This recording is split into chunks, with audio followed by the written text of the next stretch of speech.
I am here today just hanging out, and it's a Sunday. I just finished speaking at the Wealth Summit hosted by Pastor Akeisha Jefferson down at Bowie State University, which has just some of the most amazing young people I've ever seen. They did a great job. They cheered us in when we came in, and I just thought it was I was super impressed with anybody who's cheering for Black economics. I mean, we need more people cheering for Black success. We need more cheering for Black excellence. We need more Black people just really expecting and demanding that we do our best. And everybody ain't gonna do it. Everybody isn't gonna get on board. Not everybody's gonna understand. But I understand. I understand. And give me a yes if you understand the importance of Black excellence. Give me a yes if you understand the importance of Black economics. Give me a yes if you understand why we do this every day. And you guys know that I'm with it. I've probably done 25, 30,000 videos on this topic, these topics, over 1 billion views by now, actually, believe it or not. And so we have changed the world. We're really shifting Black economic culture on a very high level because we believe deeply in some of those Malcolm X philosophies of Black nationalism, do for self. I'm not waiting for reparations.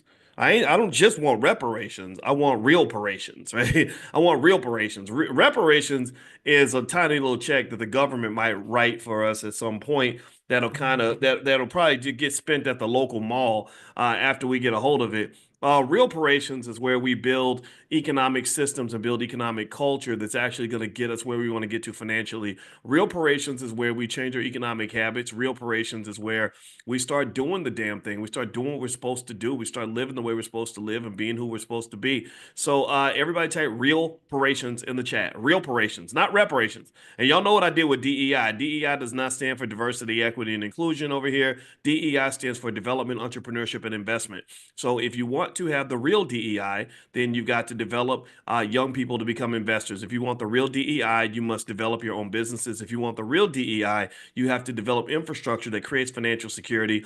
I'm a financial scientist. I've been teaching this for 30 years at the University of Kentucky, Syracuse University, etc. And I can tell you what that looks like. And I can tell you also that some of what I see is very, very sad because I believe that we can do better. So anyway, now that we've set the proper foundation for this conversation, let's jump to the matter at hand, the lecture at hand. All right, so stick around to the end of the video. I'll give you a stock that I've been buying. I want to talk about Trump's tariffs. How many of y'all have seen what's been going on with Donald Trump and these tariffs? Give me a yes in the chat if you've been watching. That's kind of headline news. It's kind of a big deal. Apparently, he's doing something unconventional. He's actually putting tariffs on Canada and Mexico, and that's just kind of a big deal.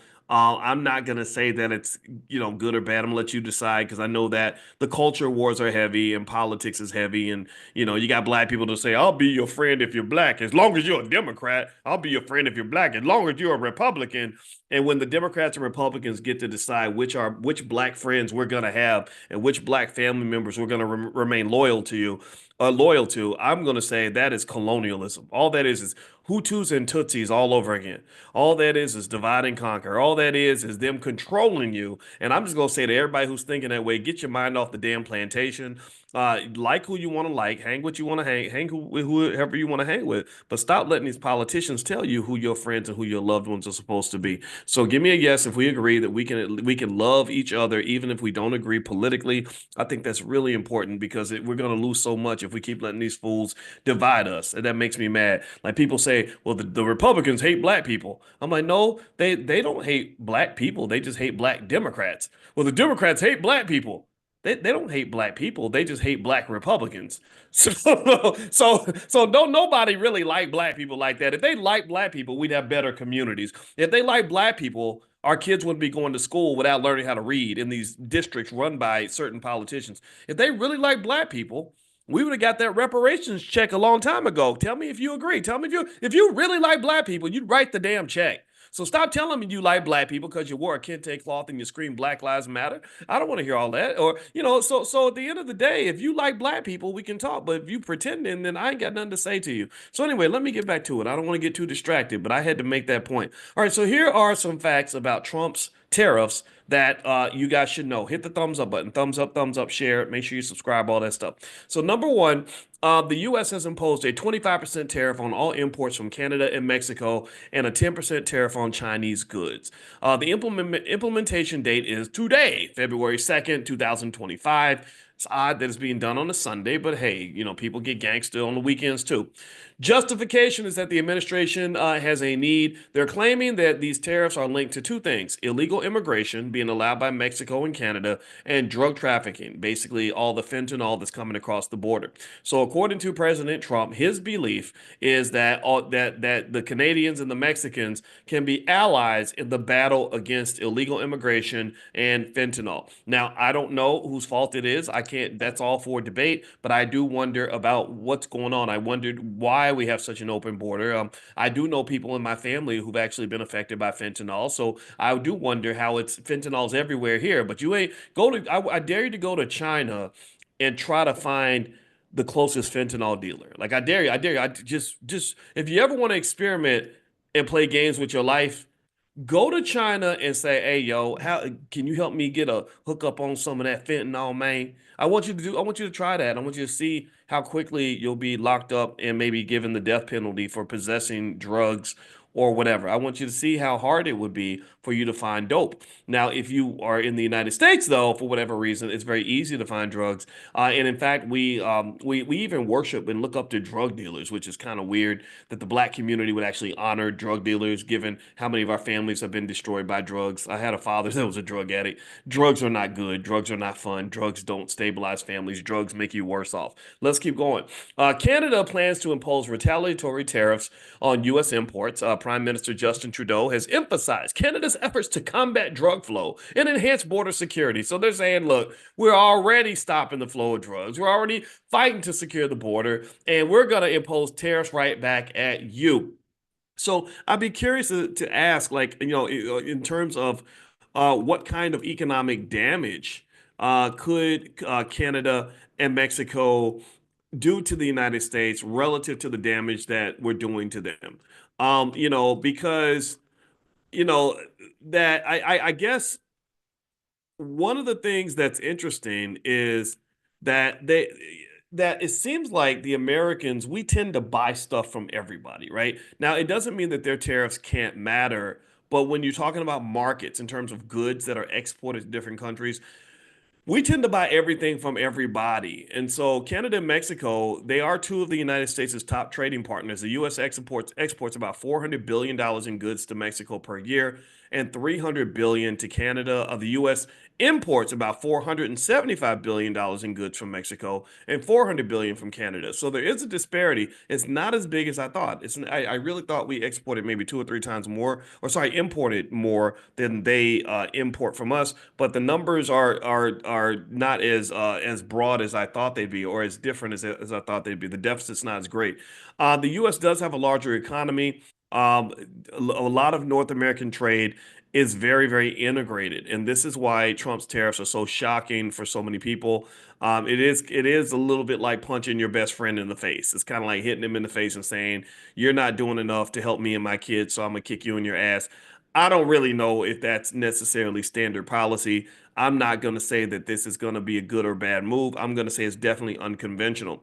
Now, the economic impact, experts warn that the tariffs could really disrupt about 1.6 trillion in North American trade and potentially end a 30-year system of economic integration. So, integration isn't just something that happened with black people. Integration is also something that happened with the U.S. economy. The top Democrats are obviously criticizing the tariffs. Of course, they're going to criticize anything a Republican does. The Republicans criticize anything Democrats do. If you remember when Obama came into office, the Republicans were basically like, "We're not going to let you do anything. We're not going to support you in any way," which I honestly think is incredibly un-American. I really wish the people in Capitol Hill. I'm in Washington right now, where I spoke yesterday at Bowie State, and I wish they would act like grown-ups, but they don't. That's what politicians do. There is a concern about an impact on inflation, right? Because basically what a tariff says is that when you sell stuff in my neighborhood, I'm going to make it higher. It's going to cost more for people to buy your stuff than it will cost them to buy things that are made in America. The financial markets are kind of getting ready for volatility. The stock market, if you've seen, has been a little little bit shaky and jumpy and kind of crazy. And there's an expectation of what they call a risk off sentiment, which basically means people might sell. They might start selling their stock because they're afraid of the volatility. Now, what I want to break down for you very quickly is the fact that tariffs are a mixed bag. There are pros and there are cons of tariffs. Don't let anybody ever convince you that when it comes to most economic concepts that if there's a yin, there's usually a yang.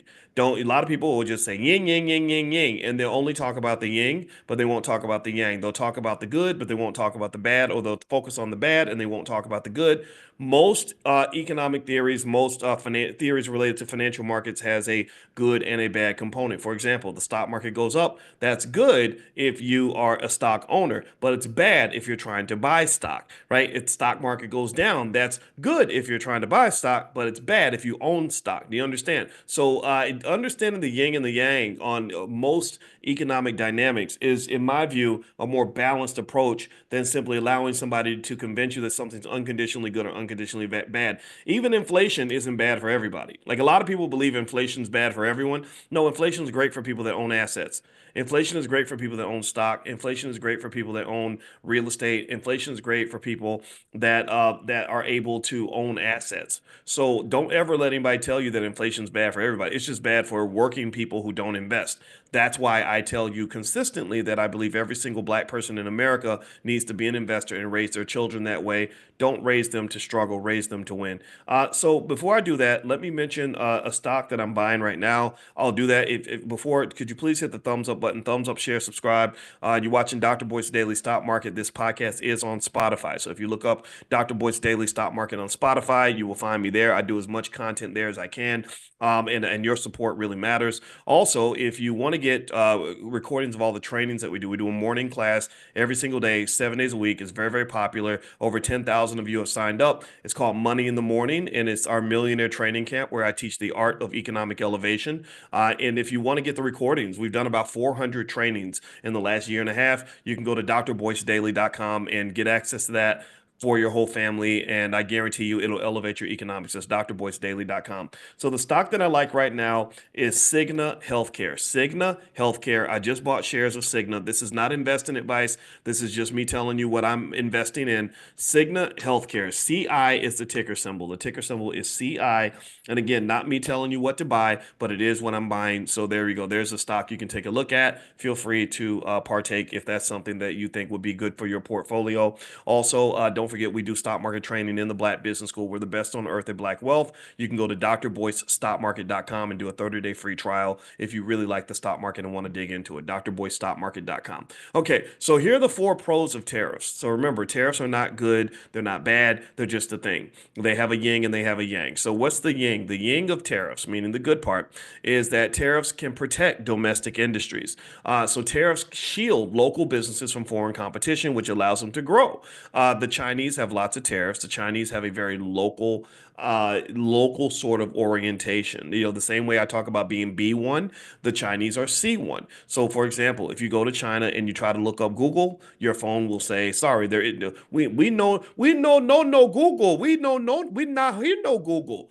But that's because they've got their own versions of Google. If you try to look up Facebook on your phone in China, they're going to say, your phones will say, "We know, no, I know, no Facebook. What is Facebook?" Right? Because they don't let Facebook into China. If you try to get an Uber in China, you'll be stranded. You'll just be sitting on the corner. You'll be walking that day because there's no Uber in China because they're very protective of other industries. Not only do they put tariffs on foreign goods, they go beyond tariffs. They just say, "Keep your ass up out of here. We don't need you. We're making our own stuff." They do what Dr. Claude Anderson talks about in Powernomics. They protect local industries. So the same way we talk about protecting black-owned businesses by focusing on industry businesses that are in our community, the Chinese, they've been doing that. That's a commitment. That's how they measure what kind of a citizen you are. So tariffs do protect local industries. The United States, well, we're different. These hoes ain't loyal. These hoes ain't loyal. The United States does not care about protecting local industry. The United States is a country full of people that believe in globalism. And globalism can be good in that it can keep prices down. You can go get your little Walmart t-shirt for 45 cents or whatever, right? But the problem is that the lack of protection for local industries that's the reason Gary, Indiana is now an abandoned city where it used to be a bustling, prosperous town. the lack of protection in local industry, that's why Toledo, Ohio was gutted of its manufacturing, right? The lack of protection for local industry is why Detroit hit a downslide, right? So I'm not saying that you should have tariffs on everything, right? I'm not saying there aren't benefits to a global economy, but the easy transferability of assets across borders and capital across borders, human capital and manufacturing, all that, I don't know if America wins from that. We had NAFTA. I don't know if America really won from NAFTA. I think America won, but I don't know if Americans won, if that makes sense. I think America won because our wealth did go up, but and because we have more billionaires than ever, right? Elon Musk is worth $440 billion. But just because you have more billionaires does not mean that the average American worker is doing better. In fact, let's think about that point. I'm going to ask y'all a question in the chat. Do you think, yes or no, that the average American worker in this country is better off now than they were, say, in 1985? Yes or no? With all this prosperity, all this money being made, stock market's going up, all the, everybody's getting rich, seems like a lot of people are getting rich. Do you think that the average American worker is better off now than they were 30 years ago? Yes or no?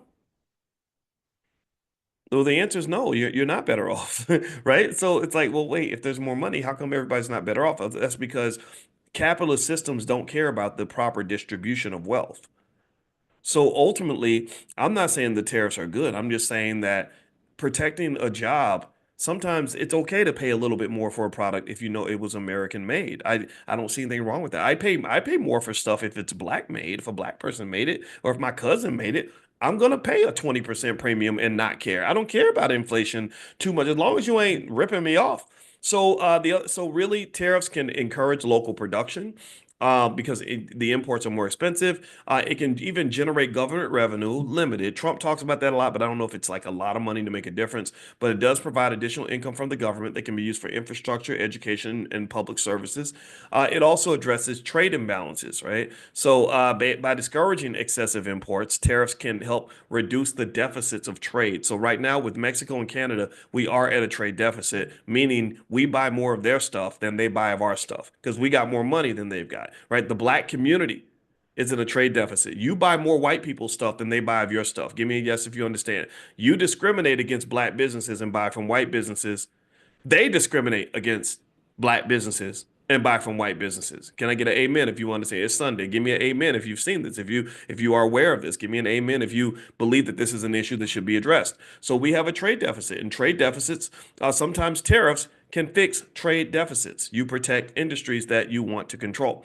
Now, here's the downside of tariffs. This is real. This is where the criticism for Trump is coming, and it's valid criticism. One is you can have an increase in consumer prices. So prices can go up. You can have some inflation on specific goods from those countries where the tariffs are imposed. So anything coming from Mexico or Canada is going to have a price hike. Also, tariffs can lead to retaliation. So remember, I told you all how economics is gang affiliated, right? And if I was to look at what products we import from Mexico and Canada, what you'll find is that a lot of those products now are going to lead to additional tariffs imposed in the other direction. So sorry, let me explain it like this. So one, those products are going to be more expensive because we're imposing tariffs. Two, when we ship things to those other countries, they're going to impose tariffs back, and that becomes retaliatory, and that can create a problem in terms of global trade, right? That can just make things kind of worse.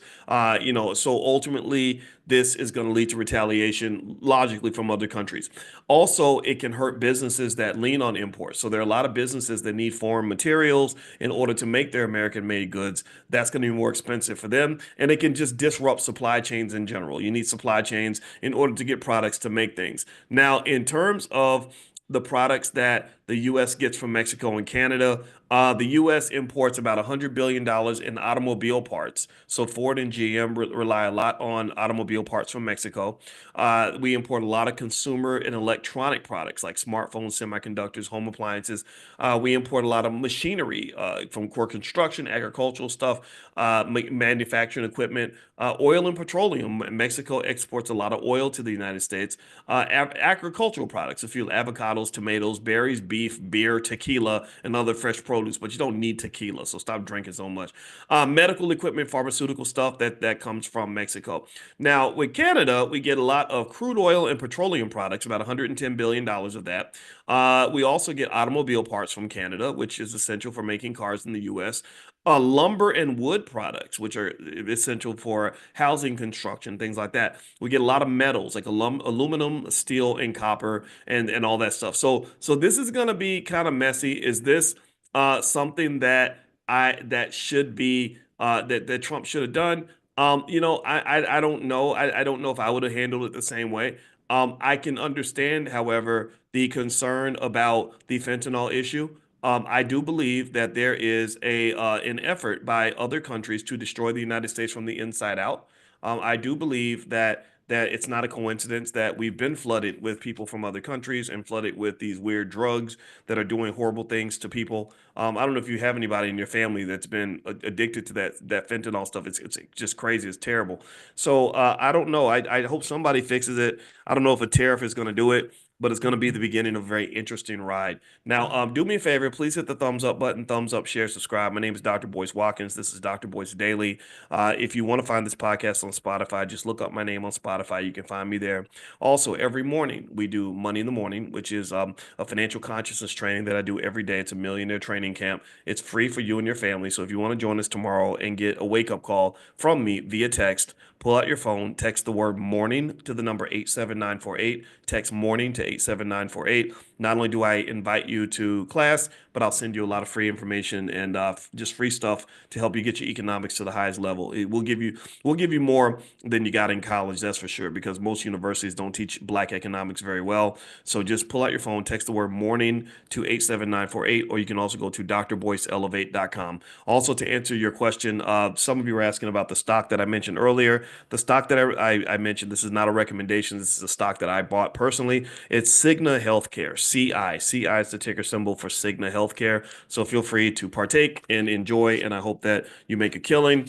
Some of those stocks that we've talked about in the past have done quite well. If you remember last week when the market took that crazy dip and it went bananas and everything dropped because of that thing with DeepSeek, and I was mentioning to you all that I believe that there's more to it, and now OpenAI has opened an investigation because they believe that DeepSeek actually, went to a black market or something and illegally acquired some really advanced chips. I don't know, but I felt like the market was overreacting, and so I bought some of the stocks that got hit pretty hard, like Oklo and stuff like that. And those stocks have done quite well since then. I can't remember all of them, but a lot of you that do stock options with us, you know what I'm talking about. And so, long story short, this didn't surprise me because the market does that. It tends to be a little bit of a drama queen, and like I was telling the students this weekend at Bowie State at the Wealth Summit, I said, the key thing about investing is that you got to keep your cool. You cannot overreact to every little thing. You cannot freak out if the market's freaking out. You got to just pick your strategy, stay with it, and be consistent. And if you're consistent over several years, then the money will eventually pour out.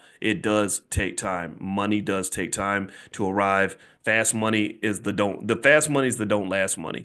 I want you to have the long, slow money. That's the serious money. Okay, guys. Well, I'm going to get out of here. By the way, we have in the Black Business School, as you know, the first ever Black Financial Therapy Department. We have a lot of PhDs and experts that you can work with. One of them happens to be my beautiful wife, and so not only is she cute, but she's smart, and she does something called Mental Health Mondays. So tomorrow, she's going to do a Mental Health Monday session with some other therapists.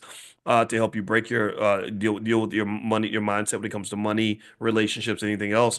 So if you'd like to be notified when they meet up, just text the word love to that phone number 87948. So if you text love to 87948, we'll send you a link where you can join Mental Health Monday and come into the private Zoom and get the therapy that you need, because half of us are crazy. Y'all know it. I'm crazy. We all crazy because being black will make you crazy. And I want you to be uncrazy so you can go get that money. So we're going to be uncrazy and unlazy so we can go get paid and have this money and be successful and have good families and really succeed and really compete and really win, because that's what we're supposed to do, because we're black, and being black should mean excellence. I think that's what it should stand for. So anyway, God bless you guys. Thank you guys for hanging out. It was wonderful to see you, and I'll keep you posted on what happens with this Trump stuff. Hit that thumbs up button on your way out, and I'll see you guys soon. Take care now. Peace.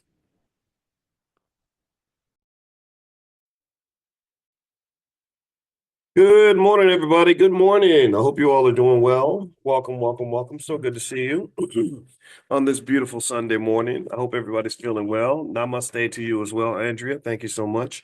All right, checking in from Detroit. That's what I'm talking about. Love Detroit.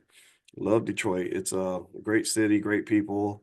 Dr. Ken Harris is from Detroit. He's partnered with us this year on the All Black National Convention, which is going to be in Atlanta the weekend of August 24th. So I hope you guys will come down. It's going to be the biggest convention we've ever had, and it's going to be absolutely amazing. What amazing. All right. All right. So let me um, send out the text to remind everybody of class. If you're not on the text list, make sure you get on there. Just text the word morning, MORNING, to the number 87948. Text morning to 87948. All right. So, how's everybody doing today? I hope you're feeling good. I thought that I would answer some questions today. And also, I want to talk a little bit about some research that I just did on um, this issue that millions of Americans face, like way too many people, 64% of Americans apparently live paycheck to paycheck, which is just, yeah, it's just that. And I see London in the house. All right, I love London. Shout out to my black Londoners and the white ones too. I don't have nothing against white Londoners. I just don't know any. But yeah, I mean, if you're white and you in London and you down for the cause and you want to support the black community, I'm not going to stop you. Just don't come in and do anything sneaky and treacherous because we have too much sabotaging happening. Real stuff, real stuff. So all right, so let me get started anyway. So yeah, I'd be curious to know if you have a thought on why the overwhelming majority of Americans live paycheck to paycheck. Like, what do you think? I'm going to show you some stats that really kind of breaks it all down. That the research shows this is without question what's happening in America, and it's something that is disturbing because it creates a lot of stress. You know, money can be liberating, but money can also be stressful if you don't have enough. If you're worried about money, and this weekend, I had a great time, by the way, speaking with, I came to the Black Wealth Summit, and I got to give them a shout out from the Black Wealth Summit, which was hosted by a pastor by the name of Akeisha Jefferson. Akeisha Jefferson, she's a pastor down here in the DC, Maryland, DC area, and she went to Bowie State, her alma mater, and she paid money out of her own pocket to host this conference on wealth for Black wealth. And she said that it was expensive and difficult, and God told her to do it. And I said, you know what? I understand exactly what you're talking about because God tells me to do stuff all the time too. And when God tells me to do it, I listen, even though I don't know how I'm going to get it done. And I said, you know, it's funny because God told me to do the All Black National Convention. And how do I know that it came from God? Well, because the idea for the convention actually, which I'd never had a convention in my life, the idea for the All Black National Convention came to me when I literally went to sleep and I just woke up and the idea and the name of the convention just came. It was like you have to have a convention called the All Black National Convention. And I picked up the phone. I got up and I called my friend Lene Javette, Dr. Lene Javette, and I said, "Okay, Lene, we're going to have a conference and a convention, and it's going to be called the All Black National Convention." So I had the idea and the name and all that stuff. And I said, I'd like to do it in about 3 weeks. And don't ask me why. I said 3 weeks because I was stupid, because I'd never done a convention before. I didn't know that it takes more than 3 weeks to plan something like that. And but we pulled it off and it was amazing. We had a lot of great people there. The rapper Killer Mike came out, David Banner came out. We had a lot of great thinkers and attorneys. Judge Olu Stevens, if you know him from Kentucky, he's a really strong judge that really stood up for black people. Judge Olu Stevens was there. Attorney Malik Zulu Shabazz was there. There were so many great people there. I can't remember everybody who spoke.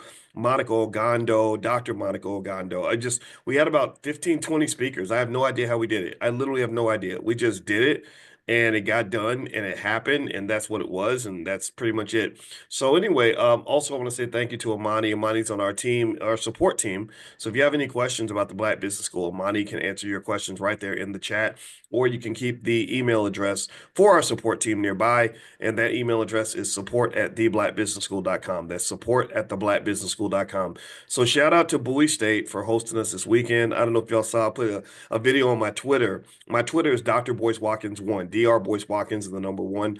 And also my Instagram, which is Dr. Boyce Finance. So on my Instagram, Dr. Boyce Finance, I put a little video where they had these cheerleaders that were cheering like for Black wealth, and he came through and they had this little cheer song, I thought it was the coolest thing ever. It really felt good, and it was really great to like get that energy from like young people to just see how many young people there are. I met a lot of 20 somethings who are already on the path to building wealth, and I said, "You're doing the exact right thing." And the reason I wanted to make sure I told them that is because so many people are trained to do the wrong thing. I said, "You're getting good information because so many people are not getting information.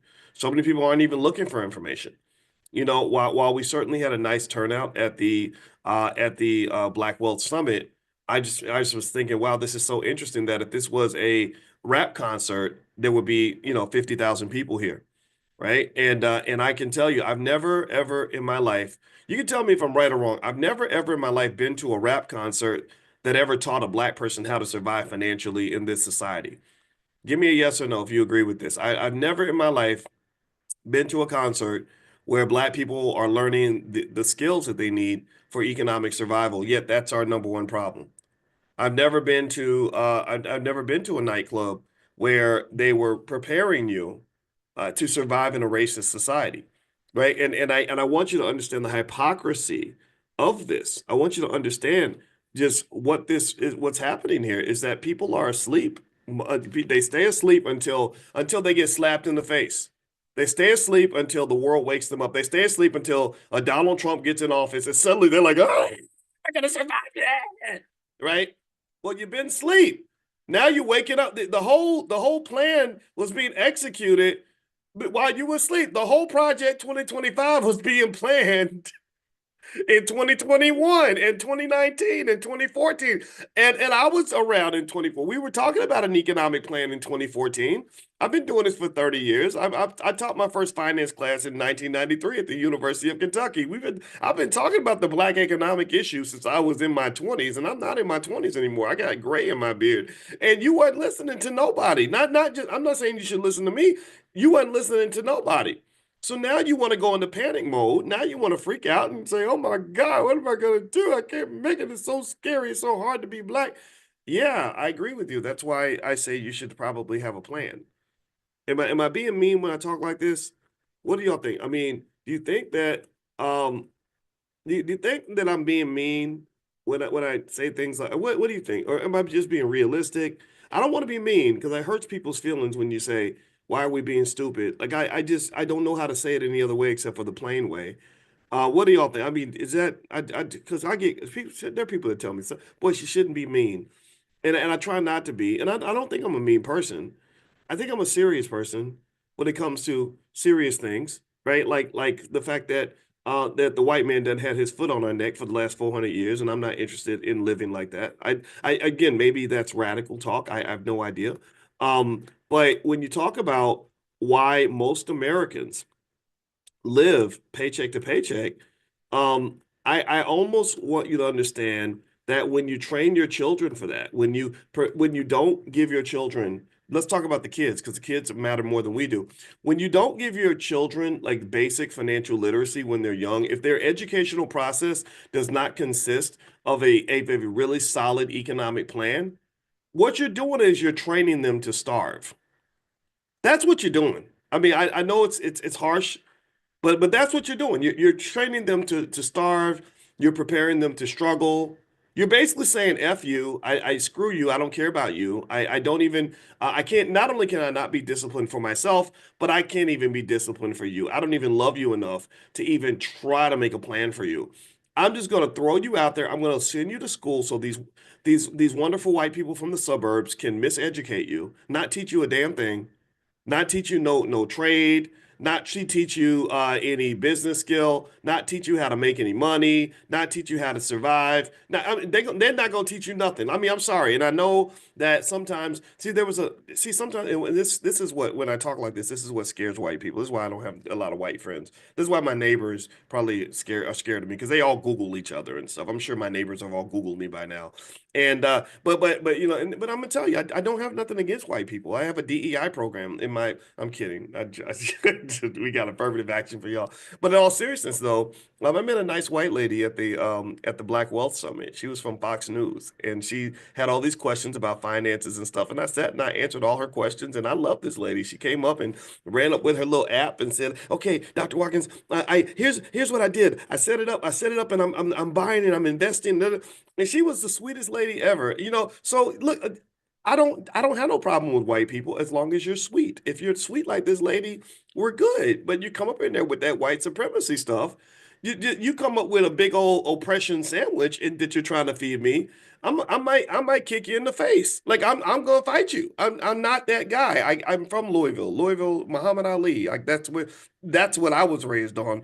So we don't bow down to that kind of stuff. So that's what it is, right? That's what I'm saying. So let me keep going though. Let me just be honest with you. Here's the rope-a-dope. Millions of us are trained to send our kids to these horrible public schools that don't teach them how to read, write, or do math. They give them no trades, no skills.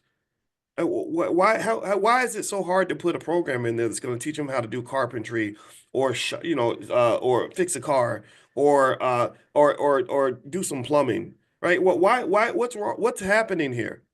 What's that? Because the majority of them, a lot of them can't go to college. A lot of them aren't cut out for college, and the ones that do go to college are going to graduate. A big percentage of them are, half of them, and the half that graduate are going to half of that half are going to default on their student loans. You do know that, right? The half of all black college graduates default on their student loans. Half of all black college graduates, these are the talented 10th. These are supposed to be the rich Negroes. These are the ones supposed to be the most successful. Half of all black college graduates cannot repay their student loans. So half of all black college graduates are caught in a debt trap that they cannot escape. And those are the good ones. Those are the ones who made it out the trap. But you didn't make it out the trap. You just walked into a bigger trap. You're just in a different trap. See, they got different traps. It's like tiers. Tiers of trapping. They should be white people should be making trap music with T.I. They should be in the booth just rapping because they got the trap music thing down. So and it's not all white people. It's really the oppressive racist capitalists who pretty much see the black community as a target that allows them easy exploitation. Now, let me stop talking like that and let me go ahead and give you some stats to back this up. Let me stop coughing because I'm choking a little bit. My apologies for that. All right, so here's some data to help you understand how bad the issue is. And I'm gonna talk about all Americans. I'm not even really just talking about black people. I'm gonna talk about all Americans. And I looked up some research, and basically, 64% of all Americans live paycheck to paycheck. That's according to Lending Club. 64%. So two-thirds of Americans live paycheck to paycheck, even high earners, even those making over $100,000 a year, nearly half struggle to cover expenses. Give me a yes if you agree if that's a problem. Give me a yes if you agree that that's not something that we want for the kids. Can we get on the same page with that? Can you give me like a confirmation that this is not appropriate? This is not cool. This is not where we want to be. We want to grow out of that. Um, Number two, only 32% of U.S. households follow a detailed monthly budget. 56% of Americans can't cover a $1,000 emergency expense. 56% have. The average credit card debt per household is $6,360. The U.S. personal savings rate has dropped to 3.9%, far below the recommended 10 to 15% for financial security. 60%, 60%, 60% of millennials and Gen Z say that they stress about money daily. So 60% of the millennials and Gen Zers, if you're a millennial or a Gen Zer, raise your hand. How many of y'all would consider yourself to be a millennial or a Gen Zer? And some of y'all, you can just lie if you want to. If you're like 60 and you want to be a millennial, that's okay. You can do that in this room. How many of you are millennial or Gen Z? Any millennials or Gen Zs up in here? Um, if you're in that category, it's unfortunate because 60% of you are stressing out over money on a daily basis. So instead of enjoying your youth, instead of saying, hey, I'm 33 years old and popping, instead of saying, hey, I'm 26 and I'm at the peak of my life and life is wonderful, you're struggling. And this is an intergenerational problem. This is what I refer to as almost like a financial STD that gets passed from one generation to the next and it doesn't go away because it's not addressed. It's not acknowledged. And we talk about that. We talk about what the real DEI is. The real DEI, which is development, entrepreneurship, and investment. Development, entrepreneurship, and investment means you're developing the kinds of youth that you want to see that can be successful in the world. Entrepreneurship means every Black child in America should have some training in entrepreneurship so they can be successful and survive in case they lose their job. And then investment means that the things you pour into are the things that will grow. The things you invest in are the things that will survive. If I plant two flowers and I water one and then I don't water the other one flower is going to thrive, one flower is going to live, the other flower is going to shrivel up and die. So the question I always ask people is, what are you invested in? What are you investing in? You got children. Are you investing in the children? Because here's the thing, I'm not saying that it's okay. I'm not saying that it's anybody's fault. I'm not trying to place blame on anyone. But if you have a 27-year-old who is stressing out over money on a daily basis, I really want to ask an intergenerational question. I want to say, who taught you about money when you were a kid? Who took over the curriculum? Did you have a father or a mother who said, no, we're not leaning on what this crappy public school run by white women from the suburbs is going to teach you. You're a Black man. I need you to survive as a Black man. I don't want you out here breaking the law, thugging out, killing people, taking penitentiary chances so you can get a couple dollars. So we're going to make sure that we override the educational system. We're going to override that process. I'm going to sit there and we're going to sit down. We're going to talk. We're going to bring you with me to Dr. Watkins' class. It's free every morning at 10 a.m., whatever it is, right? We're going to do something that's going to make sure that you have the essential skills that you need to be successful. I'm a father of daughters. I do not want my daughters out there sleeping with dusty ass 60-year-old men so they can get $500 to pay the rent. That is a reflection on me as a dad. That is a reflection on me or on our family. We're not doing that. We're not having, no, you're not going to be on the stripper pole unless somehow you just love dancing that much. And I got a little dancer in the house, and me and my wife are like, okay, we got to keep the baby off the pole because she likes to dance. But I'm playing, I'm kidding. But if she ever chose to get on the pole, which I hope that she does not, if she did, then it wouldn't be because she needed the money. It would be because maybe she just wanted to do it, right? Which let's pray for her, please. Pray for us. Anyway, with the point on that is that you have to make sure that you understand what's happening. We have to really sort of dissect the process. This is a problem. This is a financial cancer that is in not just in America, but in the Black community. So you know for a fact that if 64% of all Americans are living paycheck to paycheck, that probably means that 85% of all Black people are living paycheck to paycheck. Would you not agree with a statement like that? That 70 to 80% of Black people are probably doing that. If they say all people are 64%, Black people are probably in that 70, 80% range. When white folks get a cold, we catch pneumonia. So whatever they're going through, we're probably going through something that's worse. So, or like when I tell you that 60% of millennials and Gen Zers stress about money daily, I bet you that for Black millennials and Black Gen Zers, that number's more like 75 or 80%. Because I see what y'all talk about on the internet. I watch those balloon popping shows, which is the dumbest way on earth to pick a partner. It's crazy to pop a balloon in 30 seconds because you don't think he's tall enough, or to pop a balloon and because because her booty ain't big enough. That you're setting yourself up for failure when you do it that way, by the way. And then I also hear these crazy conversations, these 50-50 conversations. I told you how I was shocked when the young lady told me, 32 years old, beautiful, told me that she went on a date and the bill was $20 and the Negro wanted to split the bill 50-50. I said, you know what? I'm not here to, I believe in pro-choice. I believe you can choose to do whatever you want to do with your body, but I hope that you would never sleep with a man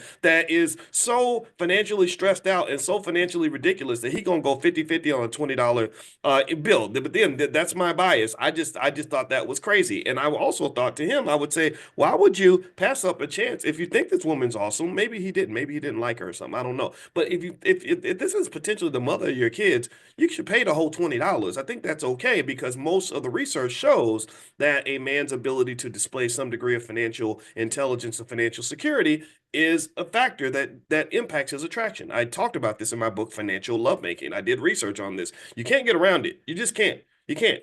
You can't. Biologically, women for 100,000 years have been biologically wired to be attracted to men who have resources. You know how I learned this? You know how I really understand what people want? I watch shows like Animal Kingdom or the Discovery Channel and stuff where they have animals. Animals, they don't go to college. Animals don't vote Democrat or Republican. Animals don't become like liberal or conservative. Animals just do what's natural, right? So here's what I watch. Here's what I notice with animals, and this is true with most mammals. Are you talking about gorillas, giraffes, elephants, rhinos, whatever? Typically, the male that is the most attracted to the female is the male who's got all the stuff. The male who can dominate the other males, control the most important territory, and has the most property, food, hunting, gathering skill is the one that all the females are like, oh, I want to have a baby with him. I need him to be my baby daddy. That's just the truth, right? So I've seen so many interesting examples, but I'll just name one. I could talk about this all day because it's so fascinating. You got to watch this. All right. So there was these giraffes, and this male giraffe, they didn't have they like giraffes are not like they're not like they don't get their freak on like year round. They're not like humans. They kind of have a mating season. Like there's like a scheduled time of the year where you get together and you make a baby and then you do whatever. I don't know what they do the rest of the year because I'm not an expert on giraffes. But there was this giraffe, this big male giraffe who was like kind of the king. He was like the man. He had all the money and all the stuff, but he didn't have money because giraffes don't have money. But he had land. He had the most land. And because he had a lot of territory, the females would come. Two of them would come to mate with him and be like, yeah, he's going to be our baby daddy. And so he comes in, or he's waiting, and he's looking like his neck is out there, and he's looking over the trees and for the wind. He's like, where the ladies at? The ladies coming, and the ladies are coming. He sees the two ladies, but then he sees like this other male, this other dude who's like a young buck, who's like, I'm about to take your women and I'm about to fight you for these women. And it was really crazy to watch them fight. The refs fight with their necks. I don't know if you've ever seen how they fight. It's crazy. They swing their necks at each other because I guess they can't like punch and stuff. So anyway, these two giraffes, is the OG with all the land, was fighting the young dude who was basically like, I want to be the man now. You got to go. And the women didn't help. The women didn't say, well, that's my baby daddy. I'm going to stand up for him. Like they literally sat back and just watched. Like the female giraffes were just watching because they were literally like, well, who's going to win the fight? Because we clearly don't want to mate with a loser. We don't want the loser. We want the winner. That's what they did. That's insanity, right? That's ain't nobody loyal out here. So, and my point is to say that when you're talking about life, I really believe, fundamentally speaking, just my instincts talking in terms of the all the research and stuff I've read over the last 30 years, I believe that the world doesn't really like losers that much. And I think that the world, this is why the world is structured to make the black man into a loser. The world is structured to say, okay, how do we make sure we grab this little black boy? We're gonna make sure he don't learn nothing. We're gonna make sure that he's blind, deaf, dumb, and stupid by the time he's a teenager. We're gonna inundate the media with the most ridiculous imageries that a person could ever see. We're gonna give him the worst role models ever. We're gonna introduce him to some old raggedy ass, blunt smoking, out liquor drinking, drug dealing, ignorant, buffoonish, money spending, criminalized buffoon. And we're going to make that his role model so that he won't be competing with us. He's not going to be over competing with Elon Musk building rocket ships and all that. He's going to be over here with the thugs and the gangsters and the buffoons and the clowns and the losers. Again, this is society, right? If you notice, pay attention. The highest paid black men in America tend to be um, athletes, entertainers, let's see, rappers, comedians, and athletes. That's pretty much all you get. Rappers and like so for 30 years we had to sit there and watch Diddy dance around like a clown, it was a minstrel show. That's what it was. And but then next thing you know, Diddy's on the cover of Forbes as some model of black excellence. I'm gonna just tell you the truth. I never, ever, ever, not once thought Diddy was black excellence. I used to watch Diddy in the 90s when he would wear those weird ass, gay ass, shiny ass suits and dance and all that. And I was like, this is stupid. That's not a man to me. I grew up in the house with a real man. That's my daddy. I can't imagine my daddy dancing around in a shiny suit. But those who never saw a real man, who never really knew what success is supposed to look like for a male, would look at that and say, "Ooh, I want to be like that. I want to be like Diddy." So next thing you know, you got, a million Negroes running around dancing in shiny suits, right? Talking, fast talking, not no follow through, no nothing, right? So my point is to say, that I think that there's a goal, like there's a goal here to keep you in a trap. There's a goal to keep you blind, deaf, dumb, and ignorant. There's a goal to make sure that you stay as broke as possible because broke people don't have options. Broke people can't make choices. Broke people can't do much of anything. Broke situations struggle. The struggle is something that a lot of us go through for sure, but it's not something that we should be inheriting from our own family, right? I inherited the struggle from my biological father, who unfortunately was not the man that he could have been. I'm not going to say he was a loser. I felt for a long time I felt like he was a loser, but I've learned from my therapist that I have to give him a little bit of grace because maybe he wasn't prepared for life. I have no idea, but I do know that if he had been a different kind of man, I would have had more resources to start my life off with. I would have been in a better situation. I would have been prepared a little bit better. I had a stepfather that stepped in and said, "I'm gonna do this other man's job." And he did the best he knew how to do, but I still think that there's more, right? I think that when you're talking about the severity of how the economy works, I really think that you have to make sure that you put the first things first. Economic training should be at the top of the priority list when it comes to our kids. If you don't include some sort of consistent economic exposure to children when in their educational process, you're not preparing them to succeed. You're preparing them to struggle because what you're basically saying is, I'm not going to give you any resources. I'm not going to train you on how to independently acquire resources. The only thing I'm going to prepare you to do, the only thing I'm getting you ready to do, the only thing you're going to know how to do is go beg a white man for a job.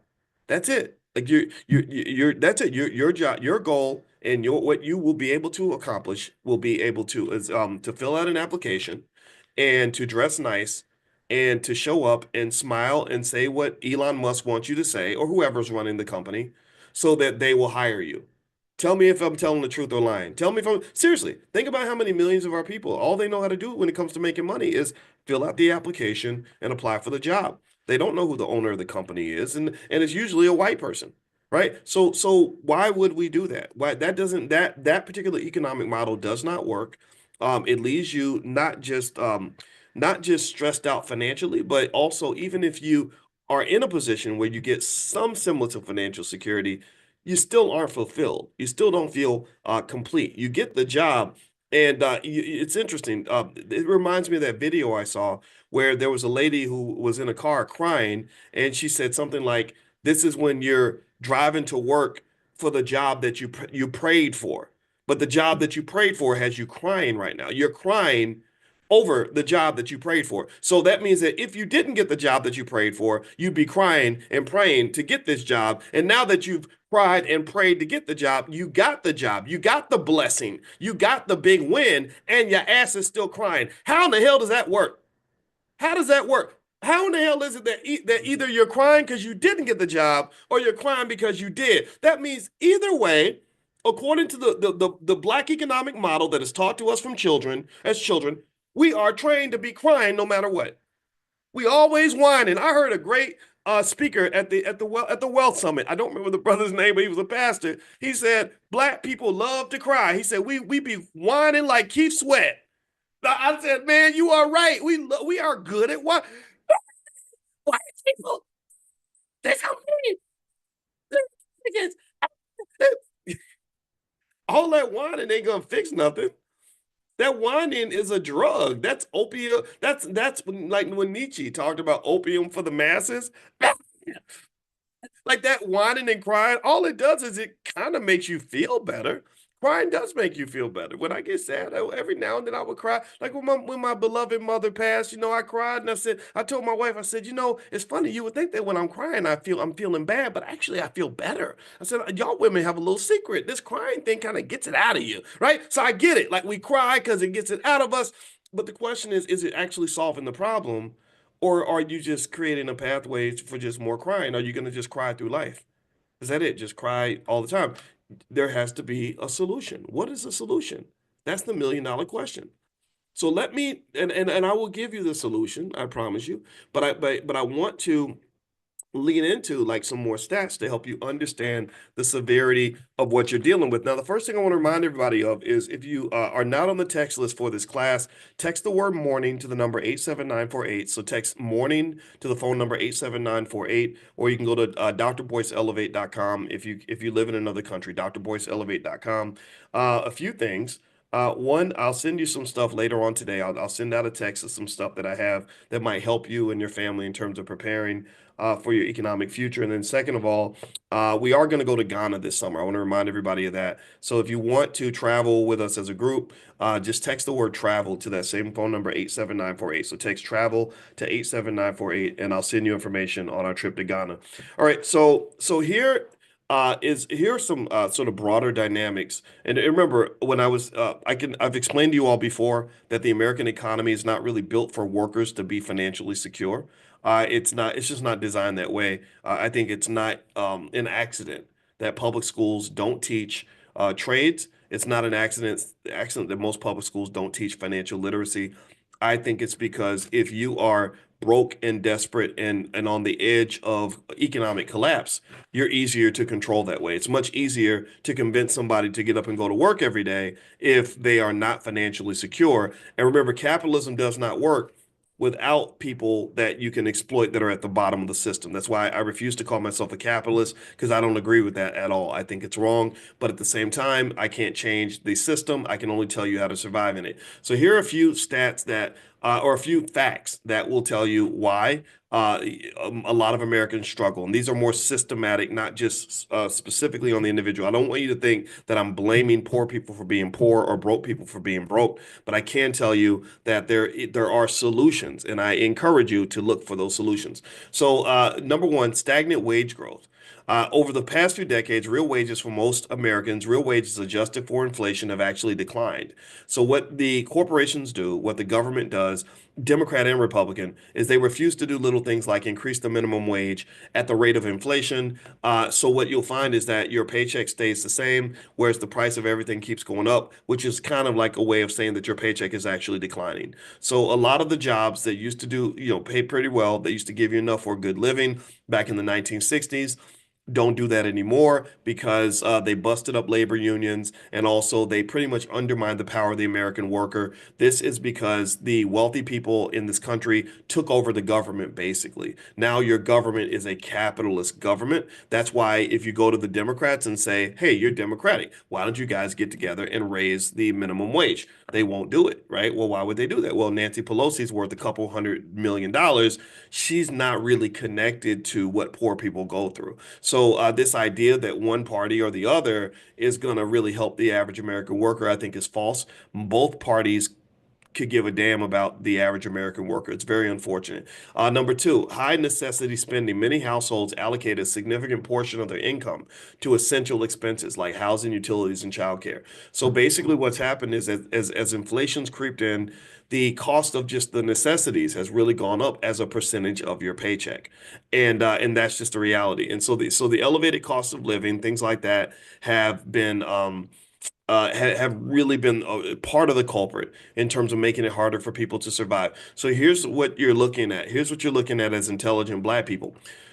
You're dealing with a world that's becoming more and more economically complex. You're dealing with a world where the margin of error economically is much smaller. You're dealing with a world that is faster paced economically, like you're running a race.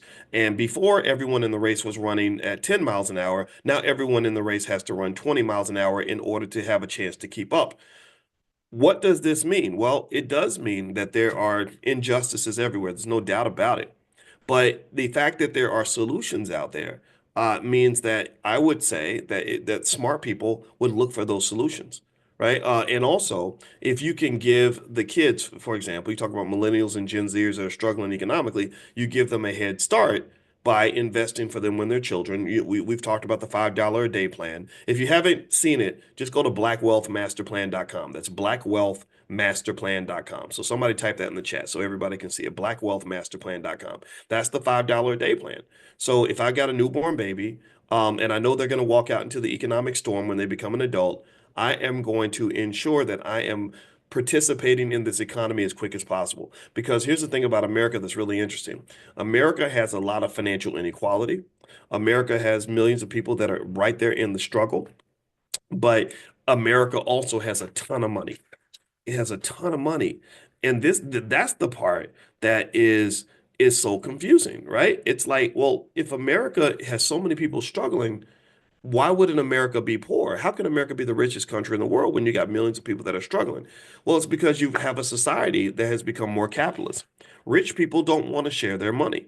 When Martin Luther King used to talk about the redistribution of wealth, what they first thing they said is, "You must be a communist, sir. That's a communist," right? But really, any logical person understands that America needs to redistribute wealth and also that America can redistribute wealth and still stay very wealthy. Like Elon Musk has $440 billion. He could give away $100 billion and still have $340 billion left, right? He could still be extremely ungodly rich, like rich beyond anybody's imagination. You could take 95% of his wealth and he would still have more money than anybody, any human being would need over 100 lifetimes. So the idea that you've got that those extremities, that you have some people that have everything and so many people that have nothing, that is a great crime in America. That's the great crime of capitalism. I'm not anti-capitalist because I don't see where socialism or communism can really necessarily be better. I just don't believe that. I've seen communist societies crumble, right? And again, maybe it's because of outside influence. I have no idea, but I personally don't want to live in a society like that. But at the same time, I think free enterprise, where you have just enough free enterprise and freedom for people to kind of do what they want to do, while at the same time having social safety nets and protections for everyone, that's the best society. But here's the deal. Let's get back to reality, though. See, you've got this idea of what the world should be, right? We know what the world should be, but then there is a pragmatism that says, okay, we got to deal with the way the world is. And I'm a pragmatist. I'm the guy who says, yeah, we can dream and fantasize for a little while, but that ain't right. It shouldn't be like that. Yeah, I agree with you, but I'm kind of bored. I'm getting exhausted. I'm getting emotionally exhausted whining about what the world should be. I want to talk about what the world is. And then I want to talk, and then if you want to fantasize and dream, I choose to dream about, I choose to have dreams that I believe I can turn into a reality, right? If I'm a dream about something, I like for it to be a dream where I have some influence on the outcome of that dream. Does that make sense? Right? Like if you have me dream about America becoming a socialist society or something, like that's a big dream. I don't dream like that because I don't control the government.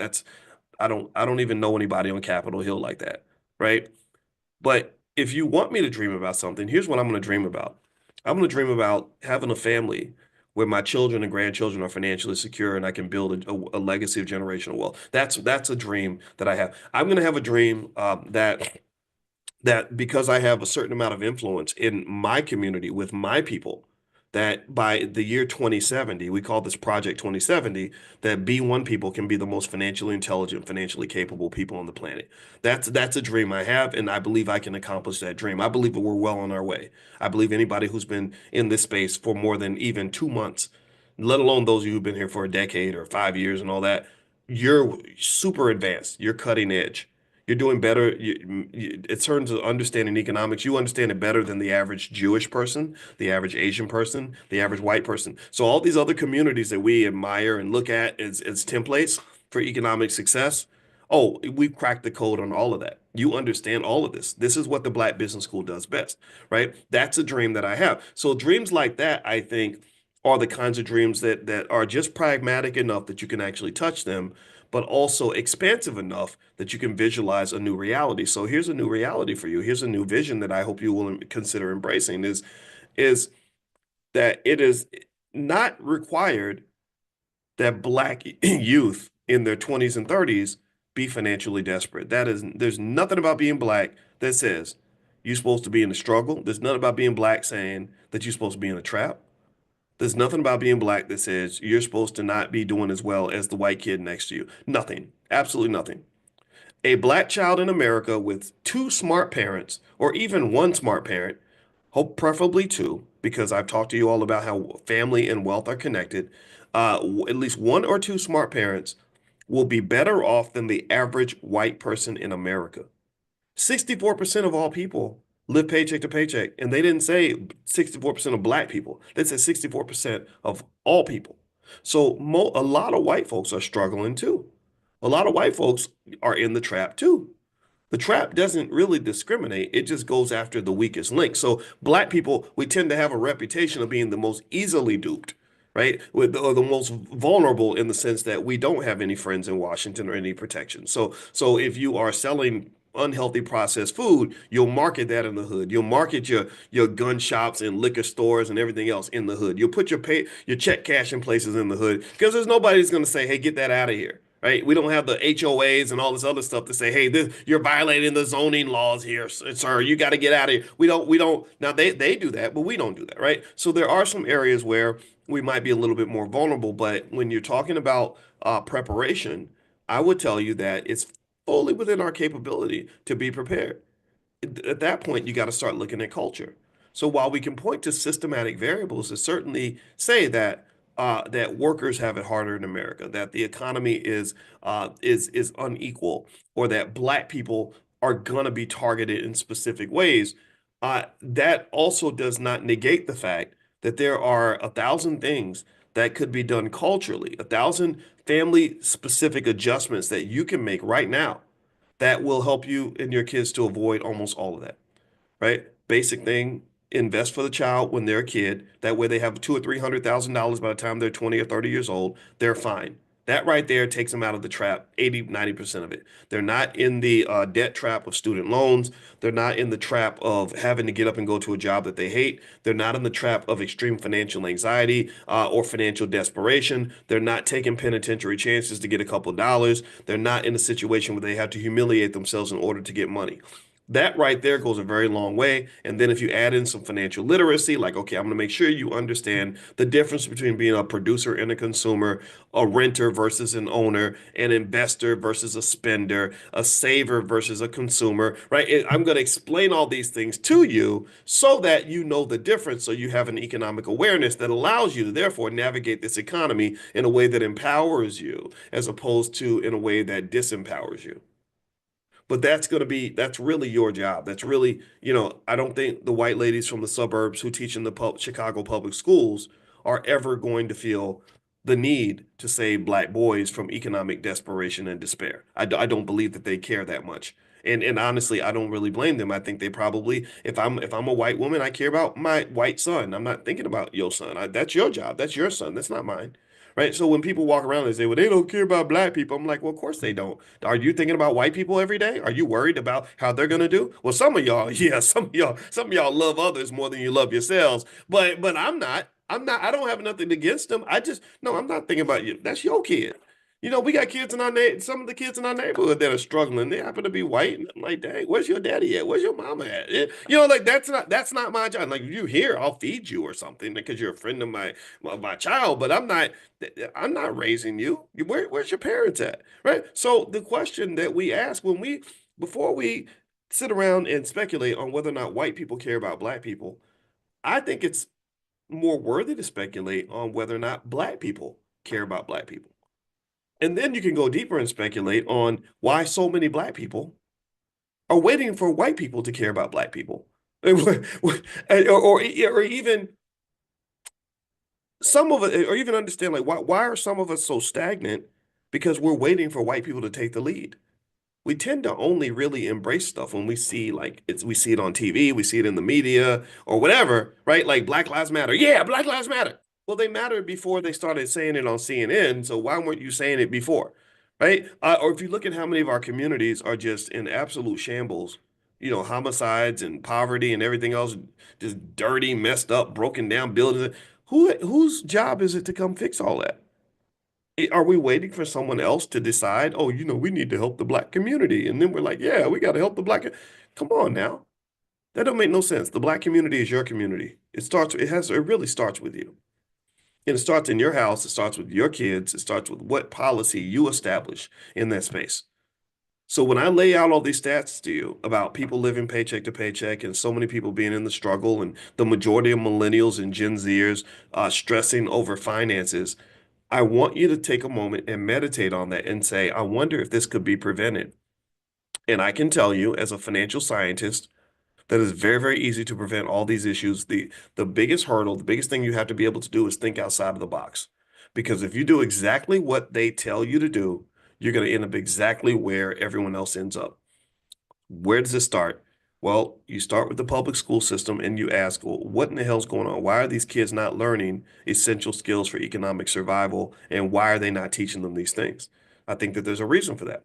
And then after you get into the conspiracy theories, then I want you to conspire for in your own favor. And I want you to say, okay, well, I got a conspiracy, or I'm going to make a plan that's going to thwart your plan, right? You've got Project 2025. Well, I've got Project 2035. So I'm not going to sit around and talk about Project 2025 very long. Now I'm going to talk about my Project 2035, which is I'm going to get my child and I'm going to make sure that I supplement their education to make sure that they understand real estate on a basic level. Make sure they understand entrepreneurship on a basic level. Make sure they understand all the different ways to make money. Some of y'all are even teaching your kids how to sell stock options and make money. And if you've seen it, you've seen it. You've seen how much money. I kid you not. I know people in this room right now who are making $5,000 to $10,000 every week selling stock options, and they're shocked at how easy it is. Like, oh my God, I didn't know you could do this. Yeah, right. A lot of people don't, but it's not hard, right?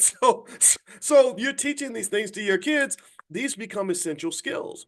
This becomes a scenario where your child has options. Your child doesn't feel like the paycheck is the only way for them to get money. They say, oh, no, I can make rental income over here. I can do something with my stock over there. I got a little business over here. I got a side hustle over there. I started a side hustle because my boss wouldn't give me a raise and I needed to make an extra $2,000 a month. So now me and my cousin are selling cupcakes at the church or whatever it is, right? Just something like that. Because what you don't, here's the crazy part. When I was talking to our 14-year-old, she's 14 now. When she was 11, and we were talking about careers and stuff, and y'all know how I am. Maybe I'm almost like a hippie parent or something because I'll be like when they say like what profession should I pick when I grow up, and I'm like I don't know. You shouldn't define yourself by a job anyway, right? Like I say things like that. And we were talking about like careers and stuff, and I said, well, really, I said the only reason that people have to really obsess about these things is because they don't have enough money and they need to go to the very same capitalists that we complain about. We have to go to those capitalists to work for them in order to get money. I said, so most people um, have to spend a lot of time thinking about these things because number one, they don't, their parents didn't really give them any like inheritance or any assets to start life with, right? That's not a cultural thing. So they're starting with nothing. And when you're struggling, you're broke, you have a deficiency, like a vitamin deficiency. Your deficiency is financial, which means that the people who can fulfill that void for you become your obsession. It's almost like or if you have a woman who is financially traumatized and she's financially desperate, she's looking for a rich man. And it's very natural to do that because money is the top priority. But how did money become the top priority? Well, it's not the top priority because it's the most important thing. Money is the top priority because right now you don't have any, right? If you had plenty of money, then money wouldn't be the top thing. It would be something else, right? So first thing is, I'm not interested in putting you out here financially desperate. So we're going to talk about making sure that you own some assets and all that stuff. I said, but also, um, I said, what's interesting to me is how people will derail their whole life because they can't solve what I call the $5,000, $6,000 problem. Let's call it the $6,000 problem because we have inflation. It used to be the $5,000 problem. And the $6,000 problem is, I said, instead of trying to figure out how to be a nurse or a lawyer or an engineer or a teacher and all these other things, where we spend the majority of our lives kind of pursuing these careers, I said, if you can solve the $6,000 problem, then you literally are freed from the trap. You're out of the matrix. You can go live your best life, do whatever you want, and be happy. And the $6,000 problem is, can I figure out how to make $6,000 a month somehow, some way, right? Maybe even without going to work. If you can solve the $6,000 problem, that kind of changes everything, right? And I want to help you understand this. I want you to imagine or imagine a time where you were financially struggling. For some of you, you may still be in the struggle, and I'm with you. I promise you, I'm with you. I don't want to sound like I'm beating up on you, nothing like that. But if you're or when you were in the struggle, and I want you to think about how differently your life would have been if someone had just said, okay, um, here's a side hustle that you can do in your spare time, and it's going to make you $6,000 a month. Give me a yes or no if you agree that it would have made a big difference in your life. Give me a yes if you agree that your life would have been like, oh my God, I can sleep better now. I feel safe now. I can buy what I want. I can live in the neighborhood I want to live in. I can get the car that I need to get. I can get what I want for the kids, right? Think about how different your life would have, like, it would have been much easier, right? So I said to her, I said, okay, so I like to look at the complexities of life and try to condense them down, collapse them. There's a mathematical term for this. We take multiple dimensions, you collapse it into a smaller dimensional framework. And what does that mean? That means basically like instead of me figuring out how to do this, how to do this, how to solve this, how to figure this out, I try to say like, what's the one thing that if I solve this one thing, it's gonna fix 90% of the problems that I have. 90% of the issues that come with being black and all this and being, living in America and all that. And one of those quite issues is can you solve the $6,000 problem? Do you follow what I'm saying? Is this making sense or am I sounding, I hope I'm not sounding too weird and theoretical.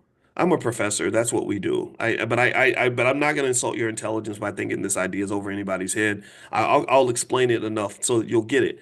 The $6,000 problem means that if I train my child on how to solve the $6,000 problem. Like, how do I make $6,000 a month somehow? And you can help them do that, right? If you've been investing for them and they've got $250,000 in assets, which is easy to do if you start early. If you don't start early, it's hard. But if you start early, $5 a day, $10 a day, something like that, like literally invest the same amount in the stock market that you probably spend on your car note or your cell phone bill, then they'll have that money. They'll have a couple $100,000. That right there solves a $6,000 problem. Because a person with $200,000 in assets can very easily, very safely make six to $10,000 a month just selling stock options on the stock that they own. If someone owns a couple $100,000 worth of Meta stock, they can make several $1,000s a month selling options on that stock, right? That's just one example, right? Or if they or and if that doesn't work, a side hustle. If you understand the basics of entrepreneurship and you get together with your friends and you start a business and you're 25, 26 years old, even if it's not a great business, even if it's not a business that's making a ton of money, but you just figure out how to make just that $6,000 a month in extra income, then that changes so much. So many things become easier. So much stress just kind of goes away, right? And that to me is what we want, right? We really want our kids to be happy. We want them to feel good about being black. We want them to feel good about living. I want my kids. I try to tell them. I don't know if they see it because I'm not 20, 25 anymore, right? And I just think about how much time I wasted worrying about stuff that wasn't even that important, worrying about small, lower level stuff when really I should have just been enjoying being 25. It's like YOLO, let's have some fun. No, it's like, oh, how am I gonna get the money to pay the bills? I gotta work extra shifts. I gotta nobody wanna you should be doing all that when you're 25 or 30 years old. You should be happy, right? But I think you should be happy regardless, whatever age you are. But this is the thing. Money can be a big blocker of happiness. Money doesn't buy you happiness, but money can certainly block you from accessing it, right? Because it might force you to do things that are going to make you unhappy, right? So anyway, that's my 2 cents. That's my thought for today. I hope that this was helpful. I hope you guys enjoyed the discussion. Just a quick reminder: make sure you're on the text list. If you haven't gotten on the text list, you can text the word "morning" to the phone number 87948. Text "morning" to 87948. Also, I see Aisha Verzi's in here today. Aisha, I mentioned your name the other day. If you want to share your number, Aisha does some stuff with insurance and financial planning, and and when you go talk to her, feel free to let her know that I sent you, and she'll be really nice to you. Also, what else? I'm going to for those of you that are doing the stock option stuff, I sent you all a Q&A and some other stuff that's going to get to you later on today. So if you have an interest in options, you want to learn more, text the word options to the number 87948. So text options to 87948. And if you'd like to get started with your financial journey, feel free to go to blackmoney101.com. That's blackmoney101.com. So anyway, God bless you guys. I will see you all tomorrow. Today, I'm going to see Dr. Claude Anderson this afternoon. I'm very excited. I'll give him your regards, and and if he drops any knowledge, which he always does, I will quickly come back and share it with you. So I look forward to seeing you all tomorrow, and have a great day, everybody. Take care now. Bye bye. Hello, hello, hello, and welcome in, everybody. My name is Jeff Lightsey Jr. here with the Black Boss channel. Thank you guys for tuning in. We have a very special guest today. This is student minister Nuri Muhammad. How are you doing, brother minister? Man, Brother Jeff, I am honored and privileged to be able to share space and time with you, my brother. So I was doing good before I got on the air, and now I'm doing even better. Hey, this is a great thing to have you on here. I'm so privileged and honored to get a chance to have this conversation. I don't like to call these interviews anymore. I like to call these conversations, and just for you to enlighten us with the wisdom that you're about to. So much so, I felt so privileged that I had to step up my dress game. I had Dr. Wesley Muhammad on here, and it was late at night, and I was like, I know there's no way at 8 o'clock at night Dr. Wesley's gonna wear a suit, and sure enough, he did. So I figured if he did it, I knew you would. So I had to step it up just for you. Well, it's out of respect, and in particular, a lot of people don't understand. There's even a science behind the suit and the bow tie. Um, as a general rule, anytime you see someone in a suit and a bow tie, they're either doing one or two things: either they're serving, or they are in a wedding, marrying someone. So in that context, we wear the suit and the bow tie because we are the servants of God and the servants of our people. So we want to present ourselves to our people as their servant. And then, of course, the same vows that a bride and groom takes to one another, we believe from the guidance of the Honorable Minister Louis Farrakhan, we should have that same kind of spirit and take those same vows when it comes to the mission of the resurrection, restoration, and redemption of our people. So, we look like grooms and servants. And of course, too, the bow tie also is a part of our wardrobe. Wardrobe. I called it. I definitely Yes, called that. whenever you are in guerrilla warfare and you have to establish a beachhead behind enemy lines, you have to dress like the dominant figure of that environment if you want to camouflage and maneuver without being observed as easy. So they wear suits, so we wear suits, and then two, we generally wear a bow tie and it has a clip on it because if we in a physical conflict, if I had my tie on a certain way, someone could reach behind it, pull it, and turn my tie into a noose. But if you reach for this bow tie, you'll walk away with a handful of bow tie and a mouthful of fist. So I love it. yeah, that's just part of it. But the big thing is it's out of our respect for the platform that God has blessed you with, and out of respect for your audience. And we want our people to know we serve them, and we are here through rich or poor, better or worse, in sickness and in health till death do us part. I love that. I love that. Once again, we're talking to brother Nuri Muhammad. He is about to, if you've never heard this man speak, you are in for a treat tonight. Just be sure to share and hit the like button because it is going to be a great thing. Now, brother Nuri, before we get started, now we're going to have a lot of relationship talk. Before we get into that, I want to ask you, how did just from what I've read a lot, listened to a lot of your interviews, read some of the articles about you, read your bio. How did kind of a young street hustler from the streets of Indianapolis, Indiana, become student minister Nuri Muhammad? Oh man, brother Jeff, it was accidentally on purpose. But you know how we open up our conversation. What had happened was, Yeah. to make a short, what had happened was, I was young, meddling in the streets, and I didn't like the way I felt hustling. I felt the love in me for what I should love, and my own humanity dying as I was killing my people. So I didn't like the way I felt, so I wanted to quit, and I did. And the only thing that I knew to get right is to go to church. So I started going to church with one of my associates in the neighborhood, and his father was an assistant pastor. and they had me going to everything. I was Bible studying, 2 services on Sunday. What I mean, I was doing it all. I was at every meeting, but I still didn't feel like I was I had the strength to resist the pull of the streets. And anybody that's ever been hustling on any level where they were getting any real money, it's just as hard to stop selling as it is to stop using. One's addicted to the drug, the other's addicted to the money and what the money can do for you when you get it. So, I was an addict and didn't know it. So at church, I didn't feel that pull to pull me away from the inclination of wrongdoing again. And my girlfriend at the time, father, was a supporter of the nation, had a lot of lectures and books. She started reading and studying, had already been listening to the minister ever since she was 4. We were only 16. And she laid 2 lectures by the Honorable Minister Louis Farrakhan in a book called Message to the Black Man, rocked my world. And I said, this is how I've been believing all of my life. I just didn't know how to say it like this.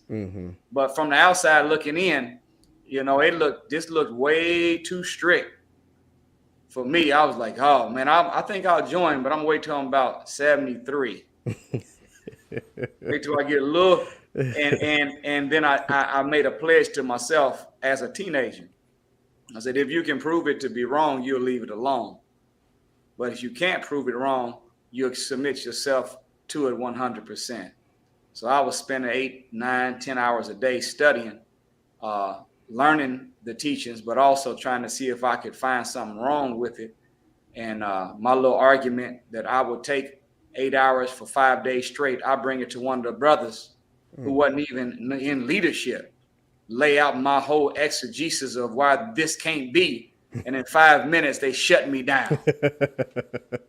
And so, as time went on, I knew that I couldn't prove it to be wrong. And I knew that the scales had been removed from my eyes, and I was becoming a resurrected man and operating in what I felt like I had power. So I knew it was the truth and submitted to it. And I guess because I studied so much, Brother Jeff, that when we had our meetings that we could talk, my statements had substance to it. So people were always pushing to put that brother on the rostrum. And I told him, man, I ain't come here to be on the rostrum. I told him, I said, I don't want to be in no leadership and I don't want to be in no ministry. I came to be a soldier. And I told him, I said, y'all never catch me in no dress shoes. I said, every time you see me, I'm going to be in some soldiering boots. I want to be a soldier. And they's like, well, you can be a soldier too. And they put me on the rostrum. I spoke. People were standing and clapping. I thought they just was being nice to this little teenage 17-year-old little brother that just joined the mosque. Lo and behold, they were really sincere, clapping and applauding. And they end up keeping me up there. And I end up becoming, as a teenager, an assistant minister. And I end up being made the minister here by the minister when I was the interim minister before I even turned 21. Wow. And we end up in about 6 months, we doubled in ranks from me when I was the interim minister. So I became the minister. And we were the most outstanding study group, most outstanding mosque, most improved mosque, all kind of accolades. But that's in a nutshell, that's how this became a reality in my life. It wasn't something that I was looking for. I wouldn't put myself in the category of Jonah in the belly of the fish. It wasn't on that level, but I didn't want the responsibility. Nor that I felt like it's insincere. If you want to be in leadership, something's wrong with you. You should want to be a servant. And if it happens, it happens. So it happened. That's awesome. That's an awesome story, Brother Nuri. And it's a good thing. I know the great people of Indianapolis are happy that you're there, and people across this country and across the world are happy that you're in the position that you are now in. But we are here tonight to talk about black love and black relationships. And you talked about Yeah. in that story about how at 16 years old there was a your then girlfriend Yeah. introduced you to the nation, and for some who don't know, that then girlfriend ended up becoming your lovely wife. And so you have so from 16 to now, you have a pretty good understanding of black love and black relationships. Brother Nuri, when you hear the words black and love together, what does that mean? What if somebody says that, what's kind is that vision to you? Man, that is a very good question. And, of course, what a blessing it is to be able to break that rule. And me and my wife, we were together when we were 14 years old in junior high school. Wow. So, she remembered the actual date that we start calling each other girlfriends and boyfriends. And I guess that meant that she had some awareness in her mind, consciousness that we was going to make it. But we, my then girlfriend became my now wife. But I will say this: don't try that at home. Don't you try that, little young brother and little young sister. There's a website and an organization. I don't know the name of the organization, but their website is called abstinence.com. And it's a website and an organization that tries to promote young people keeping their discipline sexually and keeping their virtue, and wait until they get married before they start interacting with the opposite sex on a physical level. I thought that's a good site, but on it there's a study that they did where they found that almost 99% of all high school sweethearts never make it to being husbands and wives. So that's not, it happened. We was able to crack into that little 1%, 1%. and I'm thankful for that, but it's not something you should try at home. Black, when most people see the term black, unconsciously we see it in a negative light. Mm-hmm. And that's because of the way that it's been used in language.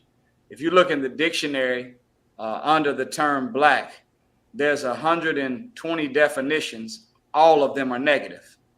But you look in the dictionary under the word white, there's 134 definitions, and almost all of them are positive: pure, clean, innocent, holy.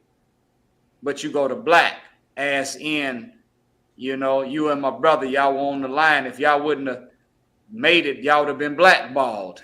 Look at that. Whenever you're having bad luck, you're behind the 8 ball, the black ball, the last ball to go in. The stock market crashed. It was called Black Monday. You're telling a little bitty lie, it's a little white lie, but you're telling a deliberate lie, it's a black lie. Think of so the math of black as a general statement has a negative connotation to it. The conscious community, a lot of times we use black, and it only is a description of skin color.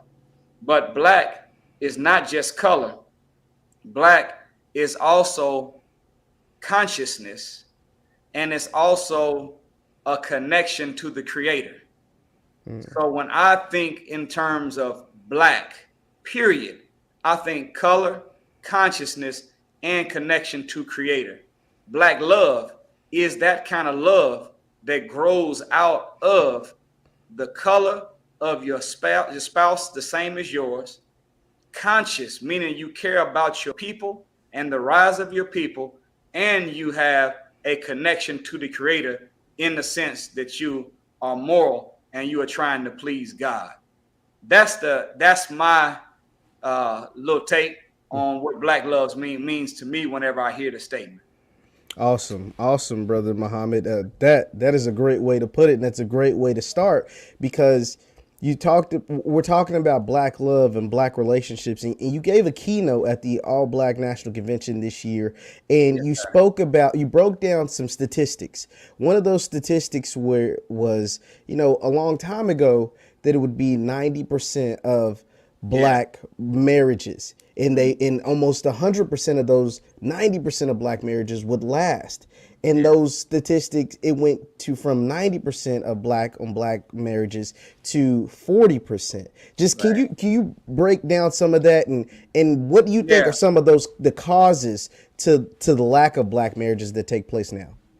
Well, it of course it did help that it was against the law to marry white women Yes, as that's black very men. true. It That's did very help. true. It did help that we were being lynched from looking under a white woman's dress while it hung on a clothesline. But what there was a 2015 McKinley Irving family law study where they went and looked at 1867, 2 years up from slavery, so-called Emancipation Proclamation. Whole nother show though, but Jeff, Yeah, yeah. for that, because emancipate doesn't mean free. That's why they didn't call it the freedom of slave. The word emancipate comes from the Latin word emancipere, which means to free from the hand, but not from the control. So once you got certain commands installed into the psyche of a people, you don't have to regulate their hands and their feet anymore, because every voluntary act of the human body must first start off as a thought. And then the thought is what encourages the body to engage in the appropriate muscular activity that matches the nature of itself. So once the mind is locked up, you don't have to worry about the hands and the feet, because the hands don't move if the mind don't tell it, the feet don't kick if the mind doesn't tell it, etc. But in 1867, they found that out of eligible adults, black adults that could be married, 90% of all black adults were married to a black man or a black woman, and they had a near 100% success ratio. 2015, there was only 40% of black adults that could be married actually being married, and they have a 75% divorce rate. So if you've got 40%, that's 4 out of 10. And if you got a 75% divorce rate on top of that 4, that means for every 3 couples or 4 couples you see, 3 of them are not going to make it. So only 1 out of 10 will survive to meet the word that they gave, till death do us part. Wow. So part of it, of course, was that, number one, we had to unite with each other in order to survive, and it was against the law for us to even look at a white woman. You could literally not just be incarcerated, you could be lynched for a crime called reckless eyeballing. Wow. And when you were charged with reckless eyeballing, the slave master's children would come and grab you and lynch you for looking at a white woman too long. So part of it, that fact that we were connected to with our own woman as the only option and our own man as the only option. And we were not, how can I say this? We were in Africa and we had become strong. We was there living and conquering the jungle for 50,000 years. And we inherited a certain amount of resilience that allowed us to be able to endure the suffering of slavery. Slavery imposed a whole nother level of treachery on us. And then the next generations, they were able to have that genetic resilience to be able to survive in the recent years up from slavery. But now it appears as though that resilience, that strength, that fortitude that we once had is now beginning to wear off, and we're not as strong as we used to be. So I don't know how to say it, but we punk out too much. We punk out too much on everything, including marriage itself. So we have that pattern now of giving in when struggle shows up. We have the most damnable disease that's killing black people is not high blood pressure, diabetes, or AIDS or cancer. It's excuseitis. And unfortunately, Brother Jeff, is even integrated and transferred over into the category of black love. Then when we put our word out there, because we were still somewhat connected to the genetic memory of our God-centered African culture, where we said, my word is bond and bond is life. And I shall give my life before my word shall fail. So when we gave our word that I will be your husband and I will be your wife through richer or poor, better or worse, in sickness and in health, till death do us part, our word was bond. But now, with excuse-itis, with this high level of punking out on everything, with the loss of resilience, our word is not bond no more. Our word has become blonde. And blonde is weak, recessive. So we got to get back and return to our core system of values, where we knew that the family unit was really our power base. And when we knew it, we behaved like it, and we executed, invented, and built civilization. Now today, we don't see it like that, and we are the subject of being the number one consumers, but not producers. We are employees, but not employers. We work somewhere, but we own very little of anything. We have $1.3 trillion in income, but still only have 1% of the wealth of this country. That's fast accurate, brother Jeff.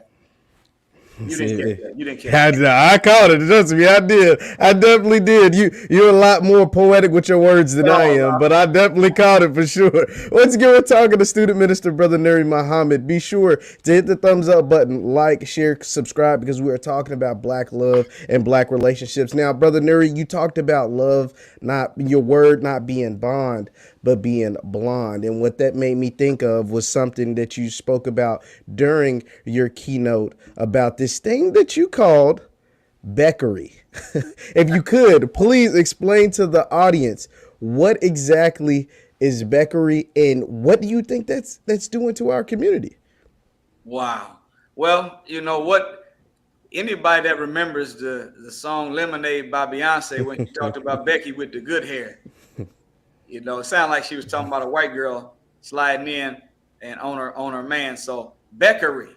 I was making a joke, you know, I was joking but serious about how every so often they present to the ICD-9 book, which is a book of symptoms, to determine what a new condition is going to be that they're going to be able to diagnose and treat and prescribe, whatever. And I said, I wanted to introduce a new condition to the book since they're doing it. It's called beckery.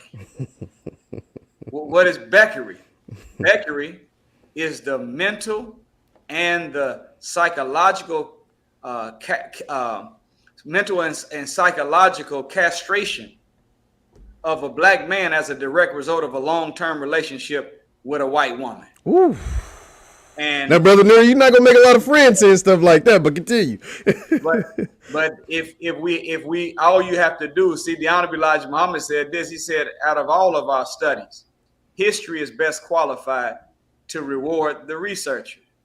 Scripturally, look at the story of Samson and Delilah. Delilah was a Philistine and Samson was a black man. He had locks, and they had tried to defeat this man all the years that he was winning as a warrior. They sent whole armies after him, couldn't break him, couldn't beat him. And so their last trick was to send a Philistine woman in to see if she can get close to him and break him. Philistine people are Caucasian. Next thing you know, you start hearing about Samson's locks being cut off and he had lost his strength. And ask any black woman, can they spot a black man that's with a white woman, even if the white woman's not present? And I guarantee you they'll tell you yes. You know why? Because as a general rule, they're a little softer, a little more punctified. They're not as masculine as they should be or would be if they was with that queen. So we were breaking it down, showing that, you know, whenever Napoleon was hired in the mid 1800s, he was hired by the King of England and other European rulers to go into Africa and destroy all of the images of black excellence. So he was getting rid of any image of the disciples that were black, Jesus black, Mary black, prophets that were black, angels that were black, and any signs of black excellence. And one of the things that he did was when he found that great pyramid Giza in Egypt, which is 451 feet tall and 451 feet deep, covering 13 and a half acres of land made of 1 million stones of gold, granite, and marble, stacked mathematically precise, east to west, north to south, up in the air, down into the earth. And we built it without John Deere or Caterpillar. We didn't even have a bulldozer. It was the power of the mind. Telepathy did. That's how powerful we were. So after he went into the pyramids, he noticed that the great images of what would be considered the gods, Osiris, Alafun, the great gods, Asa. Every time they seen Osiris, Isis was with him.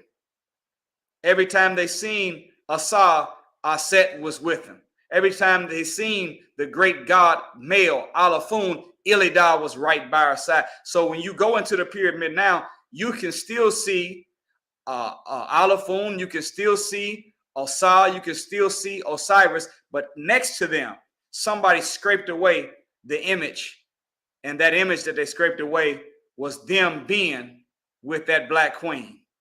Why? Napoleon knew that he could not allow a message to be sent down the line of time that not behind, but beside every strong black man has always been a strong black woman.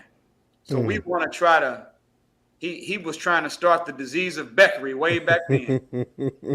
Here we are in 2021 and it's become full blown. Once again, we're talking to Brother Nuri Muhammad. If you haven't noticed by now, the man's on fire, and we're just getting started. Now, Brother Nuri, I heard there was a saying that I heard once. I first heard it from Brother Ben X, and it was from Minister Louis Farrakhan. He said, "Romance without finance is a nuisance," and I heard you say the same thing. And I was like, my mind was blown when I had first heard it. And then it was blown even more when I heard it the second time. For our audience, what does that mean? And why is that so important? Yeah, well, that's one of them old sayings. I call it from the gospel of Big Mama. We might have learned it from the minister, but it's an old saying that we had. And when I say the gospel of Big Mama, people know what I'm talking about. It's some stuff that Big Mama said that's just as true of what Matthew, Mark, Luke, and John said. Birds of a feather flock together. That's not the Bible. That's Big Mama. You lie down with dogs, you're going to get up with fleas. A family that prays together stays together. Wise man learn from others' mistakes. Fools learn from their own. A woman will either make you or break you. That's not Quran. That's Big Mama that said that. So it's some stuff Big Mama didn't put out, and one of them was romance without finance is a nuisance. Why is it? Because the nature of a woman is to put demands on the nature of a man, and the nature of a man is to put demands on the nature of the woman. And when you unpack the variables of the scriptures of the Old Testament, New Testament, or the Holy Quran, no matter which one you look at, it says by nature, man is maintainer, protector, provider, and woman by nature is help meet, comfort, and consoler to her man. So anytime that you have romance and there's no finance, how can you maintain? How can you provide? And if you've got maintain, protect, and provide as the three universal codes that you find in the Old Testament, New Testament, and the Holy Quran as the nature and natural function of a man, then at best, all they can do is protect, but he's missing the two other primary ingredients if he doesn't have any finance, because without finance, you cannot provide. Without finance, you cannot maintain. So it becomes a nuisance because it is the nature of a woman to put a demand on the nature of her man.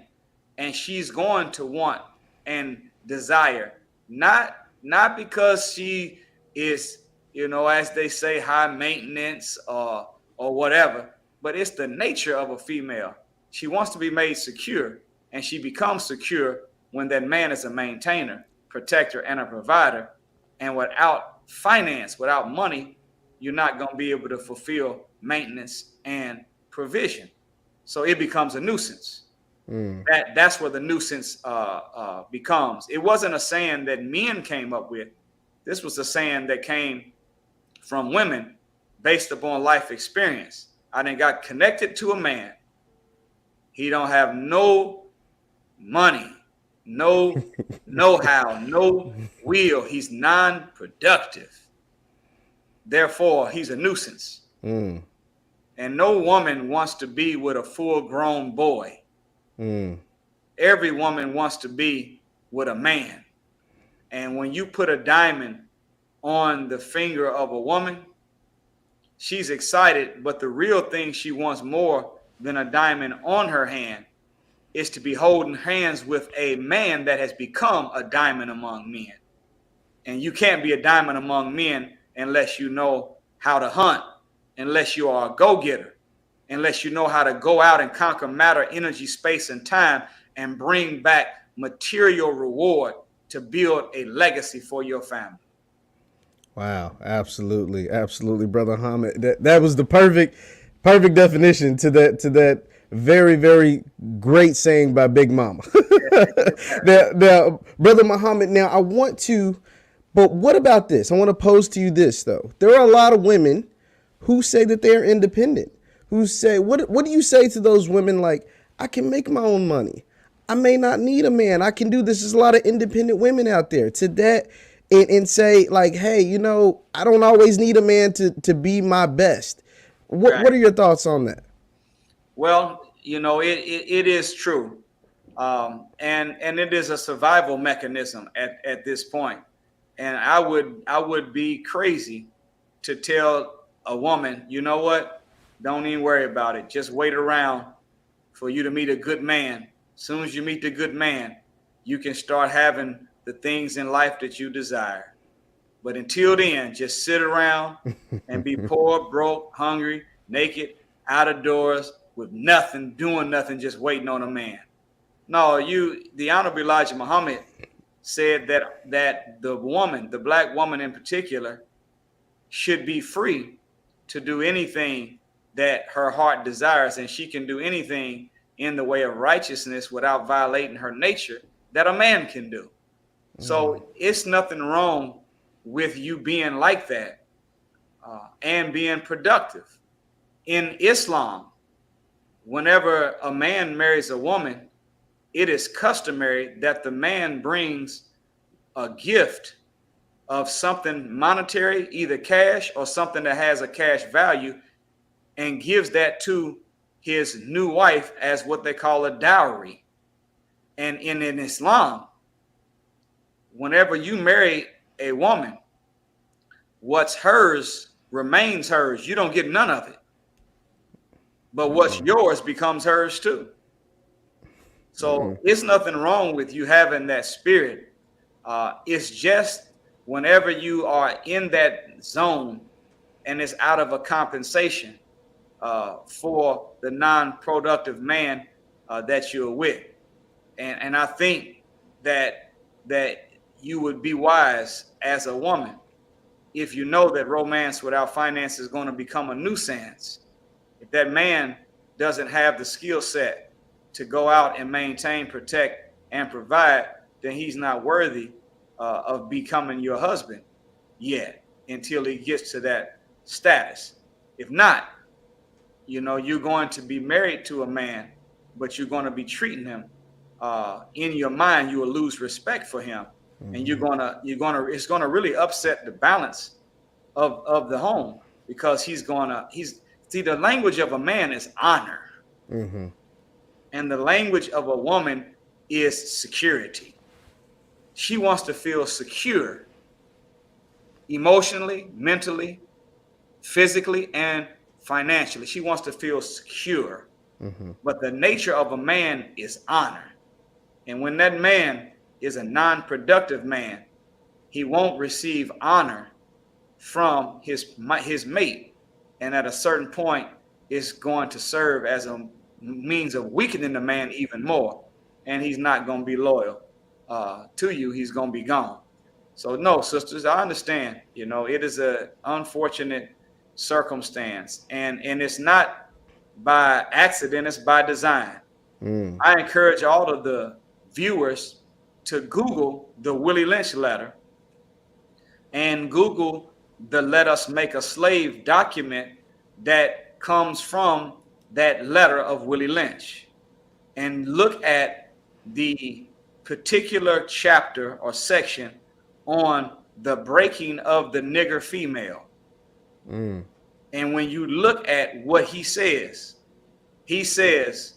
in paraphrasing, that make her to be independent of her man. By doing so, you will put her into, listen to this, he said, a frozen psychological state. Wow.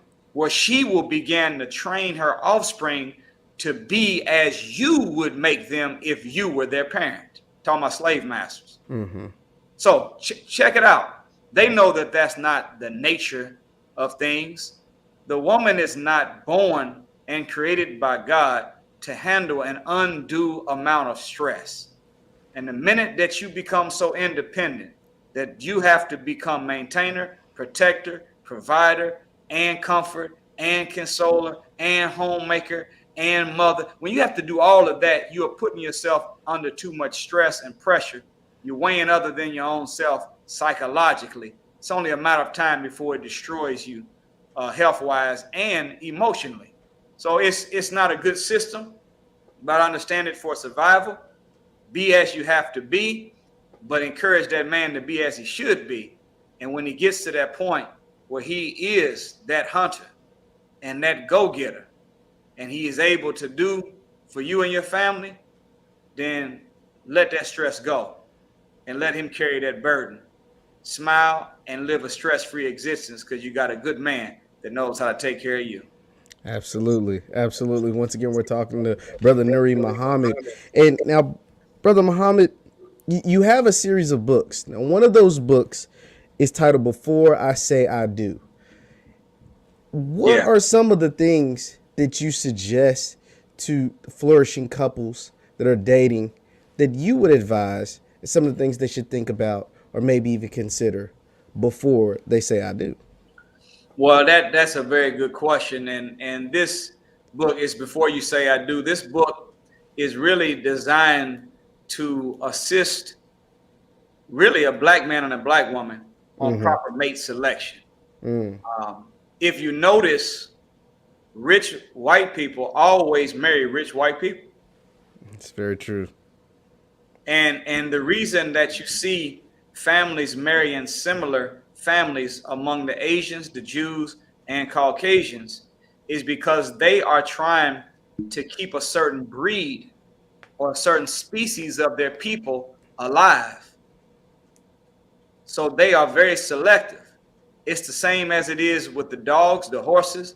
You don't mate different breeds of dogs with one another. You don't mate different kinds of horses. You have a horse that is for carrying a wagon or one that's a race stallion. You marry stallions. You put stallions with stallions. Mm-hmm. So mate selection, is so important. In fact, I'm gonna step out of here and say this, Brother Jeff.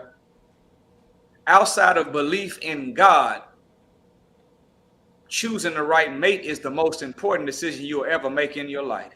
Wow. Because when you choose a mate, either that mate will inspire you to grow into your greatness, or they'll confine you to complacency. They'll either be your other half, or they'll make you half of yourself. Mm. The minister said this one time. He said, a good mate brings out the best in you and makes you more youthful. And a bad mate brings out the worst in you and causes you to age prematurely. So choosing a mate is the most important decision other than belief in God you ever going to make. Why? That's why. So, phase one, remember, brothers and sisters, what is marriage called? It's called holy matrimony. It's called a sacred union, or in some writings, they call marriage a covenant connection. Covenant connection, sacred union, and holy matrimony. These are all spiritual terms. So when you are going to choose a mate, you should be looking more at spiritual and mental characteristics than you are looking at physical characteristics. And one of the things that we learned is that, see, before we were kidnapped and Caucasianized and Westernized, there was no such thing as dating among black people. I didn't know that. We courted. We courted one another. Even, have you ever seen The Godfather? I have. You do know, we don't have time to go into it, but the Spanish or the Italians, the Italians adopted many of the customs of the Moors, which were African Muslims that conquered Spain and went into Italy. So a lot of their habits that you see among the Italians are very similar to Muslims. We greet each other cheek to cheek. They greet each other cheek to cheek. They have brotherhood. They don't discuss certain things at the dinner table. It's about family. But you remember in The Godfather that when Michael was in Sicily and he was interested in a female, they went out walking with each other. But when the camera panned up, behind them, 100 feet away, was that little girl's whole family was out there. It was about 15 deep. They learned that from our African customs. We did not believe that we should ever engage in physical contact with one another until we were married, and that any time that we were even alone with the opposite sex, we would have a chaperone with us to make sure that we didn't get too excited, too physically attracted to one another, and then end up engaging in premarital sex. Sex, the Honorable Minister Louis Farrakhan said, has a blinding quality to it. It floods the brain with so many chemicals, the serotonin, the endorphins, the adrenaline, and the dopamine that the brain is flooded with being sexually active is so strong that it begins to really corrupt the prefrontal cortex, which is the place in the brain that deals with judgment.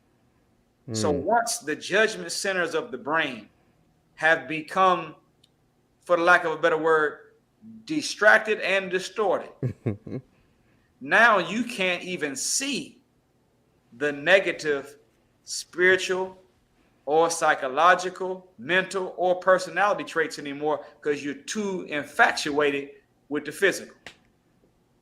So we, in picking that mate, say don't date, court. Dating is just two people involved with each other and whatever happens, happens. But courting is when two people are only communicating with each other because in their mind they have at some point finding someone that they're going to marry, and they're not going to be physical till that point. I know this sounds rough and strict. It's real rough and strict. You think about, I think you think about people talking about how hard it was to have Steve Harvey put out something called a 90-day rule. Oh Lord, how we? No, but if you really want to be serious and you want to have what you're looking for, which is that happily ever after, you got to do it right. You can't take the wrong road and expect to end up in the right place. That's the way it goes. So that became an issue. And what happened, Brother Jeff, is that talking to people all over the country, we were being invited to speak by all different kinds of people at different sets. But almost always the freedom fighters, the revolutionaries, the activists that brought us in, they always had domestic or relationship problems. And I said, man, do you know your home is supposed to be your spiritual recharge center? Mm-hmm. It's supposed to be the place that you unplug from this wicked white supremacist world, and you can come home, let your guard down, and come to an environment where you can plug into a pure source of love and extract peace and power from your home. But man, if a man or a woman is out fighting for their people, fighting to make a living, and then they come home and they got to fight again, how are they ever going to have the energy on either side to perform well for freeing the people, well for building the business, or well for each other as husbands, fathers, and mothers and fathers? So I kind of really was tired of having these little sidebar meetings all the time. So I said, let me see if I can come up with something that can help stop this a little bit and help it. And I did Before You Say I Do, and then we kept going, and then everybody said, well, I'm already married, I still want to talk to you. I was like, I got to do another After You Say I Do. So now I got both, before and after you say I do, and I just say, look, take 2 of these and call me in the morning. It's like an aspirin. Yeah, like the old Like, doctors used to say when they going door to door with them little leather bags. I say, take 2 of these. So far, we haven't had anybody really call back because they've been pretty good guides in helping mate selection, and then really helping to practice what I call courtship after marriage, which is also a system that keeps things going and alive. That's in the After You Say I Do book.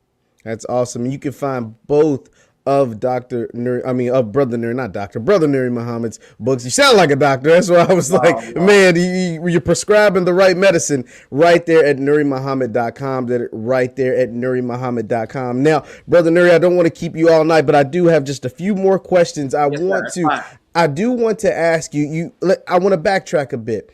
You spoke about, well, I wanted to ask you about interracial relationships. We're talking about black love. We're talking about black marriages. We're talking about black, being together, black relationships. But there is an influx of interracial relationships that take place within, particularly for the black man. Let's call the brothers out, because it's really happen. Sisters happen, but it's really the brothers. What do you think? Is that a good thing? Is that a bad thing? I'm more of an advocate of, I feel like black men should devote themselves to black women, but I don't judge the guys that do otherwise. But what are kind of your thoughts on the interracial relationship thing? Well, we don't believe in it. The Honorable Elijah Muhammad was taught by God that, and common sense tells us, anytime that you are with someone that you call your spouse, you call them your mate. Mm-hmm. Well, go in your closet and pick up a red Reebok. Go in your closet and pick up a pair of white Air Force Ones. Go in your closet and pick up some Concord 11s. If you have one Concord 11 in your hand, and you go to the closet, or somebody goes to the closet and comes back out with a red Air Force One, say, here you go. You say, no, this ain't the mate that goes to this shoe. Why? Because it doesn't look like. It has to be the counterpart of, it has to be the match to, it has to be the mate of. So that should be a criterion in mate selection. The Honorable Minister Louis Farrakhan did say this, though. He said, love can transcend color. He said, however, the problem with us is that we did not choose a white woman instead of a black woman out of love. We chose it out of a sickness where we feel closer to our slave master, therefore we feel successful. We actually believe, and you look back, and as we gave the example of in the beginning, why was it easier for us to stay married to a black woman, or a black woman to a black man? And it's because they wouldn't allow us to even look at a white woman's dress while it hung on a clothesline, let alone be, looking at a white woman or being in a relationship. You can get lynched for reckless eyeballing. Well, look at what happened to us. Do you know that Black Wall Street in Tulsa, Oklahoma, in the early 1900s was not the only place in America where there was independent black economics operating. There was Rosewoods. There was other places. Mm-hmm. The reason we had our own dry cleaners, banks, grocery stores, bus lines, hotels, restaurants is because white people would not let us in theirs. So because they would not let us in theirs, because of segregation, we Mm-hmm. were forced to build for our own, and we didn't just survive, we thrived Mm-hmm. doing for self. But the minute that Negroes start going into the sitting at the bar stools and getting spit in their food, rate water hose and beat, I want to sit on the toilet next to white people. I want to get drunk next to white people. I want to sleep in a little nasty hotel room next to some nasty white people. The minute that they said, all right, you niggers can now start eating with us, coming to our movie theaters. You can start going to our cleaners, our grocery stores, and sleep in our hotels and ride on our buses. Guess what happened? Our Auto hotels busted. All the black disappeared. businesses went away. Disappeared. So, Mm-hmm. so integration with white people meant disintegration of black power in the sense of economics. Turn that into this whenever you have black men running with another woman. Integration ends up becoming disintegration of the power base of black people, which is the black family. So it is not that love can't transcend color, but what made you like them enough to choose them over someone that looks like you and came from the same life experience? I said, and even if you don't want to get into the Quran or the Bible in the story of Samson and Delilah, your mama's a black woman. How are you going to watch her suffer and struggle all those years trying to do for you, and then you want to pick somebody that looks opposite of her? Brother Jeff, the black woman has been the most loyal woman to her man more than any other woman of any other nationality, race, or group of people on the face of this earth. She deserves to be maintained, protected, and provided for. We owe her a debt to look out for her and make sure we take care of her like she's been taking care of us all of these years. So that system of doing it, and I'm saying that if you have already made a commitment to someone, I'm not telling anyone, and we don't promote that from the Honorable Minister Louis Farrakhan. If you made marriage vows, we're not going to tell you just go get a divorce. Mm-hmm. No, if you've already committed, then you should honor your vows. But I will say that in order for you to reach your full potential as a black man, you're going to need that precious black woman with you to help bring out the best in you where you can reach your full potential. Wow. Wow. Once again, this is why we had Brother Nuri Muhammad on. He drops the gems. He gives the facts. This is what we love to hear. Be sure to hit the thumbs up button and share this video. This needs to be seen by as many people as possible because we love what the student minister, Brother Nuri Muhammad, is saying right now. You're giving a sermon. I feel like I'm in church right now. So I see what the good folks in Indianapolis, what mosque number 74, correct? Yes, Mosque sir. number 74. I see what they get each and every week, each and every day, because this is amazing. Now, Brother Nuri, I'm going to get you out on this. I want to say, now, during your keynote, you spoke about how black men and black women want to be loved differently. I'm not going to tell you to give that whole 45-minute speech. If you want to go see that, we have that at allblackdigital.com. That's allblackdigital.com. But what, just if you can, just summarize that just a bit about how black men and black women love to be loved or respected or loved in different ways. Just kind of, if you can, just I know it's gonna be hard, but just kind of summarize that in a bit. We don't have to get the whole acronym, but just a little how they like to be loved and respected in different ways. Thank you, Jeff. Well, I learned this from the minister once. There is gender specific commands from God on how a black man can get the best out of his woman and how the woman can get the best out of her man. And even though we are two twin halves of a single essence, as the Quran says. We are different in the way that we receive and the way we are communicated with when it comes to love. You have some people that wrote a book, they call it the four love languages. I don't know how accurate that is, but I know that in Ephesians 5:33, there's a verse that says this, and men should love their wives as they love themselves, and women should respect their husbands. I said, wait a minute. Why did it say love when man to woman, but respect from woman to man? As you heard me say earlier, the language of a man is honor. So we, in that message called How to Love a Black Woman and How to Love a Black Man, we went through what it means to love and what it means to respect. So in the context of love, they did a study in 2012 on the Today Show where they interviewed women all over the world to find out what is it that they were looking for in a man. Different groups of people, different nationalities all over the earth. And they kind of consolidated it into four basic ingredients that all women were looking for in their men. And one was loyalty. Two was to love.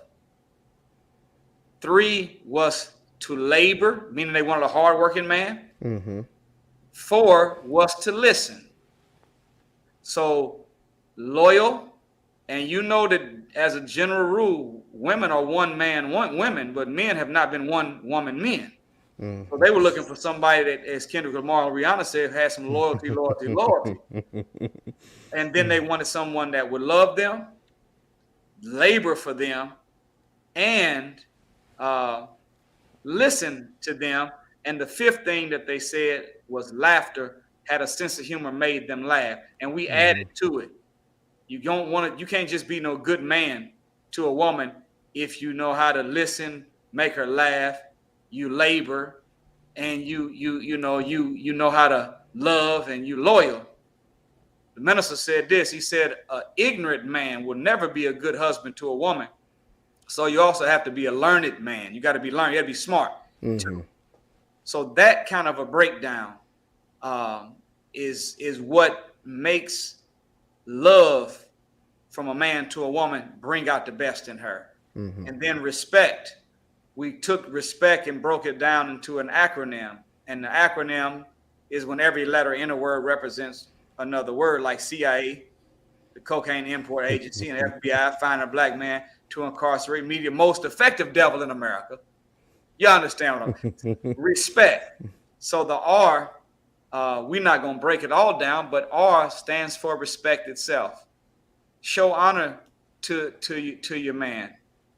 Respect him. Show him that you have a sense of dignity in looking up to and you admire him. E stands for esteem. And esteem is a little different than worth. When someone has self-worth, that means what they think about themselves based off of what God said about them and what they see in the mirror. But self-esteem is what you think about yourself based off of how other people see you. So if you're going to esteem a man, you have to show him honor and respect in front of people that he honors and respect. And then the S, we broke it down as it stood for his sight. Stay beautiful. Smile at that man. Let him know that you're happy. If hopefully you are happy, because if you're not happy, I'm gonna say this to the brothers: the goodness and the greatness of a man is heavily determined by the size of the smile of the woman that's with him's face. If you want to know how good you're doing and how great you are as a man, look at the size of the smile of your woman. If she ain't smiling that much, you ain't doing too good. Then of course, sensual touch. Men are more physical than women. So you have to be, as a woman, you have to know that he's more physical and give him more sensual touch. And then the P, stands for, um, I believe we broke it down to represent power, or show him that he's powerful, or that you are proud of him. Honor him, compliment him. And then, of course, the other E is eating. What food do you feed him? You don't want to just be as a wife. You don't want to just be a cook. You don't even want to just be a chef. You want to be a food scientist that knows how to study what his purpose for living is, and what kind of energy output is required for him to perform successfully at what he does to make a living for you or your family. And then you figure out the balance of carbohydrates, protein, and amino acid. What fruits and vegetables go well together that give him the strength and keep his health up, so that he can eat good at 6 o'clock on Wednesday and wake up early on Thursday, ready to go conquer the world for you. So eat. And then the last is C, show compassion to that man. Men are more sensitive than they act to be. Be kind, be compassionate to him, speak to him in a kind way, and show him that you care. And last, the T, train your children to love their father. Train your children to know that what the father is out there doing. Because, as a general rule, Brother Jeff, children don't spell love Love. Children spell love Time. So what they deem as love is spending time with them. But when a black man in this world is trying to survive, normally we got to work so hard that we don't have a lot of that Time. But if you've got a wife that would train the children to love their father and let them know daddy's not here, but he's out there putting in work to make sure that you have that coat, that you have those shoes on your feet, that we have something to sit down on, that we have a warm home and we have food in the refrigerator. That's his love for you. So when he comes home, soon as you hear them keys jingle, that door open, you run to that door and you jump on your father, tell him how much you love him and that you missed him. So that's kind of a simple little formula to love her and her respect him. And if we follow that little simple template 7 days a week, 365 days in a year, we would be back at 90% of all adults married again, with a near 100% success ratio, staying together. Good black man with a good black woman, building a future for our people. Absolutely, absolutely. Those who are listening, please give Brother Nuri Muhammad a digital round of applause.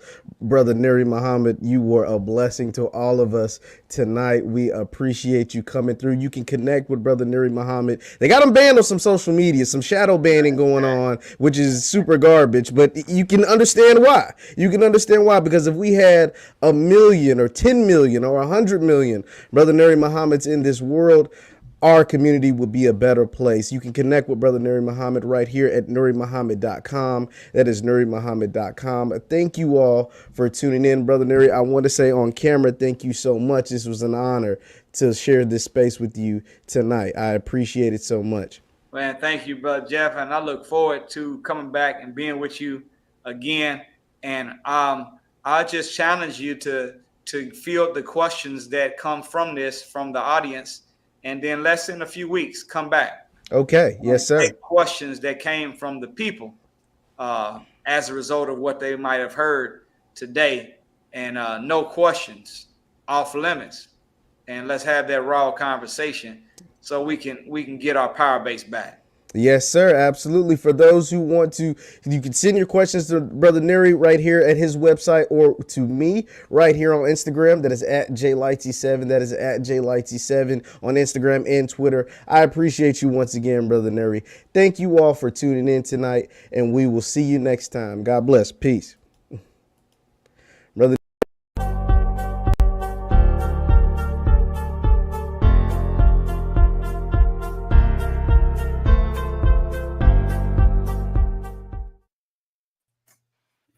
Welcome to Fly Nubian Money, where we help you master your mindset and maximize your money. Now, today we're tackling something that's quietly impacting every part of our lives: processed foods. Did you know they can shorten our lifespans up to 18%? But it doesn't stop there. Processed foods are affecting how we think, our moods, our focus, and even how we relate to others.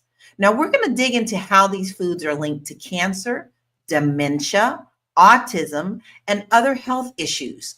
Most importantly, we'll talk about real solutions, how we can make healthier choices for ourselves and our families. This isn't just about food, it's about reclaiming control over our health, our minds, and our lives. So let's get into it. I have a panel of beautiful queens, royal, beautiful panel today. We have Tiara Williams, producer and actress. We have Constance Carter, wealth activist. We have Dr. Alicia Watkins, social worker and human rights advocate. And we have Aisha Verzi, financial expert. Ladies, now first, I'm going to just kind of ask you a simple question. Do you struggle with your weight? And do you see, if you do you see a difference when you eat healthier and non-processed foods? So I'm going to start with you, Constance. Absolutely. So I try to work out. I've been working out for at least 16, 17 years. Like I go faithfully. I go to the gym because I created this habit. Do you guys know about creating a habit? You do something for 21 days and you create a habit. So I get up and I go to the gym every day. Sometimes I don't get up out the car. I stay up in the motherfucking car, but I go to the gym every single day. Okay? Because it's a habit. It's a habit. It's a habit. So, but I do go to the gym, and the last couple of weeks, because I had started this podcast, I hadn't had a chance, just trying to, do the content stuff in the morning, but I hadn't been to the gym. I went to the gym yesterday, and boy, it kicked my ass. That's the reason why I know that I don't stop going, is because I know when you stop going, then it's hard to start. But then, as far as eating, yeah, like the other day, like I try to eat like cookies and stuff, but the other day I had cookies because I just wanted something real quick and my stomach was hurting. And I think when you're so used to eating junk and your stomach hurts, it's just part of life. But when you don't eat it and your stomach and you're feeling fine, and then you start eating it again, it kind of messes you up. Yeah, it definitely can. How about you, Dr. Alicia? Hey, self-care is self-love. So I pay myself first, like when you invest. So I'm an accountability person. I have to have another person there edging me on. If not, I'm just going to sit on the couch. If I don't sign up for a race and have a reason to get up and go do my run-in, I'm just going to sit on the couch and eat. So I need to sign up for things and to just get out there and have interactions with other people. That's what helps me to exercise. So I sign up for the boot camp. It's not that expensive. And what's more expensive is having a healthcare problem, being unhealthy. That's very expensive. So I invest in myself because I love myself and I pay attention to what I eat. So I don't eat street food. And I grew up in a household, we didn't eat street food. So it's paying attention, it's setting, like Constance talked about, it's really making these habits of taking care of yourself and loving yourself. Exactly. How about you, Aisha? Good morning, everyone. That's a great point. And I also love what Dr. Alicia said, is the habits that you form, right? And for me, it's really taking cold showers. I take cold shower to just really wakes your body up so that when you eat, you feel clean, and the food that you prepare and the habits you form around food. And growing up in Africa, our food is very clean anyway. We go to the market, practically you feel like you're in the market 3 times a week buying fresh foods, and if you don't get there on time, you don't find anything because it's finished. So we're used to that, and I do the same thing here in America. My kids are not used to eating anything other than home cooked meal, and it's fresh foods all the time. So really, for me, I'm used to that. It's part of my life, the way I was raised, and I love it. And really, if we're not careful, in my field in finance, they actually talked about that. They said more Americans are going to have chronic illness. It's going to be the number one problem we have. Not even dying, is chronic illness. So 7 out of 9 people, 7 out of 9 are going to have chronic illness because of the diet we have. So self-care and, just really being intentional and forming great habits is so important.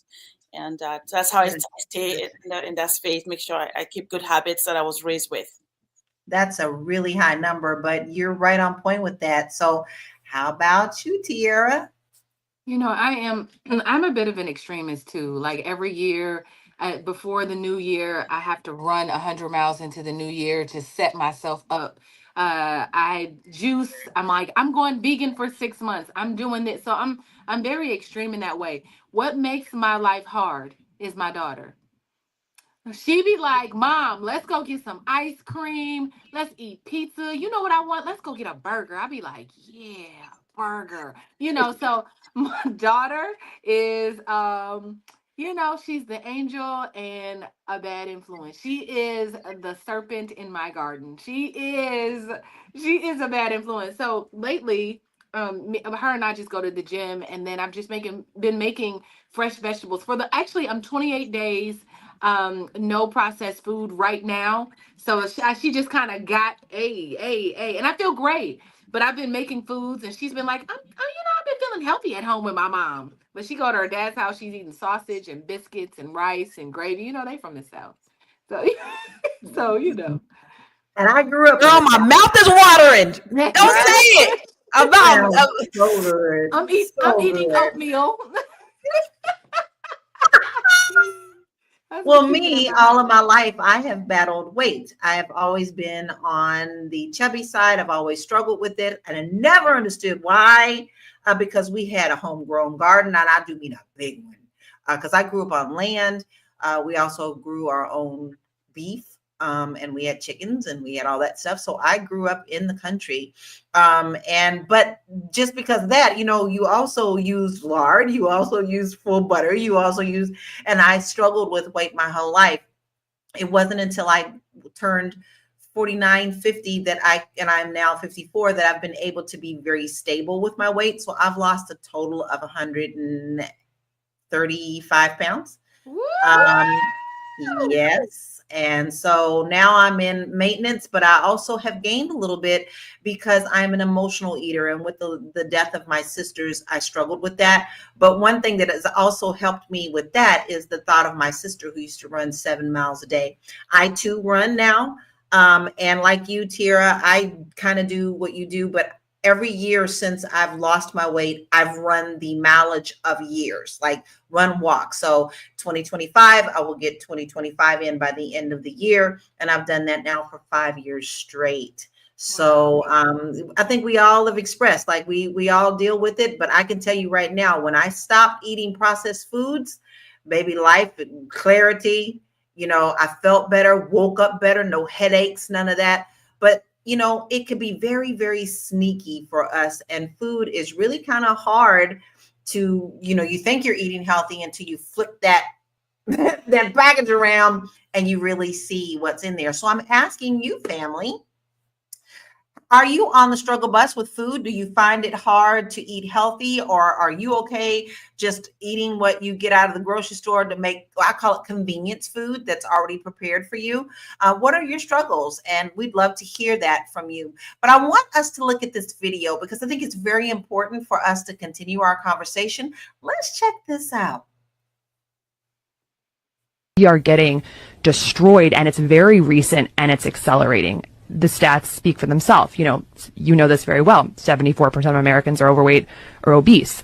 50% now of American adults have type 2 diabetes or prediabetes. These were diseases where there was 1% of Americans in 1950 had type 2 diabetes. Now it's 50% of Americans have prediabetes or type 2 diabetes. Alzheimer's, dementia are going through the roof. Young adult dementias have increased like 3 times since 2012. So early onset dementias, we're seeing, this 1 in 2 Americans are expected to have cancer in their lifetime now. 1 in 2, and young adult cancers are going up 79% in the last 10 years. We've got, of course, the autism rates are absolutely astronomical. 1 in 36 children has autism now in the United States. That was 1 in 150 in the year 2000. And in California, where I live, it's 1 in 22. 1 in 22 with a lifetime neurodevelopmental disorder. We've got infertility going up 1% per year. 25% of men now under 40 have erectile dysfunction. A quarter of the country. This is fundamentally a metabolic disease. We've got 77% of young Americans can't serve in the military because of obesity or drug abuse. We've got autoimmune diseases. Some studies are saying they're going up 13% per year. It's really unbelievable. And I could go through so many more diseases. Of course, we've got heart disease, which is almost totally preventable as the leading cause. These numbers are absolutely frightening. Armando, who is one of our stable watchers. Hello, Armando. Thank you for coming in today. He says, yes, I have developed my own eating habits to stay healthy and grow food, to keep learning how and what to eat. And, I think that most of us really need to think about that. It's really not that hard to grow food. You can even do it in pots on your patio. But we're going to discuss what that Joe Rogan interview, although I don't like him, I think the subject is great, and what that means for us in our lives. We're going to take a short break and we'll be right back. Hey, if you're just tuning in, you are watching Fly Nubian Money, where we help you master your mindset and maximize your money. I am Tierra Williams. I'm also known as Miss Black Hollywood, and I am the proud producer of this show. So I hope that every day when you join us, you leave a little smarter than you came, because that's the point. Otherwise, why are you watching? So if you want to receive notices for when we go live, Fly Nubian Money goes live every single day. That's Monday through Friday at 1 p.m. to 2 p.m. Eastern Standard Time. So if you don't know, now you know. All you have to do is text the word Queens. That's Queens. That's Queens to 87948. That's 87948. That's Queens to 87948. Yes? If you want Queens 87948. You don't want to miss any of our shows, and you'll get a notice every day when we go live, so that hey, whatever you're doing, you forgot what time of day it is. Ding, ding, ding. The Queens are on. The Queens are on. So you want to make sure that you text the word Queens, Queens, to 87948. Yes, yes, and yes. All right, ladies. After losing so much weight and really getting focused on the quality of food that I eat, when I talk to people, because they always ask you how you do it, but then when you tell them what you're doing, they don't want to do what you do. They want some magic pill. So, Dr. Aisha, what is the first thing you think of when you hear processed foods? Dr. Alicia or Dr. Aisha? Dr. Alicia or I'm Aisha? sorry. I was like, wait, who are you talking to? Yeah, I'm mushing us all together. Sorry about that, Dr. Alicia. All right. So, processed foods. Well, processed foods, I want to take a different stance on that. Processed foods is cheap. Fruits and vegetables are expensive. So how dare us sit here and talk about buy fruits and vegetables and eat healthy and all of this stuff? Have you been to Whole Foods? Have you been to the grocery store and see what is expensive, what grocery prices are increasing, and what is affordable? Have you been to the McDonald's when they had their dollar menu? Do you understand that it's easy for some people to talk about eat healthy foods when ramen is 90 something cents? So, processed foods is bad for you, and we're giving you all this information, but what's the point of doing stuff like that if it's so expensive? And that's the real problem that we have. And Constance Carter, thank you so much, sent me some very, very troubling information related to food. I'm changing the subject a little bit, but Donald Trump or the Orange Man just ordered a federal spending freeze on temporary assistance for needy families. Talk to them about fruits and vegetables. And the special supplemental nutrition program for women, infants, and children. It's directly tied, Aisha. I'm not. I keep want to call you Aisha, Dr. Alicia. It's directly tied because our communities are the ones who are always first affected, period. So I lived in Louisville, Kentucky for a long time, my whole life, and we had our first Black grocery store in the West End. They were the last to get the deliveries for any fresh food. They were the last of everything. In fact, it didn't even last a good 2 years. That grocery store had to close. So the government doesn't care about us at all. This is not shocking to me and whatsoever. Matter of fact, I'm surprised this orange Muppet didn't do it on day one. I feel like I'm living through 2 years and we've only been 1 week. So what we need to do is to really focus on not what they're taking away from us, on how we can get together to help us be more healthy, to be more active, to spread the wealth, but you got to want it. So our community needs to want it. He can take all the fuck things he wants to take away, but I am not going to let him take my joy, period. So fuck him. All right, next. I'm sorry. I'm so That's sorry. why we weren't talking about foreign aid today. That's why we didn't want to do that, because we just want to keep Lala in joy. Go ahead, Lala. Joy. We're not going to bring up Donald Trump today. It's all good. We'll talk about him tomorrow. That's okay, but that's what he's planning on doing. So we're not going to allow him to steal our joy. All right. So this actually does bring up something, though, because this does tie into this. Like, Dr. Alicia, you mentioned very clearly, and I'm with you. Like, how much is freaking food? Like, I know when I'm eating healthy, my food bill goes through the roof. But guess what? There's also stores like, that's why I love Trader Joe's, because it's more affordable. But, you know, you got sneaky things like Whole Foods giving you processed food. And you think just because you're shopping at Whole Foods and paying 4 times more that you're getting the healthier version when you're not. So now I'm going to say the correct name, Aisha. Do you check the food labels when you go grocery shopping? That's a great question. It depends on what I'm shopping for, right? I try not to buy things that are processed anyways. It's just not how I was raised. So I don't even gravitate towards that. But if I do pick up something, if the ingredients are more than 3 that I cannot pronounce, I'm not buying it, because I understand that it won't even taste right. So I'm not even going to buy it.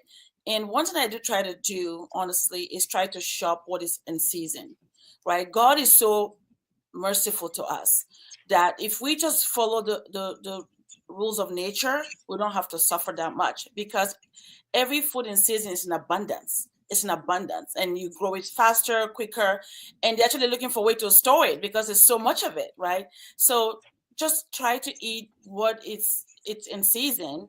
And if you do that as much as you can, it makes it easier for all of us.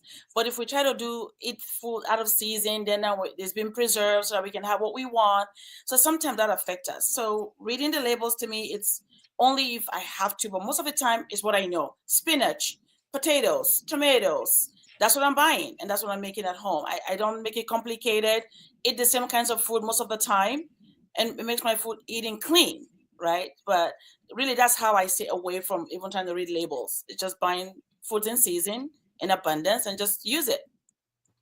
Well, you know what's really interesting about that? You're right. You know, when you're buying fresh, you know, you kind of know, okay, you have a little bit of control over that. But like and this ties into to, you know, eating healthy and also economics and those who have more and more and not. So when you get a can of green beans, you would expect you wouldn't have to read a can of green beans, right? But when you flip them over, one of the first ingredients you see in that can of green beans is sugar Yeah. and salt. And And who salt. the hell needs that? And a can of green beans, right? I mean, it's a struggle. So, Constance, what's that one processed food, that one that you just can't seem to give up? First, Lala, I need to really address the elephant in the room. On that video, I don't think that we discussed. I feel like, we're all going to die, and there's all these different ways to die, but having a man that's 40 years old with erectile dysfunction is a problem for me. That's where I draw the line. We all gonna die one day, but this ED thing we gotta address. Black men start eating right. We out here. Listen, I'm almost 50. I'm at my peak. I need you guys to be functioning properly. Stick together. That's all I got to say about that. I don't know what else.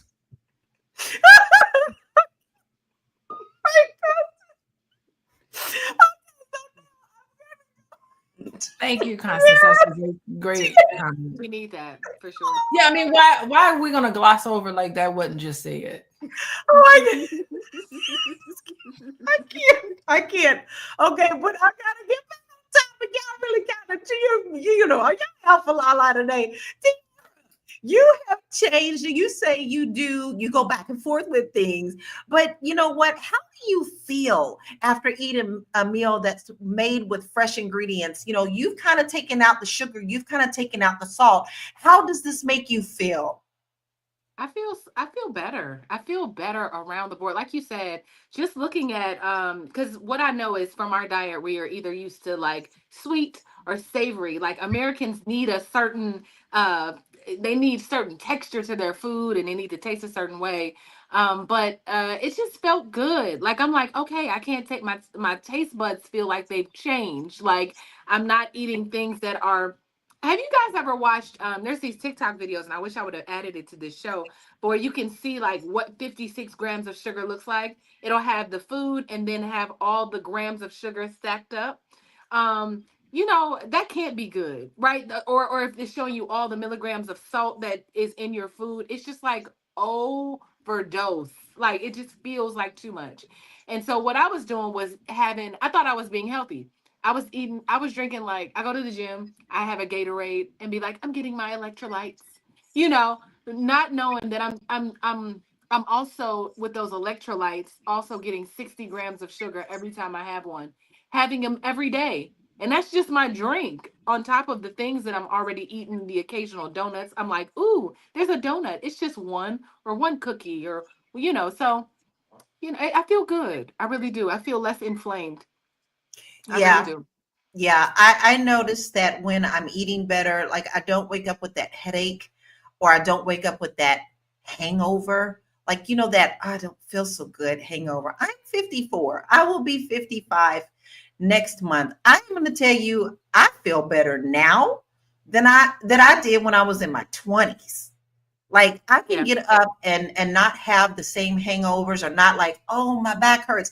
And let me tell you something else. I have three bulging discs in my back. And they were bothering me all the time when I was 285. I was just miserable. I couldn't move. I couldn't sit long, and it would take my breath. Like if it shifted, I would can't breathe. And then when I lost all my weight, poof, gone Yeah. because it doesn't have that pressure on my body anymore. So it's safe to say that, we all need to be aware of what we're putting in our body. We are not separated. We are mind, body, and spirit. And as Dr. Alicia said, self-love is loving yourself too, right? And so sometimes we just don't think about the things that we put into our bodies could be affecting us on all three of those levels. Because Yeah. if you don't feel good, you definitely don't feel good spiritually, and your body don't feel good either. So, it's just, and sugar is so dangerous in so many different ways, and it's in absolutely everything. But we're going to take a quick break. Oh, okay. Well, I was just going to ask Dr. Alicia. I would love to know after the break, like if we've listened to the statistics that they said about like autism and neurodivergent conditions and like all the things, if you can like shed some light on how processed foods are changing our moods and all of that stuff, I would love that because I don't think people know that those things are linked. That sounds good. And I think we also have some wonderful graphics to support all of that. So we'll be right back. You want to grow your money and not blow your money, as Constance says, check us out at flynubianmoney.com. There's all kinds of resources, programs, videos, resources. In 2024, there's no reason to be broke when there's information all around us. So get your money right. flynubianmoney.com.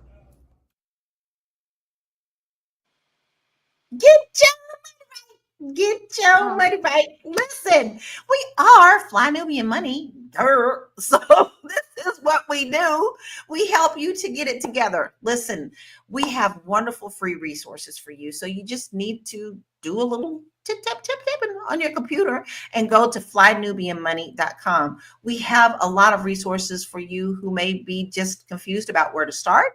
or you just confused, or maybe you're afraid to even look at it. Let's face it, sometimes, a lot of the times when you are in financial stress, you put your head in the sand and you don't want to look at it.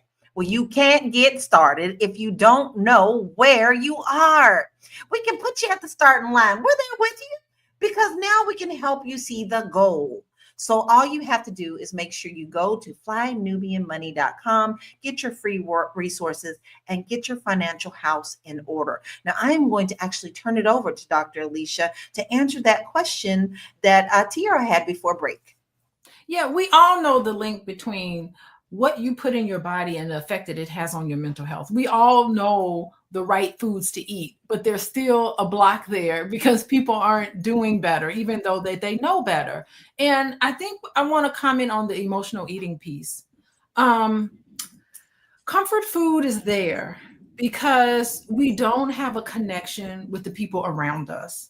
Things happen to disrupt things.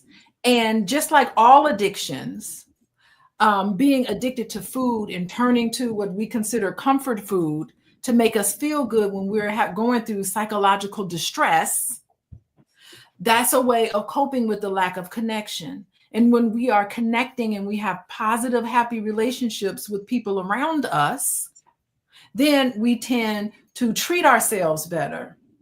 And so I think that that's a signal to you. If you've been grabbing at the chips and grabbing at the cookies, that's a signal to you to be able to stop and figure out what's going on in your life that you're not dealing with.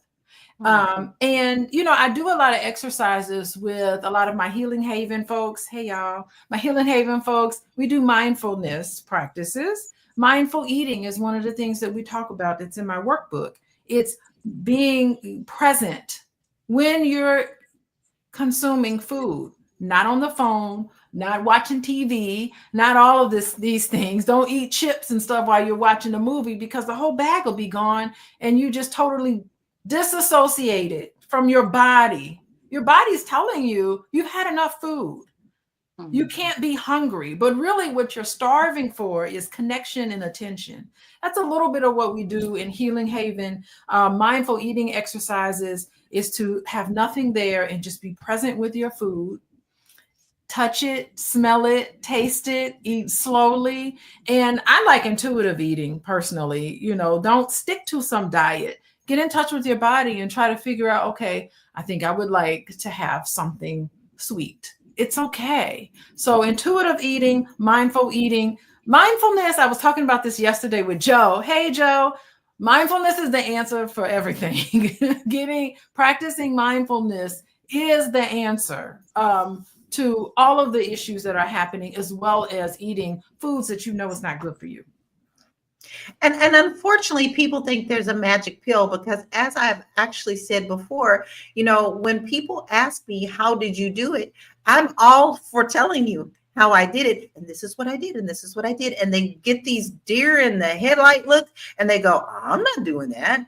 They want a magic pill. They want these shots, these Ozempics and Wegovy's, and they think that that's going to keep it off. When in actuality, once you get off of those things, you're right back to where you are. You need to face what the root of the problem is. Now, I will tell you guys, I told you I've been overweight all my life, and there's two things that caused me to help be overweight, and it's not just because I wanted to eat everything. It's because of that. I needed comfort. One, abandonment issues. My birth mother left me when I was 3 years old.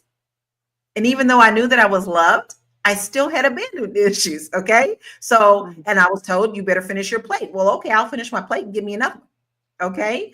And then two, sexual abuse. I hid that because of that too. I didn't want to be attractive. I didn't want people looking at me. So the root of the problem is not just that you're eating more. You need to stop and look at why. Even though it's going to be tough to do, you have to see what the root of the problem is, period. But we have some great stats because this does affect you in so many different ways. 18% lifespan reduction. Eating ultra-processed foods could shorten your life by nearly 1/5. Wow. Obesity connection. More than half the calories Americans eat come from ultra processed foods, contributing to weight gain. Childhood obesity. Over 19% of US children are obese, and processed foods are a major factor.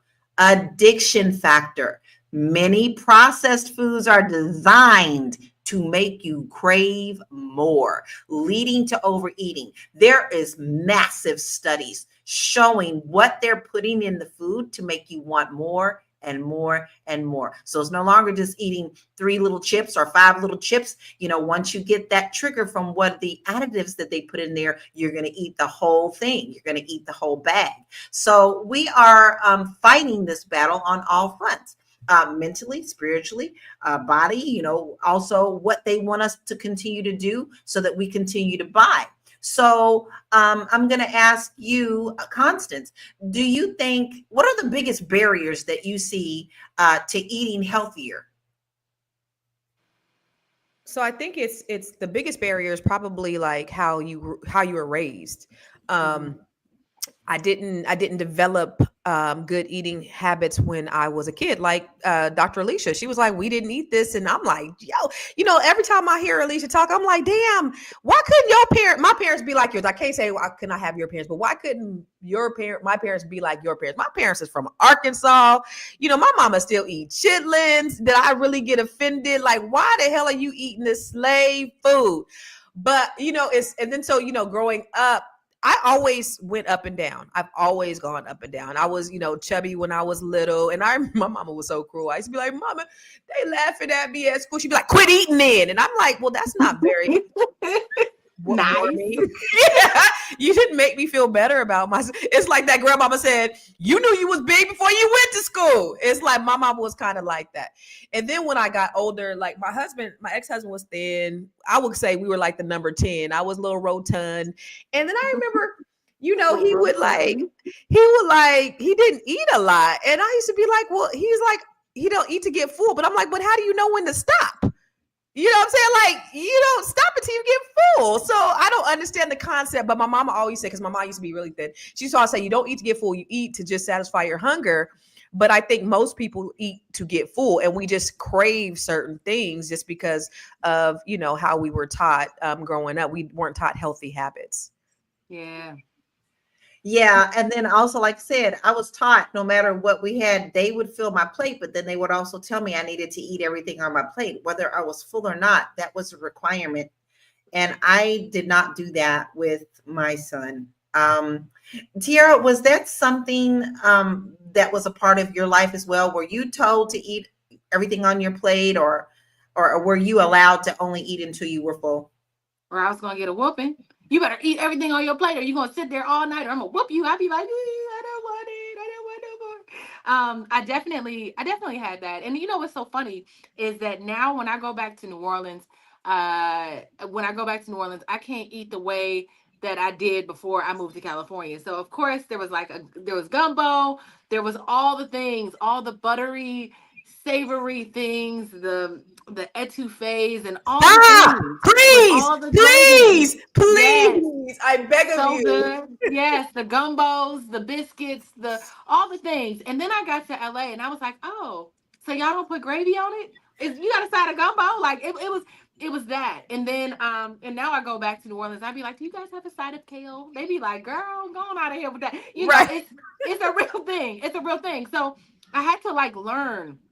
The culture in LA is very different. And I think in California in general is like you see people running down the street. It's always 70 degrees. So there's just a culture of going to the park and walking. And so it really changed my mindset around, and even when you said somebody said something, these big portions that we would have growing up, you think about how big your portion. It's like, let me give you 3 scoops of macaroni and cheese or mashed potatoes and all those starches, and you wonder why you like Constance said, a little rotund. It's not our fault. So I think I've learned living, thank God for California, and thank God that I moved here and was able to just be like, okay, there's vegan spots on every corner, just the culture. One of my favorite things in California, and I miss it so much, is the fruit man on the corner. You can stop and you get the fruit, the fresh fruit. They chop it right there in front of you. You can put a little chili lime on it. You don't need no sugar because it's delicious. And I miss that so much that I tried to make it at home now. So like if I really want something sweet, I'll make a fruit bowl and use that little chili lime on top of it. Be a happy girl. So I'd rather have that than candy now. But I think, it's just our communities who don't think about that. So if that's something you're doing to your child now, really think about that, because they may not be hungry. It's not that they're not ungrateful. Their little bellies are full. So that doesn't set them out on a good and healthy path, as well as Can I say, to your point, like my ex, he used to do that. He would stock these little bitty kids with these grown ass plates, and then be like, you better eat your food.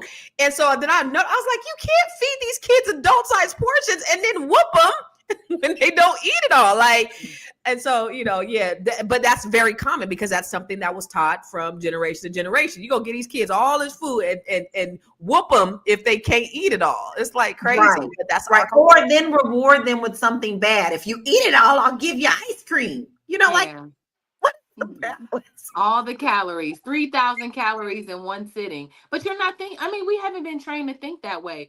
Have y'all ever seen the little boy? He has the glasses. I think the family is from New Orleans, but they give him these big. He's not eating all that. He cannot. Yeah, I've seen that. Yes, I watch him.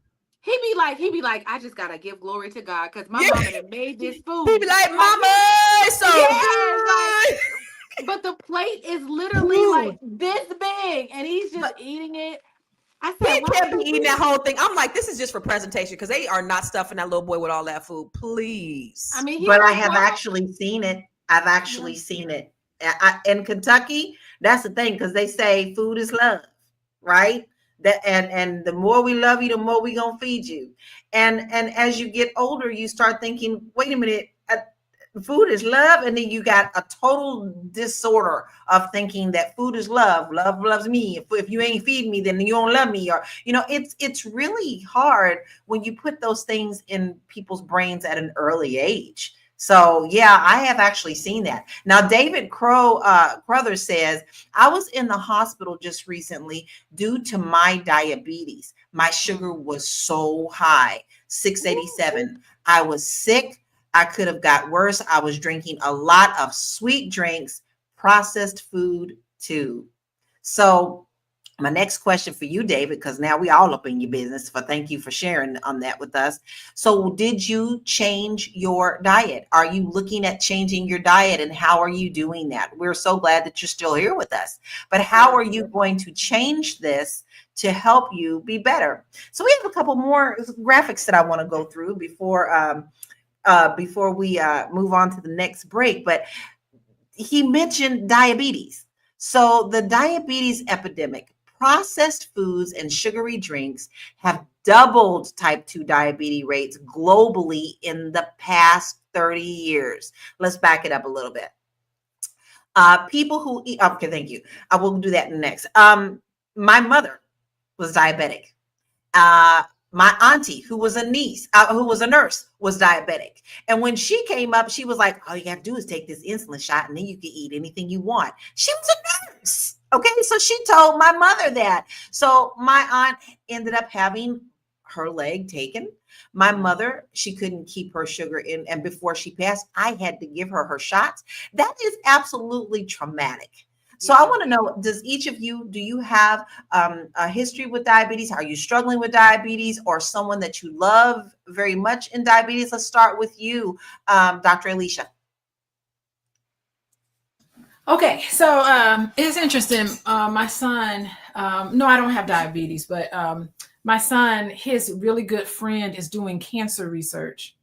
And they were talking over the Christmas break, and he said, Mom, he told me that with the cancer research, it doesn't even make sense to get a cure for cancer because there's already a cure for cancer.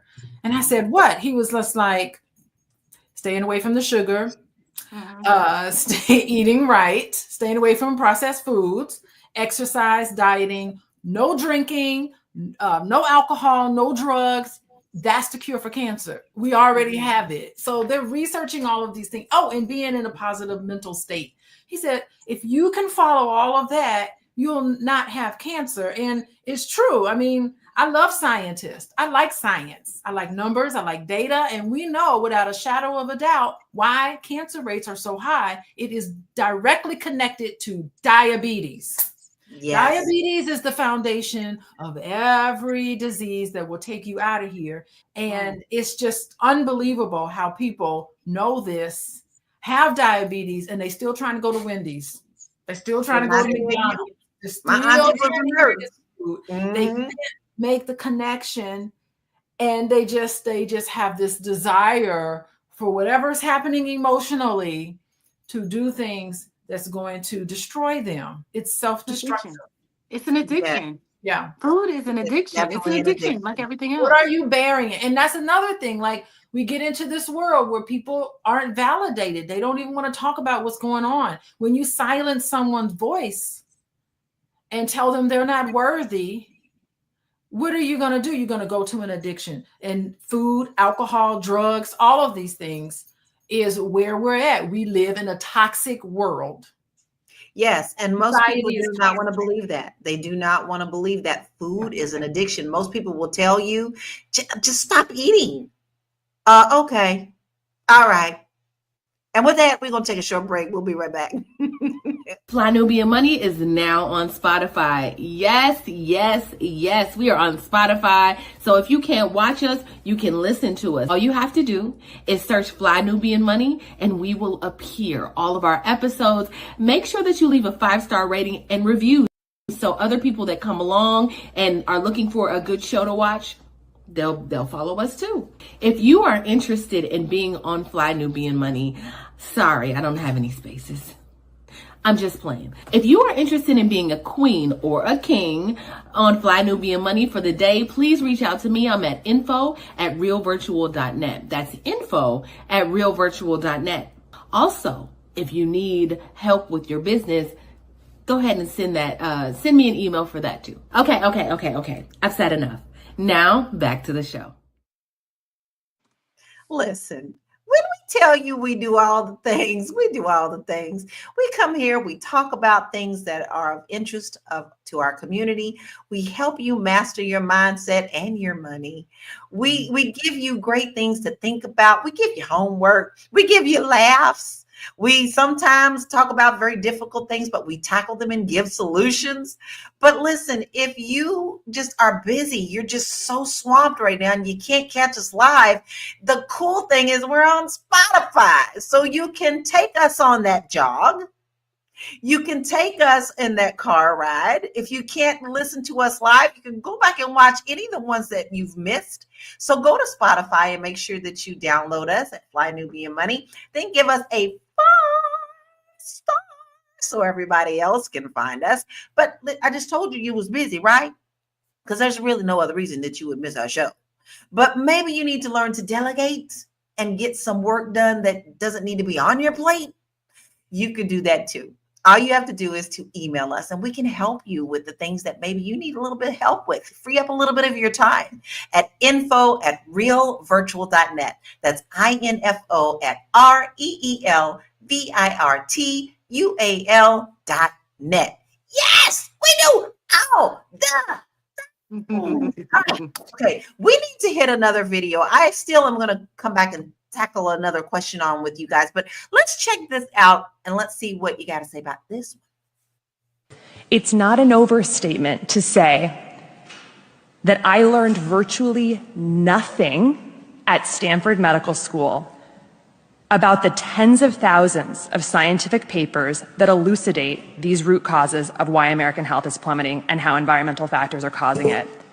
For instance, in medical school, I did not learn that for each additional serving of ultra-processed food we eat, early mortality increases by 18%. This now makes up 67% of the foods our kids are eating. I took 0 nutrition courses in medical school. I didn't learn that 82% of independently funded studies show harm from processed food, while 93% of industry-sponsored studies reflect no harm.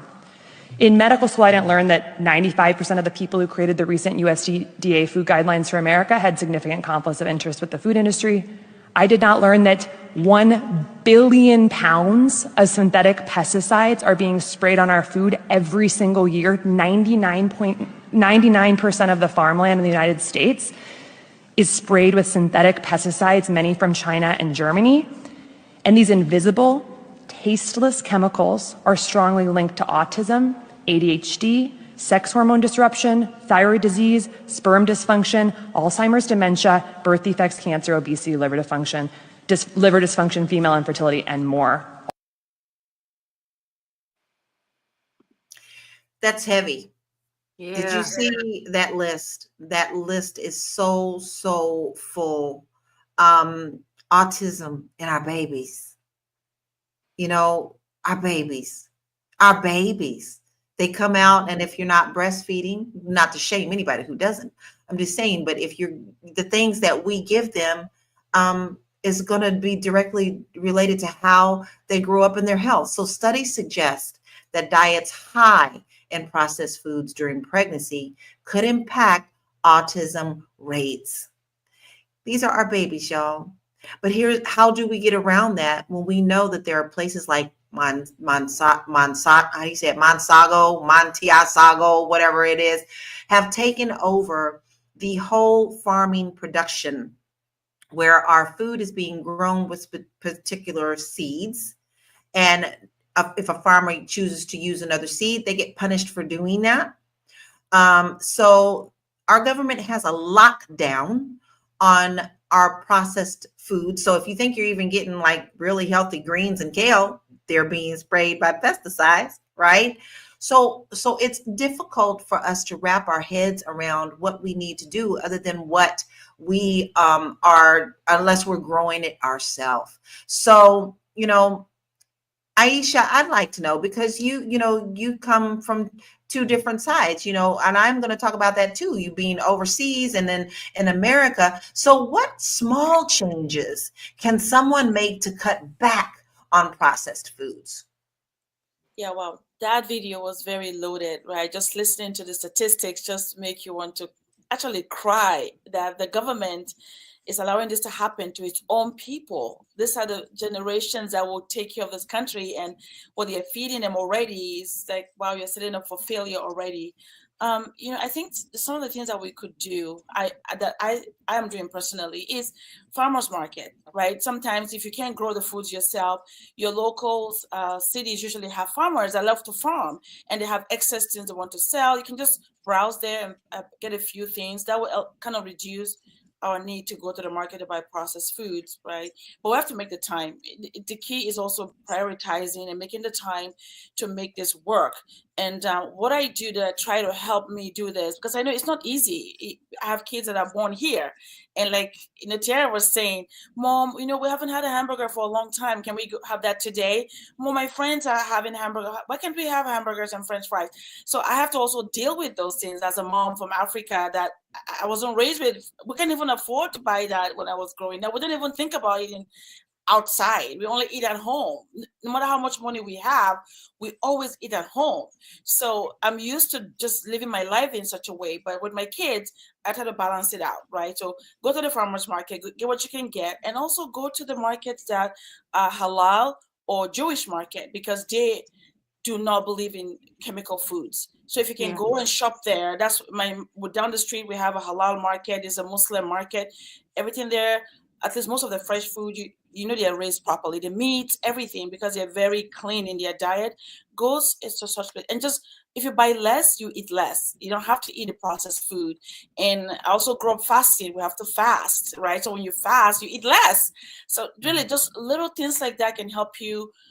You don't have to get away from the processed food sometimes, like the beans and the corn, but perhaps like do less of it. Go to the farmer's market, go to your local, garden that people have in the cities, and get some from there. And that will help to reduce your amount of processed food.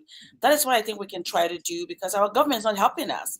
We have to help each other with our neighbors and our local farmer's market. I'm glad that you brought. Oh, go ahead. Go ahead, I was just Tiara. going to add, because I know what Dr. Alicia said earlier about us being able to maybe not afford those things, but Dr. Alicia, I would beg to differ in the way that we spend money, the way we prioritize, right? Not saying that black people will, not all black people. I'm not generalizing, but I know that black people, I know us, right? I know that we will prioritize certain things and deprioritize others. So it's quick to, I mean, it's easy to go get that $1 cheeseburger from McDonald's, but you have Jordans on your feet, or you have an expensive Gucci belt. I don't know, but don't see the value in going and spending that money on your food. So I would also just throw out for the people that are eating ramen because it's 90 cent to maybe just maybe fall back on something else that maybe make it a priority. Make it a priority because you want to live longer. You don't want your Gucci belt to live longer than you. You know what I mean? So Right. I would just No, say I mean, that. I want to. Can I respond to that? Yeah, Yeah. I think it's still a problem because I lived in black neighborhoods on the south side of Chicago for 8 years, and I Mhm. know it's a food desert out there. There's no fresh grocery stores. I know there's some whistleblowers that the fruits and vegetables that you do see in the neighborhood, they're not as fresh as it is. You have to drive out to the suburbs just to do some decent grocery shopping. So I kind of beg to differ. I kind of feel like you are going to see a shoe store. You're going to see what's the famous shoe store? I can't remember the name of the Foot store. You're going Locker. to see shoe stores right there on the corner everywhere, but you're not going to see fresh places to get fruits and vegetables. Not in the south side of Chicago where I lived a lot of I my life. definitely. My family is from there. You're not going to see that. It just wasn't available for you to be able, and the food stamps only went but so far. So, I lived in that community. I worked with the beautiful people in that community. I worked in the schools. I did all my social work and training happened on the south side of Chicago. So I saw firsthand about the difficulties that a lot of the parents had with getting access to nice, fresh food. Yes, Affordable. and let's talk about For that. sure. We flashed up some really good graphics, and I want to bring those back up because I think they really need to be addressed. Because I touched on it too. Like in Louisville, they tried their best. The west side of Louisville, you don't get fresh food. So food access, millions of Americans live in food deserts where For sure. processed foods are only the option for them. Now we got liquor stores and everything else in the West Louisville, but not fresh vegetables and fruits at the grocery store. So you have toxic food is fed to us all the time. It's totally killing us. And until we address the fact that we have to make sure that fresh food is available in all communities, this is not going to change. So check this out. Check this out. Oxygen Tank. Rapper Dave Blunt's recent performance at Chicago's United Center during the fourth annual Juice World Day has become the talk of the town, but not for the right reasons. During the show, the 23-year-old rapper was seated on stage, hooked to an oxygen tank while performing. This is our reality. This is what we're seeing more and more of. And then you have people saying you should never be ashamed of your body. Well, we're not telling you to be ashamed of your body. We're telling you that you got to get to the root to love yourself more in order to see what the root of the problem is. Fat Joe talked about it all the time and why he lost so much weight. Big Pun, he directly talked about Big Pun and how Big Pun used to be slim and then he just didn't care. And then he went into a depression after a major issue happened in his life. Okay. And that's how he ended up being Big Pun. He ate himself to death. So this is something that we do need to address. Depression, food deserts are very, very real. And we have a problem with us being healthy as people. We are sick. In some form and fashion, we are sick, whether it is addiction, depression, whatever it is, we have something that we have to get to the root of. Now, I do want to finish up a comment with David Crother because we did ask him if he's changed his lifestyle. And he said, I'm changing my diet, lifestyle, and walking 30 to 45 minutes. Not fun at all. Well, you know Mm-hmm. what, David? We're proud of you. Mm-hmm. We are so proud of you. You keep going. Because after a while, because when I lost my weight, that 30 and 45 minutes wasn't working for me either, brother. When I first started walking, I couldn't walk around the block. Okay. There was a hill in my neighborhood. And I would have to sit down on my neighbor's stoop before I walked up there. I walked only a block. Then I would come home and cry, okay, because I hurt. Then the more and more that I did it, I want to encourage you, brother. The more that I did it, the further I went. The further I went. Then I was like, damn it, I got up that hill. Then one day I started saying, hey, I'm going to try this jogging thing. All right. 30 seconds. That's all I did. 30 seconds. But damn it, I did it. And before you know, I'm running 7 miles. Brother, I want to encourage you. Come on, Lala. You can do it. I know for a fact that you can do it. I believe in you. And we want you to check back in with us because you matter. Yeah. And this is what I say. Be the light. Let me be your light today. Let me be your light today so that you can be the light for someone else behind you. We can do this together. I know this like I know, like I know, like I know. Face what it is that you need to face and press forward because we got you. We got you. And we can't wait for you to come back and tell us, hey, I dropped another 5 pounds this week. You got this, brother. We're proud of you. Come on, Lala. Right. Lala. We know we can end the show on that note. Lala, listen.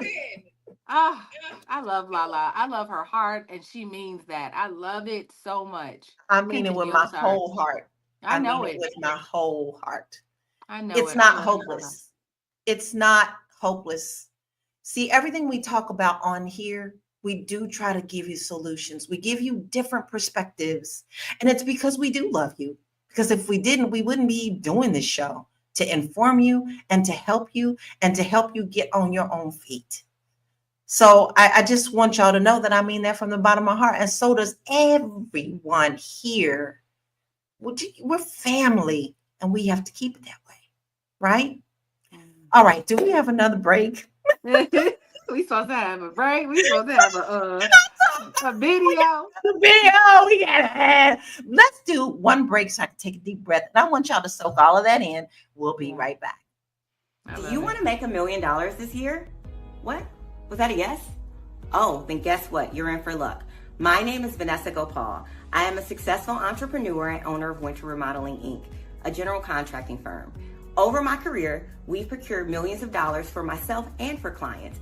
And I partner now with the Fly Nubian Money Club, where I'm going to teach you some of the successful business strategies that I use that involve B2B, in-face networking, and also B2C. Because one thing I do know is if you don't sell, then your business will surely fail.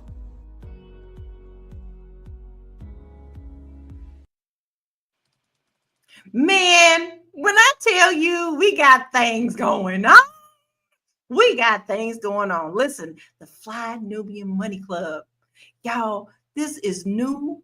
This is something that's really going to push you further in getting your financial house in order. You're not going to be left behind because we're not going to let you. All right. So this next session is coming up soon.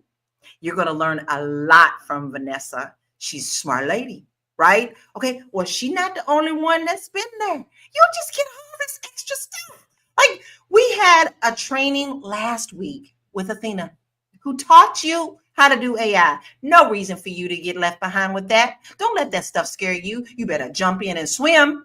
All right. Then we had Constance, who taught you how to bring shipping digits to your portfolio financials, right? Okay. Now listen, you know you don't want to miss that. Constance keep you laughing anyway, right? Okay. Then you had me and my crazy self. All right. I taught you how to buy a house.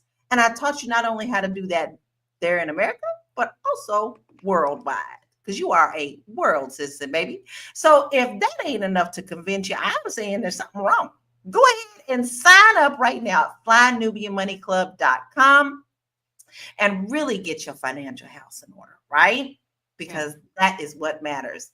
Now, listen, I know we're kind of toward the end, but I do want to share one more video with you, and then we can go into final thoughts. But this is really important because this is the basics of living. You can't live without eating, right? So we have to learn how to relearn and program our bodies to be healthier. Let's check this out. We'll be right back.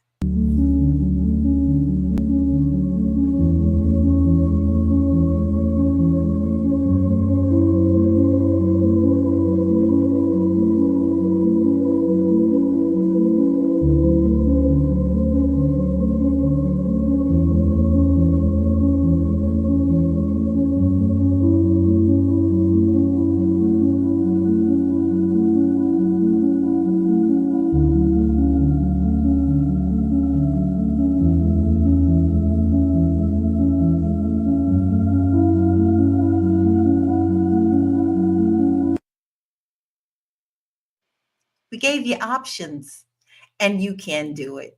Listen, sometimes when after you go back, if you get your habits together and then you go back and you have something that you had before, you want to spit it out because it doesn't taste the same.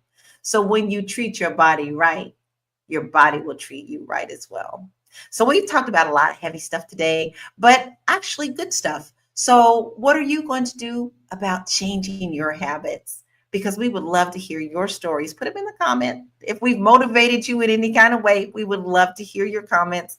But it's time for final thoughts. And I'm going to start with you, Constance. Final thoughts and where we can find you, love.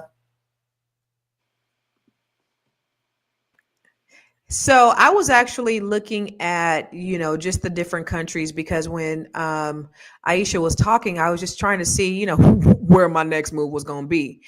And I see, some of the countries with the highest cancer rates, which are Australia, New Zealand, Denmark, the United States, and France. And then the ones with the lowest cancer rates are India, Nigeria, Egypt, South Africa, and Pakistan. So you got to wonder why. The diets are different. The foods are different. They're organic. Just like Aisha said, they're trying to kill us. And then I said, okay, within America, what are the cancer rates among the races? And whites have the highest. They have the highest cancer rates, but blacks are die at a higher rate because of medical discrimination, early prevention, things like that. But out of all the races, 460 cases out of 100,000 for whites. African Americans 440, Hispanic 360, Asians 330 out of 100,000, and Native Americans 310. But the mortality rate is highest for us. We get 190 out of 100,000. White Americans 170, Hispanic 130, 110,000. So it says something to me because I'm always looking at things from an angle of how we can better ourselves as a race. So a couple of things we got to do. I mean, we know that we have these food deserts in our neighborhood, like Dr. Alicia said, which is important. Having this knowledge of the alternatives are out there. The reason why we have diabetes at such a high rate is because of the foods that are, first of all, we don't know how to eat. We haven't learned the correct way to eat. We're taught this whole food pyramid, which is also a scam. But then we have these food deserts in our neighborhoods, and they're exacerbating the cancer and the illnesses. And then we actually end up not getting the same treatments as our white counterparts. So I'm just saying, I want to encourage you all just to be more vigilant about your health. This is your temple. This is the only body that you will ever have in your life. And so just take care of it. That's all. Where can you find me? Everywhere. I am Constance Carter. And she does mean everywhere. Constance is doing a lot of things right now, y'all. And if you don't follow her, then you won't know what she's doing, right? So make sure that you go and follow her at I Am Constance Carter. See all the beautiful things that she's doing, okay? Because she really means it when she's here to help you and raise your level. She means that. She means it. So make sure that you stock and chicken hawk. Dr. Alicia, what are your final thoughts and where can we find you, please? Okay, so the cure for addiction is connection. The cure for overeating is connection. The cure for over drinking, all of the things in your life that's not good for you is connection. And I am here to tell you that I am hosting the blackloveweekend.com. Y'all know Joe gonna be there. Y'all know Miss Felice gonna be there. All the wonderful therapists that are really experts at connection. They're going to join me on the Black Love Weekend. That is Valentine's Day weekend, not the 14th, but the 15th and the 16th. That's Saturday and Sunday of February. Go to theblackloveweekend.com. General tickets are right now $99. Hello. And you can You can upgrade to a VIP and have personal one-on-one contact with Miss Felice, with Joe, and some other therapists that are wonderful. And they're just going to bring us a great weekend of connection. How to connect. If you're in a relationship with somebody, how can you strengthen that connection? If you're ready to get out there and start dating, what do you need to look at in terms of connection? And so that's the Black Love Weekend. It's the intimacy edition. It's the weekend of Valentine's Day, Saturday and Sunday. And go to theblackloveweekend.com. Be sure to get your ticket, digital ticket. I love it. Right around Valentine's Day, the ultimate day of love. Dr. Alicia, that sounds so great. Make sure that you guys go and do that. The blackloveweekend.com. That sounds lovely. Because guess what? You can't really love nobody else fully if you don't love yourself. So Dr. Alicia got a big heart too. So you better go on and get some of that love because I know she's Lala, you get a gold star today. If I knew you in person, I'd give you a gold star sticker. Because you self-disclosed all sorts of wonderful things today, and I'm very happy that you spoke. Thank you. Thank you very much. That means a lot to me. So Aisha, what are your final thoughts and where can we find you? What an amazing show today. Thank you, ladies, for sharing your heart. I just love it and helping our community do well. I think my final thought is just keep things simple. If you are able to focus on what is on, the harvest that is happening, that whatever it's in season, try to swap that gradually with whatever you're eating that is processed. Just keep that simple and don't overthink it. If you just make simple changes every single day when you go to the market, the foods in season are cheaper. Just try to get those and then use them as much as you can and keep your diet simple. Don't eat things that you don't understand or you can read the labels. That's where I will start. That's my final thought. And you can find me at aishaverzi.com and at IG I'm Aisha GFI. And the GFI is God favored individuals because I believe in God, I love God, and I think if we just keep things simple, we'll be blessed. So thank you. Oh, I love that. I love that so much. And she's giving you where you need to go and stock the chicken up. Don't do it right now. Okay. Don't put it off. Every last one of these ladies. I love them dearly. So you want to make sure that you check in with them and follow them as well to see when new things come up as well. So let's go to our beautiful producer, Tiara Williams. What are your final thoughts and where can we find you? Yeah, can you hear me? Yes. Mhm. Okay. As someone who grew up in the projects, right? I grew up on syrup sandwiches and all the things that probably were detrimental to my health. I'll just say this, like it's just been about growing and exposing myself to other things and looking around and seeing what's available, making health a priority, making my health a priority, but also just like I said, stepping outside of those walls. Sometimes when you're trapped in situations like Dr. Alicia said, sometimes, growing up on the south side of, growing up and seeing these different projects or hoods or whatever, it just can feel like prison. But I encourage people to go outside of those walls of what it feels like and find things that can make you better and expose yourself to different foods. Like I'm downloading cookbooks about like, okay, I don't know how to put these vegetables together every week and just trying to put things together. It's not perfect, but I know in the long run it's not sugar, which will make me have cancer in the long run. I just know it's just starting with the little bit that you have and prioritizing yourself. So I would just say that as my final thought. Also, like we said earlier, Vanessa Gopal is coming to the Fly Nubian Money Club. I'm so excited to have her. She's doing a sales training and to help entrepreneurs. If you're an entrepreneur, if you're an influencer, whatever you are doing with your life, listen, if you are trying to sell a product, if you don't know how to sell that product, then your business will certainly fail, is what Vanessa says. So I just wanted to make sure that you all have access to somebody that's going to be teaching you these skills that you need. So come to flynubianmoney.com. Can you put that banner down there for me, Gwen, please? flynubianmoneyclub.com. Right now we have a 30-day trial. So even if you're, if you're saying, man, I wish I can go, you can come. There's nothing stopping you. We're making sure that you get exactly what you need to take it to the next level. I love you, and I'll see you in class in a couple weeks. You can find me at Miss Black Hollywood. That's MSBLACK Hollywood on all platforms. Yes, you can. And that is what she is, Miss Black Hollywood. She does it all. She runs this. She can help you with your business. She's got beautiful things coming up. She cares enough about you that she put this FlyNubianMoneyClub.com together. And guess what else you get, y'all?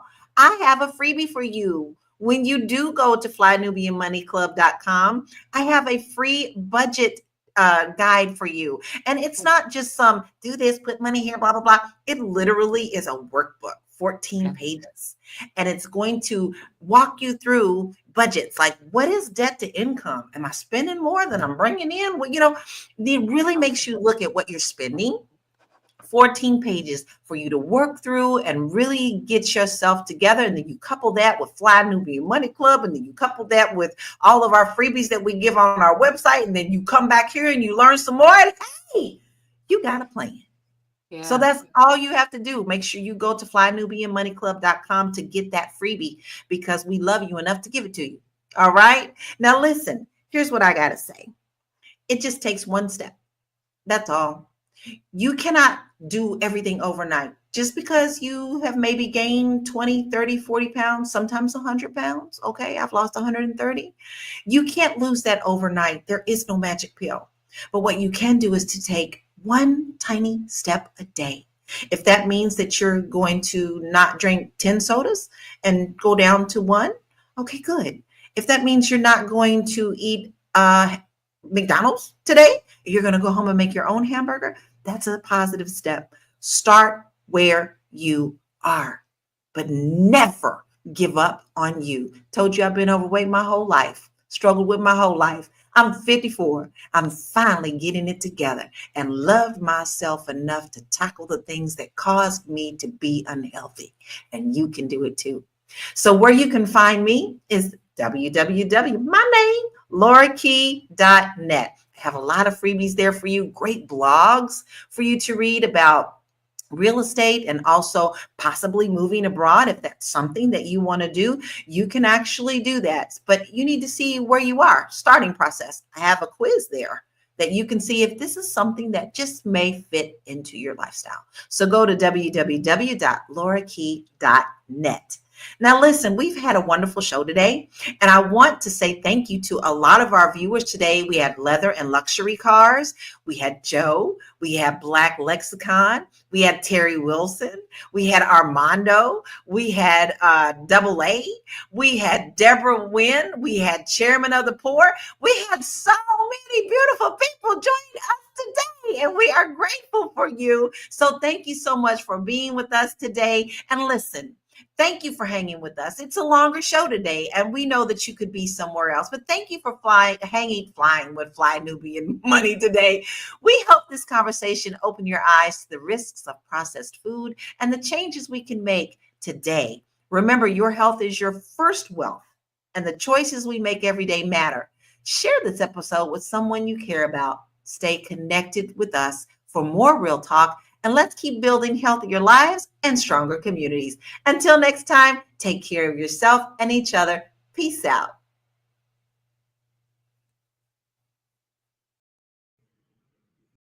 Yeah, it's CC, CEO. Wanna change your life? Come see me, yo. I'ma teach you how to build up wealth for your family, not just for yourself. I'm a bestseller, a house flipper, a businesswoman, a go-getter, a big investor, a gold builder that could teach you to get richer like millions, baby. You really about to fill your savings. You about to have multiple streams to pass your children, baby. Let me teach you to get your credit on track in the long run. You'll make it all back at Catalyst and watch it all psychology black on firm, but we ain't all black. What's up, everybody? It's your girl, Constance Carter. Listen, I'm excited to be here. You know, I come live every day of the weekday, not every day of the week like Boyce Watkins does, but I come live every day of the week. So if you want to get notified when I go live, I need you to text the word Constance or my name, text Constance at 87948. Text Constance at 87948. Y'all coming in. We always like to talk back to you. We like you to talk back to us and talk black to us. So make sure in the comments, put where you're watching from. B1, what's up, everybody? What's up, Sophia? Look at Sophia be on here every day. I love it. I love it. I love it. Sophia, what's up? Lovely JR. What's up, Dennis Spraggins? Much love. You guys, put where you're watching from, because I know we have people that watch from all over the world. So whether you're in Chicago or Detroit or Dallas or the DMV, oh, you see all them D's. That's called alliteration. You see all them D's, how I did that? You got to put them nouns and verbs together like that. So wherever you're watching from, I want you to put in the comments, okay? Because every time we go live, we want to shout you out. All right. Oh, Delaware, there go another D. What's up, Naomi from Brooklyn? I see you. I saw you yesterday too. And then the second thing, listen, within this political climate, it's time for us to get information and take action. So we have to work with us. We have to do business with us. So if you have a product, if you have a service, please, please, please put it in the comments, because I want you to be able to share with your fellow viewers what kind of business you have. Okay. So put it in the comments. That's number one. What kind of product or service or business that you have. And the second thing is where you are, and then how can they reach you? Because we want to make sure, like, we don't want to just see that you're a black owned business, which is great, but we want to be able to patronize your business. So how can they get access to your business? So we want to shout you out up here too. What's up, D from Savannah? Baltimore in the building. Seattle. What's crack-a-lackin' Big Mac? And so also, let me just say, I don't know where you're watching from. I know we're on about 8 different streams, but make sure that you follow Fly Nubian Queen, follow our and subscribe to our channel, please. Make sure you follow I Am Constance Carter on YouTube as well. Listen, it's important that we get visibility on our content, because when you share, when you like, when you hit the heart, it pushes us out a little bit more, and it alerts more people when we're going live. And listen, if you want to close the wealth gap, if you want to get people to get this information, it's important that people actually see it. And so if you share it, each one teach one, then more people will get access, and then we can send this out to the masses. And finally, maybe together, we are going to close the wealth gap. So make sure you like, you share, you subscribe, and give us some hearts right now. What's up, GM Heath from Compton, California? And Joe Corley, what's crack-a-lackin', big man? Oh, we got to have Joe on the show. So I want to introduce to you my co-host, the beautiful, the lovely, and the amazing Miss Black Hollywood. We about to get and she's clear today. Hey, oh my God. I'm in the gym. I know I'm clear. I'm just crossing my fingers that you stay clear, because she'll come on clear, then it'll kind of go away, and this only happens on this broadcast. But yeah. I see you very clear today, baby. What's happening? Okay, listen, I'm good. How are you? I'm in the gym today. What's up? We in the gym. This is the Grow Your Money podcast, and we want to just talk to you all about wealth and finances and health, mental, spiritual, physical. It's everything. Wealth is a holistic experience. It's not just about the money. Money is a small part of the currency, but it's everything. Wealth is happiness, and you can have all the money in the world and not be happy. Now you're going blurry again. You'd have all the money in the world and not have any amount of wealth, because wealth doesn't mean money. It means happiness. It means that you are in alignment. It means that you are living in your purpose. And that's what we want for you, right, Tiara? That's right. That's what we want for you. Yeah. So listen, today we're talking about the faces of welfare. And many people have this misconception about what the faces of welfare looks like. And we have been disproportionately affected. We could talk about it till our face turns blue, Tiara, but there has been just such a smear campaign for Black people, Black women. When you look at reality shows, and remember, you told us the secret that you worked on a reality show. Yeah. You were in Black ones? Yeah, Black ones, white ones. I worked on The Apprentice. Okay. And so we're portrayed in a certain light, we are the aggressive ones. We want to fight all the damn time. We want to argue. And I don't know any women who act like those women on those reality shows, that's the portrayal that they put out there of us. That's propaganda. that's placed on Black people, especially Black women. And so we were coined welfare queens, which was further exacerbated by Ronald Reagan and the Reagan administration, to say that Black people were lazy, to say that Black people didn't want to work. But in reality, that's not the case, because Never. 42% of the welfare recipients are white women. 42%. We are not the face of welfare. And so when it's put out there, they think that we're lazy. How are you going to be lazy, Tiara, when you'd have built a whole country for 400 years? Right. How you going to be lazy when you breastfeeding they babies and you doing everything and they sitting up in the house watching you? How are then we portrayed as lazy? Come on, you're preaching it here. So it's a smear campaign. It's propaganda placed by what's my favorite term? White supremacist. White supremacy. I mean, because if you can tell people the story, me understanding story, right, y'all? I work in Hollywood. I love story. Story is my love language. If you can get people to believe a story, if you can paint a story and tell people who they are. I mean, think about how many things you watch, ever how many movies you watch, how many shows you watch to get motivated. It makes you feel something, right? So I just think that the powers that be know that if we tell them the story enough times, they'll accept the narrative. Why though? Why is there such a campaign and an intentional effort? And you look in so many different ways. You look at by what you put in our communities, by what you put in our food, by how you destroy our wealth, by where you put us in our housing, like everything. It's just like it's just James Baldwin said to be Black and relatively conscious in America is to be at a rage at all times. Yeah. Like it's coming at us from all different angles. And then to have other people try to minimize it and say that we are playing the race card or we're being victims or it's really not that bad. When you have no idea, you've never walked in our shoes, when there is a consistent effort to make you look bad. And it's so subliminal. You think, oh, it's just entertainment. I'm just watching the Housewives, and you got doctors. Pleasure. Yeah, right. Pleasure. You got doctors fighting and shit at the pool. Yeah. Like, why are these Black women fighting? You guys are doctors.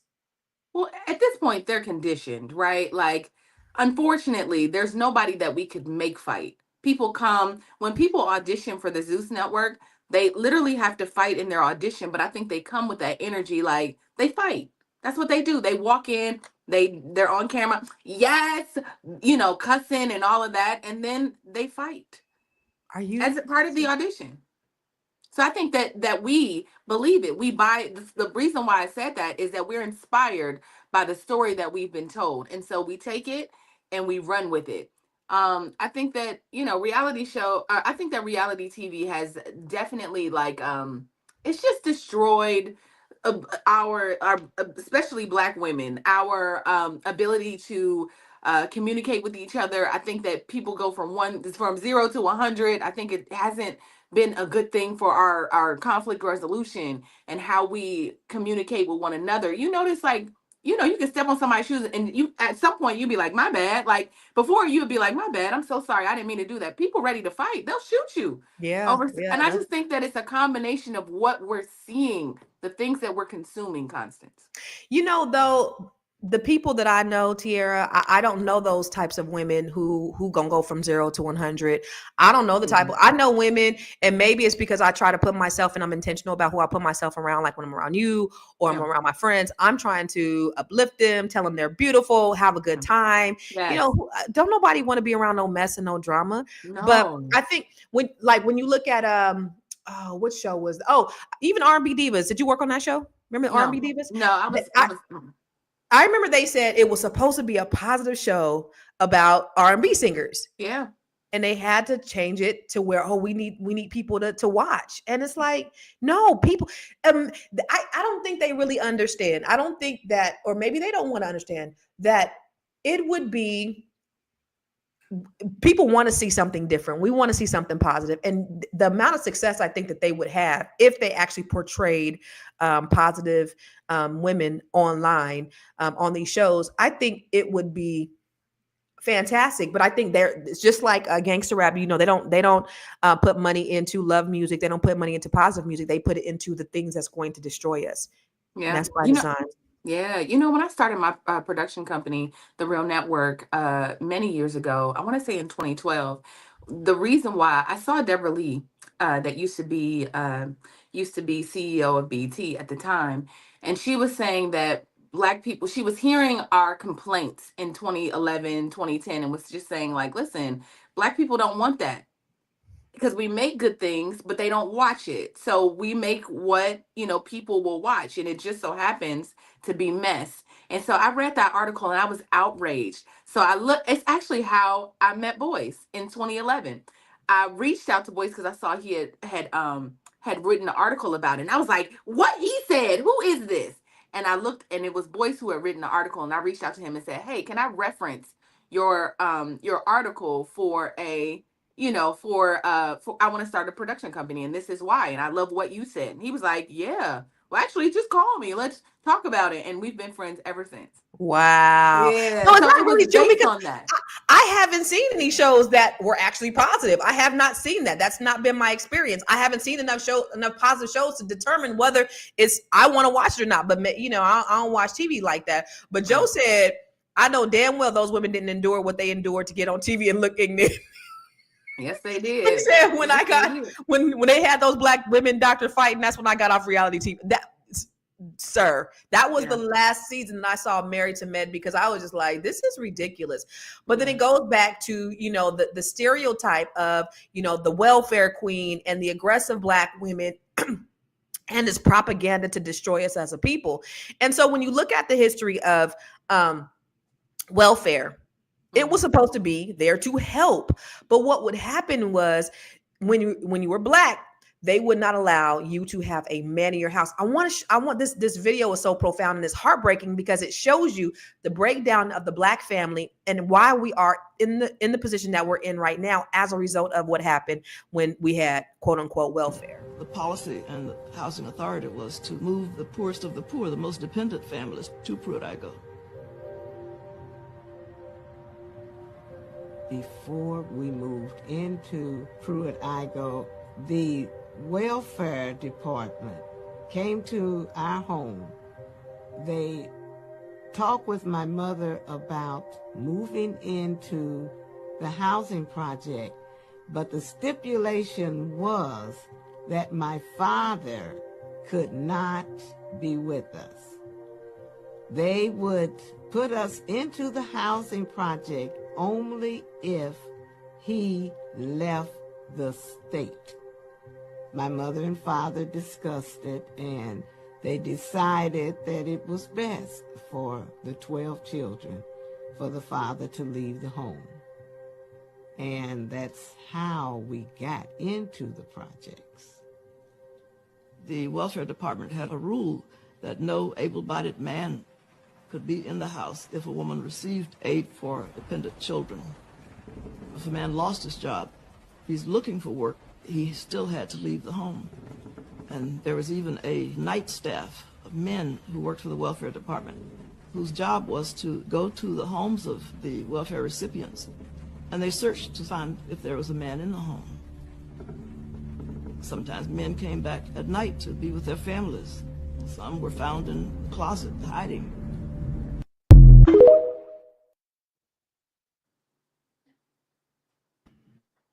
We in the gym, baby. I love this show. I love this show. I do. Go ahead. But imagine what that does to a man's manhood. I don't care what kind of poverty that you in. Imagine what that does to a man's manhood. First of all, I can't provide for my family because they're simply not giving me work. I'm applying for jobs and they're saying no. And then I have to leave my family so that my kids could be taken care of. I'm sacrificing. And then I want to come home and be with my family at night. And these white motherfuckers come up in here and I hide in the closet. Like, imagine the level of emasculation. These white perverted ass motherfuckers get off on demasculating or emasculating Black men. Can you imagine being a big burly Black man who has a sense of pride and they get caught hiding in the closet of their own damn home? What does that do mentally? Yeah. Let's bring Jermaine on. We have a special guest, and let's bring her on so she can just join in the conversation. But what are your thoughts on that, Tiara? And then I want to ask Jermaine, what do you think about what you just saw? You you just see today, obviously, the effects of that. It's like there's so many complaints about Black men not being in the home, and how again, that story, like I said, you tell somebody a story long enough and you don't kind of know where things came from. You have no idea. And we're at this point, we can't know our history, right? Like they're trying to erase it right now. So we won't know where things came from. We'll just think this is just the way Black people are. This is just the way and so I just see the game. If nothing else, like I see, okay, like how can we destroy the Black family? Because what did J. Edgar Hoover say, Constance? The biggest threat to America was Negro unity. That even meant the family. That even meant the family. How can we move the family apart? Welfare. Let's put this system in place where Black men can't be in the home. Fast forward how many ever years it's been. Now Black men are not in the home.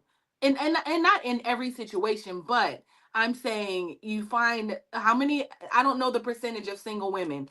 I don't know that percentage right off top, but I just know it's a large percentage. And Girl, I just it think angers me. It angers me so much what they do to our people. It angers me.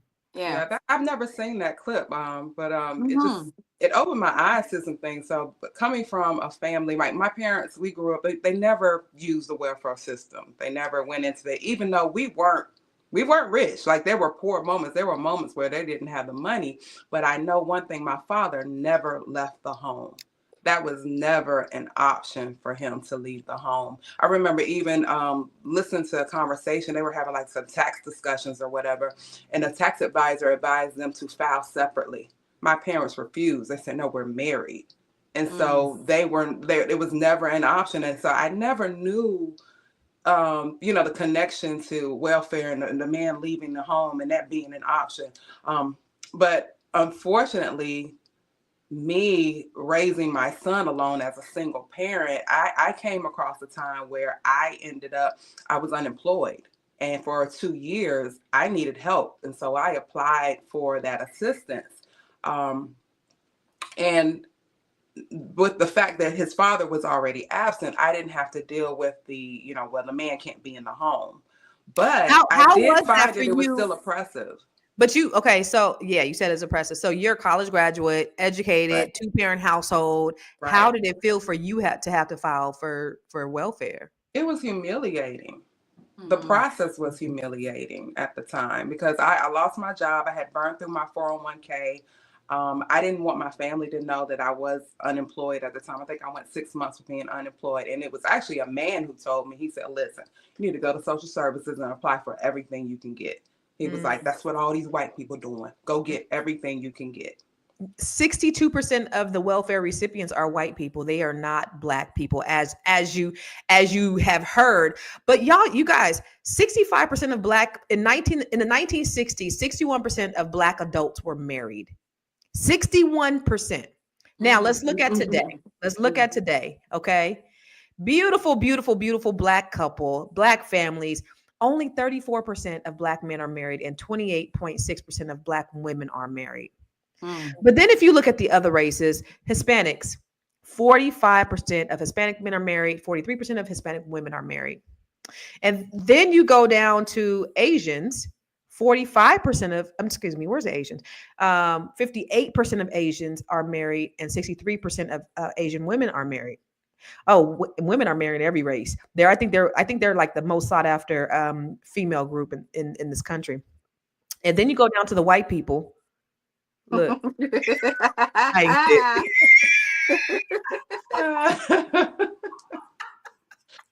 I ain't shit. 55. The shade. 55% of white men and 52% of white women are married. But that also correlates with Black wealth. Wealth is correlated with marriage. When you have two-parent households, when you have two incomes, that actually extends to the amount of wealth that a household. Yeah, Joe, you know I ain't shit, right? That extends to the amount of wealth that you have in your house. And so when you see us married at a far lower rate, number one, the reason why is because of this welfare system, right? Because you have a lot of people who grew up in single homes just by sheer survival. They needed to survive, and they couldn't have a man in the home. And then that became part of the culture, because now we don't have a man in the home. Now we don't need a man in the home. And now we independent Black women, we don't want a man in the home. And so then there's this other cycle. I don't know. Okay. Are white people that smart? I know they're that diabolical, but are they that smart to really look and say, if I do this and this and this is what's going to happen to them? Like, are they doing that? No, it's what you said the first time. They're diabolical. It's not about being smart. You know, that greed, envy will drive you, will motivate people, and that's what that is. Listen, I think people are. I mean, what COINTELPRO taught me that white people will sit around in a room and say, "How can we dismantle the Black race?" Here's some, and I feel like they had meetings about it. Obviously, you sending letters to somebody else. Who would think to do that? To send letters to somebody else, to think that it was the letters being sent to somebody else. Like, who would do that? White people. Because the biggest threat to America is Negro unity. Because what happens is they think that we are going to, they were so diabolical in their colonization of our people. They raped, pillaged. They just did all of the things, brought diseases, and just evil, the most evil things you could think of, fed our babies to crocodiles. And just, have you ever heard of the story of Mary Turner? Y'all ever heard of the story of Mary Turner? Mary Turner, she was a Black woman. This was in the maybe early 1900s, late 1800s. This was after slavery. And her husband was accused of something. I forget what he was accused of. And they were going to lynch him. She spoke up against it and said, "Don't lynch my husband." So they lynched him. And then before they lynched her, they hung her up on a tree. She was 8 months pregnant. They cut the baby out. The baby came out. Oh, then they shot her up too. Then the baby came out and they stomped the baby. The baby was crying. They stomped the baby. This is the kind of evil and diabolical things that these savages have done to our people. Understand? So when you look at that, and then the propaganda that they try to put out to the world is that we're lazy, that we're evil, that we're criminals and all that, when they have proven time after time after time, this is what they do. So I think the thing is, they think that we're going to do to them what they've done to us, the brutal atrocities that has been done to our race at their hands. I believe that they're scared. They're definitely they fear the very thing about us that attracted them to us. They fear the fact that we're strong, we're resilient, that we work hard. And it's like, oh, that's why we wanted them. That's why we enslaved them, but as long as we were under their control. But now that we're no longer under their control, it's like, okay, well, how can we break them down? That's what it is. How can we break them down? So they are sitting in a room saying, what can we do? I mean, you don't think Trump did it? You don't think Trump and his cronies have done it? You don't think that they all sat around and talked about Black people? I mean, they didn't wake up one day and say, you know what, let's get rid of DEI. Let's declassify Martin Luther King, the files. Let's do that. Like, just, let's just smear everything about them. Smear everything. Let's get rid of the history. I mean, the federal government is not going to acknowledge Black history. Federal workers are not going to acknowledge. They don't want them to talk about the Tuskegee Airmen in the Air Force anymore. I mean, just all these things. It feels like somebody had to talk about it before. Yeah, they had to talk about it because it just didn't come out. They ain't talking about it. It's been talked about since the inception. And the unfortunate thing is we've been asleep. We've been asleep, y'all. We've been comfortable. We've been asleep. We thought we had little privileges and stuff. Yeah. We've been sleeping. So we thought we arrived and we were safe. We thought we were safe. We got a little money. We got a little influence, a little affluence. Like, we doing good. Our bills are paid. He said, no more civil rights. Exactly. Speaking of this whole idea of white supremacists, I want to show you a video of this Black white supremacist. Lord. I can't stand her. But they say, well, I'll let you guys. I want to know what the audience think. And as you're watching, y'all, if you guys are here, we are talking about the real faces of welfare. This is Constance Carter, and I'm on the Fly Nubian Queen channel. Make sure you're subscribing to the Fly Nubian Queen. And every time I come live, if you want to get notified, please text Constance to 87948 so you can receive notifications. You may have received a notification when the broadcast was over. Thank you, Boyce. It's okay because they're receiving the notifications. Better late than never. Better late than never. But make sure you text the word Constance to 87948. But I do want to go on this black white supremacist, and she makes me sick most of the time. But let's see what she had to say about it. Welfarism did this to Black America. It is a fact that in the 1950s, under Jim Crow, that Black Americans were outpacing white Americans in terms of growth. Well, what happened was, despite there being Jim Crow, or because of Jim Crow, Black Americans couldn't rely on government. There is this simple thing that when your back is against the wall, you will fight, and so then LBJ, who was the most racist president, I mean, this man was dropping the hard R-N word for breakfast every day. He hated Black Americans, and yet we learned in public school that he was our savior because he inked the Civil Rights Bill. But he had to. That wasn't by choice. Literally, he had a figurative gun to his head. Yeah. And there's more stuff that he did in terms of trying, the draft, wanting Black Americans to die first in Vietnam. He was so committed to racism. And he said, I'll have these N-words voting Democrat for the next 200 years. And in one fell swoop, signed welfarism in. And that's what broke down our families. Black America will literally say the absolute most about how bad government is while insisting that we have more government. What say you? Does she have a point? Jermaine, we can start with you. What you say, sis? It's just like we said earlier, a broken clock is right twice a day.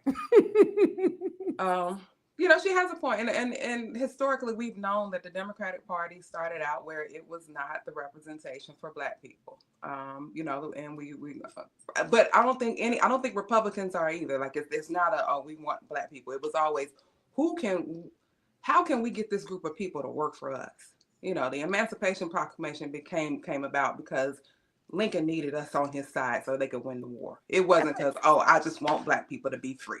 Right. And that was Republican move. And then, so I just feel like, for one thing, I feel like both parties need to be reformed. It's hard to align. I can't align with either one right now. But I know who I don't align with. Unequivocally. Right. It ain't that orange one that's in there.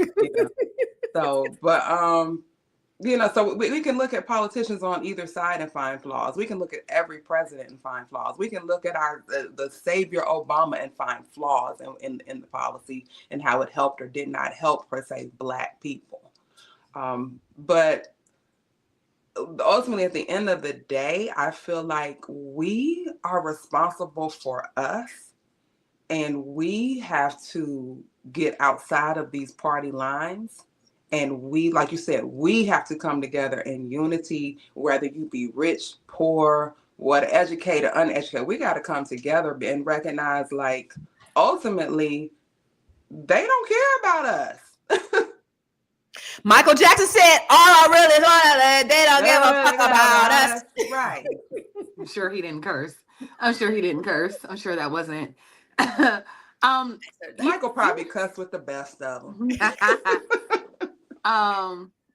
So we have people who are obviously aligned in this room with Trump and people who are not. Brian Shank. No. Brian. No, we gonna call him. We got a new name for him. Brian Stanklin. Go ahead. Brian is sitting on Trump's ball sack every day. That's what he just sits on it. He just, because he loves it. He loves him. It's what's interesting about all of this is that I feel like we need it.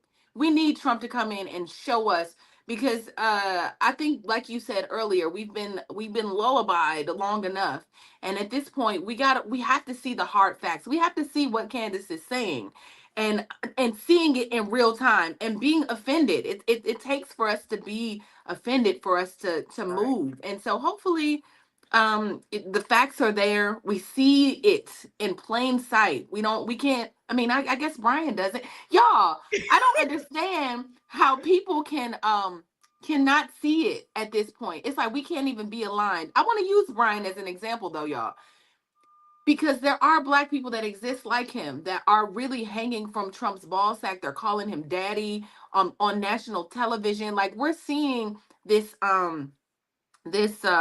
this romantic, I don't know, like they in love with this man, right? So there's people that still don't see it, and I don't understand. What do you say about those people that just don't see it?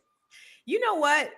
And the thing about, he said he's sitting on the principles of Dr. Claude Anderson, but you know the thing about it, Tiara, is like for what I don't understand is I could see maybe possibly prior to the election, this farce election, okay, maybe you kind of align with some of the ideals of Trump.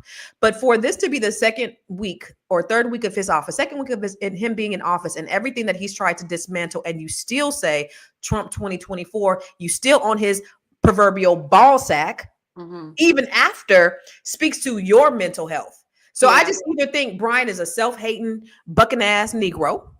What's up, Brian? Or I think he may have some mental illnesses, because I don't see how any sane Black person could say that any of the shit that this man has done is okay. This week. Yeah, this week. The week. This right. And then so we don't agree. We don't always agree with Republicans. We don't always agree with Democrats. A lot of Black people are really moderate. We don't believe in the super ultra liberalism. Like there's some basic principles that we have as Black people that we don't fuck with that shit. That's right. However, what they've masterfully done is they've, even like when you look at the leaders like Al Sharpton, you're supposed to be a pastor, but you're aligning with these quote unquote liberal values. That it doesn't make sense. Most Black people don't align with those super liberal values. Right. And we don't align with those super far right values. Most Black people are somewhere in the middle. We typically vote Democrat because the Republicans will show us that they don't give a damn about us, but the Democrats will pretend that they give a fuck about us. And we have been, like you said, lullabied for the last 50 years. We've been, what did you say? We were in a fog. We've been in this fog for the last 50 years thinking shit's sweet. Yeah. But shit just got real. You see some Black celebrities, you see Black politicians, and you feel like this is progress. But when you look at the numbers, Constance, the numbers say, and you always say this, everything that is bad, everything that is bad, we are at the top. Everything that is good, we are at the bottom. So, as a matter of fact, I don't know what the percentage was. I hate that I don't know what the percentage was, but it was basically saying that we were I think Dr. Claude Anderson said this, that we were better off right after slavery than we are now in terms of like what we own, our ownership, assets, all of that. Like we were better off after slavery. Think about this. How can that be? Right after slavery, there were 16 Black people in Congress, and they were like, "Wait a minute, these Negroes is making laws, and now they running, and it was the ignorant mob-like mentality that got Black people out. And then they said, we're going to just force this segregation. Well, Jim Crow, right? So Jim Crow was birthed out of the need to put Black people in their place post Reconstruction. But yes, I last week on our show, I put 20 neighborhoods, affluent Black neighborhoods all over the country. They were redlining us. They wasn't giving us loans. Yeah. They wasn't giving. They were taking. They were mobs. They were bullying Black people. They were destroying our neighborhoods. But yet we still thrived more so then than we do now, where you had a lot of affluent areas. You don't have a lot of affluent Black areas. Not a lot. You do have some, but not like we did before. And the federal government bombed. They just said a couple of weeks ago, they just announced. Now, we've always known that the federal government was also responsible for the bombing of Black Wall Street. It wasn't just the mobs burning it down, but they also bombed it. They just admitted it not too long ago, okay? Yeah. So they bombed it. Then you have these other ones where you have, quote unquote, urban renewal, where we're just going to put a freeway through here. We just go, all that in an intentional effort to destroy our wealth. Yeah. These motherfuckers is diabolical. You said, yeah. For real. That's plain. Like, we can't get rid of their Black asses. We can't ship them back to Africa. So what do? Let's just kill them. I wish we would have before, when Abe Lincoln was like, all right, met with our leaders and was like, listen, I want to free y'all niggas, but maybe after I free y'all could just go somewhere. Like y'all can go to Haiti, y'all can go and live somewhere else. But I think y'all should leave. They were not getting back on that boat. Yeah, right. No way in the world. I wonder, GP, if we would have left, right? If we would have actually left, I feel like to come, they were not getting back on that boat. Man, I just feel like we would be better off psychologically. I do not deny that, but I just feel like no, there's no way you're gonna see the horror that you saw when you got on the boat, and then time to get back on and hope you think that about the atrocities that those people experience. But there were a group of Black people that went back to Sierra Leone. You guys do know that and there Liberia. Liberia. It was Liberia. And do y'all know what they did? So I meet people from Liberia out here, and their name is John Smith. I'm like, oh, you from Liberia? Because they have Americanized names. American names, right? And they have heavy African accents. But you know what them Negroes did? They went back there and started trying to oppress the Africans from what they learned here. Yeah. They thought they was better after they just got their ass beat by why did we pick up the role of our oppressor and then we try to oppress our own people? Wow. Yeah, that's what they did in Liberia. So we did have some of that. And then you think about Haiti, because you guys mentioned Haiti. You guys know the story of Haiti, right? So Haiti got their independence in 17 something. Yeah. And then the French said, well, now that you have revolted, you now owe us millions and millions and millions of dollars because of the money that we lost on slavery. And you have these institutions like Citibank and all of these institutions that back them. And so the reason why Haiti is such a poor country is because the French breaking down their infrastructure because of the debt that they owe. That's the reason why Haiti's so poor. So they basically say, you're going to pay us for the free labor we were going to get off of your backs. Mm-hmm. That's what happened. Insane. And then you hear these, and then so I remember on the 700 Club. What's the motherfucker's name on the 700 Club? My daddy used to listen to him. Whatever that. 700 Club. Pat Robertson. Pat Robertson had the nerve to say, and then I've heard Shawnee's husband say this as well, had the nerve to say that the reason why the Haiti were able to overthrow the French government was because they practiced voodoo and it was witchcraft and the devil helped them. And that's the reason why today Haiti is in the shambles that it's in. But it has everything to do with not only the French, but but America too. I feel like Haiti gets so much hate and so much shade because they did revolt, because they did show people, hey, you can overcome this. Mm-hmm. And so now they're like, no way do they want them to be a good example of what happens when Black unity comes together. Yeah. So they just keep on dogging them out, keep them in debt, keep them looking bad, because there's no way we want them to see that something good could happen if they unite. But you see the story. But you see the story, right? The story that was created when they did revolt. It's like the story. It's the story. Propaganda. It's the narrative. If you want, who controls the narrative, who controls the story, who controls the narrative, controls the people. That's it. Okay, so I don't even want to get on my soapbox with that, but you even think about religion. So the religion was really about control. So you look at the Catholic religion and how they dominated the world through control by fear, their fear tactics. And that's the reason why they were able to fall in line and say, well, if you don't do this, you're going to go to hell. And so what do I do? And I don't want to go to hell in the afterlife. And so I got to do this and this and this to make sure I don't go to hell. And so they were able. So they got to go do their rosary and their Hail Marys and whatever it is. It's all of that. But then you think about, because I seen today where, y'all, did you know they deporting Dominicans from Puerto Rico? They all look the same. They all look like Black Spanish people, right? So ICE is out in Puerto Rico deporting Dominicans. Mm-hmm. And so they're crying like, oh no, whatever, right? And so, a lot of Black people like, I'm minding my Black owned business, my Black business, I'm part of the 92%, holla at me in 4 years, it's whatever. But you also think about what the DR does to Haiti, how they discriminate against Haiti. because they are the darker skin, they are the black, and they don't want the Haitians over it. And if you guys know geography, they're on one island. They're literally on one small island that's separated by like a freeway or something, or a bridge or whatever. I don't know. Yeah. And so they were deporting Haitians. Now Donald Trump deporting them from Puerto Rico, y'all.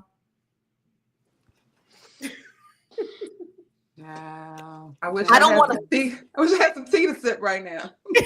I mean, I think we should just mind our black business. You know what I'm saying? That's Like what we doing. We minding our black business. That's what we doing. Let me show you guys passports though. Right. You know, that's the thing. So let me ask you this, because I know this is off topic, but I do want to know. And somebody said, wait, let me just address this. Somebody said they're going to try to destroy the wealth in Prince George's County too. Somebody said they are about to destroy the middle class wealth in Maryland. They are intentionally dismantling the federal government in DC. PG County and Charles County will be affected. So I'm actually going to be talking. So for whoever is here in Prince George's County tomorrow, we're going to be talking to Aisha Braveboy, who is the state's attorney, and she's running for county executive. And that's the very thing that we're going to talk about, is how this administration's policies are going to affect the people in Prince George's County. Yeah.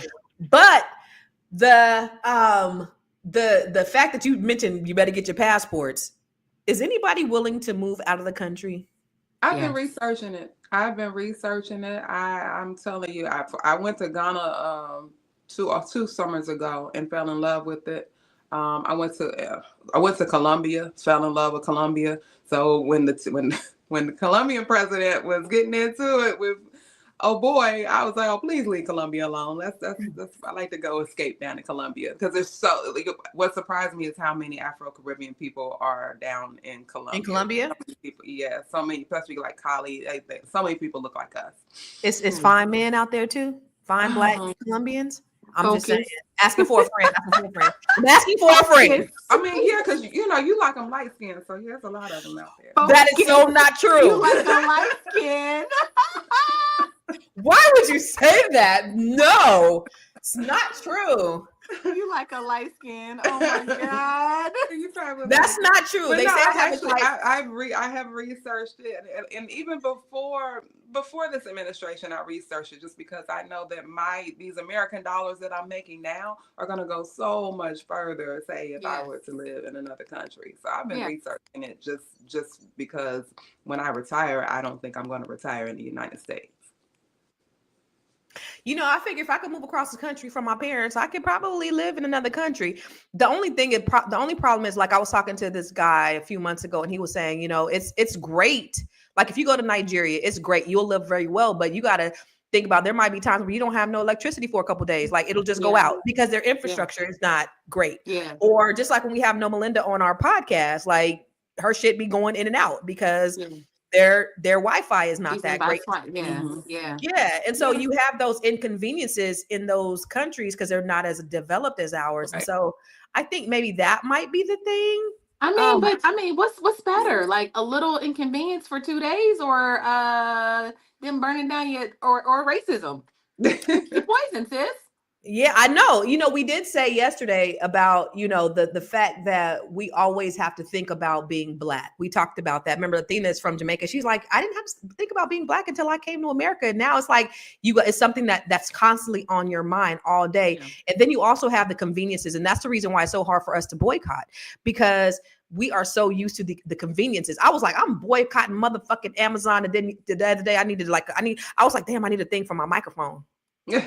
Right. And the first thing I do is go to right. God damn. But I'll tell you what I'm doing. So, you know, with the whole Target DEI thing, but what I'm doing, so because there's several brands that I absolutely love and I've only gotten them from Target.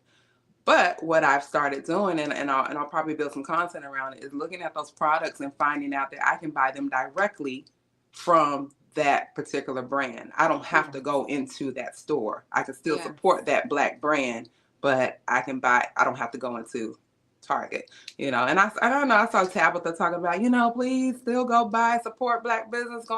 Girl, I'm not getting ready to make massa happy so that the in-house slave can be happy. I'm just not gonna do it. Yeah, no, I mean, if we don't stand on for something, y'all, if we don't stand for something, we will fall for anything. And that's the one thing that I think that Black people just have in the last 50 years haven't been able to do. We just haven't been able to like get real clear and focused on one thing to say, this is what we're just gonna stand on business about. We stood on business when we canceled Chrisette Michelle.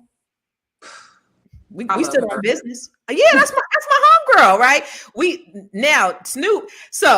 So I talked to Warren G. I told you I talked to Warren G the other day, Tiara. And so I was like, what happened with Snoop? He's like, man, I just told him to just ignore it. So he'd been ignoring it, right? I just told him. He has. We haven't heard a thing from him. Yeah. And at some point, I'm like, though, he gonna have to address it. Like he effed up. What was he thinking? Huh? He did. He addressed it. But they still going in on him. And then I see some detractors. He's hoping that it just goes away. That's what he's hoping, that it'll just go away. And so he's like, so you see some of the people in the comments are saying only white people are mad at him. No, it's Black people on here too, but they're trying to kind of curb the criticism because they're trying to water it down and say it's only white people that are saying that he's a sellout. But no, it's Black people up in there too. But they're just trying to minimize, because I don't know what's going to happen with Snoop. We do have short-term memories, but that whole 4 years, Chrisette Michelle couldn't work nowhere. She couldn't do nothing. I felt so bad. She lost, so much money.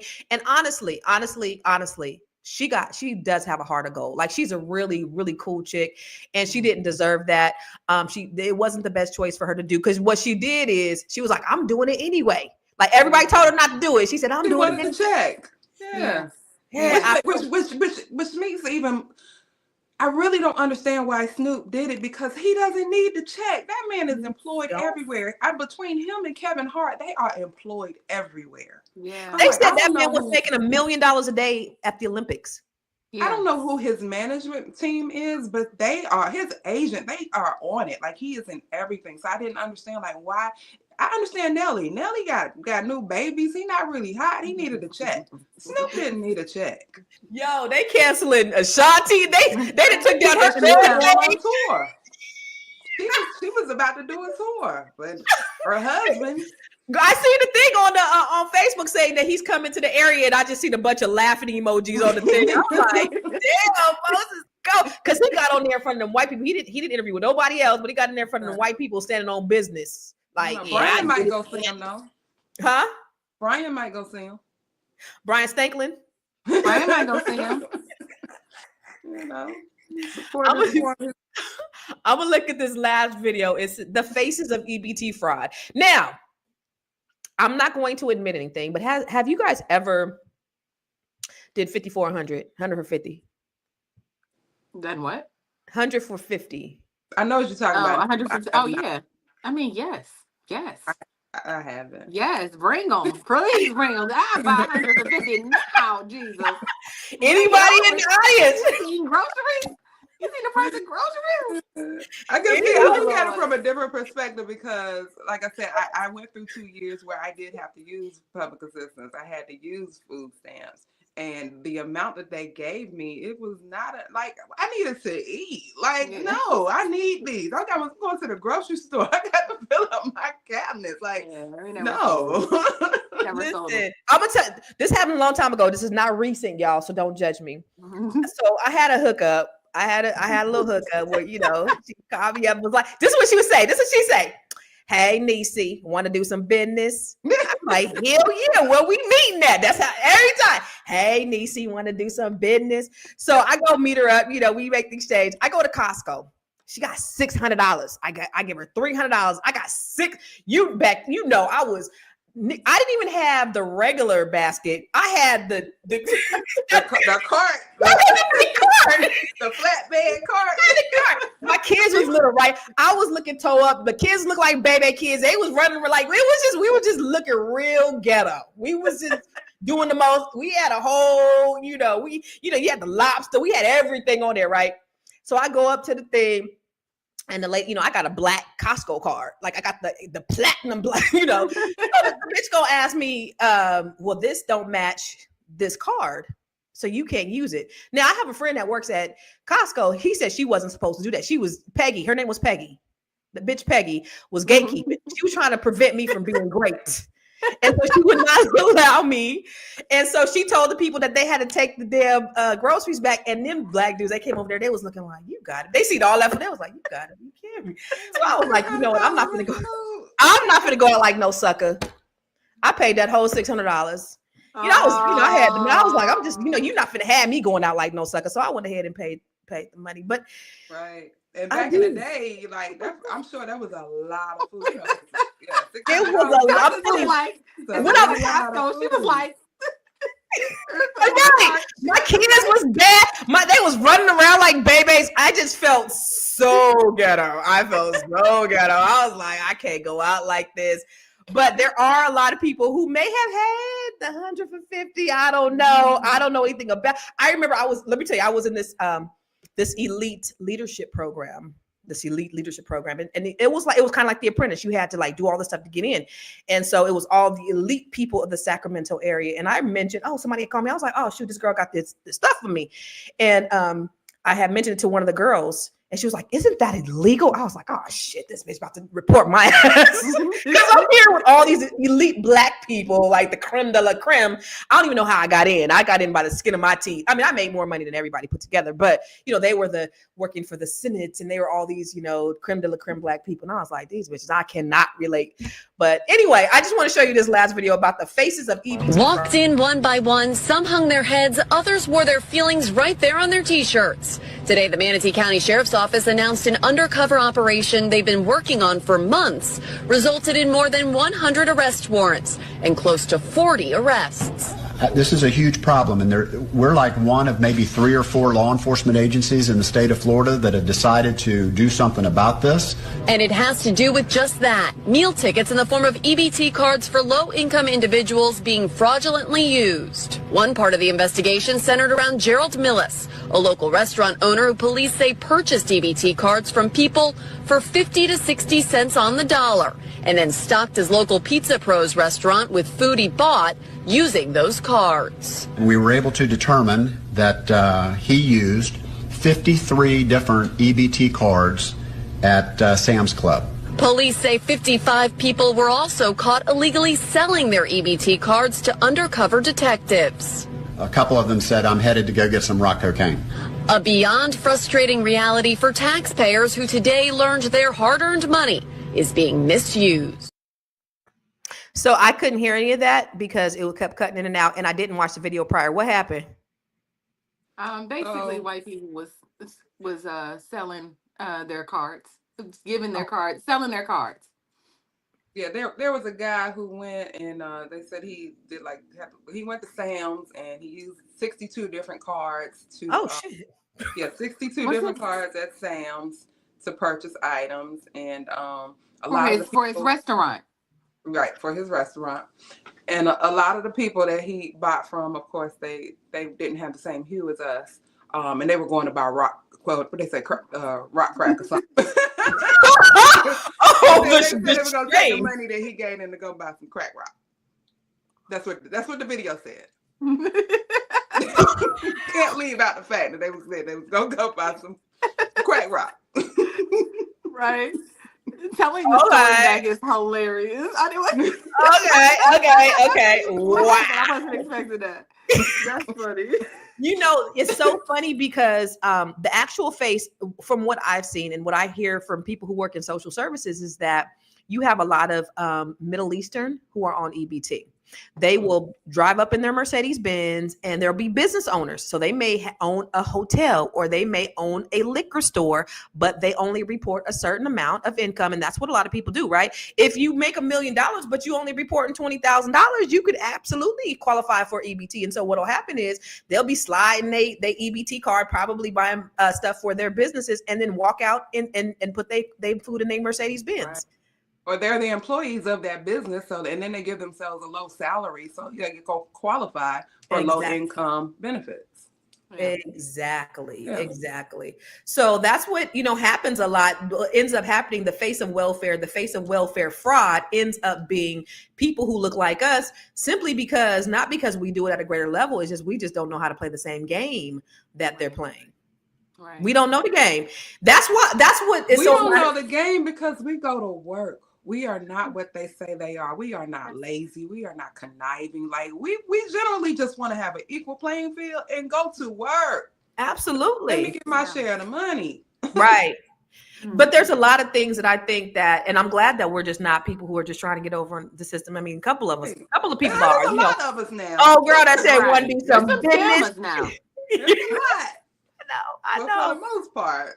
For the most part, but even with wealth building principles, y'all, it's just there's a lot of information out there that a lot of us aren't privy to. And that's the reason why I make it my mission to be able to educate people on those things, because there's little things that we can do to move the needle that we just either that we don't know or we're scared.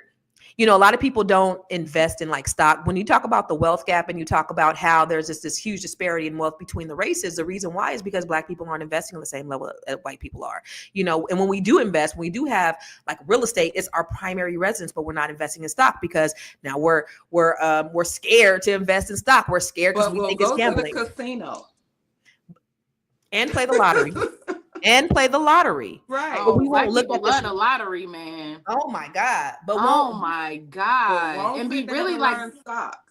My mom be like, really? Like, if I win this $1 billion this week, I'm gonna give you all the money you need. I'll be like, Mama, you not finna win it. Mama, get your ass about the casino. Mama, go ahead and diversify your portfolio. Right. You might win a couple of dollars. You know, it's just like, you know, but we're so short-sighted because it's like my kids. They with Cash App now, they have the ability to invest in stock. So we always talk investment in my house. And my youngest son, he was 16. He was like, Mom, I put $10 in a stock, but it went down. Well, that's what happens. But that's what happens with most people. They don't understand that the market is cyclical. It goes up and down. And so you have to be in it for the long game. Imagine if you would have bought some Google shares 20 years ago, you would be filthy rich. Imagine if you bought Apple 30 years ago and you just let it sit in there, you would be filthy rich. That's why Project 2025, when you talk about playing a long game, them motherfuckers played the long game. They were doing this. They've been planning this since 1980. Yes. Yes. Long motherfucking game. So when you think about Black wealth, we're not looking at the bigger picture. We're not looking at the long game because we've been deprived and shut out so much that when we get a little bit, we want to hoard it. We want to spend it. We want to show it. We want to floss it. We want to flex it, but we don't know how to keep it. Yeah. And that's the reason why I do what I do with the Net 7 Collective. I want to show you guys a little quick video about what I do with the Net 7. Attention Black women. Yes, I'm talking to you. 2025 is among us. You have a unique genius that people will pay handsomely for, but you don't know how to monetize it. You want to build your net worth, but you don't really know how. You want to get out of that rigid 9-to-5 and become an entrepreneur. You want to be able to communicate effectively and tell your story, to sell your story, to generate passive income. You want to be able to build an entire ecosystem that runs fluidly and makes you money while you're sleeping. Well, these are the things that we do inside the Net 7 Collective. This is where I'm helping Black women from all over the country that are brilliant just like you and looking to monetize that brilliance. The next cohort is coming up soon. So if you are a Black woman or you know a Black woman, we start the Net 7 Collective tomorrow. And I have one spot available, but my goal and my passion in life, Tiara and Jermaine, is to help Black people increase their net worth to 7 figures. I think that we all can get there because that statistic in Forbes that said Black median wealth was going to be at 0 in 2053. I don't believe it. They done fucked around and gave us the internet. They done gave y'all me. And I'm going to give you all the game. So if you want to book an appointment with me, go to net7bbs.com and let's schedule something because I have room for one more person and we're starting tomorrow. So this is urgent that you do this today so that we can talk about how we can build your wealth tomorrow. So we're going to get out of here because we're almost at the 1 hour mark. And I love talking to y'all. What was the biggest takeaway, do you think, from the conversation today? I'm going to start with you, Jermaine. What was your biggest takeaway? Oh, why would you start with me? Because you the guest. You the guest. My biggest thing that take away is that we have to stop looking at party lines. You know, we joke and laughed at Brian, but we really got to stop looking at, okay, you're pro-Trump, you're pro-Democrat. And we got to look at the fact that we need to come together in unity as Black people and figure out how we're going to continue to level up and not let our rights be stripped away. Yeah. You know, if that comes to where, you know, someone who has a different understanding of what Trump is trying to do, rather maybe present that to the people who aren't receptive to it, so that we might have a different approach to it. Because right now I can't hear anything he's saying. But maybe if you present it in a way that's not condescending or that's not maybe not from him, dark, maybe not out of you his know, maybe we can maybe say, somebody okay, else. well, you know, just like with Candace, she's a broken clock that's right twice a day. You know, but I just feel like we really have to get beyond that and figure out how are we going to come together to make sure that they don't step on our necks and we don't lose our rights and we can continue to level up. Amen. Shout out to Dee Dee. Net 7 is awesome. You will learn. Dee Dee is an attorney, a prominent DC attorney in the Net 7 collective. And as a result of being a part of the cohort, she ended up getting remember she said it on our show, remember Tiara, she ended up getting another revenue stream where she's legal counsel for another company. And she's like, I got money coming over here. I got money coming over. She writes movies. That's why I wanted you to meet her, because she's writing movies. You in Hollywood, like, let's make them connections and let's make this money. Yeah, I mean, hey, Dee Dee. What I took away, you know, what was disheartening and just a reminder was that first video. Like, I want to say it shot me through my heart. Really. Like, I was like, wow. And so it just reminded me of the stories that we've been sold about ourselves, the gaslighting that we've had to endure, the trauma that has been put on our community. And so it's like at the end of the day, you wonder, like, if somebody has been sitting in a room planning your demise, how can you really, and you don't even believe it's happening? As a community, we just can't fathom that somebody is sitting around thinking about how to keep us oppressed. We can't fathom it. But I would say that we need to start doing the same, not being petty, not being not looking to oppress anyone, but really start to strategize. And so that's what I would recommend. I think we just need to plan. And so, you know, obviously work with Constance, but if you can't work with Constance, we have a Fly Nubian Money Club that is right now we have a basically, like, it's free for the 30 days, but I am committed to bringing top experts bi-weekly in to teach you skills that keep you competitive in this market, right? We know that nobody is coming to save us, not the government, but I'm gonna come save you with Fly Nubian Money Club. I'm coming, right? I feel like it's my duty to bring people in. So we had Constance, who came in and taught a 7-figure blueprint. I have someone coming in, Vanessa Gopal, who's coming to teach you sales, because if you don't sell, your business will surely fail. That's her tagline. And so we've learned about AI. We've learned about buying real estate internationally and domestically, because things are crazy out here. And I think as long as y'all have the skills and y'all know, you have the skills and you can pivot and you can be powerful, and we don't have to depend. I think this was the thing. We don't have to depend on the government. We can look inward and depend on ourselves. Yesterday we discussed it. We have $1.7 billion in trillion. I'm sorry, trillion with a T, $1 trillion. And we're still sitting around waiting for reparations. That's our reparations, coupled with the internet. Coupled with the internet and working together, that's our reparations, y'all. They can't stop us. Come on. A few years of us really being focused and thinking and strategizing and planning, you won't be able to mess with us. I was about to cuss, but I'm gonna say that. You won't be able to fuck with us. Thank you. You won't be able to rock with us. So, I just encourage you, if you're not, next 7 is the way. But if you want to just join a group that bi-weekly you can get the game, and we give away free giveaways every week, go to flynubianmoney.com. What are we talking about? So we got a podcast right after this. What are we talking about today? We're talking about processed food killing us. Okay. Right? So I seen something about Trump sending people. No, we're not talking about that. We're not talking about 4 and 8 until tomorrow. We're going to talk about processed food today because it's affecting our mood. The things that we're eating, Black people, is affecting our mood. Cancer, some of these videos are disheartening to watch. Autism is up, diabetes is up. Cancer is like 1 in 2. Every 1 in 2 Americans are getting cancer. Like, those numbers are insane, and it's affecting us most. cancer is not even like if you're gonna get cancer, it's like when. When. Yes, and it's really from the things that we're putting in our mouths. Since the first of the year, I've stopped eating processed food. No salt, no sugar, no processed food. Constance says she's gonna join me. Did you join me today, Constance? No. I need the plan. Like, if you give me the plan and I could like just like read it, process it, and then like prepare for it. Because if I'm gonna say, okay, tomorrow I'm not eating no processed food, and then my stomach start growling, then I'm gonna go get some processed food. Yes. But if I plan for it, then it's gonna be. So I need the plan. Give me the plan. Okay, I'm gonna give you the plan. But I'm 28 days without processed food. How much weight have you lost? I don't know. I haven't stepped on the scale, but baby, I'm sexy. I know you see me glowing. You feel me? Y'all see it. Listen, I see it. But my face has slimmed down. Like, I don't feel inflamed. I've been going to the gym. I've just been like feeling good. Just eating oatmeal and vegetables.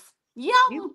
You on your shit. Okay, I'm gonna do it. I'm gonna do it because I gotta get my sexy back. I'm out here, single, ready to mingle. Y'all don't want this extra little, when you come, he don't want all this extra. So I'm gonna get my stuff together. All I gotta say, man, is I appreciate you guys coming today and listening to us and talking back and talking black to us. You can listen to us every day, every single day. Well, 5 days a week, right here on Fly Nubian Queen. And if you want to get notified, even if Boyce sends out the notifications 2 hours later, you gonna get the notifications. Text the word Constance to 87948 so that you can get notified every time we're live. And we're always trying to just talk about stuff that's relevant to us as a people. But the biggest part, because it's not just about giving y'all information, but it's giving you the game so that you can grow your money and not blow your money. Because if you blow your money, it ain't a damn thing funny. That's why we got the Grow Your Money Club. You can listen to us on Spotify and everywhere, Apple Music, iTunes, all the things where you can listen to podcasts. Make sure you listen, you tune in, you share this information. And my final thought is this. I'm going to go back to James Baldwin. To be Black in America and relatively conscious is to be in a rage at all times. Mm-hmm. That's it.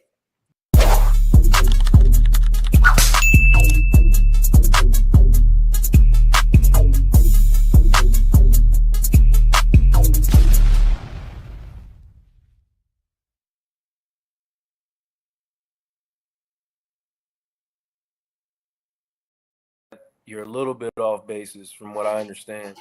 Woo, child. Hey, everybody. I'm just sitting here having a fun time talking to two men who are therapists, and there ain't nothing better in the world than a man who is a therapist and understands all of the psychology of relationships and understands what's healthy and what's not healthy. And we're having a good conversation behind the scenes here, but I'm going to bring all y'all in here because I am so excited today.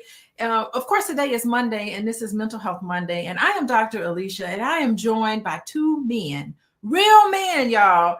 Joseph Carley with Vulnerability is the New Sexy. Y'all check him out every Tuesday night. Hello. He's bringing the male voice here on this platform, and I think it's so wonderful. And he got his friend in here, Carlos with a K. Look at that, Carlos Lyons. No better way. The better way. I love it. It's the better way. Have confidence in who and what you are. And that's what I'm getting from you, Carlos. And y'all know, we're going to talk about men and intimacy. But listen, y'all listen to these two men because they're going to be joining me. Valentine's Day weekend. Hello. And y'all have to tune in to my my wonderful event that I have, Valentine's Day weekend. That is February 16th and 17th, 15th and 16th, Saturday, February 15th and Sunday, February 16th. I'm doing a special Black Love Weekend. It's Intimacy Edition, and I'm going to have these two gentlemen on here with me. And if you go and sign up for the VIP, you'll get to have their wonderful ear, and they'll be able to talk to all of the men about what masculinity really is and what it means with intimacy. And I'm so happy to have both of them here today as we talk about this topic. Oh, let me give y'all the website. Listen, go to, theblackloveweekend.com and sign up. I'm going to leave the website up, but I'll go back to the website.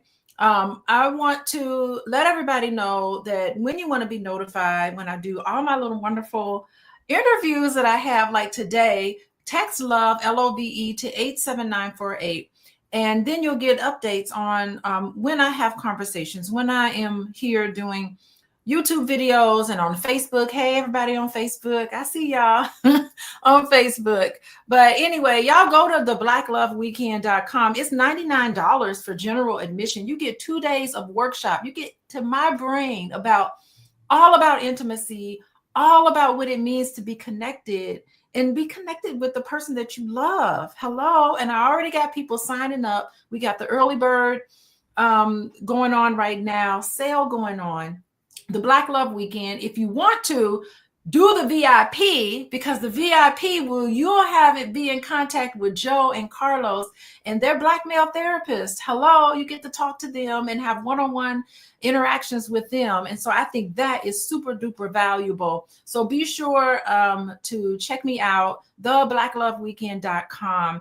And that way you'll be able to sign up. And if y'all men out there who are tuned in, y'all want to know what to get your woman for Valentine's Day, I'm sure she would love for you to give her something where y'all two can spend time together talking about your relationship. And no better opportunity to do it with a whole weekend series of how to connect and how to love each other, because Black people, we need to know how to love each other. But anyway, I'm done. I want to say, I want to welcome, I want to start with Carlos with the K. That's the best way. I love that. I just want to thank you for coming on. This is my first time meeting you, and I just love talking to you. I want to start with you. I'd like for you today's topic is breaking barriers, men, vulnerability, and the journey to intimacy. That's our topic for today. Carlos, tell us some thoughts and insights in relation to this topic, please. Well, first of all, thank you, Dr. Alicia, for having me and the invitation that was extended. It's a pleasure to be here. I love talking about all things mental health and just wellness in general. That's become a part of my livelihood. So thank you so much for the invitation. As far as the idea of breaking barriers, men and vulnerability, and the journey to intimacy, I think when we talk about this idea of vulnerability, just that term in and of itself, one person I think about is the vulnerability guru, I would say, is Miss Brene Brown. And she talks about the courage to be vulnerable, but how that process first starts with ourselves and really kind of diving into our own transparency with self. So before I can be in relationship with other people, what is my journey with my relationship to myself? And that takes a lot of unraveling for a lot of men. I think we come into the world with certain kind of presuppositions that we're given from other men, from our context, from our family. And there's just like a script that I think a lot of men exist with when it comes to what they're comfortable talking about and they're comfortable exploring. And it just takes a little bit of digging deep. And there are some men that are actually very emotionally intelligent. So I don't want to paint with a broad brush and say that all men are not tapped into their emotions. But by and large, I think as a cultural narrative, most of us aren't given the freedom and the model for how to be vulnerable without some fear of rejection or ridicule or criticism or something of that nature. And so exploring ourselves becomes more difficult in that process. I really like what you're saying, because I'm thinking about what little boys are told when they're playing outside and they come back and they're hurt. Mm-hmm. You want to give them a hug. You're supposed to give them a hug and tell them, yes, you are hurt. Let's bandage you up. You're supposed to meet little boys, because they're children. Meet them with that love, care, and attention. And how sometimes we're given that messages where we'll say, man up, man up. Stick your chest out, go on out there and take them. And I'm thinking about youth sports. I'm thinking about all of these things where very young age, they're given these messages that it's not okay to even be hurt or to even acknowledge that you're hurt. You have to man up and tough through it. How can you be transparent and be yourself when you're in your most vulnerable state and no one's letting you express all of that. So yeah, they do get these messages, and it's reflective of our society, and it's reflective of what men were told and saying to other people. So I really love that. And I love Brene Brown because she's a social worker like myself. So I'm partial to her. She does a wonderful series on, oh my God, on authenticity and being transparent and being vulnerable. It's so tough to be. So Joe, what's happening? He's the Fly Nubian king over here. Coming in here. Right.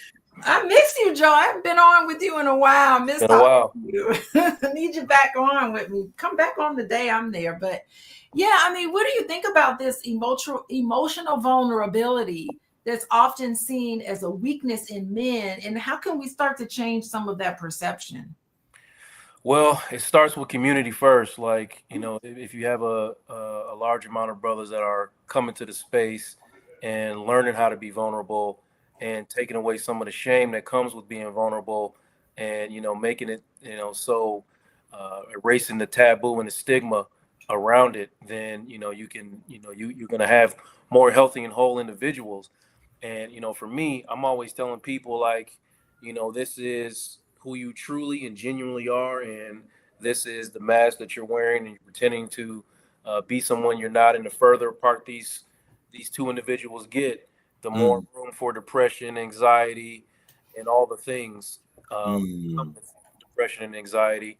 Usually for us, showing up as anger when really we're just, most times afraid or sad and unable to process those emotions and communicate those emotions.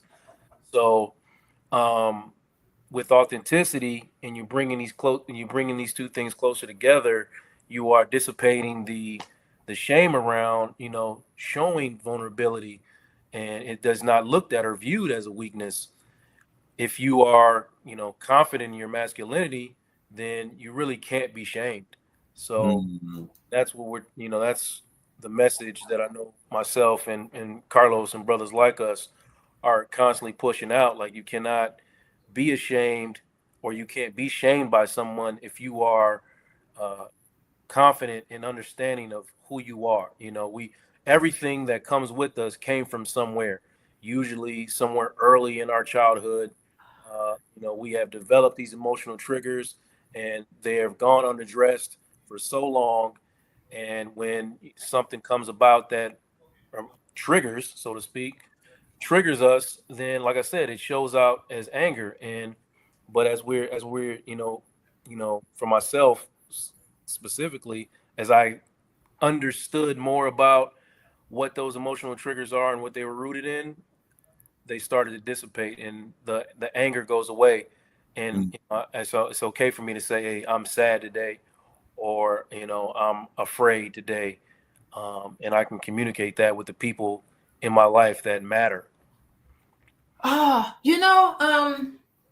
like this. What you're saying is that a community of men who get together and they're modeling for each other, led by real men, modeling for each other what it means to be yourself versus your mask, and making sure that, okay, you do have to have some sort of a mask, but you want to make sure that the mask is totally reflective of who you really are on the inside, keeping this close together. But when that mask and who you really are starts separating, that's when you start to lose it a little bit. You start to have all of this mental illness steps in because you're not being your true authentic self. That is really interesting. And then you're walking around, you're not understanding how to deal with some of this. And then you start to have all these feelings. But what's been shown to men as acceptable is anger. Anger has been the most acceptable way to express yourself, when really you're feeling all sorts of feelings in there. And when you're walking around angry, how you going to connect with people? How you going to connect with your significant other? How you going to connect with your children? How you going to connect and have really good pro-social behaviors and pro-social experiences with this disconnection? And it's funny to see men when they finally let down their guard and they start addressing their triggers, how more full they become and not so insecure. Oh my goodness. Carlos, weigh in on this. This is really interesting. Yeah, I love everything that's been said. I thought of talking about the dissonance or just the distance between the authentic self and then this. I think of the mask as more so the roles that we have to play or the roles that we think that we have to play. So the narratives that we tell ourselves of how we should show up in the world, what is, as you mentioned, acceptable behavior for us. And I also feel like it's not even just that. I'm gonna kind of dig a little bit. It's not even just the fact that men have been taught this to other men, but I would say that there are some expectations from women as well that men should show up with a certain type of bravado and strength and toughness that some women have taken. I've even seen this in my own practice. Some women have taken advantage of when a man is willing and wanting to let that guard down. That's looked at as being weak or less than and not earning or yearning for more respect from her. So what do we do with that? If you're coming across men, I mean, it's definitely once a man because this is interesting. So what you're saying is that when men are becoming healthy, because I think when the mask is together and it's more of your authentic self, that means you're really healthy. When men become healthy, there are some women that don't even want any piece of that. That healthiness. How do you deal with that? And healthy in the sense of like, if I share with you how I really feel about certain things, will you be able to accept me and handle me for what is really true to me? Or do you want me to continue to play the role that you have placed me in or that I have kind of allowed society to put me in? Does that make sense what I'm saying? Yes, it makes perfect sense. So what do you say? What do men do? All you men out here, y'all let me know in the chat. Do I got some men in here? I got Dennis. Dennis is talking about the mask we wear. Yes, I think that's a typo. I'm sure it's a mask. Dennis, weigh in. Men in the chat, y'all weigh in. Do you feel this pressure from us as women? I'm here listening. I'm actually taking notes. I got a whole page full of notes. I'm taking notes here. Is it like, do you get this from us that we feel more comfortable with you being in this masculine Old Spice man role? Are you feeling that when you're vulnerable, you have women around you that can handle all of that? Like, what advice? Give me some advice. I want some from the chat. Jesse's talking about it's a lot of pressure. Tell me about the pressure. They do feel pressure. Okay, Wayne Solomon and Jesse McDaniel is talking about how they feel pressure. And Chris is talking about the Old Spice men. Okay, here I am. Ladies, we got to listen up. Okay, any one of y'all can go. What I'm just thinking of is like, you know, before we get to that part, I want to just say like the roles would be, I'm supposed to be the breadwinner, the provider, the protector. And then when I get some of these roles in place and I'm getting your attention for those things that, you know, you want from me, I don't know if I have the freedom to do anything else or be anything else. It's where a lot of men, they're in that space. So it's like, once I check those boxes, what else do you need? Oh, and also I got to be good in bed too, right? So like all of that is a part of the process. What else is there that shapes me or that I can be open about? I mean, Joe, is that accurate? Yeah, if I don't check these boxes, then I absolutely have no value. And it becomes pressure to perform, because a lot of times it often feels like more people, you know, the outside world is more concerned with our output and our production than they are with our emotions and our vulnerability. Correct. You know, hey, yes, the world is tough on you, black men. I understand, but you still have to go out and you got to suck that up, and you got to go out and perform. And I can't be concerned with how I'm telling you to go out and perform either. You know, you just have to go out and perform. And I don't have the time or the sensitivity to massage your emotions to prop you up all the time, because then you may, and this is just for some women, not all women, you may become a burden to me, or I'm going to present you as a burden. And then, if you happen to just deal with one of those women and you get on to the next woman who is emotionally intelligent, has that understanding, you've already locked in your mind that if you show up with any vulnerabilities or any hurt, then you are a burden. So you have closed yourself off emotionally and made yourself unavailable to this woman who is willing to accept your vulnerability. And you have to be taught again that this is a safe space for you to be vulnerable. All the things, So, in answering your question, what do we do as men? I would say what we do as men, we trade the mask in for a fence. The fence, and we can consider that fence a boundary. So, understanding your vulnerabilities and also your boundaries, what you're willing to put up with, what you're not willing to put up with, the things that bother you and hurt you, and you're willing to accept and not. You have to know and understand these things, and then communicate them with whoever. And my understanding is for most women is, most emotionally whole women appreciate that a lot more than you just hiding and pretending to be something that you're not. Wearing that, take that mask off and put up that gate, and then decide if you want to cross into this space where I'm emotionally vulnerable. You have to accept with some of my boundaries, or at least be able to negotiate, so that we can exist in the same space. Yeah, that's so good, man.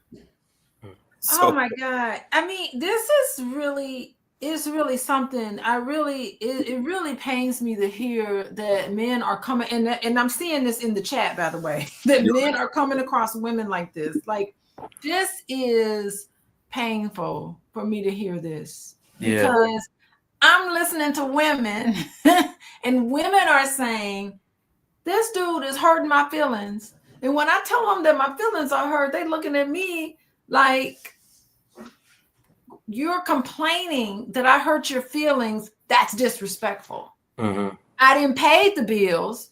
You got clothes on your back. You got a roof over your head. What else do you want from me? Leave me alone, woman, and let me watch the game. Like, these are the things these are the complaints that I'm hearing from women.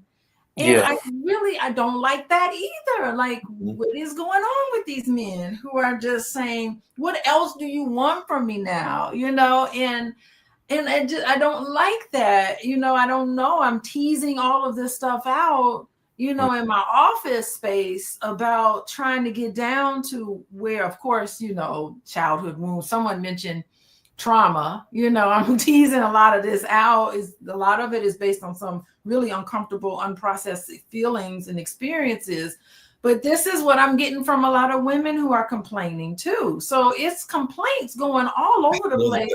Yeah. And we're not spending enough time getting down to the fact that really it is all about vulnerability is necessary for intimacy. And I see so many men and women, especially men, when they got an abundance of women out there, because y'all men be having choices, right? But at the same time, these men with all these choices are still lonely. They're still searching for intimacy, and they're still not quite getting it. I don't know. Any one of you all can take it from here. I wanted to say about what you're coming with, the women that have come into your office. What I have heard from, and I've worked with couples and men, individually. I think sometimes what is presented to them isn't just, well, that's just the way I feel from the woman. It's they take it in as criticism of them. So I'm doing all these things, and then when you come to me with something else, it's like another indictment on what I'm not doing right as the man, and I'd rather check out and not hear it and kind of stonewall and separate myself emotionally from tuning into what you're sharing. That's kind of what I've seen, is like a lot of times it comes back to them as you not doing enough. I feel that you're not doing enough. And therefore they may interpret that as I am not enough for you because I'm not doing these things, or I'm not this. Does that make sense? Yes, it does, because that makes perfect sense. They forget that, yes, I appreciate you, and yes, I have a lot of gratitude for everything that you've done, but I want to know who you are. And I want us to be able to do some of these other things together so that I can feel safe and secure emotionally. It's not just protection physically and providing and, you know, how much money is in your checking account. It really is. I want closeness. I don't want to be lonely in this nice big old house that you have. Like, I really want that. And I think sometimes men hear that and they're not understanding that, yes, women do appreciate you a lot of times, but they also want these other things from you that you ain't got enough money. You can't write a check for this intimacy and this closeness. You can't write a check for it. Right. If only you could, you would. Right. Oh, Joe, what you gonna say to that? I want to say, you know, a lot of times with, you know, tomorrow night on Vulnerabilities and New Sexy, we're going to try to have a very nuanced conversation about some of these gender wars, and we're going to talk about, you know, how I'm going to try to talk about how the marriage or any relationship is a system. And the problem with, you know, people going into these systems, we got women that blame men for things, we got men that blame women for things, but understand that any part of a system, if it's malfunctioning, the whole thing is broken. So we have to know and understand what the other purpose, you know, what the other partner's purpose is inside of that system. And like I said, negotiate and talk about these things so that the whole thing can function the way it's supposed to function. And a lot of people are going into relationships without having these conversations, obviously, because a lot of us haven't been taught how to have these conversations. And, you know, I know that, you know, a lot of us grow up not seeing what these healthy relationships could be like. And then we all come into relationships with our own emotional triggers. And I think it's very important to understand your partner's emotional triggers so you don't step on them. And that's just part of a system. You may think something is not important or not a big deal, but you don't have the same lived experience as your partner. So you are minimizing and invalidating their experience by not taking the time to understand, you know, where this trigger came from, how it developed in them, and how it's grown over time. Most times you're going into a marriage, you know, you're marrying an adult. So this is somebody that's lived with these live with these emotional triggers for an extended period of time. And if you're, most, like I said, most couples that I see, I don't know about you, Carlos, most couples that I see, they haven't done or dealt with, you know, their own individual emotional triggers. They just know that their partner keeps stepping on them. Yeah. Of course. Off. So it's there's a lot of communication that needs to go in. It's a system, guys. Let's stop blaming the men. Let's stop blaming the women. Yes. And let's start talking about you as an individual and the things that bother you, and give your partner the choice to decide whether or not they want to respect those boundaries and emotional triggers.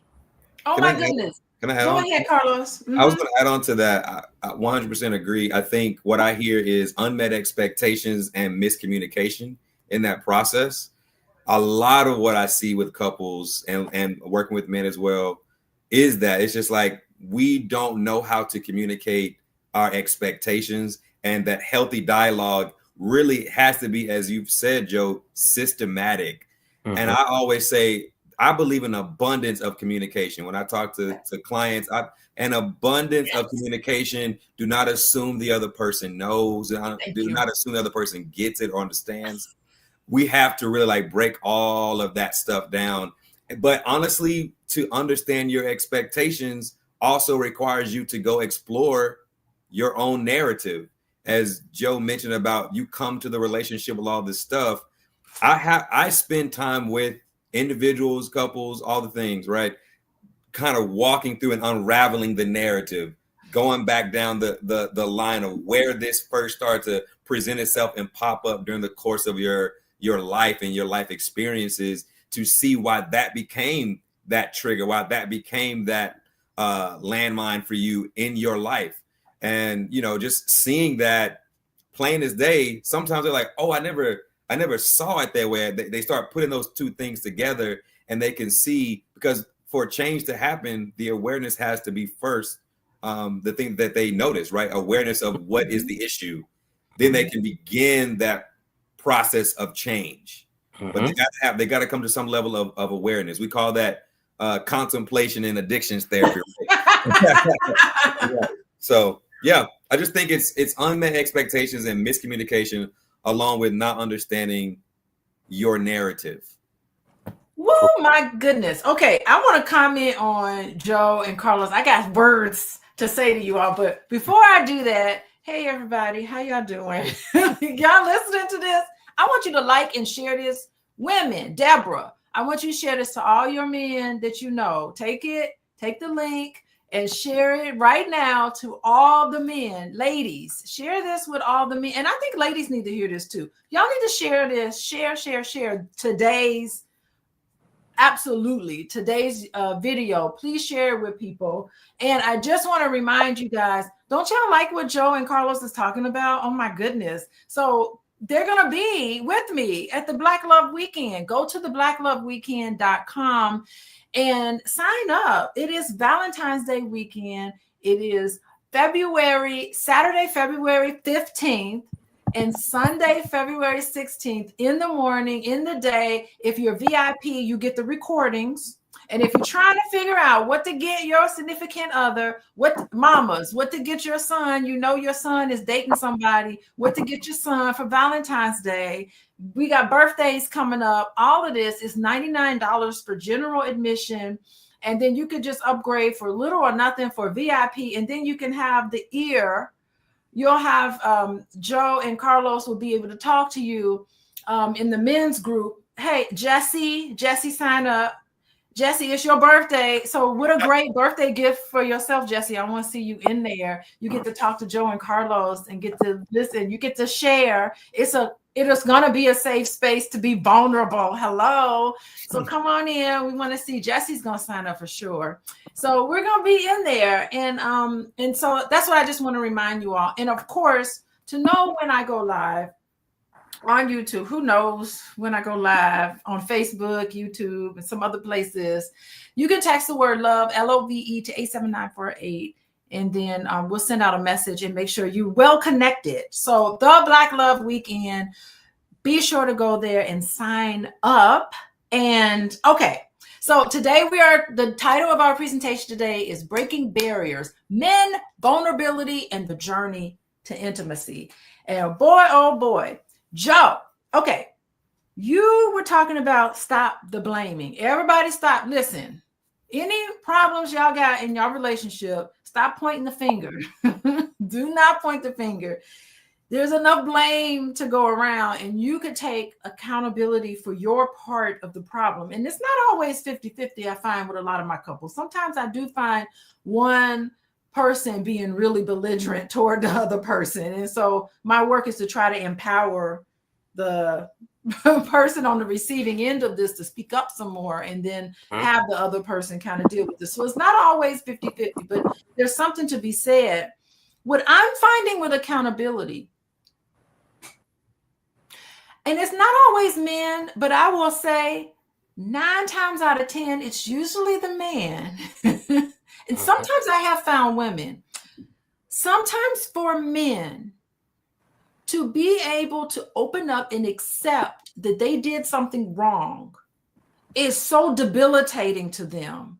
They just fall apart altogether. It's like they can't separate what they did from themselves. So they think that if they are to blame in any way, that they are a bad person.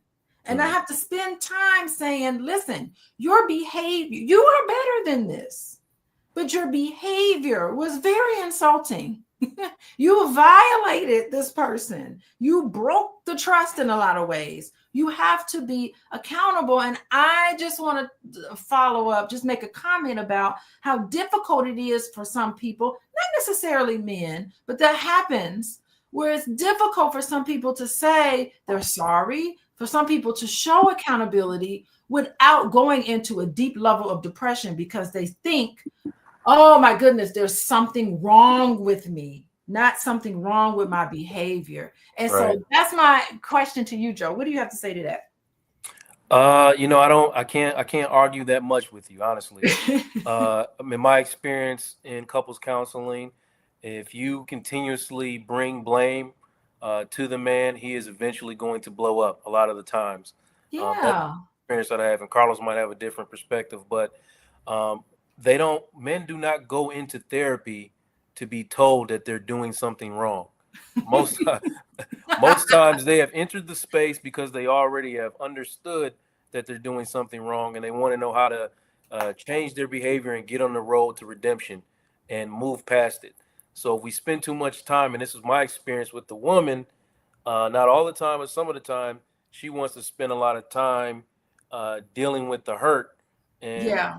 not exactly ready to move past the pain. I always liken it to, a woman sleeping soundly in her home, and then in the middle of the night there's a home invasion, and people come in and they break the windows and set things on fire, and then the police and the fire department are called, and you're standing outside, and everybody, and the fire gets put out, and the burglars are arrested, and you tell the woman, go back in there and sleep peacefully.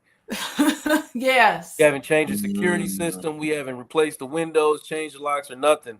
But you expect her to go back inside after you have, basically taken away her safety or her feeling of safety. And, brother, it just doesn't work like that. So we're not I here. love that scenario because it's almost like she got PTSD. You gonna have to deal with some of her things here. You have to change the locks. You have to get updated security system. You have to maybe even move. You know what I mean? There's a lot of things that you need to do in order for that woman to feel secure in that space again. And same thing for the men. Yeah. Different. Yeah. But so basically, what I'm saying is that I want you to come into the space not to be blamed, but to just understand your woman's feelings and validate them. I got you. I'm not going to let this turn into a blame session for you. I'm not going to do that. But you're going to have to validate your wife's feelings or your girlfriend's feelings, and you're going to have to take some accountability for it. And then we're going to understand why this behavior showed up with you in the first place, and and then we're going to address it. And then, because I'm almost positive that the man is not 100% to blame for him showing up. Yeah. Well, you know what I mean? So it's all about perspectives, man. You just have to be willing to learn and validate each other. oh, that is so true. And you're right. It's a signal. The house burning on fire is a signal of, okay, something wasn't right in that house to begin with. There was faulty wiring. There was something that was going on that needed to be addressed. And then on the other side of this whole thing, it really could be a very nice, beautiful relationship. But it really is, you really do have to tease through that. And usually what I tell people is just like, is it worth it losing her? Are you willing to lose her? Are you willing to break away? Because if you really want this, you're going to have to dig in. So I use whatever I can as leverage. You want your children to see you on the weekends? What do you want? Because that's where we're going if we don't address this and come to terms with all of this. So thank you, Joe. Okay. Now, Carlos, I want to ask you a question because you mentioned miscommunication and healthy dialogue, which thank you for that. That was a beautiful thing. And in what I'm finding too, and I do find this with men, and I don't know, listen, women, we got our own set of problems that we bring to relationships, but I'm finding this sometimes with men too, where growing up, I'm finding that men who aren't comfortable or weren't encouraged to talk about what they want growing up, communicating what they need, because hello, as women, and Deborah, you can put this in the chat if you want to, like, I can't read your mind. I don't know. I'm trying to be psychic. I would love to be clairvoyant, but I'm not clairvoyant. Like, if you don't tell me what's going on, I'm going to assume everything is okay. Right. And so I'm finding that sometimes it's hard to get men to like finally open up and say, let her know what you want from her,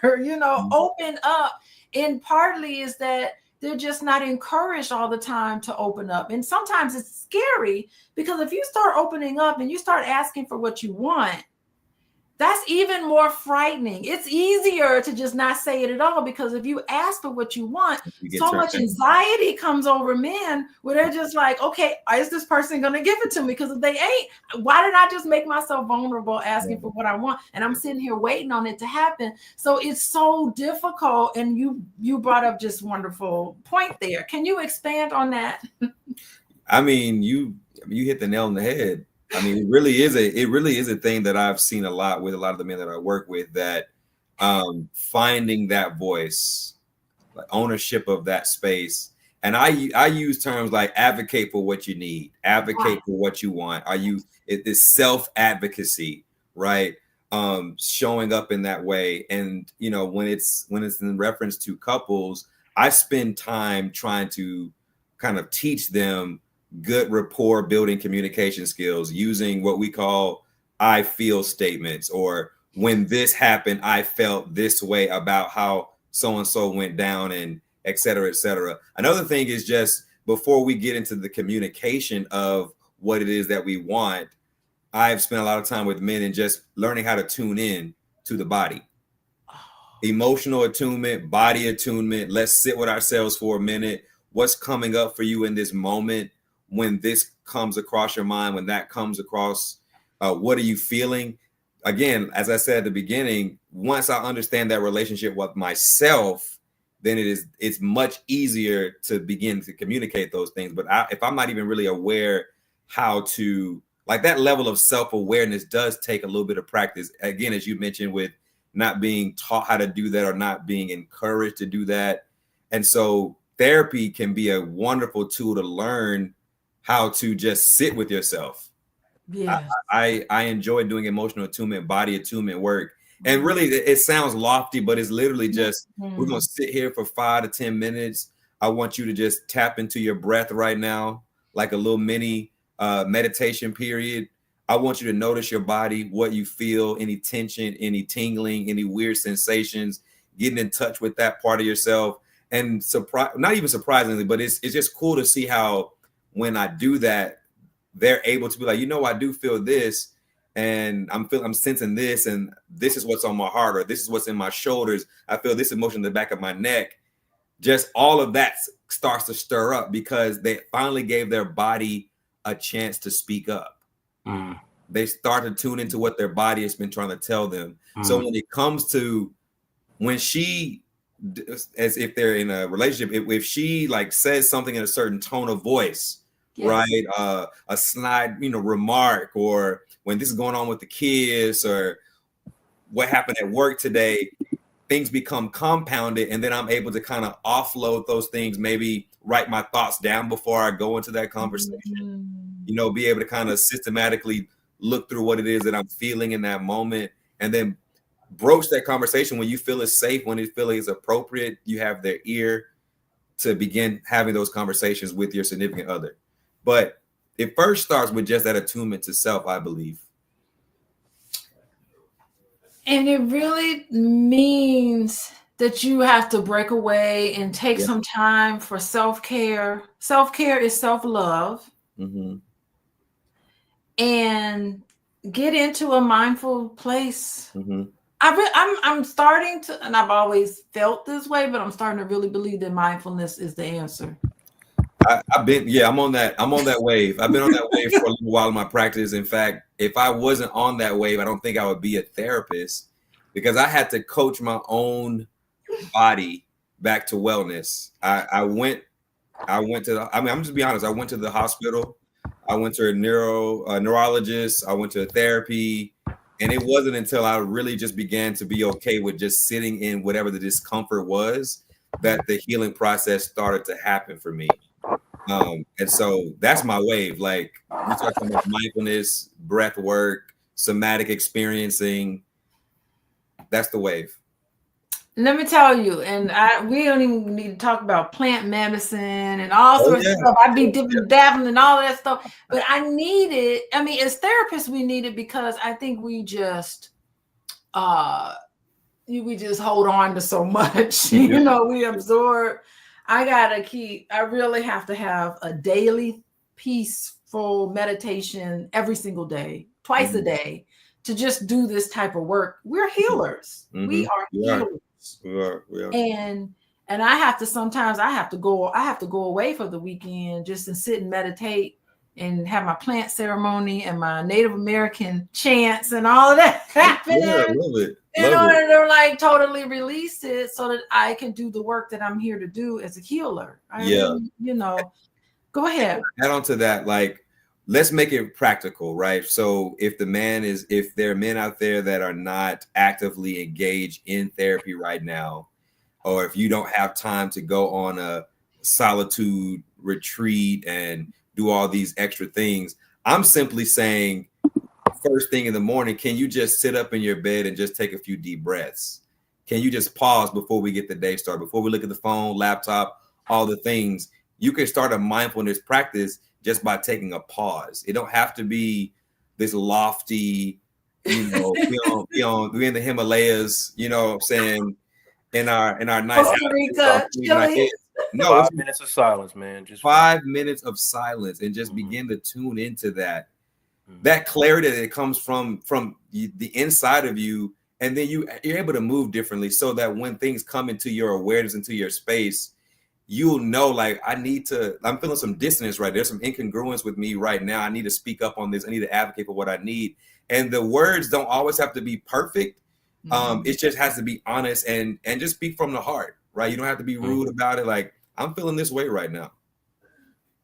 That's right. I will say my husband meditates almost every day. He does a lot of quiet meditation, and it really, that's what I liked about him. I'm like, you meditating too. Both of us are meditating, but he meditates all the time, and he's always in a meditative place. But when he finally opens up his mouth and starts talking, it's the most profound thing that you ever want to hear. I'm just like, all right, you done blown me away today. I'm done with you. I'm done with you, But it's a whole, we're just crazy and unique anyway. how we are anyway. Y'all don't be listening to us. We crazy. We unique. There is no other relationship I've ever seen quite like the one I'm in now, but it's very, very unique. But it's something being married to somebody who is so meditative and very powerful person. And so it just there's something to it. But I think that you get to that point when you meditate, it's like that sort of piece. If you don't get to meditate, you're going to be like, I gotta meditate. I can't do nothing else unless I meditate. You'll start to lean on it and know that you need to do that. You start to understand, hey, before we make a decision, let's sleep on it. You start to trust. And what I find, I think this conversation is going another direction, but what I find is that the more you lean on meditation, the more you start to get in tune with what's going on, and having that as a way of showing gratitude, expressing gratitude, but also making decisions mindfully, that the more you practice it, the more it comes to you, the more you're strengthening a muscle in your body. Absolutely. Where you're just like, I have to meditate on this because I trust myself more than anything, and I can move forward in myself. Joe, you want to come in? Yeah, no, we're not. You're not taking the conversation. It's the same conversation, right? Okay. Because a lot of men need to understand what Carlos is saying about starting your day with a different in a different way, like in a meditative state, and practicing self-care and mindfulness, because a lot of what we're feeding our mind in the morning, I don't know the percentages, but I would say a large percentage of people reach for that phone in the morning and they start feeding their mind with the outside world, and the outside world is a comparative place. Grind. Right. Is past the negativity and all the other things that you're going to put in, you're going to start comparing yourself. A lot of what you're seeing on social media, and that's making you feel inadequate and adding more pressure to what you're trying to accomplish or who you're trying to be. And as a man, when you don't feel adequate, you find the most unhealthy ways to feel masculine that you could possibly find. And that's when you find yourself getting in trouble, man. You look for the situation that's going to make you feel like a man. or make you feel like you're in charge or something, or and that's when you're doing damage to your life. It's those unhealthy behaviors. But if you start your day, in quiet and in peace and meditation, you'll find that you can focus more on what it is you're actually trying to be. Like you're not going to make decisions that go against the person or the man that you say you are, because most times when you make those decisions that those bad decisions that make you feel more like a man, more masculine, depending on the kind of man you are, you usually hate yourself for it, or you feel worse about yourself, and then you're just making the real situation, the authentic situation, worse, and then you're separating these two things, and then you're going to find yourself depressed, anxious, or less than, because ultimately, if you are a certain kind of man, treating your woman poorly will make you feel more or less like a man than anything. Treating your woman poorly is going to make you feel less like a man. Than almost anything. I love it. Yes. Let's say, ladies, come on. You feel that one. Yeah, because Kenneth is talking about, I put his comment up here because he's like, what's the first step to begin meditation? I have never meditated. I think meditation is the simplest. It's easy, but maybe not that simple. What do you say? If you can't figure it out, go into your Apple Music, type in, or YouTube, type in guided meditation, and just it'll tell you it's more, you're focusing more on your breathing, pushing out your thoughts. And it's really crazy that if you start focusing on your breathing, how you're concentrating on that, and sometimes some outside thoughts will come in and you just gently push them out, you know what I mean? And just kind of focus on, being in the present. So it's really easy, man. There's all types of guided meditations out there. Yeah. Netflix has a whole series on them. Yeah, right. Go to Netflix. Go to Netflix, Apple Music, YouTube, whatever, man. Just go, find guided meditation. You can learn just simply how to sit with yourself and push those thoughts out of your mind, and kind of start your day off focusing on really what's important to you. And can I add on to that, Joe? Go ahead. When I think about, we talked about narrative a little earlier. When I think about narrative, technically we are, when we're, obviously developing and coming up as children in the world, we're inheriting stories from our family, from our ancestors. There's just a lot of things that are just kind of downloaded into our DNA, into our bodies, that help define and shape who we are. And I look at meditation as an opportunity to detach from those parts of our story and our narrative and our existence that no longer serve us. And the things that do serve us, obviously we can take those in and continue to cultivate that. But all of that other stuff, all that noise that's in our head that he mentioned, from the cell phone, from television, from mom and them, from daddy and them, from grandma and them, that just no longer serves us, I'm pushing that out as I take in these deep breaths, and I'm exhaling, right? I'm inhaling who I want to be, and I'm exhaling out what no longer serves me in this moment, to be grounded in this present moment and becoming a detached observer of my own life experiences. But our lives are just dictated by all these stories and these scripts all of the time. And meditation is an opportunity to see ourselves separate from that. Over time, it's just the practice of, again, if it's just 5 minutes, set your timer for 5 minutes, focus on inhaling deeply through the nose, exhaling through the mouth as if you're blowing through a straw, or blowing into a leaky tire or something like that, and just focus on that repetitive motion over and over again. I really do believe that we all have in us the natural desire for health. Yes. And healing. Yes.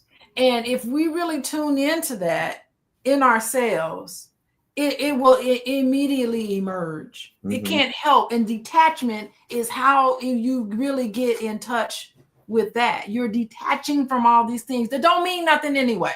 And really getting into what's important. Every decision that you make. And really, my goal is to have every waking hour a meditation, a ceremony. I take the ceremony with me everywhere I go. May everything I say be part of this whole detached ceremony, to be in it but not of it, of course, because we got some real life problems can kick you into what. Right. Easy to detach and to be all meditative, but then as soon as somebody say something to you and you get all triggered, you start going back. You be like, leave me alone. And no one can do it to you like your significant other. Yeah. Right. You'll be coming back. I know my kids do it to me. I'll be coming back. I'll be so meditative. Then they say something, I'll be like, get out of here. We want to go. But this is where mindfulness has to come in place. But this is life just happens to us. Oh my goodness. Oh my God. And we're like beyond the top of the hour. And I promised that I would only have these gentlemen in here for the top of the hour. But listen, hey everybody.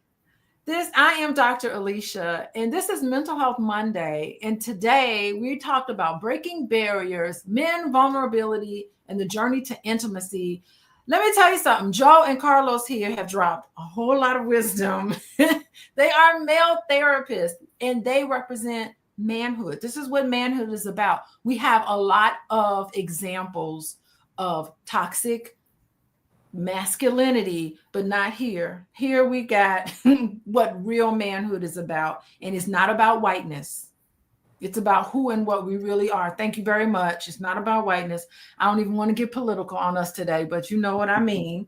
But I just want to say that this is beautiful. And these two gentlemen are going to be joining me for the Black Love Weekend, but they're only available for the VIPs. And I got a special going on right now. If you go to theblackloveweekend.com, you'll be able to further this conversation. They're doing a men's group. So Chris, the men's group, join us.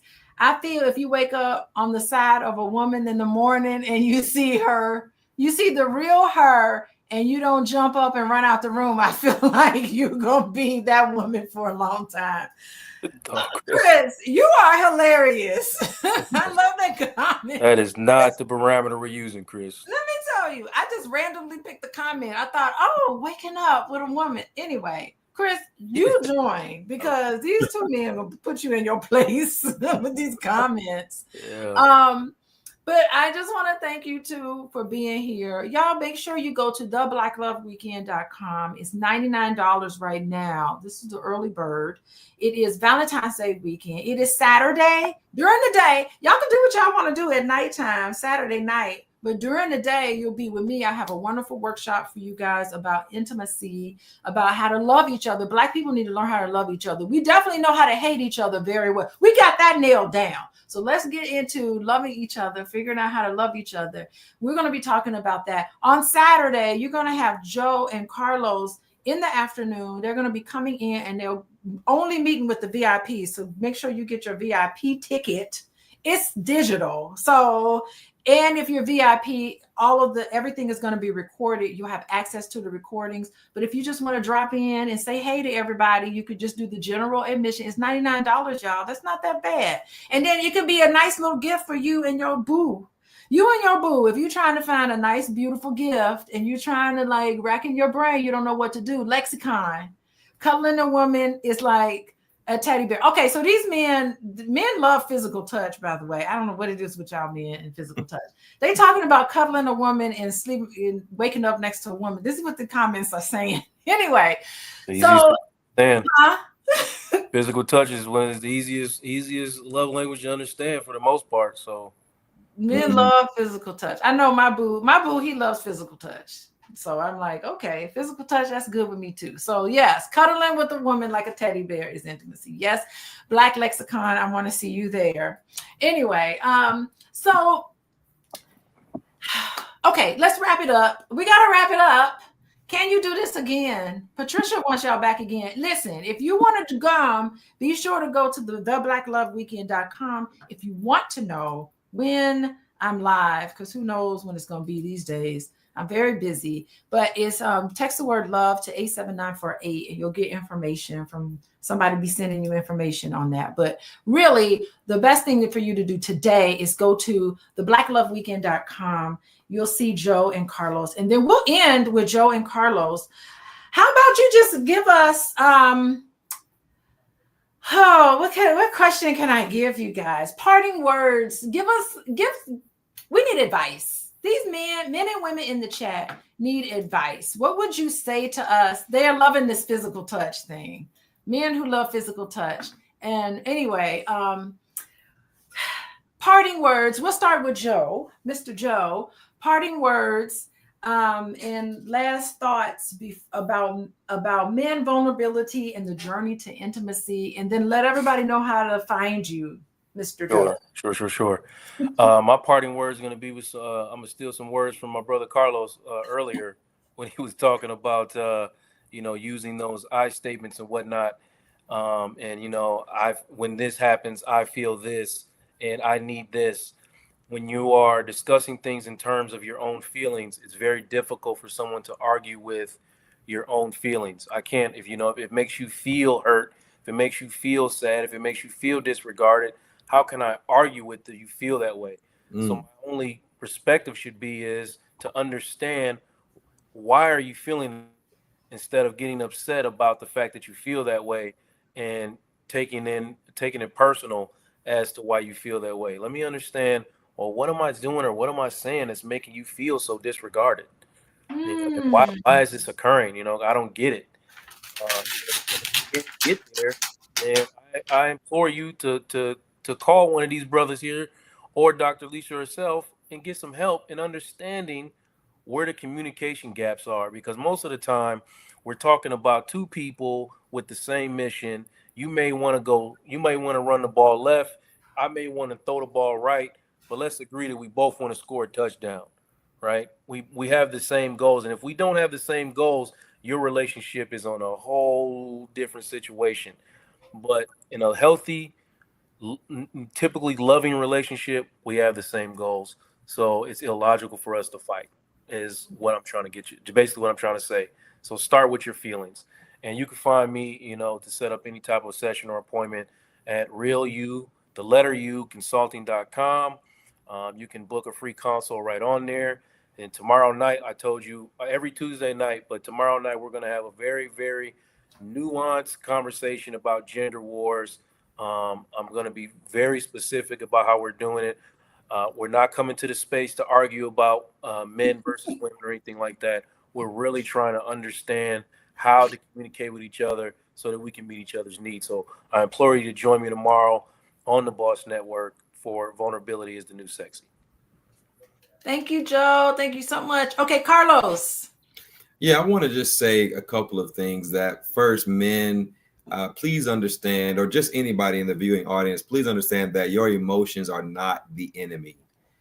We are taught to look at this separation between our emotional selves and our lived experience, but your emotions are not the enemy.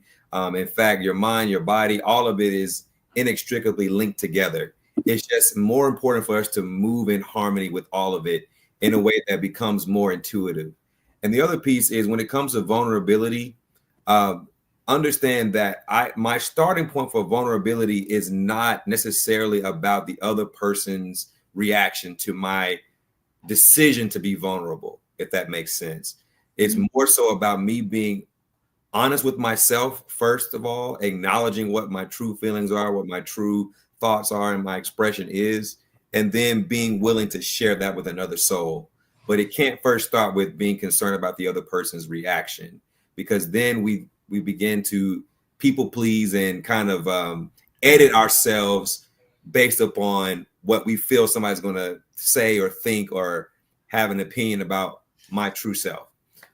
So just keeping that in mind, that your emotions are not the enemy. Vulnerability has to start first with an authentic acknowledgement of your truest self. And then lastly, if it just comes down to, wanting to speak with a therapist, I think a therapist is going to help you along your journey. We don't fix all of your problems. We are not here to just give you the aha advice magic potion. to all of your problems. But I want to say that if you are with the right therapist, they're going to help you get the tools so that you can go run this race and do it even on your own. Just be equipped to go be that authentic man. And so if you want to journey with myself, I love to work with any of your viewing audience. If you're in the state of Texas, I'm credentialed in the state of Texas. And so I'm on the Davis Counseling Center, which is daviscounselingcenter.com. You can find my profile on Psychology Today. That's Carlos with the K, Carlos Lyons, Lyons. And then I think I'm on Instagram. Yeah, I'm on Instagram at Mr.K Lyons. Mr.K Lyons. That's Mr.KLYONS.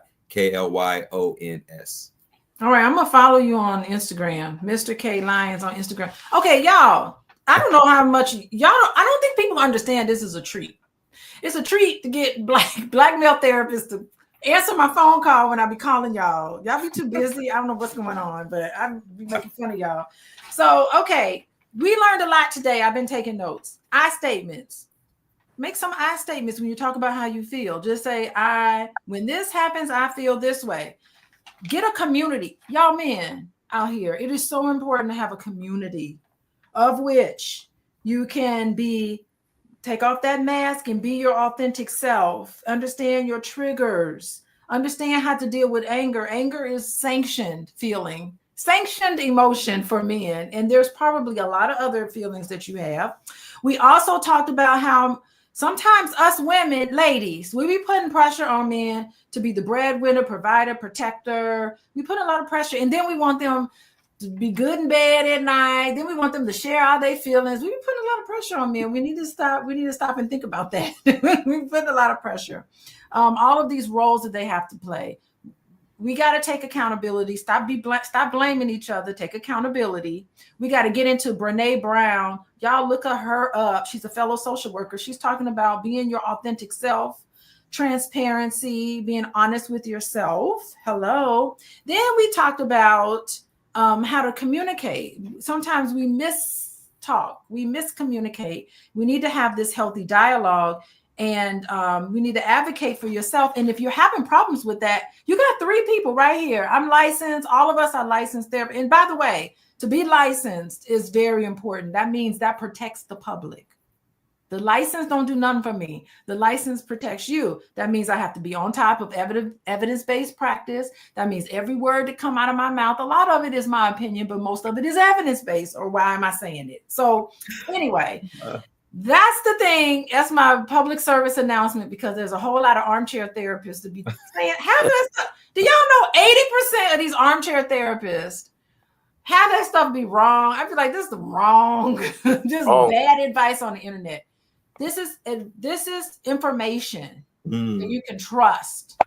And if you want more of this, go to theblackloveweekend.com. Support us. Support me. Support all of us. All these good things that are happening. Theblackloveweekend.com. And of course, if you want to work with me, you very well can. I got a lot of good practice. You can follow me on Instagram at Coaching with Dr. Alicia. And of course, you can come to my website, there it is down there, coachingwithdralicia.com. Fill out the intake. I got to charge for consultations now, Joe. I'm at that point. Ooh. I got to charge. It's only $20 for consultations, but I have to, because I'll tell you off air why I have to charge people. But anyway, people just no, I'm not relaying a message to my husband. If you want to talk to him, so you can get a hold of him on your own. I'm trying to talk to my own husband. Don't send no messages through me to talk to him. But anyway, I get it. Boy, oh boy. But thank you, everybody. Thank you, Alfonso.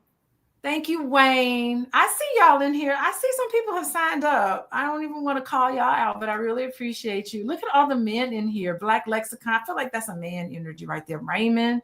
Come on. Walter, Ella. I guess that's a lady named after her father, probably. We got Wayne. We got all these men in here. Lots of men's in here. So I appreciate y'all for coming in here. And thank you, Joe and Carlos, for joining me. We're going to have some fun Valentine's Day weekend. So bye, everybody. Good night, y'all.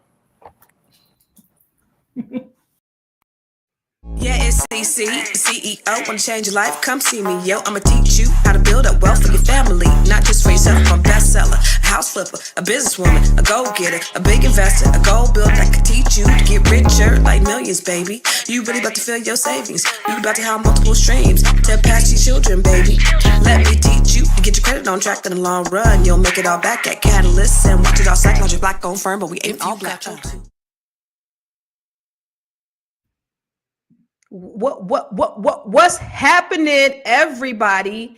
It's your girl Constance Carter. Come on in. I'm so excited that you are here. You know I come live every single day.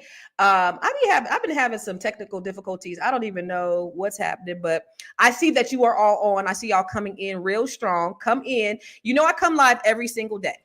So if you want to get notified when I come live, please text Constance to 87948. Text Constance to 87948. And you know, I love for you to talk back to me and talk black to me. So where are you watching from? Because I know we have people that watch from all over the world. Are you watching from Chicago, from LA, from England, from Barbados? I want to shout you out. So make sure in the comments you put where you're watching from, because I want to shout you out in the comments. And remember, y'all, this is all about doing business with one another. This is all about collective economics. When we talk about growing your money, it's not just about growing your money. It's about growing your wealth. And wealth is a holistic experience. It's not just about money. It's about your life. It's about your health. It's about your spirit. It's about your family. It's about relationships. It's about all those things. But when we talk about practicing collective economics and doing business with ourselves, with each other, we want to make sure that we have a safe space to be able to do that. So in the comments, put in the comments if you have a product or a service. I want to make sure that we can put you in here and that we can share this information. So what is it that you do? What you do? What do you do for a living? Where you're located, and then where they can find your business. But I want to shout you out because I always love to see who's watching live with us. I see Solomon from Winter Park. What's up, Robert from Houston, Texas? Crypto from Los Angeles. What's up, Sophia from Stockton, California? Chanel, Omaha. We got somebody from Africa. We got Amala from Nairobi. Hey, Kenya. Hey, Michelle from Houston. What's up, Michelle? Happy Wednesday to William from Brent Martin, Tennessee. What's up, everybody? So I want to get right into it because we have a very, very, very, very, very special guest. And but before we even talk about that, I want to bring on my co-host, Miss Black Hollywood.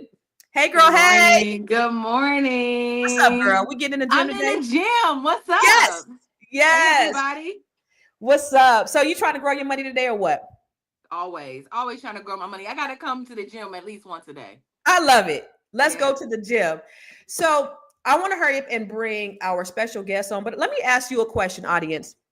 What if I told you that right now, in real time, policies are being put in place to dismantle the economic and social progress of our communities that we've worked so hard to build?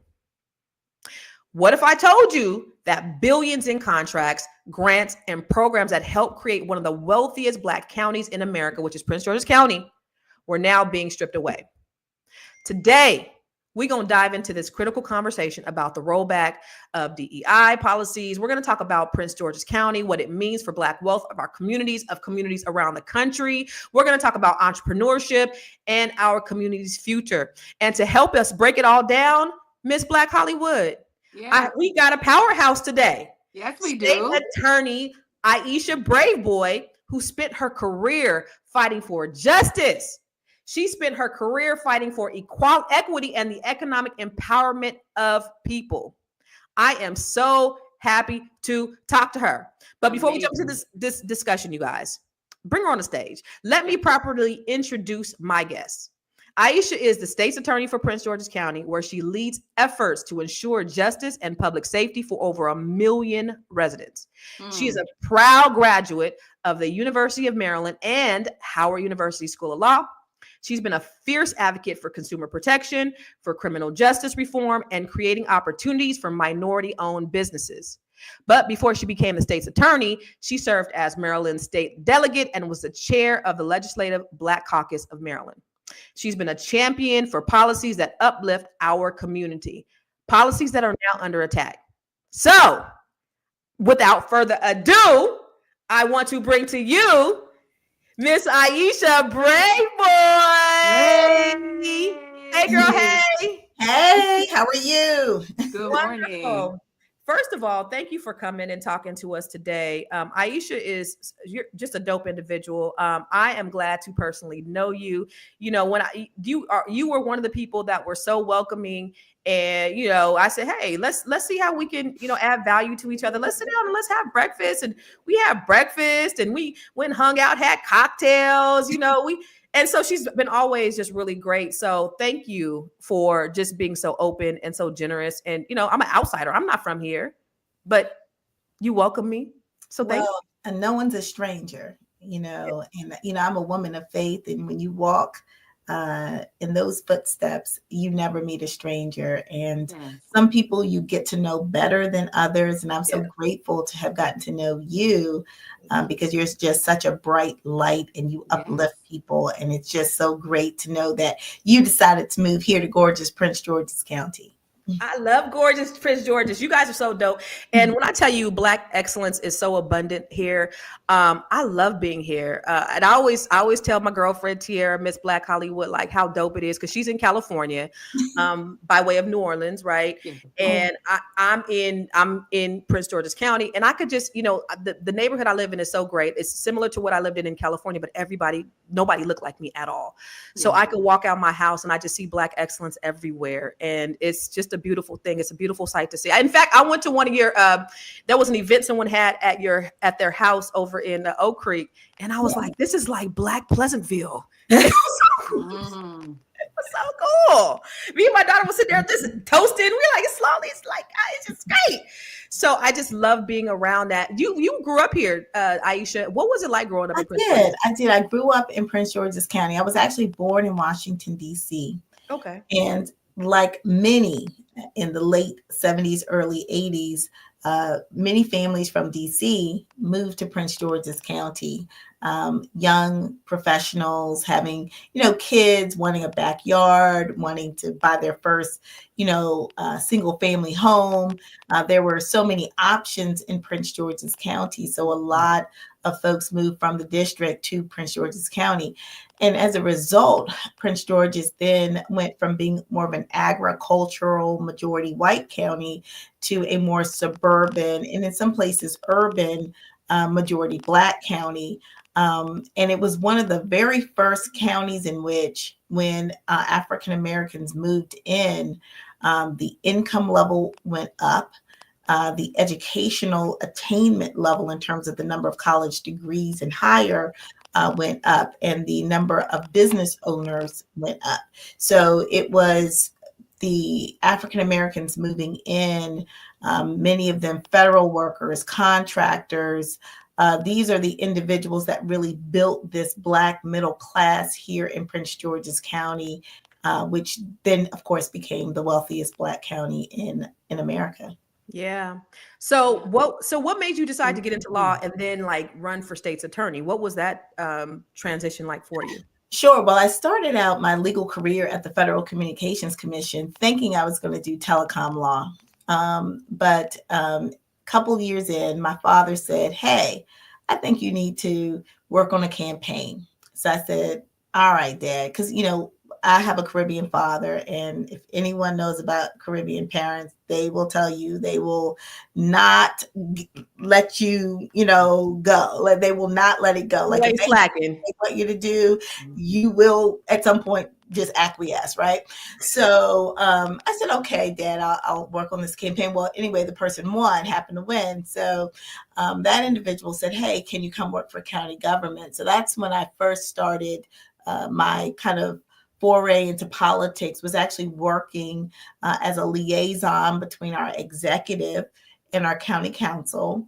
I then ran a real estate office in the county. So I did all of the leasing, the acquisitions, the disposition of property. And that was a really great experience. It was during that time that I decided to run for my first political office, which was state delegate. So I was a state delegate for 8 years.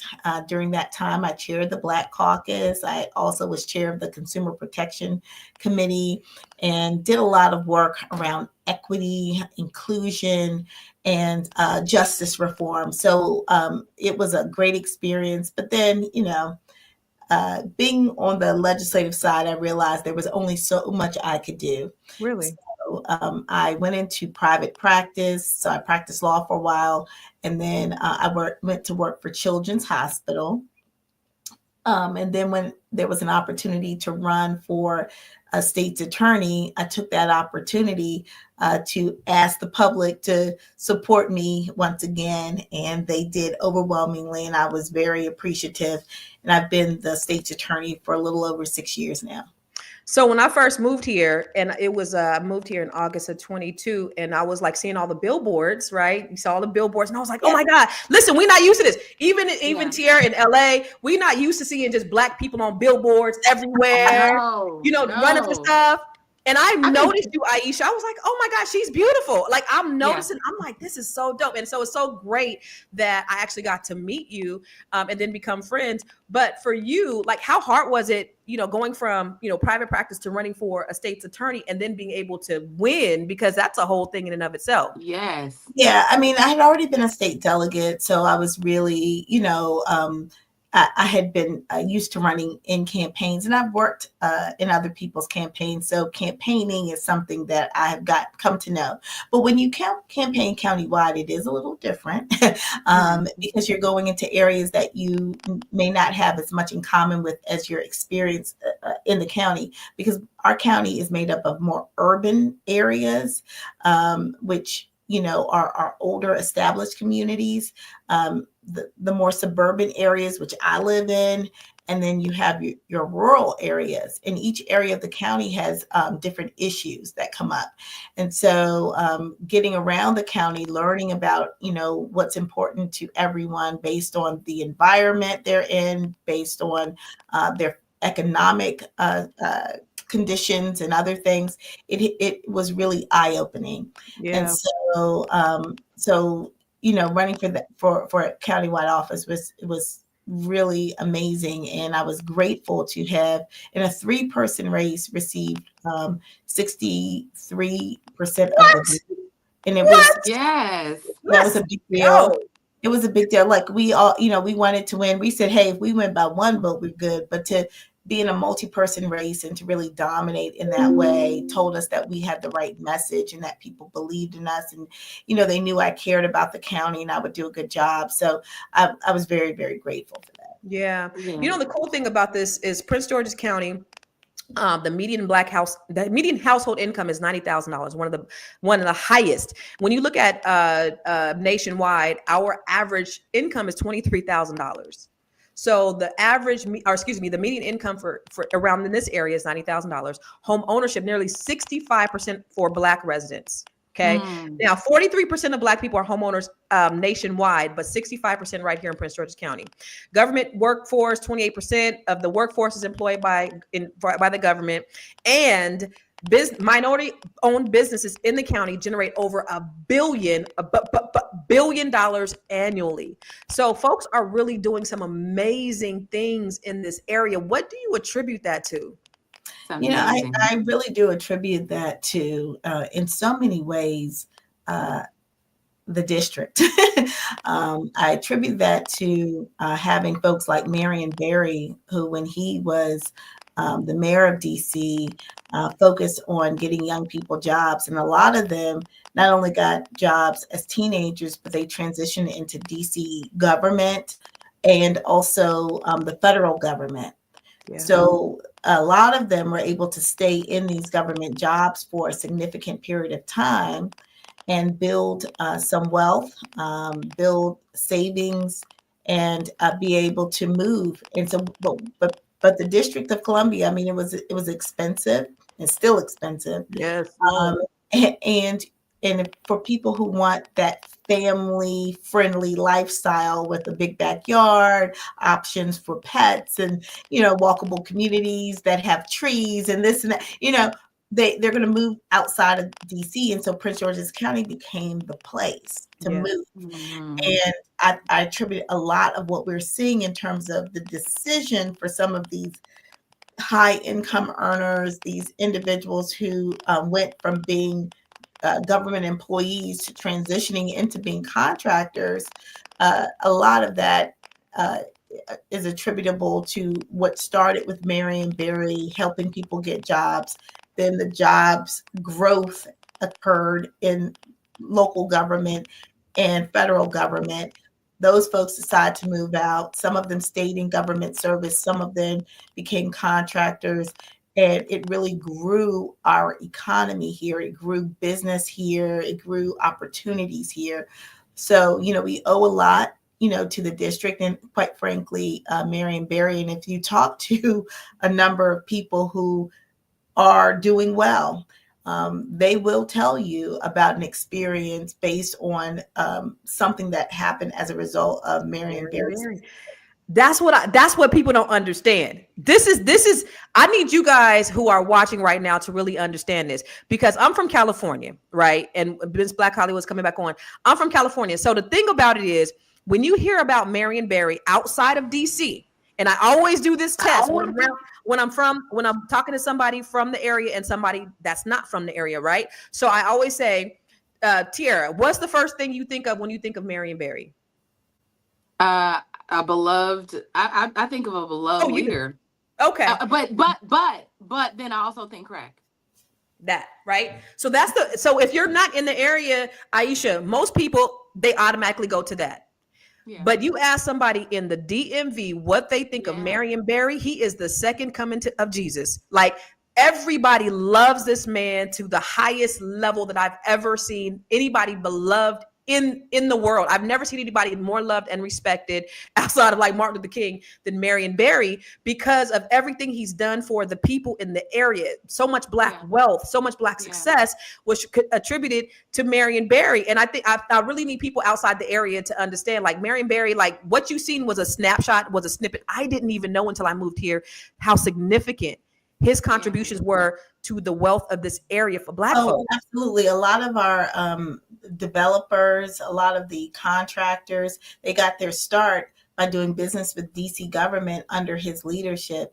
And these were people who were absolutely talented, but would never have been able to have been given that level of opportunity outside of the District of Columbia.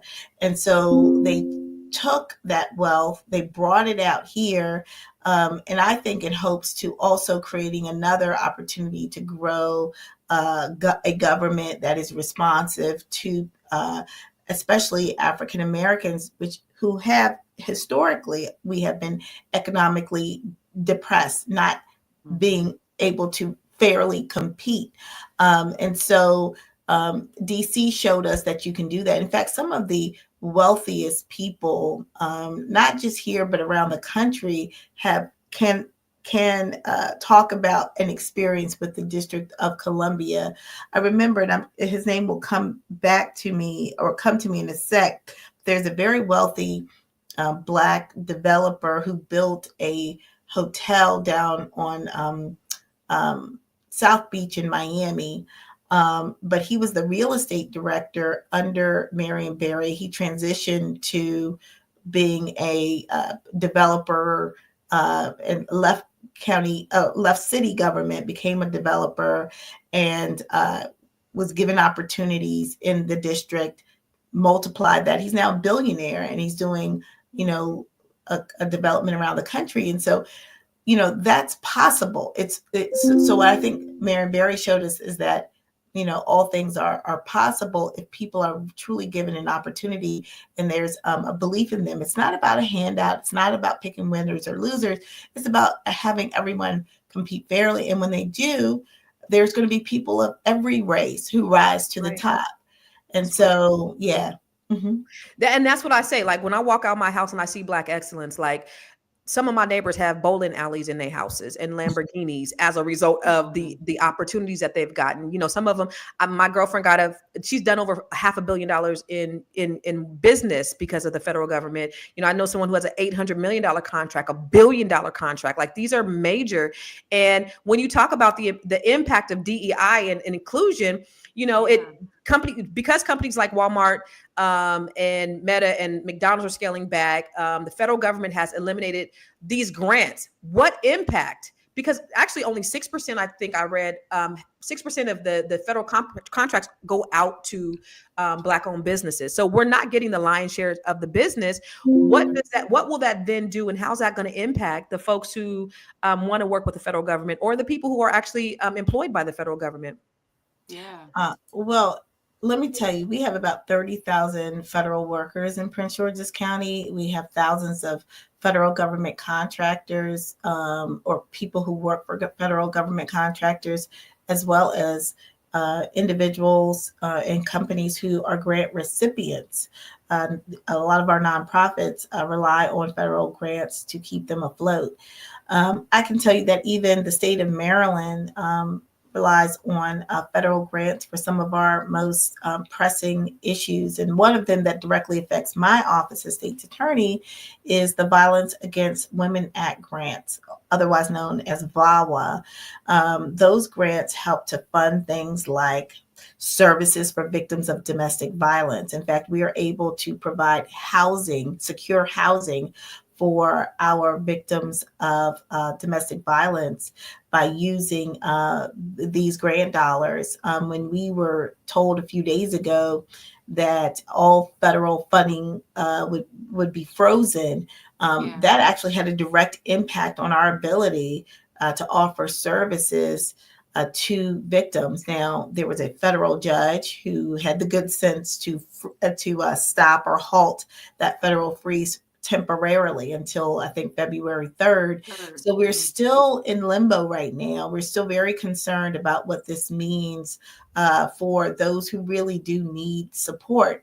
In addition to Medicaid and Social Security, which at least for now they intend to fund, there's other things like housing assistance and food assistance, temporary cash assistance. I mean, there's so many different federal programs that act as a safety net for people who are in need. And we could look at those individuals and say, well, they should just do better. But I mean, where's our humanity? You know, where's our humanity? And there are people who are trying their best. You know, it would be nice if everyone came from some type of means and had opportunities, and they didn't go through any challenges in life. That would be great, but that's just not the reality for so many people. And I even think about those who are struggling with mental health challenges that sometimes find themselves homeless. And sometimes when they're on their meds and they're strong, they can work and but it's up and down. And some of them have children.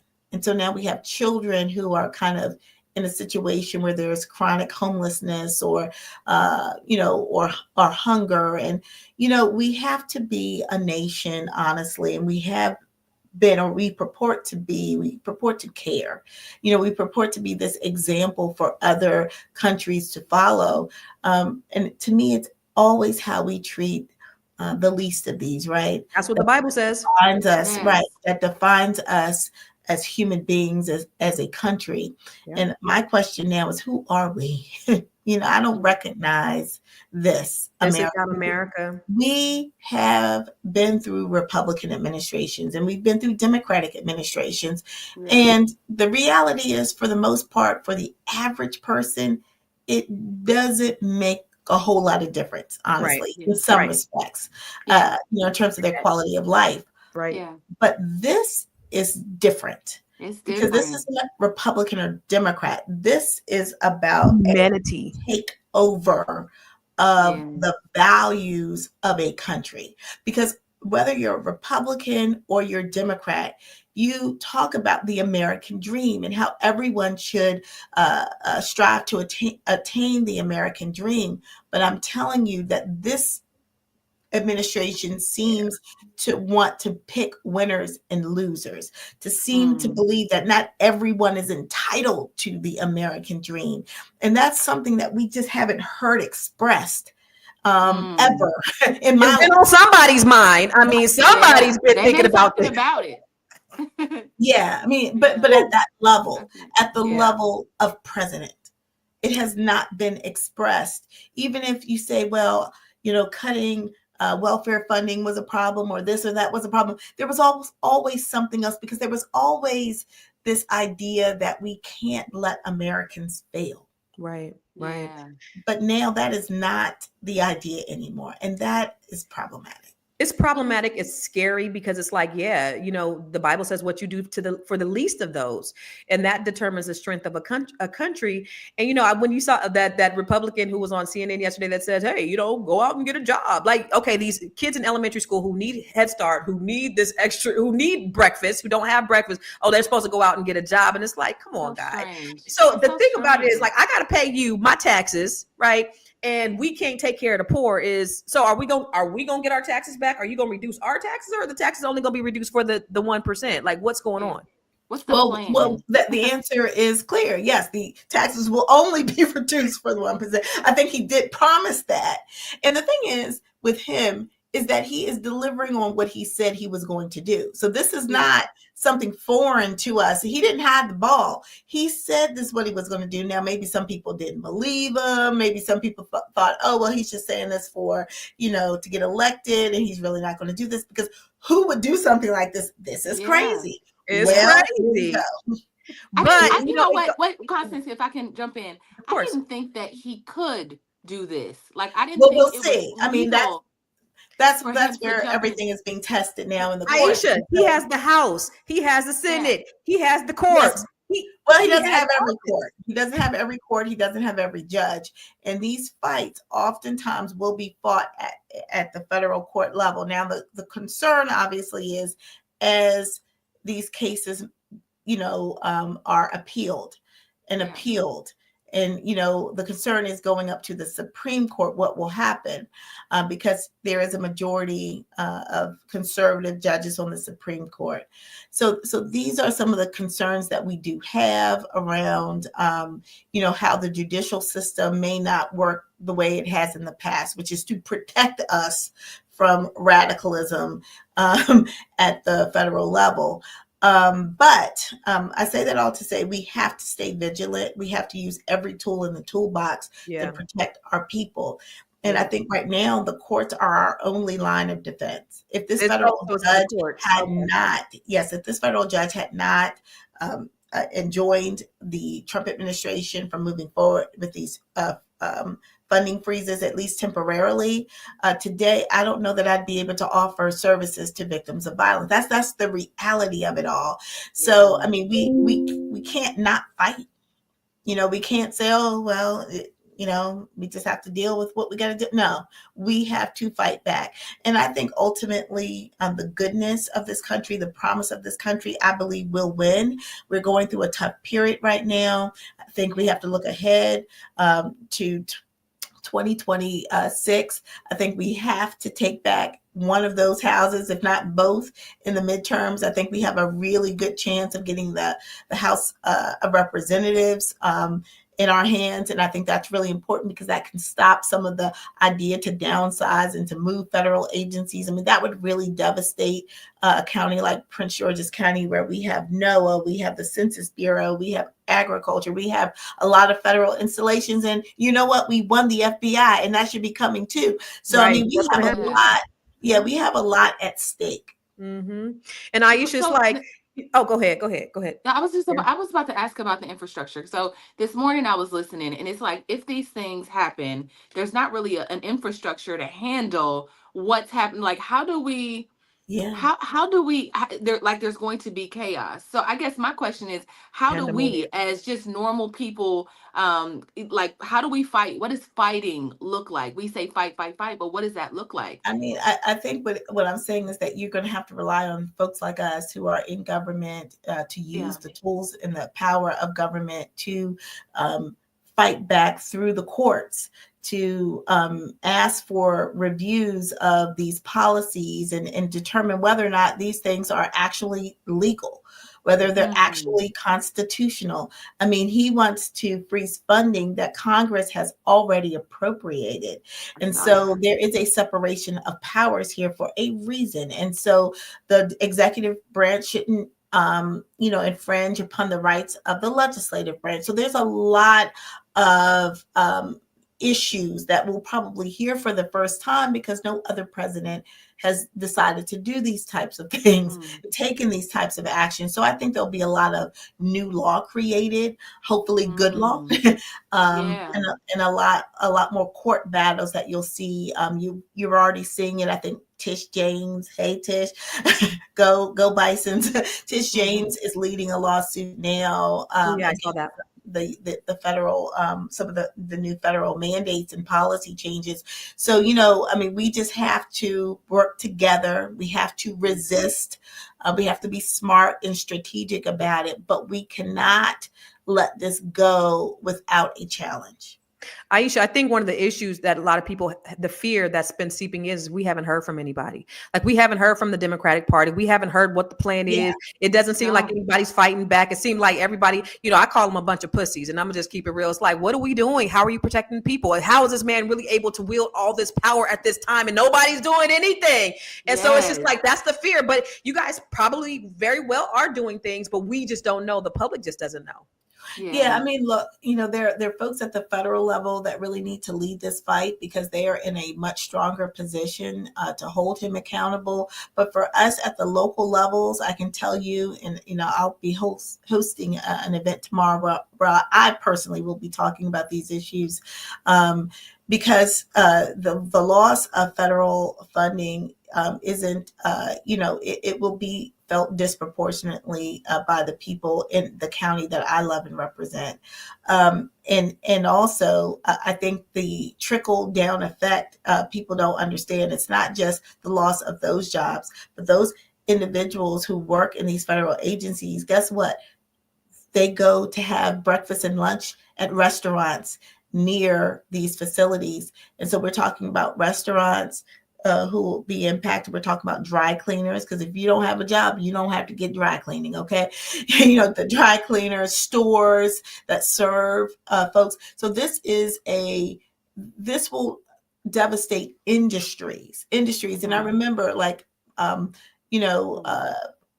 Mayor Muriel Bowser is asking folks to come back to work. She wants the federal agencies to come back to work. Why? Because the commercial areas of the District of Columbia have been impacted negatively. The commercial office space, all of that has been impacted. And so now at a time where, okay, maybe federal government workers will come back to work, but then they're saying, okay, well, we're going to downsize by 40%.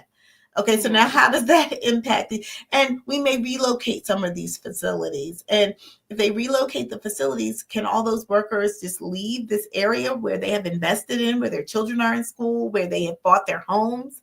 It is. Aisha, make the shit make sense. Make it make sense. It don't make sense. Aisha, I just have a question, right? So it feels like Trump plays politics a little different. He doesn't even play politics. He's just doing it his own way. And it feels effective. It feels like I can just come in and sign an executive order and get things done. Help me understand how the Democrats haven't been able to be as effective. Well, I think, or push their way. It's like they play nice. They play. I think there has historically just been a culture of understanding that neither party is going to push the envelope but so much. But that is not an agreement that Donald Trump has made. Okay, so when just being realistic, if you think about the Bush years, if you think about the Reagan years, if you think about all of these individuals who were presidents, by and large, if the economy was doing well, then you lived better. If the economy wasn't doing well, you didn't. But it wasn't like there was a huge shift in life, right? Because it was a Democrat or Republican in the White House. Right. Didn't affect us daily, right? Didn't affect Right. our daily lives in a major way. But I think it's just different now because this guy does not play by any rules. So there was this idea that, okay, we're going to have a sense of civility. We're going to care. Like I said, we're going to at least say and pretend like, if they didn't really believe it, that we want everyone in America to achieve the American dreams. Right. It's basically saying we don't want that. Right. At least pretend. At least pretend like you want us to succeed, but you telling us everybody's criminals, we deporting, we taking jobs, we like, huh? Yeah, but it's a clear different. And people, but on both sides, especially Democrats, there are some Democrats that don't believe or agree with the policy that the Democratic Party has had with respect to immigration. That is a fact, which is why, unfortunately, some Democrats voted for Donald Trump. But I said, whether you fall on one side or the other on this issue of immigration and having, migrants or undocumented people in your communities, can't we all agree that everybody should, care about each other as human beings? When I hear of the stories about, families not wanting to send their kids to school because they're afraid that ICE could raid their school, or people not wanting to show up to work, I'm concerned that victims of crime won't report them if they're not documented, and which means people will be suffering in silence, which means, groups like MS-13 and cartels and other groups can more invade those immigrant communities here because no one's going to say anything. I don't want that. I don't want that. We were just at a place where, I could go in and say, look, if you're undocumented, but you're a victim, just come to me. I got you. We're going to get justice for you. Don't worry about immigration. We'll have you fill out a form to get a U visa so that you can have a legal status in this country. We'll work with you. But now I feel like they're not even going to, trust that. Not because I've changed, but I'm not speaking as loudly as Donald Trump. They see the news. They see the ICE raids. They're on social media. They see what's happening, and it is very concerning. And I don't know how, you can live, or you feel like you can live fully thinking that at any time someone could snatch you up, separate you from your family. It is just it's just hard. But Aisha, it's giving slavery. But 55% of Hispanics voted for Donald Trump. Right? I mean, why? Like, it goes back to like that fuck around and find out. Because you go back to Lyndon B. Johnson, and I always say this quote because he said he says it. He said, if you can convince the lowest white man he's better than the best color man, he won't notice you picking his pockets. Hell, give him somebody to look down on, and he'll empty his pockets for you. And that's the situation that we're in. All these people who losing their benefits and their WIC, and they're crying on the internet because they about to lose everything. They voted not for their own best interest, and now they done fucked around and found out what's really gonna happen. Well, what I've learned in this election, and so we have to. So when Barack Obama ran, there was this feeling of change, hope, unity, and hope and change were powerful messages, and they're really powerful feelings. Because I always said, hey, hope is, this is my quote, hope is the greatest currency in the world. It really is. If you have hope, any and everything is possible. Yeah. Right. If you don't have it, nothing's possible. So hope really, I think, empowers people in so many ways. And I always believed, and I still believe in so many ways, that hope is more powerful than fear and hate. Come on. But in this election, the message around hope, around the future, around change, as a party, as Democrats, we did not push that. And as a result, this idea of vote your hatred, vote your fears, that became the central and most powerful message. So that even people who would be negatively impacted by Trump's decisions, because they hated the immigrants, because they hated transgender people, because they hated something, because they felt that somebody was getting over. They hate the idea of diversity, because what does that mean? That means you're taking something away from me. All of that became the central focus for far too many voters. Yeah. And I think as a party, we failed America by not sticking to our core values of hope, of change, of taking care of working people. Working people. Yeah. We are the party of working people. Yeah. Somehow they co-opted that, and they said, well, you working people, y'all are hard at work, but then you have immigrants coming over, not really doing anything, taking your tax dollars to spend on them. That was the message being pushed by the Republican Party. And because people were dealing with economic depression in so many ways, because inflation was on the rise, because the price of utilities and food and everything else was on the rise, people felt that pinch. Yeah. And then they went back to saying, well, it's their fault. Yeah. It's their fault. Yeah. And so that's what happened. And so we just have to honestly be on message, continue to represent the interests of the people who we represent, and know that that's enough. Know that that's enough. As a party, we are the party of hope, change, opportunity, inclusion, uniting America. Look, I'm fired up.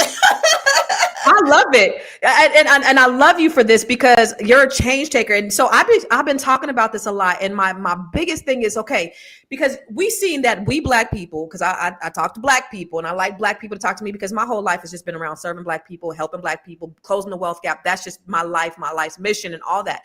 And so when I look at, okay, when Kamala came, we got in formation. The Black women raised money. Then it was the white women and the Black men.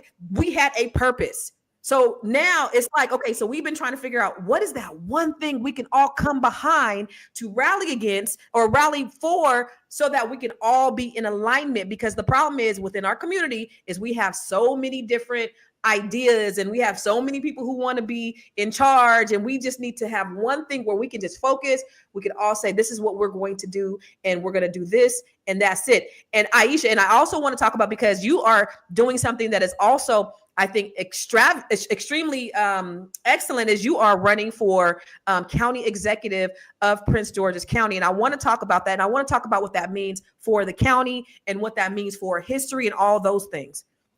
Yes.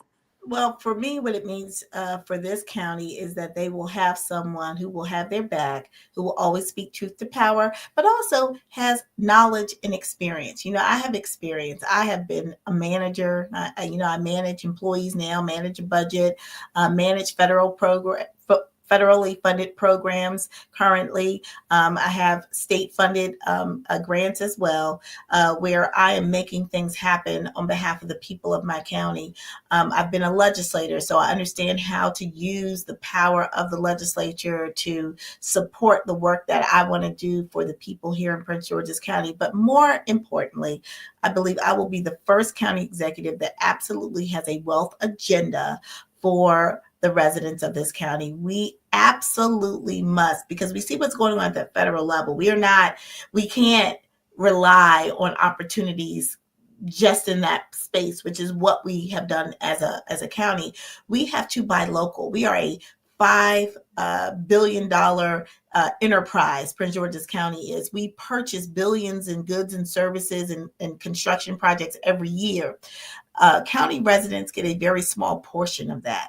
And so in order for us to really grow our wealth base, we have an opportunity with what we have as county government to spend on our county businesses first. We have an opportunity to say, and look, We don't have to, be apologetic about it. I will be unapologetic in saying we need to be able to get the trickle down benefits of every dollar we spend. We need to ensure that if we are purchasing goods and services, if we can get them from a Prince Georgian, let's get them from a Prince Georgian. Because if I procure from people who live here, not only do I get the benefit of the good or service, but then I also get the benefit of an increase in our commercial tax base, income tax if they're hiring more people. I get the benefit of, their real estate taxes because they may want to now buy a bigger home. There's a benefit when you buy from the people who live in your communities.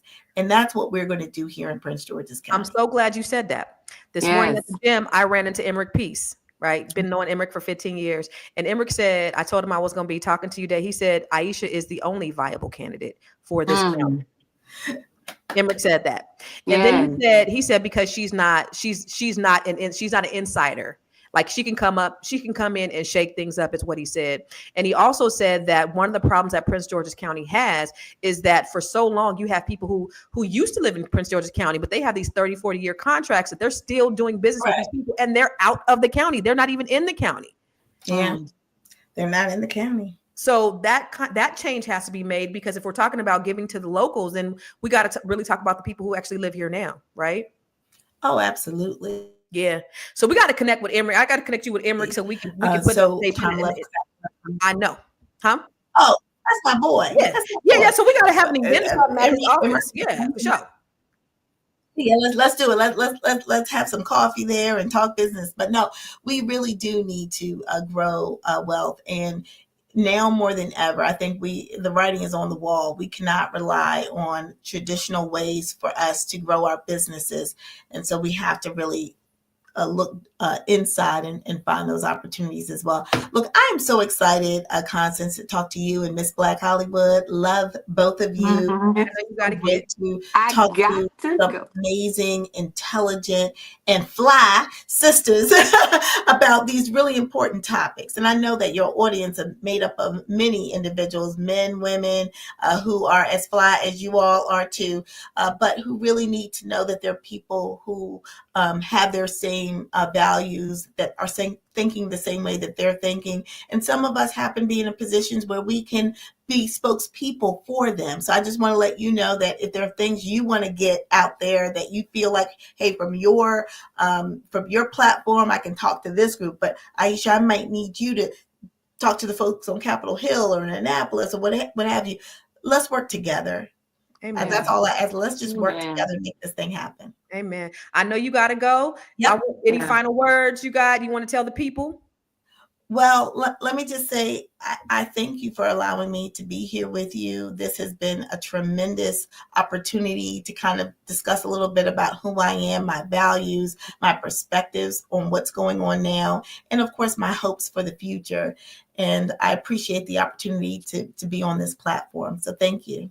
Aisha Brave Boy for county executive. She's making stuff happen as a state's attorney. She's about to really make things happen as the county executive. And I'm proud to know you and proud to be a supporter. And also Miss Black Hollywood. Yes. You too can become a resident of Prince George's County. Listen, I already came. Listen, Aisha, I already came with my name. You ready? Miss Black Prince Georgia County is my new name. Let me tell you something, man. Let me tell you, she's ready. I'm not Hollywood anymore. I'm just gonna be Prince Georgia County, Miss Black Prince Georgia County. She's gonna be part of the gorgeous Prince Georgia. I love it. Yes, you'll fit right in, girl. I can't wait. I'm coming. Right. I'll be calling you, lady. Thank you again. I appreciate it. Enjoy. All right. Bye-bye. Bye. Miss Black Hollywood. Wasn't that great? That was what do you think? Amazing. Oh. It's just so great to see women doing powerful things. One thing I love is Black dynamic women and men. I love Black, but there's something so special about seeing a woman who is out here just doing her thing, because I'm a woman, so I get really inspired by that. Yeah, that was really, it was great. It was really great to kind of see what the dynamics were, and I was trying to be careful and not say like anything alienating about the motherfucker that's in office. So because I didn't want her to be affected, negatively impacted by anything, or her to be singled out or anything. And I wanted to say something about the Orange Muppet, but I wanted to be respectful of her in her office and her plight to be elected for county executive, because it's important. She knows what she's doing. She's for the people. And like I said, Emmerich Peace is a friend of mine. I've known him for 15 years, and he owns the largest Keller Williams. He has over 700 agents. And he said today at the gym, he was like, she's the most viable option that we have to make change in this area and just continue that wealth and that growth. And the other thing is, like, I'm telling y'all, for the people who ain't from here, when you think about Marion Barry, these people worship that man because he's created so many Black millionaires and so much access and opportunity for Black people to do the damn thing. It is unbelievable. And to see it play out in real time, and to see that this person is really trying to take these opportunities away from us, like intentionally saying, I don't give a fuck about you. Yeah. Is crazy. Yeah.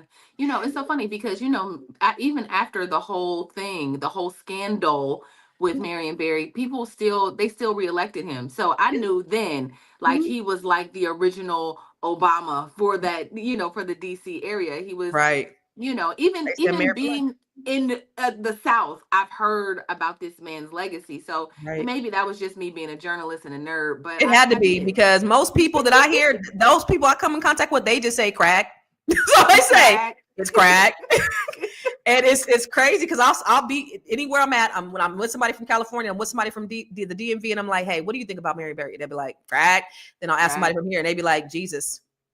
I mean, it's just simple. And I've done that so many times, but just the people here also, I think, live in a bubble because there's so many opportunities that I see that they have, a lot of us don't have. And so, I pray that this is a blueprint for other areas. Because somebody said, well, what about non-affluent areas? This can be the blueprint for you too.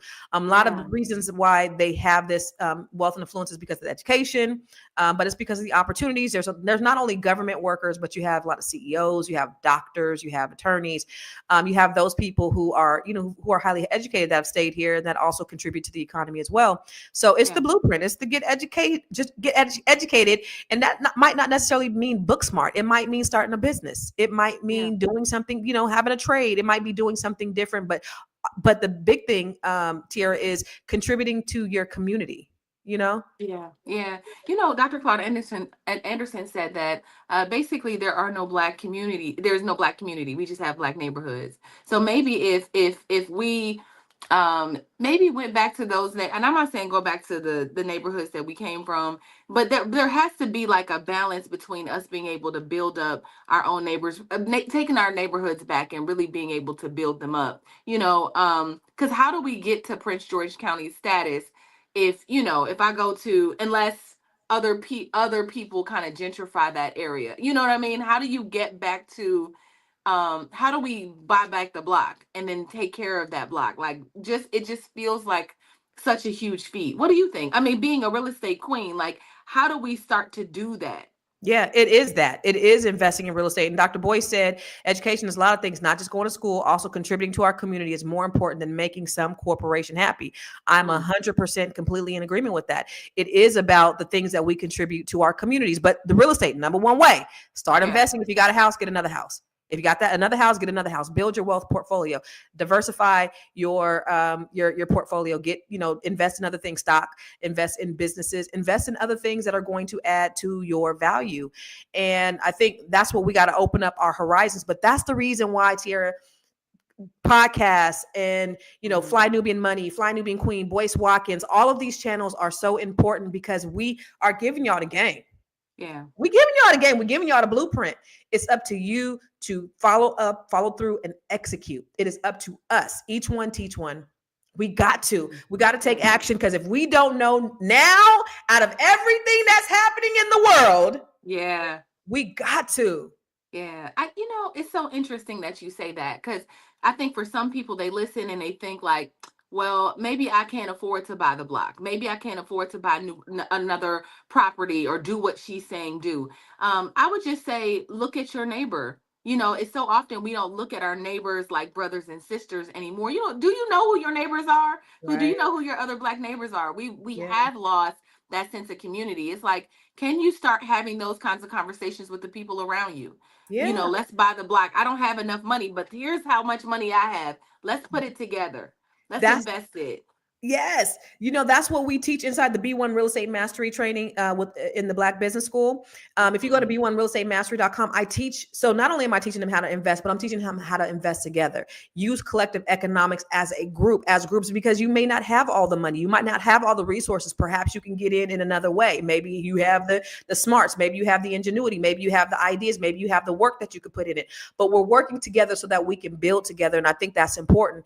And the days are gone when we're saying Black people don't work together. You know, we're crabs in a barrel, and we don't want to trust each other. No, we do. And we are. And so it starts with us. We have to change the narrative of how our community is seen out in the world, because if we are adopting the talking points of white people saying that we can't because what they've instilled in us, then we'll never do it. But if we change the narrative, we change the talking points, then girl. Yeah. You know, story is my love language. I say that every day of my life. Story is my love language. And we've definitely got a hold of a story that is not true. And so I think we pick it up and we take it with us, and like, Black people don't do this. We don't do that. We don't have the money for this. It's like, we are not victims. We really are not. I mean, I think about this $1.7 trillion every single day, Constance, that we have in our community, our spending power. And meanwhile, I hear people saying we need reparations from the government. I feel like that $1.7 million plus the internet is reparations. Mm-hmm. They done fucked around and gave us the internet. Yeah, it's in between the internet and that $1.7 billion that we toting around. If we didn't give it away, what was it? Well, how was it? 2%? Was it 2%? 2% goes to Black owned businesses. We have $1.7 trillion in spending power. We spend 6 hours with our community, and only 2%. 2%. Man, we have to be mindful about the way we're spending money. 2% of that $1.7 trillion. What was that? It was like 300 and how much was that? Lord Jesus. 35 million, 35 billion. It was, I don't know. It was, what was it? It was not a lot of money that was spilled. Yeah. Black people, y'all giving y'all money to Jews, y'all giving y'all money to Asians, y'all giving y'all money to white people, y'all giving y'all money to Hispanics, and you're not giving your money to people who look like you. You know why? I'm not going to paint us with a broad brush, but a lot of us don't want to see other people succeed. And that's the reason why they've taken on the talking point that I don't do business with Black people because Black people don't do good business. The reality is you don't want to see somebody doing better than you. And again, we have to change that mindset. I don't know. I think we just don't know. I don't know what my Black brothers and sisters are doing. So actually, one of the things that I did was because of everything happening, I'm starting a Fly Nubian Money Black business directory. That is super long, but but all you have to do, if you have a Black business, your Black business, I will add to our directory. I am compiling a directory. Black people, send your business information to me, and I will put it as a part. And so at some point on our shows, we're going to just start sending them out, just so you know. If you can't, yesterday my daughter and I, we were looking at the list of DEI companies that do not support the rollback and the ones that do. And so instead of us going to Target, we went to Aldi's. And instead of we went through the list, and she was like, I really want to go to Starbucks because I love this latte macchiato thing with the drizzle or whatever. And so we talked through it, why it was important for us not to patronize Starbucks. And she was like, okay, all right. I said, because you've been convenient. She's like, but I want it. I'm like, but so I said, let's go get those things that that it takes to make this macchiato, whatever. Let's go get it from the store. And then you come home and make it. That way you can have 10 of them. And she was like, oh, okay. So it's just kind of reshaping and reframing how we're thinking. I agree. We gotta recondition ourselves to take the convenience out and look at the bigger picture. That this is for the betterment of our people. If I want people to respect me, if I want people to do the things that I need them to do, then I have to be willing to make sacrifices. And that's what business owners do. We make sacrifices so that we can create sustainable businesses. And we got to start thinking like that as consumers. If we want to be investors and not consumers, we have to change our mindset and stop thinking about what's quick, what's fast, and what's convenient, and think about the bigger picture and the long game. We got to do that, y'all. You gotta do it. 2%. 2% with our community is crazy work. It's what they say, what the young people say, what they say on the internet is diabolical. It's diabolical. It's diabolical. Man, this has been such a cool conversation. And tonight, Net 7 Collective starts tonight, and I'm doing interviews all day after the second, because there's still people who are interested. If you're interested, you better hit me up today. Go to, well, you know what? Let me just show you real quick, and then we're gonna head out of here because we got to get ready for our next podcast. What are we talking about on our next podcast, by the way? So we are talking about this great halt. Right, that's what I'm calling it, the great halt. Everything that's been stopped, everything, and how we're gonna take it, we're gonna take it to the next level. How we can get around this great halt, what's been stopped. We're gonna look at the list of companies, like I said, that support DEI rollbacks and that do not. We're gonna approach this from a different perspective, but I'm gonna make you look at it from a different perspective and how we can come out on top. That's why I love you as a producer. Am I hosting today? Yes, ma'am. Yeah, that's why she's the best producer. She has not looked at our notes clearly. Anybody else want to come on Fly Nubian Money as the host? Just let me know. I'm getting fired. My days are numbered. My days are numbered. You about to lose your job. You are about to lose your job up in here. My bad. Okay, I'm gonna look at the notes as soon as we get off.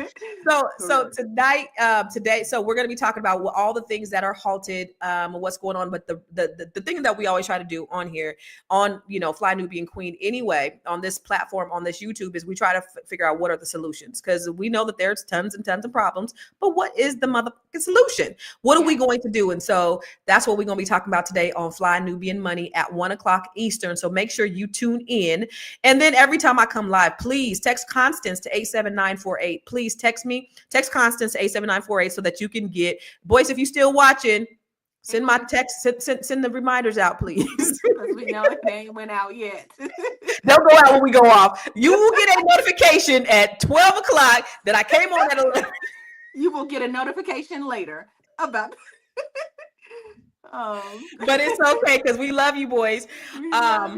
So make sure you text Constance to 87948, and remember. And then also, if you are interested in Net 7 Collective, go to net7bbs.com, fill out this form, and I could talk to you. I still could talk to you, because tonight is our first meeting. It's just a bonus meeting where we're just going to have conversations, and then our actual 12 weeks start next week. So we're still adding people on. If you're interested, I got maybe 1 or 2 spots left for Net 7 Collective. This is for Black women. If you are a Black woman or a Black woman, please send them my information, and I can go to net7bbs.com. And let me just show you 3 or 4 years. Real quick. I've been praying for a business coach. I knew that a coach, I read many times that all the most successful people have a coach. Coaches have coaches. I've learned how to purchase land. I've learned how to do overages in real estate. And I even learned some different things with credit, that I've gotten my credit cleaned up with my bankruptcy, that I'm almost in my home stretch.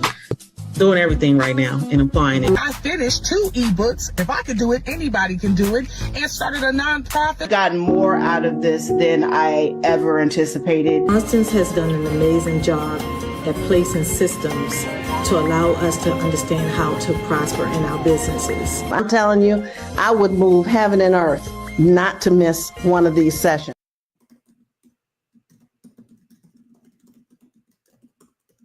In other words, Constance is the truth, y'all. If you don't know what? I didn't see anything. This StreamYard stream is crazy. I don't know what's going on because I didn't see nothing. I didn't hear that. And I was like, are we? We saw it. Yeah, okay. We saw it. Bet. So if you are, go to net7bbs.com. We're going to get out of here. But, before we get out of here, I did this video for my friends, and then I posted it, and it kind of went viral a little bit. But I did this because when I was like, they like, when you coming home? When you coming home? This is the reason why I ain't coming home. I'll just show you this, and then we're going to head out. My gym, all black. My grocery store, all black. In my neighborhood, it's definitely all black. I ain't never going back to Cali. Over complications, gone too soon. Wait, we was just hanging. I You ready to move yet? Miss Black DC. Miss Black, y'all, what is it? Miss Black Maryland? Miss Black Prince George's County. Miss Black Prince George's County. Are you ready? Yo. Miss Black, I'm just trying to figure it out. You trying to make it roll off your tongue? You trying to make it roll off? It gotta roll off. I sent that to my friends, and I wasn't gonna put it online. They was like, "You should put that online." I was like, "I don't know." I put it online. Since earlier, I just got a message saying I said 1.7 billion. I always do that. I don't know why, but you said million, and then you said billion, but I corrected you and I said trillion. But like Jesus. I don't know why I do that. 1.7 trillion. With a T. With a T. I do that every time. I'm sorry. It's all good. It's all good. To answer Dee's question, Net 7 is not just for business owner, it's for Black women. If you have an idea, if you want to just change your life in whatever way, I'm here. So it's not just for business owners. There are women who work 9 to 5s in Net 7. Like it's all types of women, but it's for Black women. Yes. Glorious Prince George's. Glorious? I thought it was gorgeous Prince George's. Okay. All right, bet. All right, lady. We're going to get out of here. Black Glorious Prince George's. Miss Black Gorgeous Prince George's. Miss Black Gorgeous Prince George's. Glorious.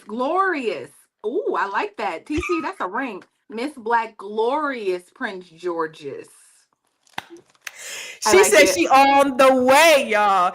Hey, everybody in the DMV, y'all better look out for Miss Black Hollywood. She about to make her transition to the gorgeous Prince George's. The glorious. Miss Black Glorious. TC said no, it's gorgeous. TC said it's gorgeous Prince George's. But you're going to make it glorious Prince George's. Miss Black Glorious. Gorgeous Prince George's. Ooh. I like it. Y'all, we love you. We appreciate you. We'll see you tomorrow. Make sure you go to Fly Nubian Money. We're going to be on in about 90 minutes, 55 minutes. And we're going to be talking about what we can do and what with alternatives, what we got to do. So thank you guys for tuning in. We love you. And we will see you tomorrow. Same time, same back channel. Peace.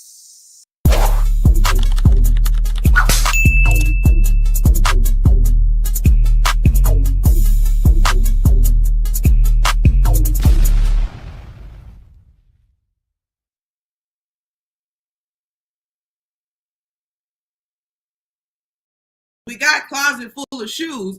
That's kind of what happens as an American. You have an overconsumption of things that you don't need.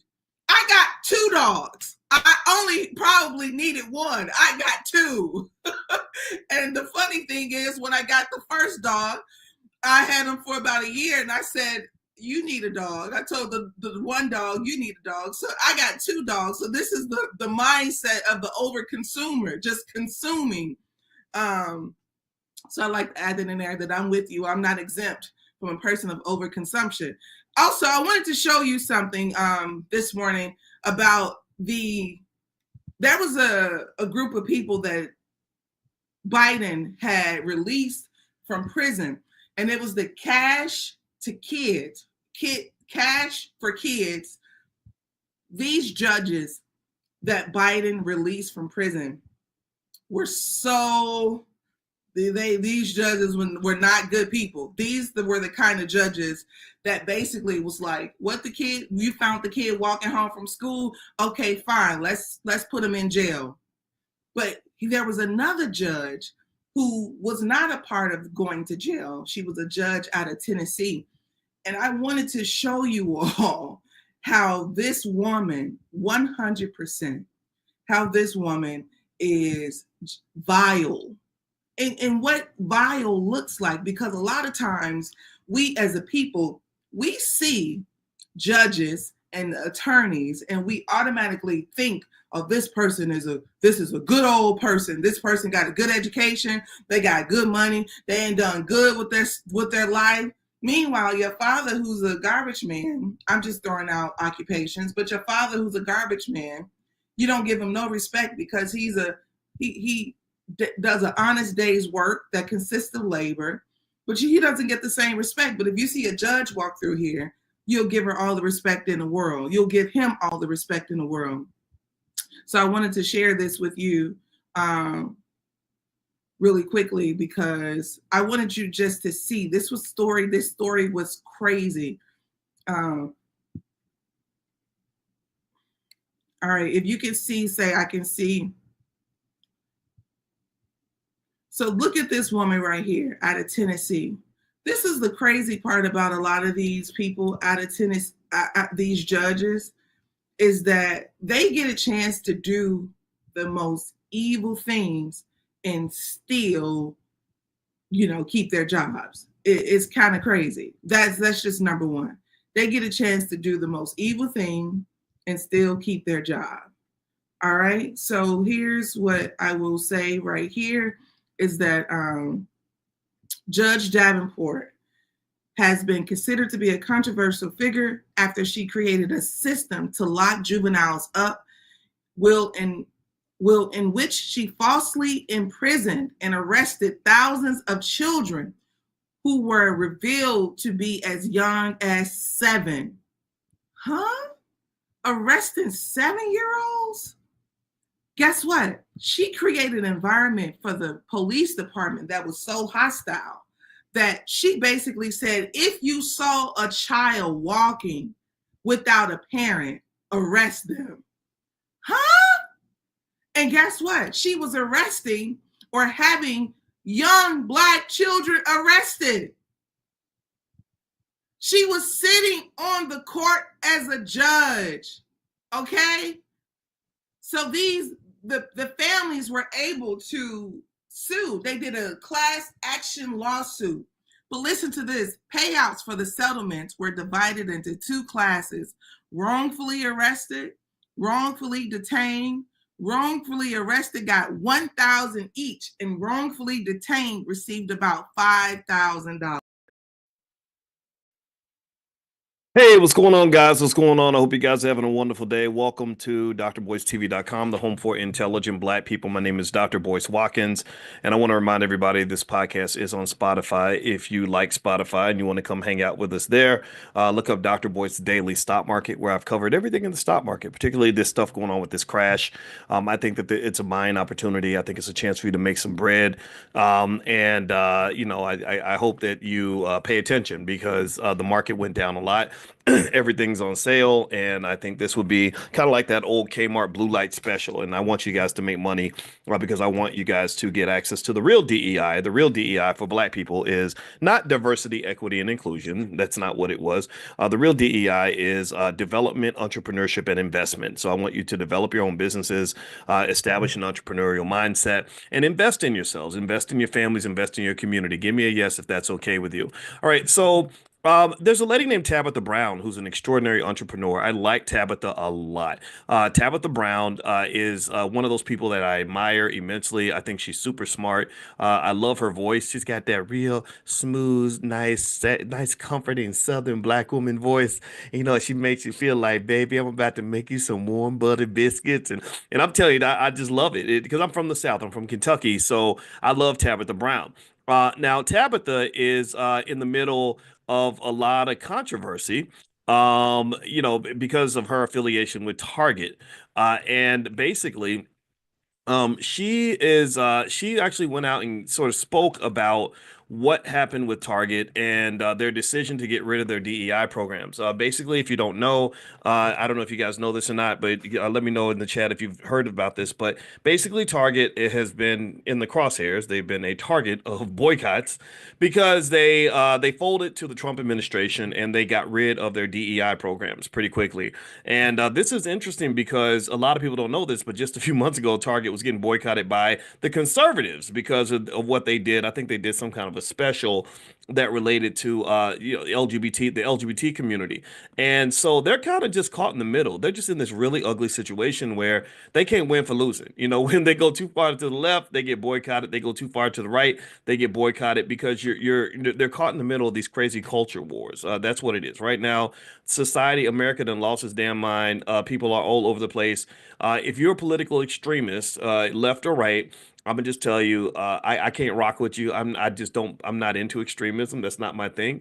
I'm into ideas that make sense, and I believe that good ideas are on the left and good ideas are on the right, and that's where I stand. And you can't talk me out of that. I'm an extremist about not being an extremist, so I'm extremely committed to not being extreme. I don't know if that makes any sense, but anyway, so if you want to talk about the Tabitha Brown controversy, basically Tabitha, came in and kind of defended Target against what was happening in the black community. A lot of people, perhaps rightfully so, that believe deeply in DEI, the old DEI, diversity, equity, and inclusion. They pretty much were like, no, Target, you don't get our money if you don't believe that there should be efforts to keep us as part of your organization. You're taking our bread, but you don't give us opportunities. You want to keep our money, but you're not investing in us. And I think that that's a valid point. I really do. I'm not against DEI at all. I'm a fan of DEI. When I got my job at Syracuse University, I was on the finance faculty for over a decade. I did that. I was kind of a DEI hire, but being a DEI hire doesn't mean you're unqualified. Being a DEI hire means that the company you work for is so racist that they don't hire black people, so they had to force them to hire black people. They didn't hire black professors. All the smart black PhDs in the world, they couldn't find one that was qualified, so they said, we're going to find some people that are qualified and make you hire these people. And I was the only African American on the planet in the year 2002 to get a PhD in finance, and so I was kind of hot stuff. And they hired me, and I think I did a great job, but it was kind of controversial because I'm a black man even in broad daylight. I didn't code switch. I don't know how to play the game. I don't play games. When it comes to my success, my future, my family, my life, I don't play games with that. So it didn't work out so well, but still, that's what they had to do. Now, with that being said, the Tabitha Brown situation, in terms of why she's been getting this pushback, is basically when Target started getting hit with all the controversy and all of the boycotts and everything else. Tabitha went on her social media and she specifically asked black people not to boycott Target. Right? She specifically said, hey, there are black suppliers here. There are black people that have their products here. I hope that you don't boycott. And she made the statement on Instagram. She said, the thing that concerns me the most, and I can imagine her saying in her sweet baby voice, she's like, baby, look. Baby, look. I can't do Tabitha Brown, but I probably sound weird doing it. But I just love Tabitha. If you're watching, I love your voice, right? She's like, the thing that concerns me the most, and I want you to hear me and hear me well. If we all decide to stop supporting said businesses and say, I can't buy nothing from there. You go, I can't buy nothing from there, baby. The businesses who were affected by the DEI ban, what that does is you take all of our sales and they dwindle down. And then she goes on to make the accurate argument that if the sales decline, then these brands are going to get dropped from Target. They're gonna get dropped because Target, the executives, because you know how white folks ain't never gonna stop being white, and they're gonna come in and say, well, hey, Tyrone, we really like your Afrocentric coloring book. But it's not selling, and so we got to let you go, buddy. Sorry, right? So really, what Tabitha is really saying, I'm gonna do a translation real quick. Tabitha's basically saying that if y'all boycott my boss, I'm gonna lose my job. That's what she's kind of saying. And I'm not making fun of Tabitha, because I told you I love Tabitha Brown. I tell you that sweet little voice. Her voice sounds like molasses and honey mixed with like warm oatmeal. Like really like I get it, right? And I understand where she's coming from. But I think that it's interesting to me because I would love to ask her a couple of questions. And if Tabitha sees this, I know people that know her. I don't know her. I don't reach out to people like that because I'm antisocial. But I would love to ask her. First question I'd like to ask Tabitha, if you're listening, is I'd like to know, well, who put you up to this? Was this video really something that you chose to do on your own? Or did somebody tap you on the shoulder and say, hey, we need you to talk to the Negroes, and we need you to bring your sweet molasses and honey voice and talk them down, right? Because if they did that to you, if they convince you to do that, that's not a good look in my opinion, because that's what they've always done with the house Negro, so to speak. Not that Tabitha's a house Negro. I'm not calling her a sellout. But you in this world, and you've always had this economically in America, you've had the black people that lived in the house next to the massa who were eating good and living good. And then you have the field slaves who are like, oh, we're gonna kill all, we're gonna burn the whole damn house down. And then somebody comes out, they're like, Bucky, we need you to go out and talk to him, right? So Bucky runs out and he's got his white chef's hat on. He's like, calm down, y'all, calms down, right? No, because there's 5 of us in here. If you burn down the house, you're gonna burn us too. Right. And that's when it becomes complicated. That's when you get into the downside of warfare. The downside of warfare is that in many cases you have collateral damage. The downside of warfare is that even though Tabitha makes a very good point that there would be some black suppliers that would be hurt by a Target boycott, the reality is that in war you kind of have to always you end up having to look at the bigger picture. War is not black and white. War is not good and bad. War has many shades of gray. And sometimes you have to make difficult decisions to say, yeah, I know that if I shut down this business, there are some black employees who are going to lose their jobs. Because that's like, honestly, when you are a supplier to Target, unfortunately it becomes like an employer-employee relationship. Because here's the reality. If you're Tabitha Brown, my first thought, honestly, is you're Tabitha Brown. You've got 10 million followers. You can make money. You're probably making millions of dollars outside of your relationship with Target. So you're gonna be okay. But it sounds like Tabitha's making a legitimate argument to say that not everybody's gonna be okay. And this is actually where the real DEI comes into play: development, entrepreneurship, and investment, financial literacy, economic intelligence, the things that I teach every single morning to you guys in our millionaire training camp, which is free, by the way. I'll tell you guys how to join if you want to join. What we talk about every morning is how you can strategically position yourself economically to prepare for situations like this. See, so here's the thing. Let me explain this. And again, I want to say this without in the least bit giving any signal that I am disrespecting Tabitha Brown. Give me a yes if you understand that how much I love this lady. Give me a yes if you get it. I really think Tabitha is just a beautiful soul, a blessing to the world. I love the fact that she does the children's videos. Like if I was a little 3-year-old, oh my God, I would have fell in love with her as a baby. I'd be like, Mommy, let me watch some more Miss Tabitha because I feel cold and sad today, and I need she warms me up on the inside. Okay, I want to make this clear because I don't want this to sound like this ain't no hating. This is not a hater fest. But here's the thing. Um, you have to understand, economically speaking, the consequences of partnering with the devil, right? Not that Target would be defined as the devil, but they are part of this thing that we've had to confront for many hundreds of years as Black people called systematic racism. Systematic racism, driven through capitalism, is where they have this habit of coming into Black communities and taking money out and giving nothing back. Do you understand what I'm saying? They love to sell you a product, but they don't want to offer you an opportunity. Right? They want you on the bus and to pay admission to be on the bus, but they'll never let you drive the bus. They don't want you owning the bus. They don't want you to be a person that decides even where the bus is going to go. And so effectively, what's happened here is Target has basically, unfortunately, said to Black people, hey, look, we're not really committed to DEI, just like they probably weren't really committed to the gay community when they did the whole gay thing that got them boycotted by the conservatives. They're like, we're not gangster with it. We're like Snoop Dogg. If you know Snoop Dogg does that, Snoop Dogg will jump out and be like, let's fight for Black people. Then he'd be like, I'm sorry, boss, I apologize, I didn't mean it. Right? So Snoop he ain't really gangster like that. Snoop will back up and run away the minute the heat gets too hot because he's got too much money on the line. So my position with Snoop would be like, don't jump out there if you're gonna run like a coward every time it gets hard. That's what Snoop kind of has done. No disrespect. I know Cube and I respect Snoop, but Lord Jesus, man, you make a decision, stand on something. What do you stand on? So Target is a little bit like Snoop in that regard, where Target positions itself, and this is what a lot of corporations made this mistake, and I'm gonna point out evidence to help you understand this. Target positions itself as a company that never really believed in things like DEI.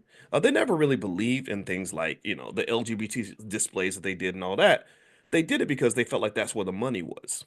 Some people want to go where it's popular and profitable to be. And then when it gets too hard, they walk away. When the boat gets too heavy and starts to sink, it dips. Why am I making this point? Well, because when you look at which companies got rid of their DEI programs, when Trump made the announcement that DEI is no longer popular, if you look at the companies that dropped their DEI, every company didn't run away from DEI. Some companies ran away. Some companies like, oh, shoot, we don't want that kind of smoke. We out, boss.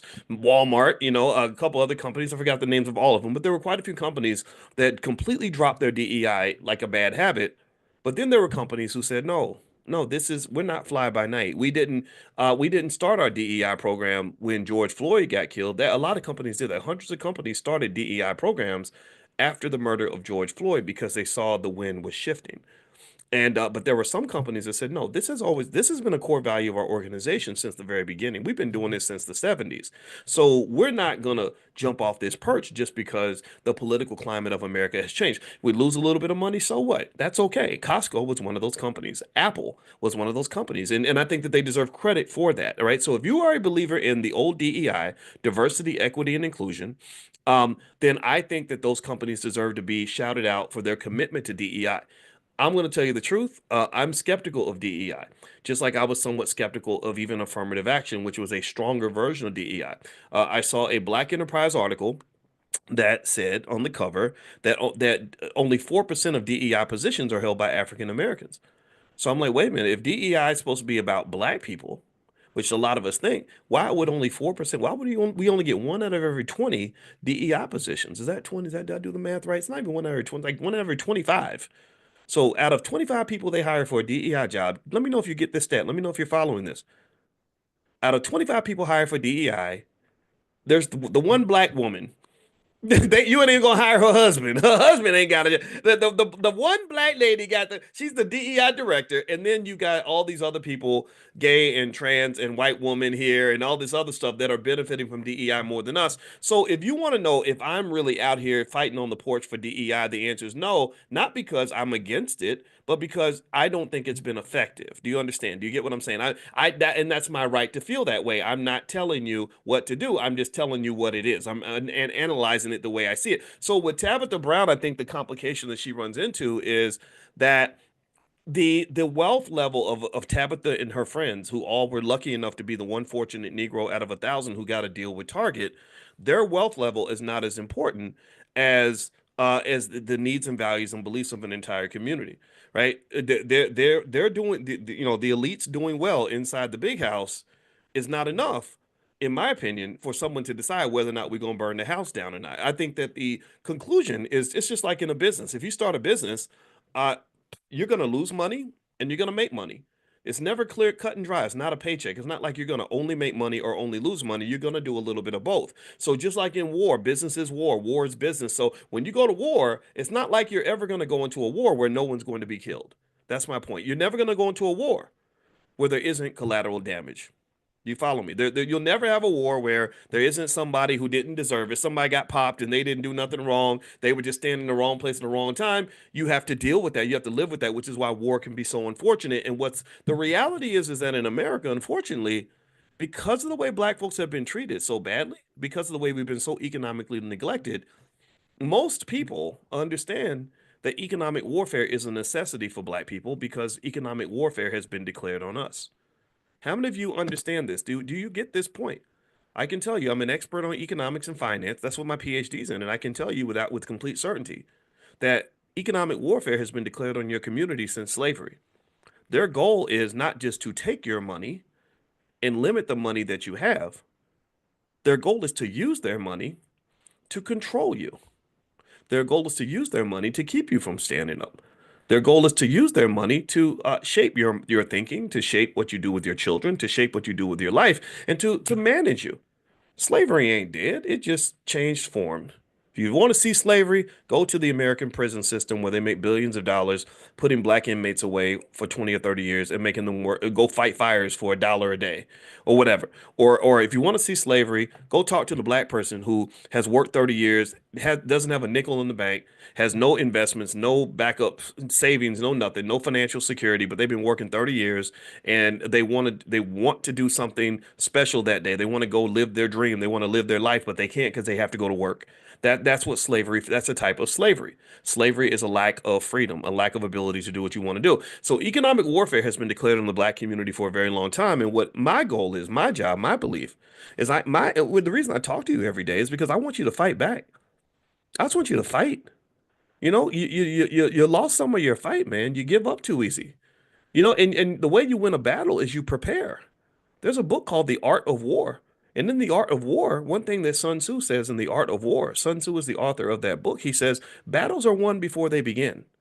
Battles are won through preparation.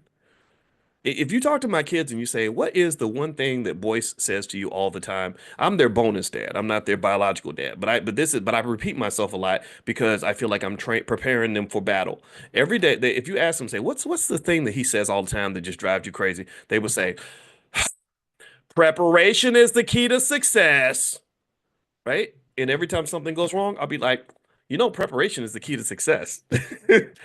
You're getting ready for the cheerleading competition. Preparation is the key to success. Oh, it didn't go so well for you. Oh, well, preparation is the key to success. Why do I repeat that? Because I like to say little things over and over that are going to make a big difference.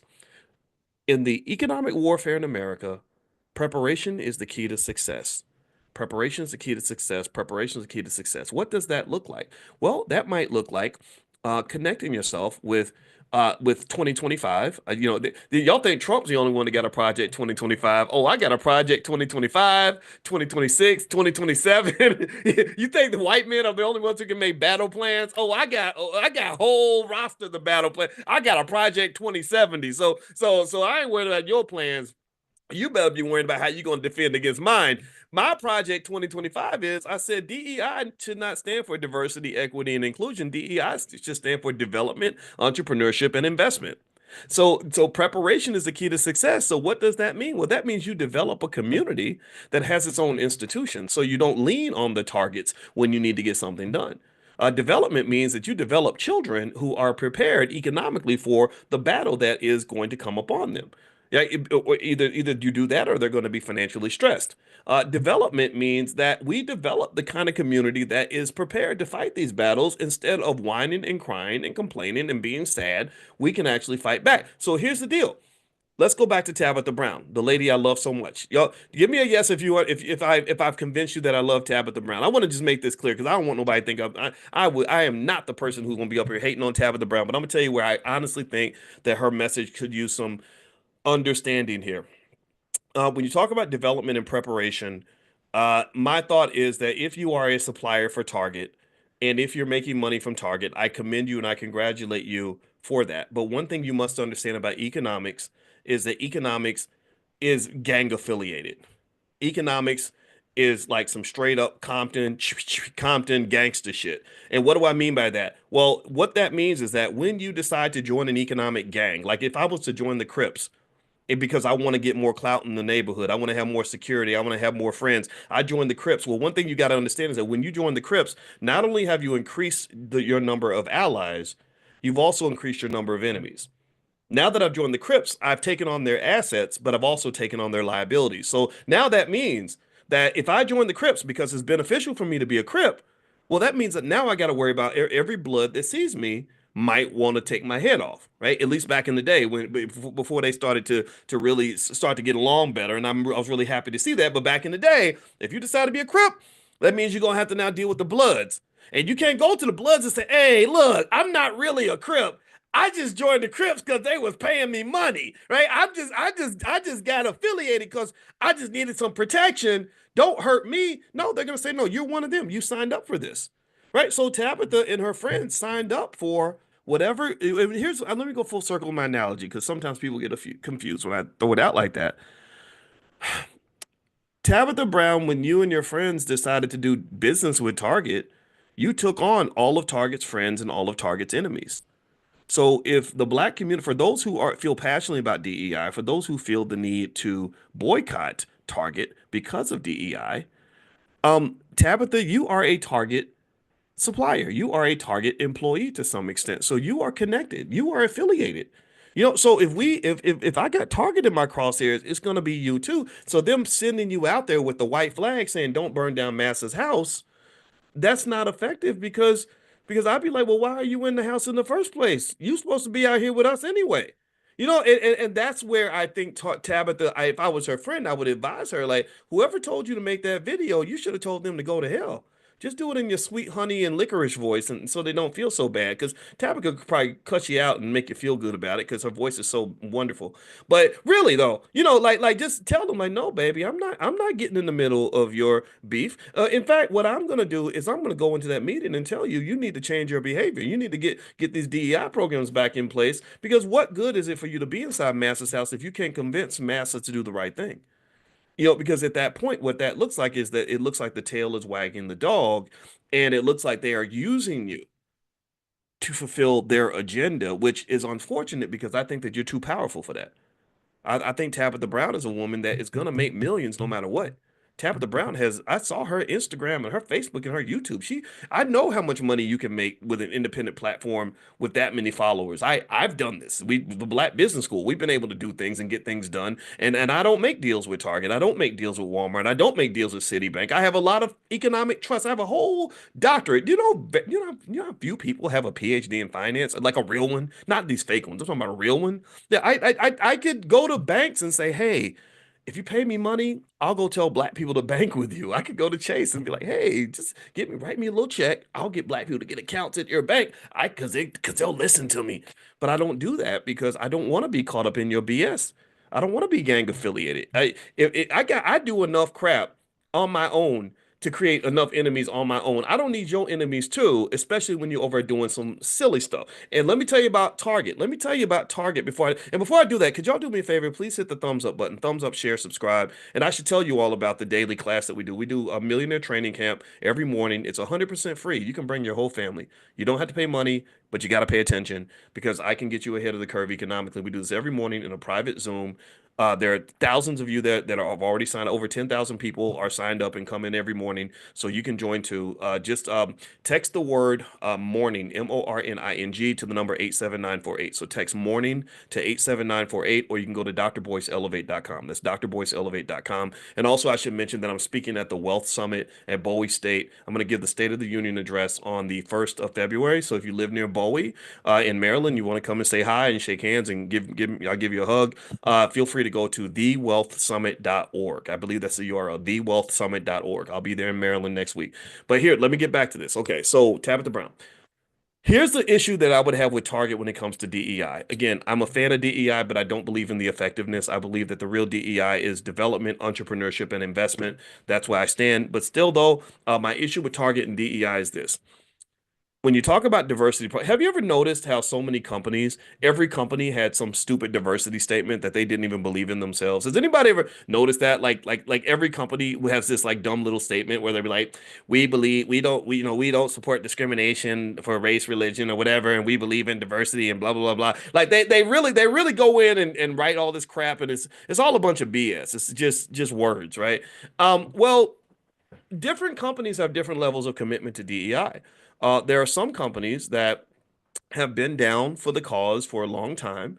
Again, I mentioned Apple and Costco, and there's a few others out there that didn't budge on their DEI statement when the Trump administration came into power. But then there are others who just jumped on the bandwagon.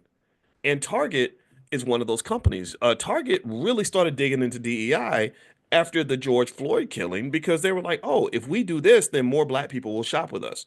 For them, it wasn't a matter of having a core value that they were connected to. It was really a matter of them trying to do a money grab, trying to get, in my opinion, that's the opinion that I had. Because what I noticed was that Targets, now that they've sort of put themselves in the middle of a massive culture war that's really divided America, this Democrat Republican stuff, this liberal conservative stuff is really causing a lot of friction right now. They got caught in a situation where they were being shot at by both sides. And that's what happens when you become kind of this mercenary where you're like, I'm going to go to whatever side looks like they're winning or whatever side can make me money right now. So what happened was, if you remember, any of y'all remember this, a few months ago, Target was getting attacked big time, not by the liberals, but by the conservatives, because they did this whole gay display or something. I don't know what it was, but there was a big gay display that they did, and the conservatives got mad. And next thing you know, it became like a shit show. Target, and then they did the exact same thing in that situation that they did to the liberals. You know what they did?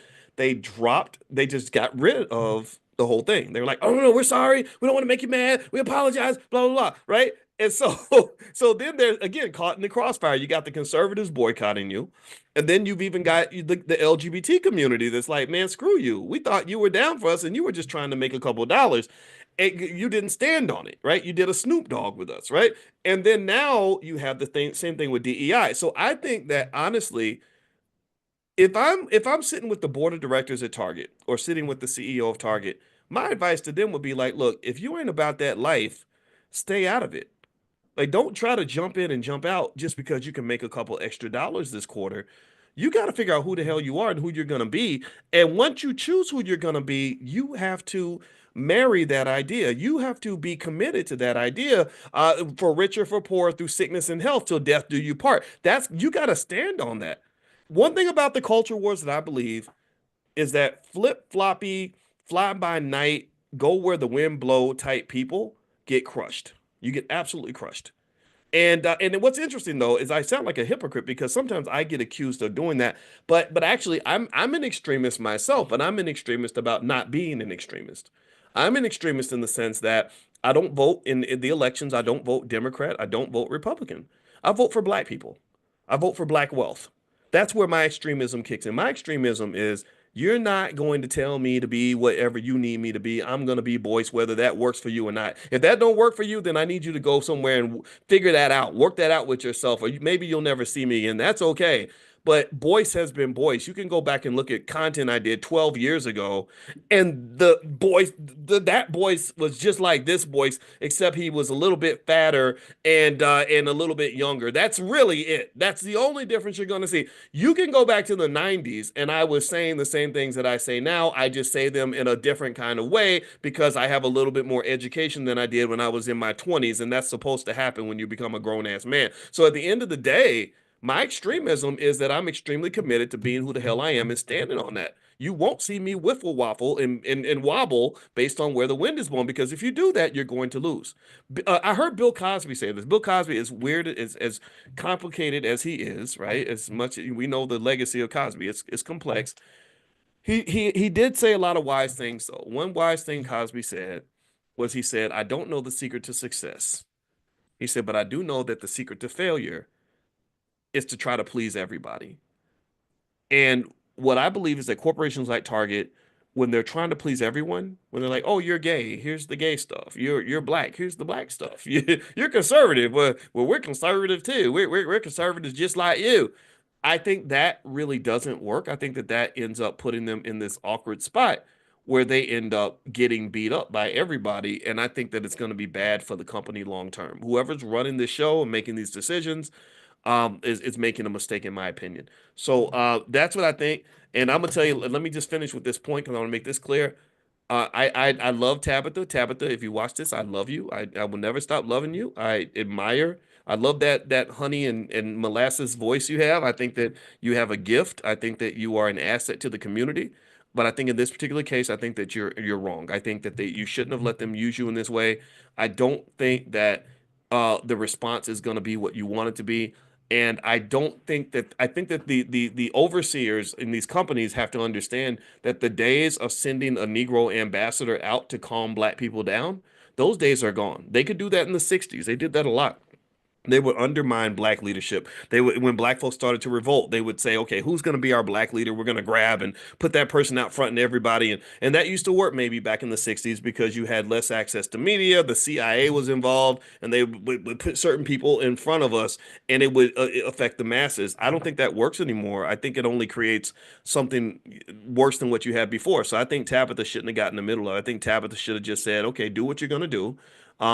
But if you choose to come to Target, my stuff is in aisle 7. That's because I think there are a lot of people that are still going to support Tabitha no matter what, and I think that I'm one of those people. I like the lady. I don't care what nobody else says. I think she's great. So anyway, I'm going to get out of here, guys. God bless you. Thank you guys for listening. Also, don't forget that we have class tomorrow, and so if you want to be on the list to receive a text message when we meet for class in the morning, you want to come to the private Zoom. Text the word morning, MORNING, to the phone number 87948. Text morning to 87948. And also one other thing I admire about Tabitha is she loves her husband. Her husband loves her, and I can relate to that because I love the hell out of my wife. Y'all know this. And my wife happens to be a therapist, and in the Black Business School, she helped us to create something called the Black Financial Therapy Department, because she's a therapist. She's a full professor of social work, and she trains therapists on how to be a therapist. So you're getting the best of the best, and she brings together the best Black therapists she can find to help us understand what psychological barriers we have to overcome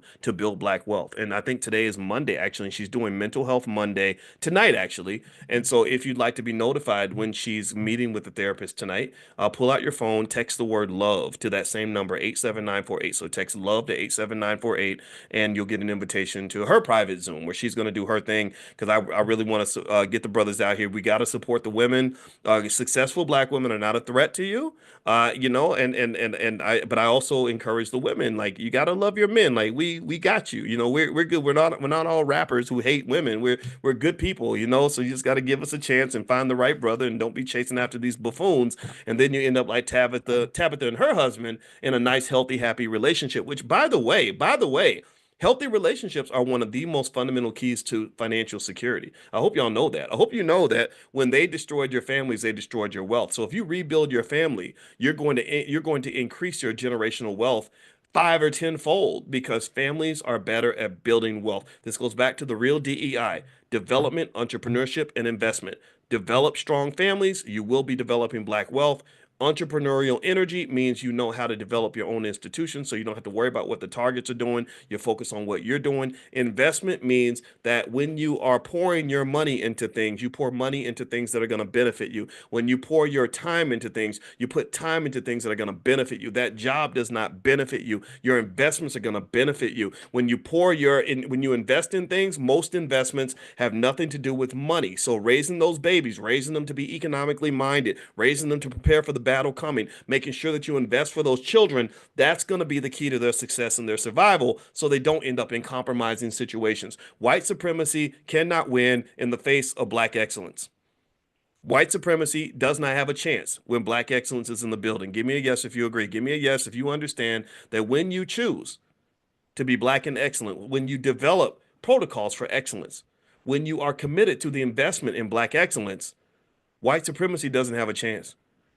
Can't nobody stop a determined Black man. Can't nobody stop a determined Black woman.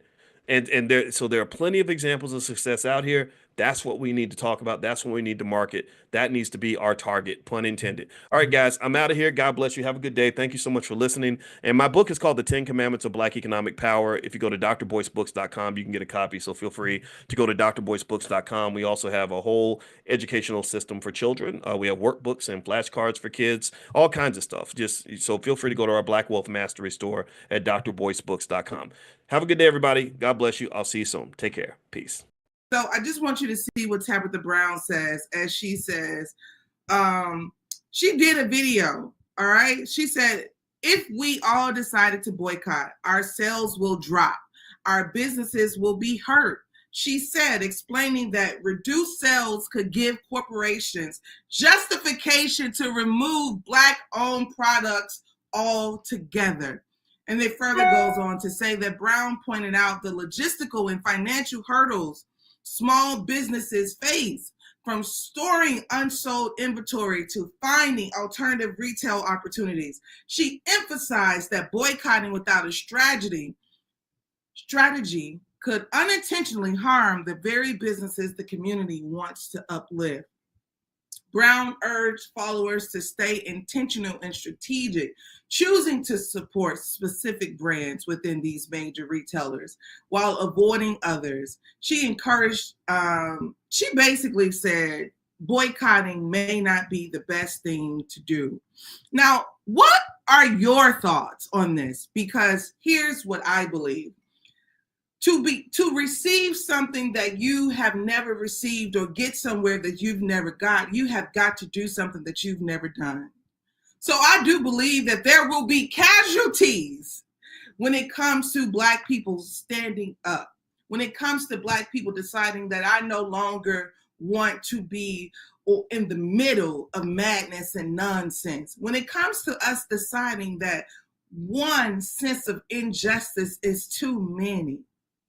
When we make that decision altogether, then it just don't matter whose product is on the shelf.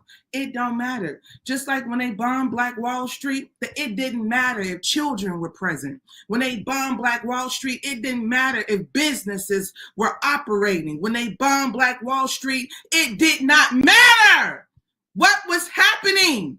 It don't matter to them. So we cannot think that we're going to be ethical and strategic to an unethical place, to an unethical environment. Now, I ain't giving nobody no ideas. Let's be factual on that. But what I'm saying is, you cannot reason with the devil. I ain't about to sit down with the devil and start talking about strategy. I ain't got time. It's not going to happen. So that's my thing, that we have to continuously realize that you're talking about people who are unethical, who do not have a sense of morality. You're talking about corporations who are willing to slowly give you cancer in the name of profit.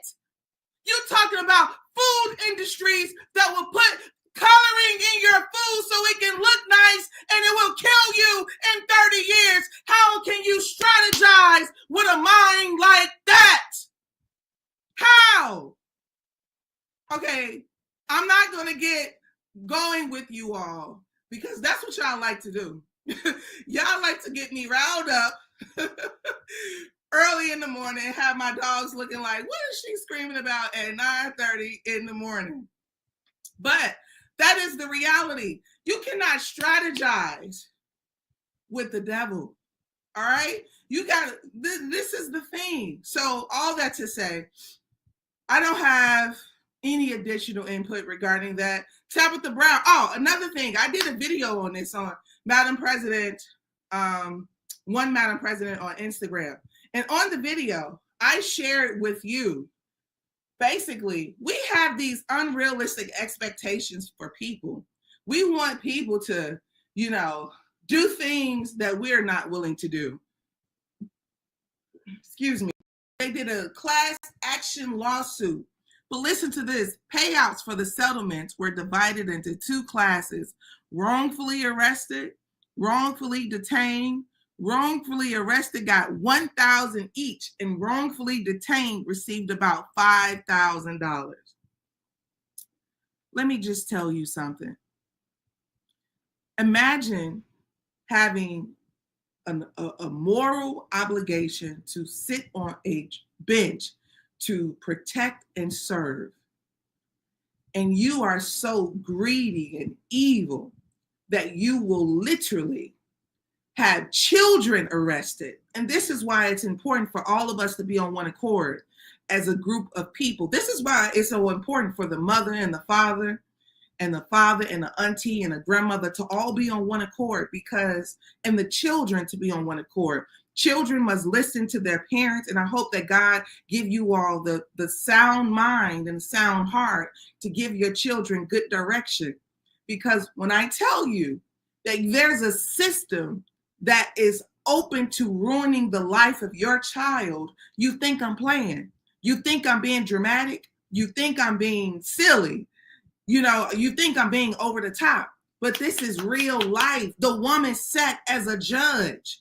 They were collecting kids, arresting them. And this is what happens when you are Black and you are poor. You're vulnerable to the court because you don't have the finances, the economic requirement that's needed to fight the system. You remember, folks, Sandra Bland was locked up. She needed $500. 500, not 5,000, $500. She said, I called my sisters. I called my mother. Look, this is how we treat each other. I am God. And I don't want my daughter sitting in jail for $500. Ain't no system getting her for $500. That's the problem. So all right, you get what I'm saying.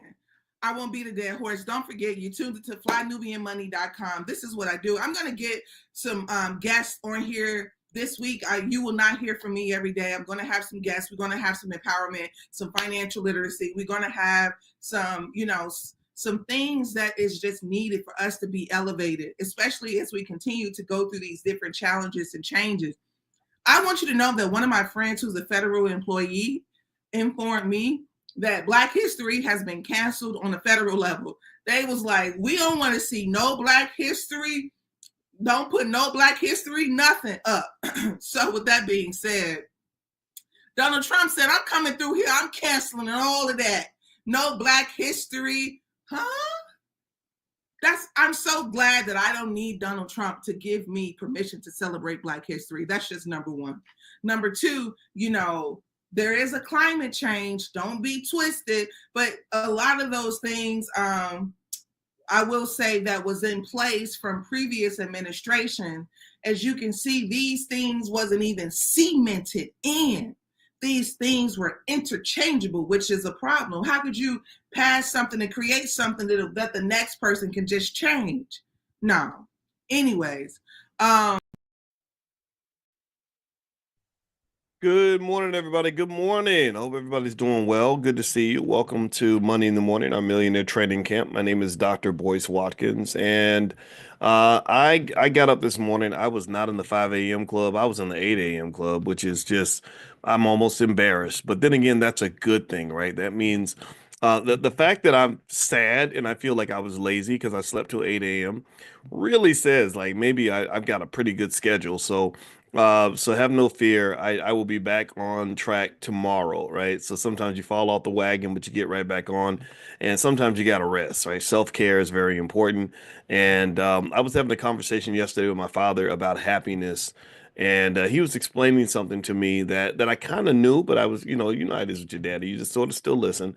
And and he was basically saying that when you accomplish big goals like being married to your mother for 50 years, he said I wasn't happy every day. He said I had a lot of sacrifice. I wasn't happy every damn day. And I said, yeah, I get that. I understand you're not going to be happy when you're accomplishing a big goal, but what I do think happens is that when you talk about investing as a foundation of happiness, when I talk about investing, I'm talking about things that don't have anything to do with money, right? So don't think I'm talking about money. I'm talking about investing your time, your energy, your love, all these other things. Happiness is a balance between short-term and long-term happiness, short-term and long-term gratification.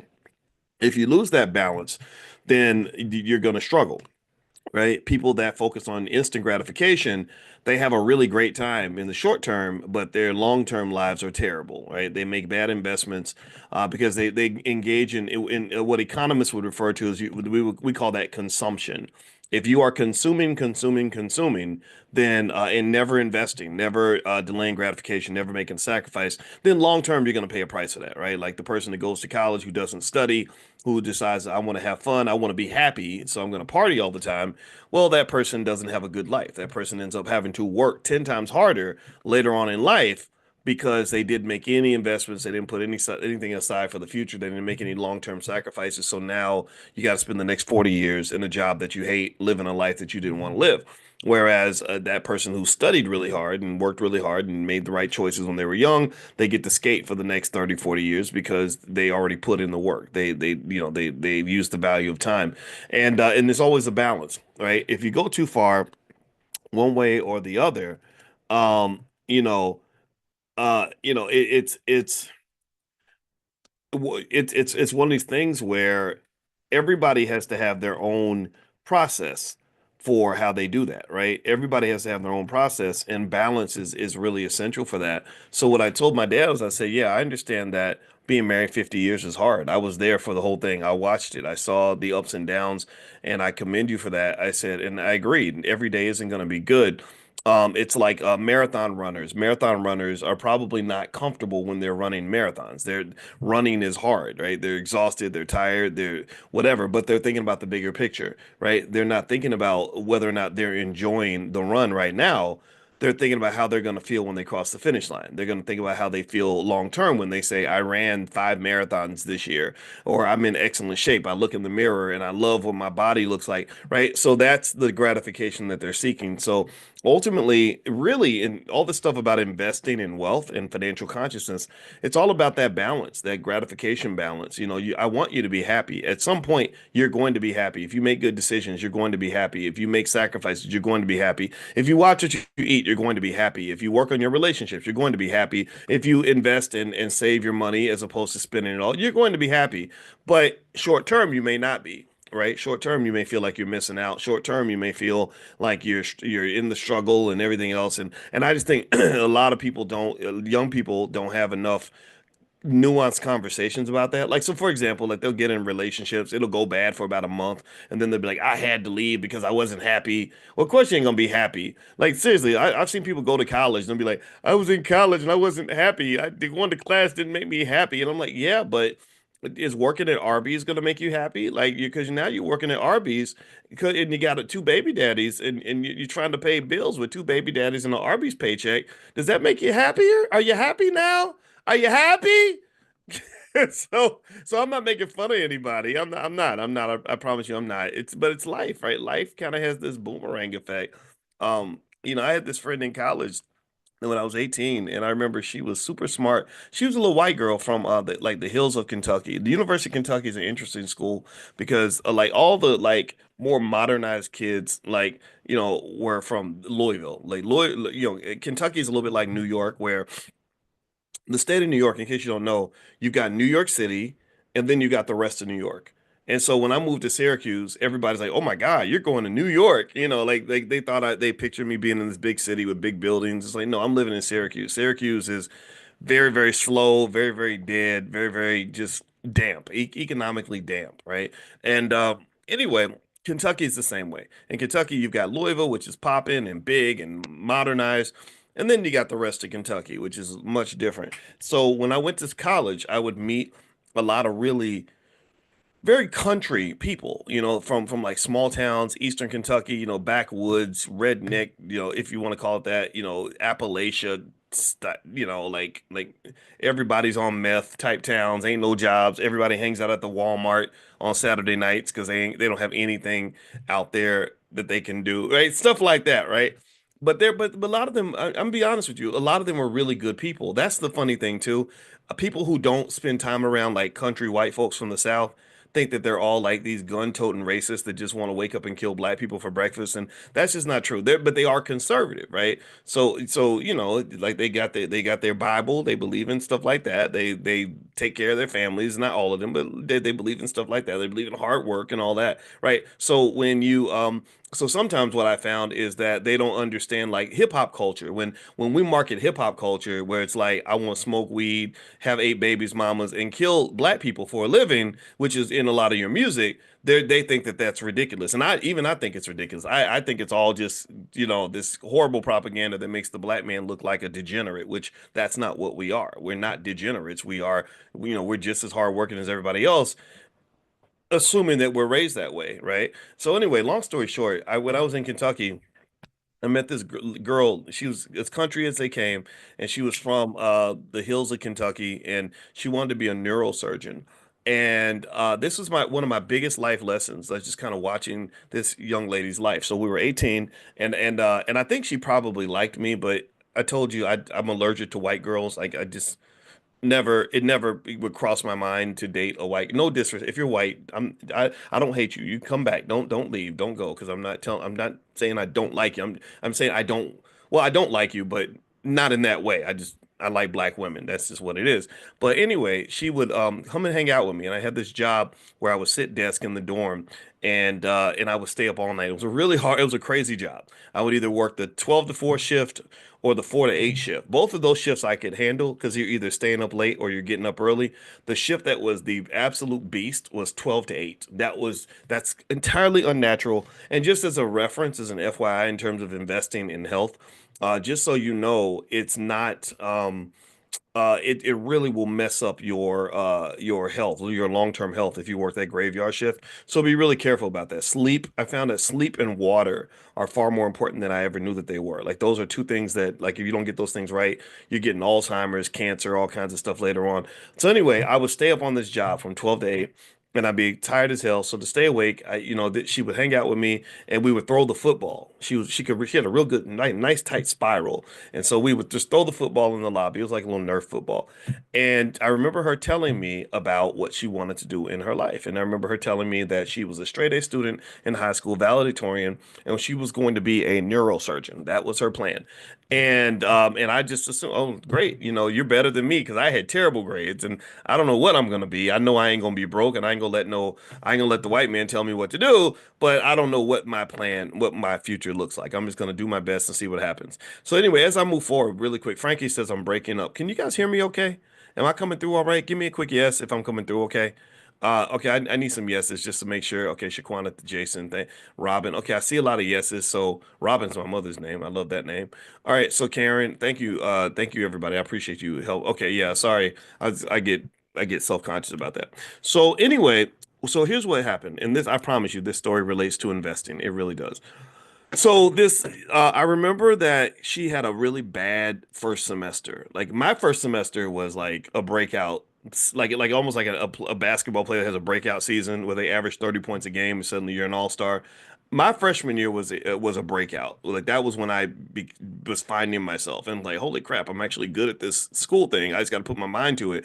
For her, it was the opposite. She was a person that was used to making straight A's, and she got like I think a couple of C's on her report card, right? And, and that's a shocker a lot of college students go through. Like when I became a college professor, I learned that this happens a lot, that sometimes students will come in with a lot of overconfidence because of what happened in high school, and they don't know that this ain't high school no more. Your mom and your dad are not going to get you out of bed in the morning because professors, we just didn't care if you came to class or not. Also, we were gonna challenge you.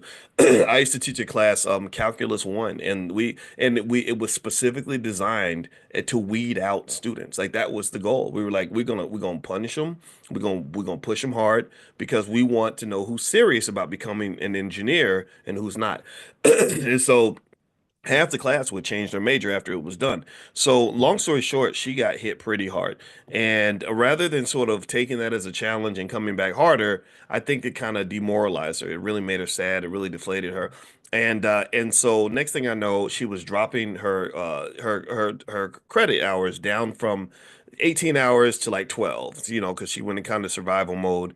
And then I remember her telling me a year later, she said, I'm gonna go and I'm gonna move off campus. And I was like, but you're only a freshman. We shouldn't really move off campus as freshmen, should we? I read that in a book. That's too early. And she said, no, I'm gonna be fine. And she moved off campus. And then later on, she's like, well, I'm gonna drop down to part-time temporarily so that I can make money or something, right? A lot of people do, right? So it was all these temporary fixes, right? And I was like, you're gonna go to school part-time and you're moving off campus. And so when she moved off campus and she's like going to school part-time and working and trying to make money, I started to see her less and less. I saw her less and less. So I would go, I was trying to be focused because I felt like I didn't belong. I felt like I wasn't supposed to be doing well in school because I had never done well in school ever in my life, where she's doing her thing. And she was changing. Kids find themselves in college, right? So she's getting all these tattoos, and this is back when tattoos were kind of a unique thing when everybody didn't. Now everybody got tattoos. They got entire sleeves made out of tattoos and all that. I ain't gonna lie, I'm old fashioned. Like the women that have the tattoos everywhere. That's not my thing. So anyway, so starts getting the tattoos and she's smoking the cigarettes. I remember she would smoke the cigarettes, and by this time it's like our junior year. And I remember then she's like telling me she's taking a semester off. She's like, "Oh, I'm going to take a semester off so that I can." Again, it's always like I'm going to go make money and then I'm going to come back and resume my regular life. And so by the time her junior year comes around, I had not seen her for months at a time. She had dropped out of school temporarily. She shows up at my door and rings the doorbell, and she's smoking cigarettes and telling me about her life. And then she tells me that she's pregnant, right? Holding a cigarette in her hand, which is kind of crazy, but whatever. It's Kentucky. Things happen. And she tells me she's gonna go back to her hometown to have her baby. And I was like, oh, okay. I didn't, I'm 20 years old. I don't know how to respond to everything. I'm trying to listen and be supportive. And she goes home to have her baby. And I did not see her probably for another 4 years, right? So she goes home to have the baby, and and then I came back to grad school because I'd had struggled. I struggled in grad school trying to because I didn't know enough math, so I had to go back to University of Kentucky to I got a joint master's in math and statistics, and I because I math was my weakness, and I just got good at it, and so when I was there, I saw her and she was working at this restaurant called Fazoli's. Anybody know, you know Fazoli's, right? They got the real good Italian food. I love Fazoli's. Anyway, so she's working at Fazoli's and I'm eating at Fazoli's. And now the story, every time I would see her, the story would embellish. Every time I saw her, her life was a little more complicated. Every time I saw her, there was always like more interesting kind of things happening because I'm kind of in this mindset of like staying on the straight and narrow because I'm a black male. And I felt like I always learned early that black males have a smaller margin of error than everyone else. Black men, I knew black men that went to prison just for being in the wrong car with the wrong person. I knew guys who got murdered because they were in the club and people started drinking and somebody started shooting. I know black men who got 30 years in prison because their friend who's a drug dealer had something in the car they didn't know about. Like so to me, I just kind of had this protocol, like, and I wrote about this in my book. It was called What If George Bush Were a Black Man? I wrote this book in 2005, and it's about that thin margin of error. And if you ever want to know my irritation with people like the Joe Bidens of the world, the reason I can't forgive is because I saw what they did to black men in the war on drugs and how many people I knew that were good people, that were redeemable, that could have come back and really made a contribution to society who were kept in prison for way too long. And that's what they do to us, right? They'll give us just these crazy draconian sentences, and everybody else is like, "Oh, Hunter Biden, he's a good kid, and we're gonna give him a pardon," right? I'm like, well, what about Pookie? Pookie was smoking all the crack too, but y'all gave him 30 years. So that's me. That's Boyce. That's my bias. I admit to that. So anyway, so I'm on the straight and narrow. Her life is kind of like this. So her stories would get more and more interesting. So by this time, 4 years later, she's working at Fazoli. She's talking to me. She's making minimum wage, and she's got a baby daddy. Because white girls get baby daddies too, and her baby daddy was in. I said, "So where is he?" She said, "He's in jail right now." And so, of course, she's a single mom getting no help, and her baby's maybe about 3 or 4 years old. And so she's working at Fazoli's at the minimum wage to survive. She's in the kind of survival mode. And I stuck in my head, I stuck back to the original point. I was thinking about the original conversations we used to have back when maybe I just was being nostalgic, but I look back when we were 18 and now we're 24. And I looked at 18 and I remember thinking about those long nights where we would throw the football and she would tell me about how she wanted to be a neurosurgeon. Right. And I thought that was going to be her path because she had done so well in school to that point. And at this point, we're 24. So we're still young. Right. You're 24. You can still do anything you want to do. But now the whole thing had become complicated. Right? Her life has started off like this clean slate, like this clean sheet of paper. And then, you start writing on it and it gets messy, right? It gets complicated, right? You can't put the things on the paper that you want because you've scribbled in and filled out a lot of spaces. So her trying to pursue that dream as a single mom with a baby daddy in jail, working at Fazoli's making minimum wage would be much harder than when she was an 18-year-old with no responsibilities, no bills, a full scholarship, and her whole life in front of her. And here's where I knew that the dream had died. Here's where I knew that she was never ever going to go to medical school because I'm this almost like ridiculously stupidly optimistic person, right? I'm the person who would go to my friends and say, "You can still do it. Come on, we can try. You can get it together. You can fix it. Come on, we can do." Right? I was that guy, and I was giving her that pep talk. But then I remembered, I'll never forget that I said, when we were talking about her being a doctor. And she said, "Well, I'm gonna do it. I'm definitely gonna do it, but I gotta do one thing first before I go back to school." And I said, "Well, what?" She said, "I want to pay off my student loans first." And I said, "Well, how much are your student loans?" And she said, like $11,000. And I was thinking, but you make $4 an hour and you got a baby. How you gonna get $11,000? Like you ain't never gonna pay the 11. Like I remember just thinking like the math ain't mathing. And then I realized, oh, we're just talking now. We're talking theoretically now. This is not ever going to happen. This is a false dream. The dream has officially died if that's your requirement for you to pursue it. Because in my math was pretty simple. I was like, just borrow more money, get through school, and then you'll be a doctor and you'll be making $15,000 a month, right? Then you can pay off everything. You can go back and fix everything financially, because now you got money. Like why not do that? But in her mind, because she just wanted to pay off these student loans.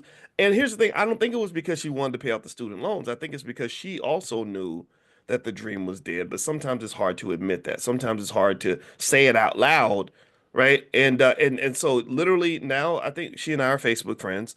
Now we're both in our 50s.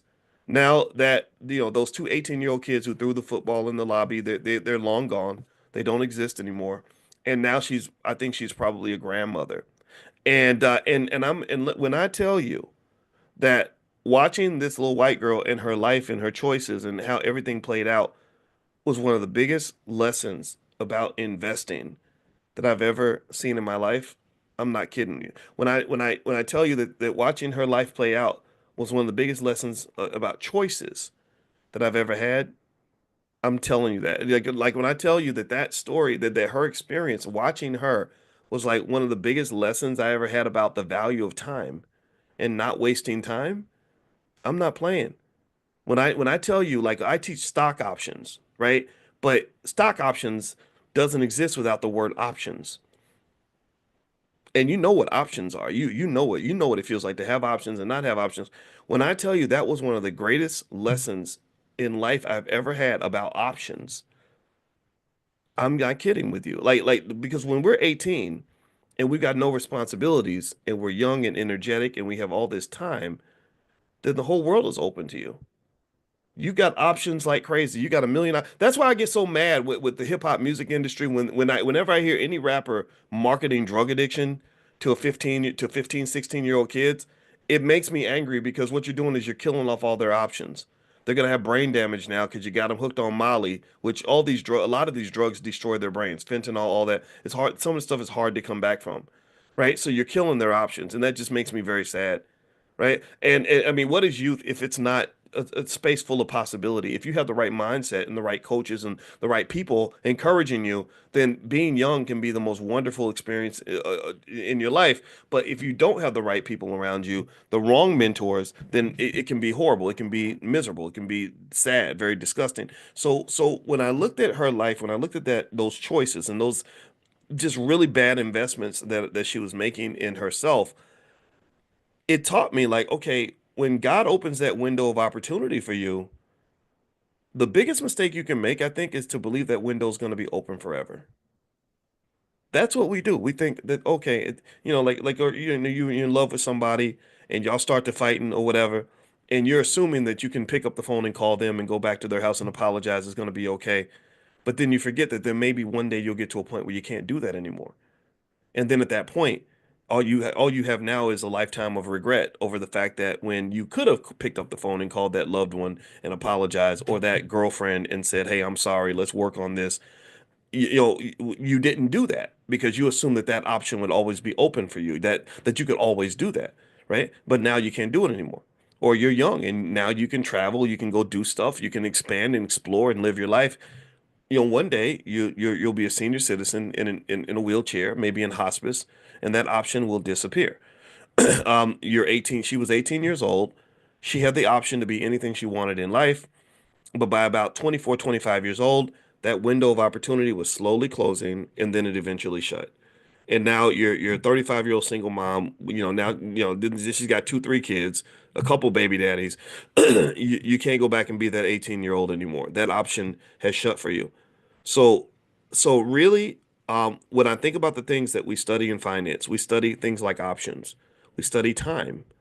Time is a huge variable in investing. I've mentioned this before. Uh, one of the biggest things that I think carefully about is, Boyce, don't you waste any time. Don't you dare waste time. My version of financial consciousness is that I meditate on time. I meditate and remind myself that today is January 26, 2025, and I'll never have another January 26, 2025 ever again. I can walk in my wife's office right now and tell her I love her and give her a kiss. I can't assume that I can do that forever. And even when my mother was here, I would think that way. So when she finally was gone, I don't have any regrets because I was always aware that if you don't take advantage of the opportunity now, that opportunity may disappear on you, and they disappear very quickly. The wormholes shut very fast. So ultimately, when you talk about investing, I would encourage you to think about things like that and not just think about the money side. I think the people that just think about money when it comes to investing are really missing 99% of the picture. We're not talking about money, we're really talking about life. We're talking about just regrets.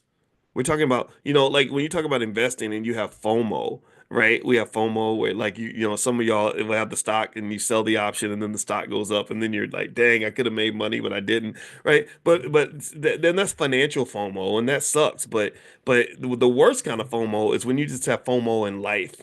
When you're like, damn, that she was the one that got away, or the FOMO of like, dang, I wish my kids were babies again so I could spend more time with them instead of focusing on my career, right? Or the FOMO of just saying, man, I wish I was 19 years old again so I could spend more time being happy and focused instead of wasting my time being sad and distracted, right? So life FOMO, I find, is far worse than financial FOMO because with money, money is interesting. Money allows you to manipulate time in a certain way. You can go back and get money that you lost sometimes. A lot of times money there's a lot of do-overs in money if you know how to invest, but there's not a do-over in life, right? And life is far more valuable, and so there are no do-overs. So when you're in that moment, you got to live in the moment. You got to meditate on that. Like really think about that. And then that way, as you're going forward, and these windows of opportunities are shutting. FOMO is fear of missing out, by the way. That's what that is, fear of missing out. And that's actually a big financially scientific concept. There's a lot of research papers about investor FOMO. A lot of times when when you all come to class and you ask me about a certain stock, I know 9 times out of 10, the reason you asked me about that stock is because the stock has shot up a lot in the last week or two, like maybe gone up 100% in the last week. And now it's in the media and everybody's talking about it. And so people have FOMO and they're like, dang, I missed out. I wish I had bought this before it went up, or Bitcoin. But there's a lot of FOMO around Bitcoin. I mean, a lot of people are mad that, damn, if I just bought $100 worth of Bitcoin in 2013, I'd be a multimillionaire now, which is a horrible feeling. I think 100 Bitcoin, what's 100 Bitcoins worth? Let's see, 10 Bitcoins is $1 million. So 100 Bitcoin would be $10 million. Is that right? Yeah, and so you could have bought 100 Bitcoin for $100, maybe $200, depending on when you bought it. And for it to be like $100,000, it just makes you want to vomit, right? And so with investing, this is the idea, right? With investing, it's a matter of not torturing yourself, right? In fact, Jeff Bezos, who's one of the richest men in the world, he talked about his strategy in terms of what led him to decide to quit his job and start Amazon. Because a lot of people are like, well, why would you quit a good job to go start this raggedy business? A lot of you go through this now. And he said that what led him to make that decision is something that he calls a regret minimization strategy. Regret minimization means that he knows you're going to have regrets. He knows that hindsight is 2020. He knows that 20 years from now, you're going to look back on your life and look at areas where you could have done better, mistakes you made, opportunities that you missed. But he said, I figured that I would minimize my regrets by trying to do Amazon because he learned something that they say, for example, when they study old people, they find that older people that are on their deathbeds, they have more regrets about things they did not do than they have regrets about things they did do. Right? It's not trying to start the business that they regret. It's not like they're like, dang, I tried to do this and it didn't work out. I wish I hadn't done it. No, it's when you had it in you and you could have went for it and you didn't because you let fear guide your decision making. And then next thing you know, you're constantly wondering like, well, I wonder what would have happened if I had tried. I wonder what would have happened if I'd pushed myself. I just talked just now, right before I talked to you, I talked to a cousin who's about 32 years old, and he was asking me about advice about business and life and everything else. And I said, one of the biggest things I would tell you is, don't make decisions in life out of fear. If you make decisions out of fear, which is unfortunately, fear is very contagious. I think in our community, I think that because of what we've gone through, we just kind of, fear is always just this thing. And I'm gonna just tell you, if you're ever trying to convince me of anything, whether it's something political or otherwise, if you use fear to try to convince me, then it won't work. I'm going to do the exact opposite of what you want because I'm going to identify that instantaneously and realize that no, I'm not making this decision out of fear.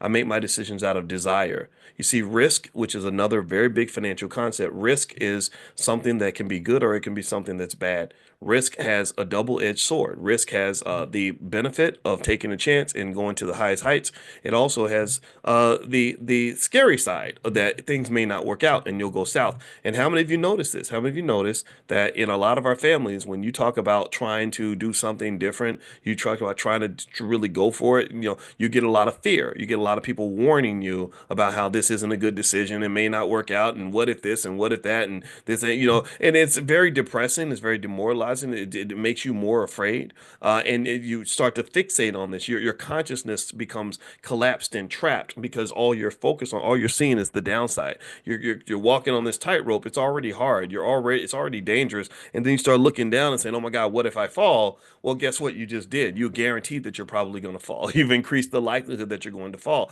So really, my belief is, look, if you're trying to warn me about a problem I'm going to have, if you're trying to tell me about an obstacle, like, well, if you try to start a business, the white man ain't going to let you get too rich and, white folks control everything or whatever, then don't just tell me about the problem and then let that be the end of the conversation. Tell me about the problem and then also help me formulate a solution.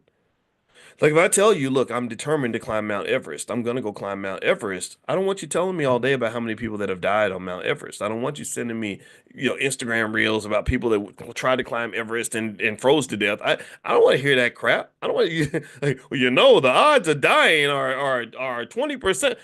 Man, shut up. Like, no, tell me how to not die, right? Tell me how to survive. Tell me how I can get on the good foot and the good side of the people that actually climbed Everest and succeeded. And you can warn me, like you can let me know, like, hey, be really careful. Like, wait, like with investing, like I will tell you, if you are in my class, I will talk all day about the downside. Like, in fact, I talked to a student that was doing stock options and he started doing credit spreads.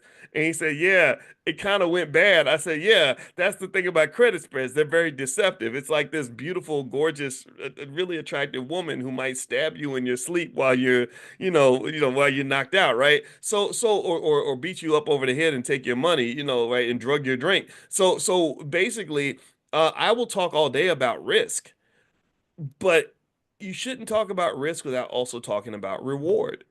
Risk and reward are evil twins of each other. Risk and reward, they travel together. They're like Satan and God. They say Satan used to be the biggest angel in heaven, and then he went south and became like the biggest person in hell, right? So risk and reward are like that. The bigger the risk, the bigger the reward, the bigger reward, the bigger the risk.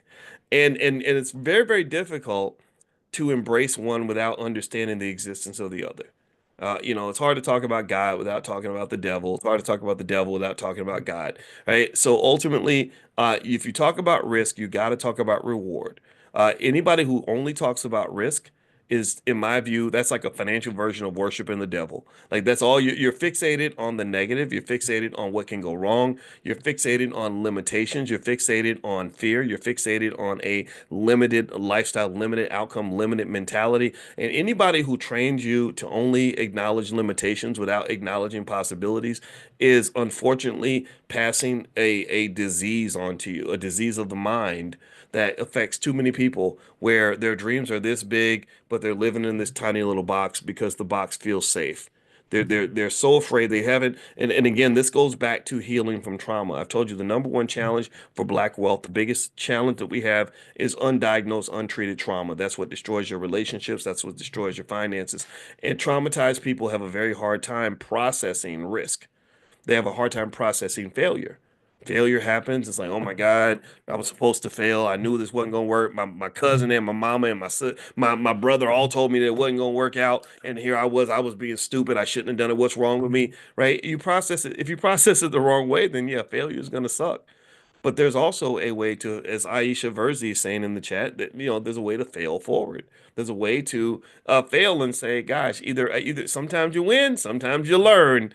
Right? There's a way to understand that there are rules in the universe like no pain, no gain, risk and reward. Right? So No pain, no gain means if I'm going through this pain, how do I flip this into a gain? How do I convert this into something that's going to actually benefit me long term? How do I go through this really hard experience and realize that 10 years from now, when I'm detached from it, I'm going to look back and say, man, that was one of the most valuable lessons that I ever learned. I paid big tuition in the school of life. I paid big tuition in the school of regrets. I paid big tuition in the school of failure. And now I got this advanced diploma that I can carry through life that makes me tough as nails, smart as a whip, and I can identify problems long before they arrive because I've been through something. See, what you got to understand is that you can't really even talk to anybody about overcoming something if you ain't never been through nothing.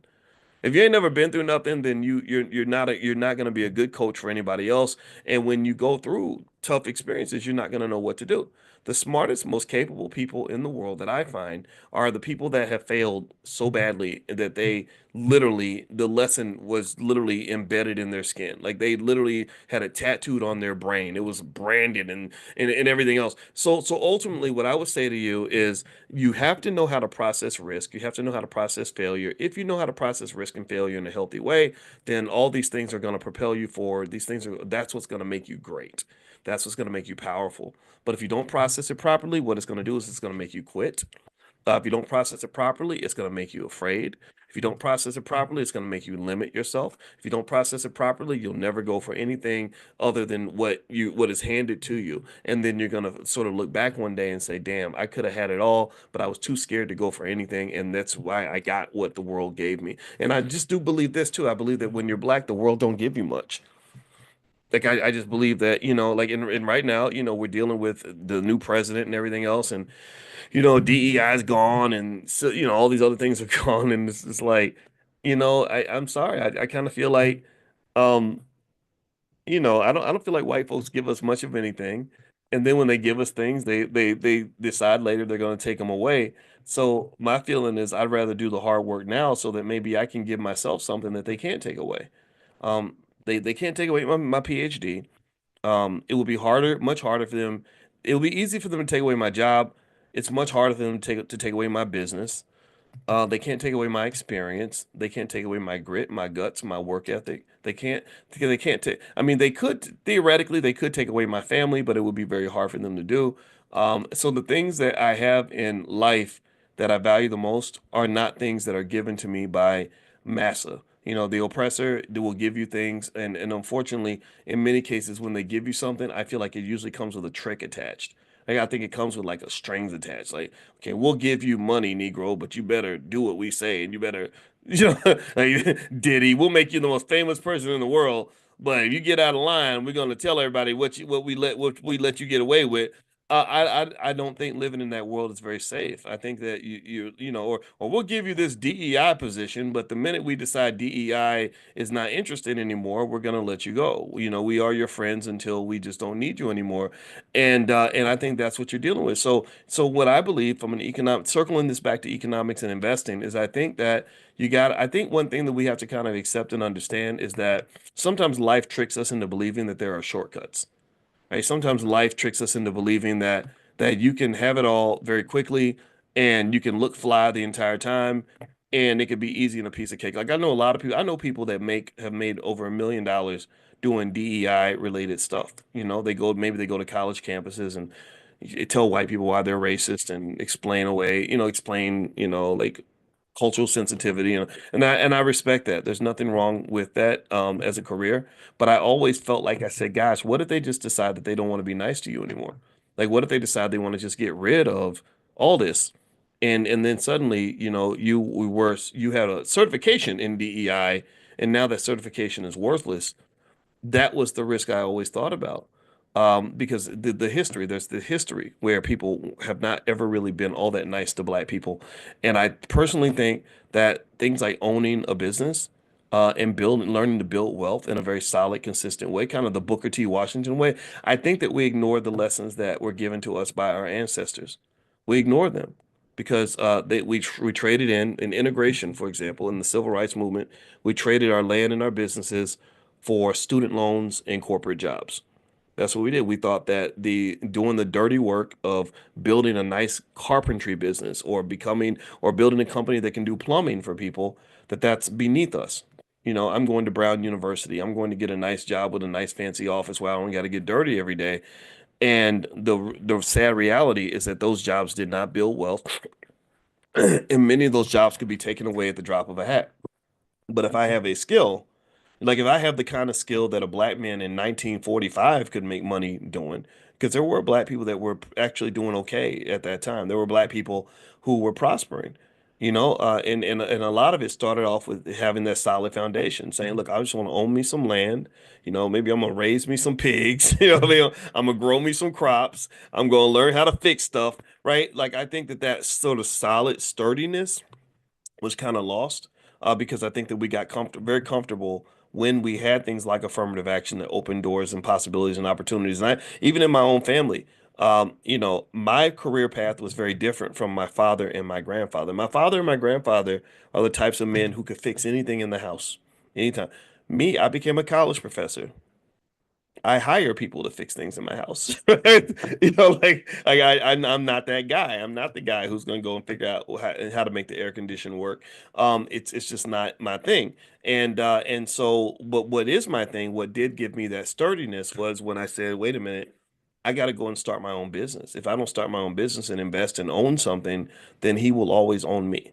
If I cannot have something that's mine that I can sink my teeth into, that I can hold on to, then they can take it all away from me. And I just don't want you or your kids to be in that position. So you really cannot get away from the ownership of assets, the hard work required to actually develop and build something of your own. And the great thing about it is that if you're smart and if you love each other, you only have to do it one time. You only got to go. So one person has to make the sacrifice. One, like in football, when my Ohio State Buckeyes won the championship, the running backs and the quarterbacks and the wide receivers got a lot of credit, but it's really the linemen who cleared the path because the linemen block for the quarterback. The linemen are probably the most special players on the field because their job is critically important. When the offensive line doesn't block for the quarterback can't do anything. He gets sacked every time. He looks really bad. So the offensive linemen to me are special because they do the most important job and they get the least credit for that. Right. So in economics, in black wealth, in black empowerment, we're going to have to figure out who are going to be the linemen, who's going to block for the next generation, who's going to make the sacrifice without getting all the shine, all the glory, without being able to, floss and brag and throw, and throw money up on Instagram, right? Who's going to be the generation that's going to make the sacrifice? And if you have somebody in the family that does that, that really at a high level that commits to that, then what happens is that if you are appropriate in the way you distribute the benefits of that hard work, then you have children and grandchildren that never have to work for anyone. They're very happy. They live a good life. And it kind of sucks though, because sometimes if you don't teach them the right values, they become these little ungrateful, spoiled little SOBs that we just want to kick them, because they don't know how hard somebody else worked to create that life for them. Right. And that's the other part of it too. That's a really hard part about sacrifice is that sometimes you make a sacrifice and you don't even get acknowledged for it. Nobody even really thanks you the way they should. Nobody understands like what you did to create that possibility for them. And so you have to kind of be willing to accept that. And if you are, then I think you have a great opportunity. That's what I've noticed in terms of the secrets to black success. It ain't DEI programs and electing Democrats or Republicans. It comes from core values, raising the kids right, educating at a high level, eating right, mental health, working on mental health, healthy relationships, investing consistently. Things like that is what typically creates security. You don't really get security from a job at all. Like jobs are not secure because if the corporation decides they're bored with you, they'll just flick you off like a blunt, and then you next thing you know, you're right back in the struggle. So I don't think that that's what you want for your children. Okay, so a couple things I want to mention before we head out. Number one, we are going to do another financial slumber party. You guys seem to like that a lot, so we're going to do another one. This is going to be February 7th. Financial slumber party. In case you don't know what that is, that's where we get together really late at night and we wear our pajamas and we bring our popcorn and we talk finance camps, but it'll be like a weird, like 11 o'clock, like it starts at 11 p.m. And I'll do a special lecture and a training, and we'll play some music and have fun. So if you guys want to join us in the financial slumber party, it's all digital. So we hop on a Zoom basically and do this. And you guys loved the last one so much that I said, let's do another one. So this is going to be February 7th, and we're going to cover exchange traded funds. I'm going to break down ETFs and how ETFs are a pathway to wealth, different types of ETFs, how to pick ETFs for your family, and that will be the training that we'll do that night. So you guys will get a link where you can join the Financial Slumber Party. Those of you that are in the Black Stock Market program, you can actually come in for free. So if you can do a free trial in the Black Stock Market program, you can get in for free, or there's a fee. I think it's like $55 or something like that. But you get lifetime access to all the materials, and you can share it with your family, so your family can have the recording forever. So there is a recording max after it's done for anybody that comes in. So so we're doing one of those. Number two, don't forget we're going to Ghana this summer, and Ghana is Jay Cameron. Jay Cameron is going to guide us through Ghana. And so if you want to learn more about Ghana and the other trips, they do other trips as well. But the B1 trip will be Ghana, but there are other trips that Jay's company does. So if you go to b1voyages.com, the number one voyages.com, you can actually take a look at some of the stuff that's there. Or you can also text the word travel to 87948. So if you text travel on your phone to 87948, I'll send you links and information on trips that we have coming up. We are going to also visit Black Wall Street and basically go there and support financially, but also learn. We're going to learn the history. The real history. You'd be amazed how much stuff you just never hear from anyone. So that's going to happen. Now Miami, the thing in Miami, we're going to do the Live Millionaire Training Camp in Miami, and I mentioned February 21st, but what happened, some things popped up, so we're moving that date back a little bit to March, and I believe it's going to be the weekend of March 7th now. So sorry about that. Sorry to change that. But logistically speaking, we had to move it a little bit. So March 7th is the weekend that we're looking for the Millionaire Training Camp, and that's live, that's in person. So we're all going to meet down in Miami. So I'll keep you guys posted on that. So anyway, all right. So I'm going to get out of here. I hope you guys have a wonderful day. Thank you so much for listening, and don't forget, if you want to be notified when we meet for class every morning, just text the word morning, MORNING, to the phone number 87948. So, besides texting morning to 87948, you can also go to drboyceelevate.com if you live in another country. And I see Errol and Aisha in there, and I know both of you do consulting and things like that. So feel free to drop your information in there as well if you'd like for people to get in touch with you. And I'll leave the Zoom open for a second for you guys to do that. And I hope you guys have a wonderful day, and I'll see you soon. Take care, everybody. Bye-bye.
I think that's a great point you make, Athena, because when you're talking about artificial intelligence and just opportunity, let's just focus on that. Let's look at that bigger picture part.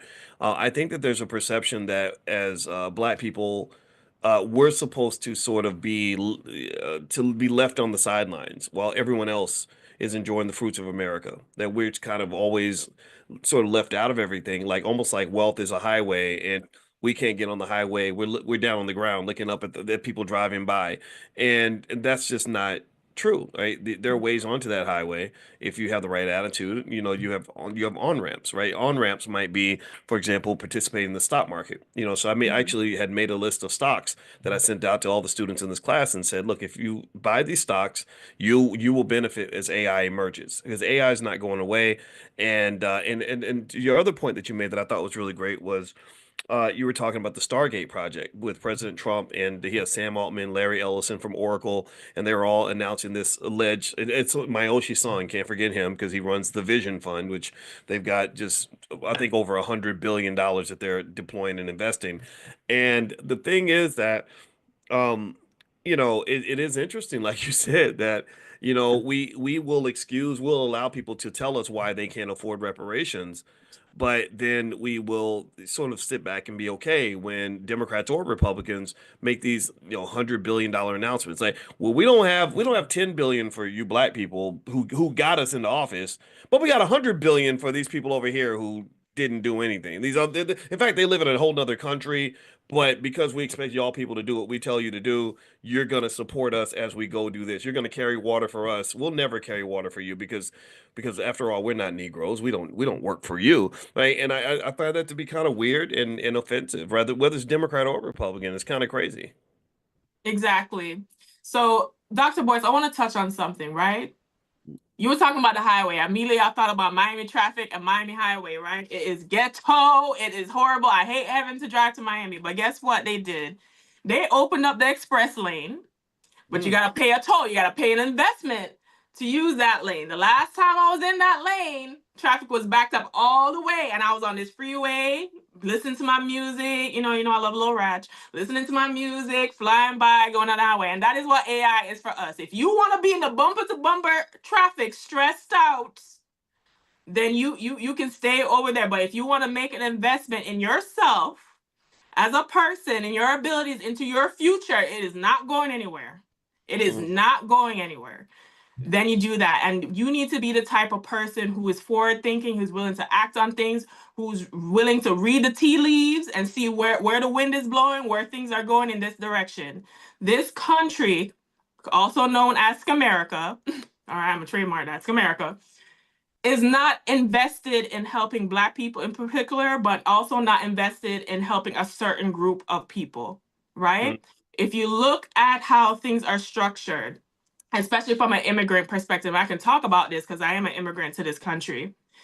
The United States government makes investment in people who are willing to work in certain labor in certain functions. So infrastructure and construction, science, technology, and professional careers. So that's how my father was able to come here, because he was a scientist, right? He was a geologist. There's not too many geologists walking around. And they're more invested in importing the labor because they already have the expertise and everything than to build up its own people to get them to do those same jobs. Good morning, everybody. Good morning. Come on in. I hope everybody's having a great day. Welcome to Money in the Morning. My name is Dr. Boyce Watkins. This is our Millionaire Training Camp, where we cover the art of economic elevation. We do this every single morning, 7 days a week. We don't stop. We don't take weekends. Weekends, I'm sorry. I don't want to be mean or rude when I say this, but you know what? When you grow up in a world of champions, weekends are for suckers. I'm kidding. You enjoy your weekend. Don't be weird like me. But really though, and you don't understand.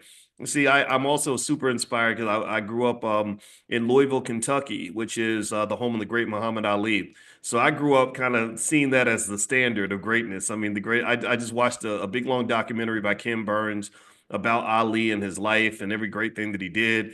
And I'm gonna tell you, man, it's so inspiring. I love watching his life, and he knew a lot of people. He lived in a lot of the places I've lived in my life, and he knew a lot of the people who I knew or were connected. He spent a lot of time with the Honorable Elijah Muhammad right there in Chicago and in the South Side. I lived in the South Side, around the corner from that house where Farrakhan. I remember Minister Farrakhan taking me around the house and showing me and telling me about the story of how in the 1970s, the Honorable Elijah Muhammad gave him the house. And it's interesting, you know, and he spent all this time in the South Side of Chicago and Louisville, and went out and just did these awesome things, and just, you know, had these ideas and these beliefs about what we need to do as a people to be great, you know, what we got to do to be our absolute best. And I'm gonna tell you, it's for a little kid that grew up in Louisville, Kentucky, that was born around the time of the peak of his career, that grew up watching my father watch him fight against Leon Spinks, and that unfortunate fight, Larry Holmes, the Thriller in Manila, the Rumble in the Jungle, and all that stuff, and just to have that be right in my city, man, you talk about something that just gives you fire. Oh my God, I love that man so much. I have so much admiration for him, and it's really exciting. And also, his daughter Layla is a friend of mine. So it's just really cool kind of having to go full circle and kind of saying, okay, I think I understand that. I think I understand God's mission. I think that God's mission is that we are supposed to continue what people before us did, right? We're supposed to take that same courage, that same hard work ethic, that same commitment, that same relentless and really tireless desire to make our people great, and we got to run with it, you know. So I think all of us are the greatest, right? So we are the greatest. That's what we are. I am the greatest, you are the greatest. Can't nobody stop us. See, when you show up in your greatness, in my opinion, and you believe in that, can't nobody stop you, man. Can't nobody stop you. I talked to a young black man the other day, and I was explaining to him, I said the biggest battle that any man or any woman has really is the battle with yourself. You know, most of us unfortunately become our own biggest haters, you know, our own biggest critics. We don't like ourselves very much. We feel like we need validation from white people in order to feel comfortable, and in order to be somebody. And I just reject all that stuff. You know, like I just reject all that. And my belief is that the biggest battle I have every day is the battle against Boyce, right? The battle between the mediocre Boyce and the excellent, outstanding, and empowered Boyce. And he's going to win. This guy's going to win. The empowered Boyce, he's going to win that battle. And it's a daily thing. That's the thing I wanted to share with you guys too. Is it's a daily thing. It's a constant thing. It's intra daily. I mean, it happens all day long, every day.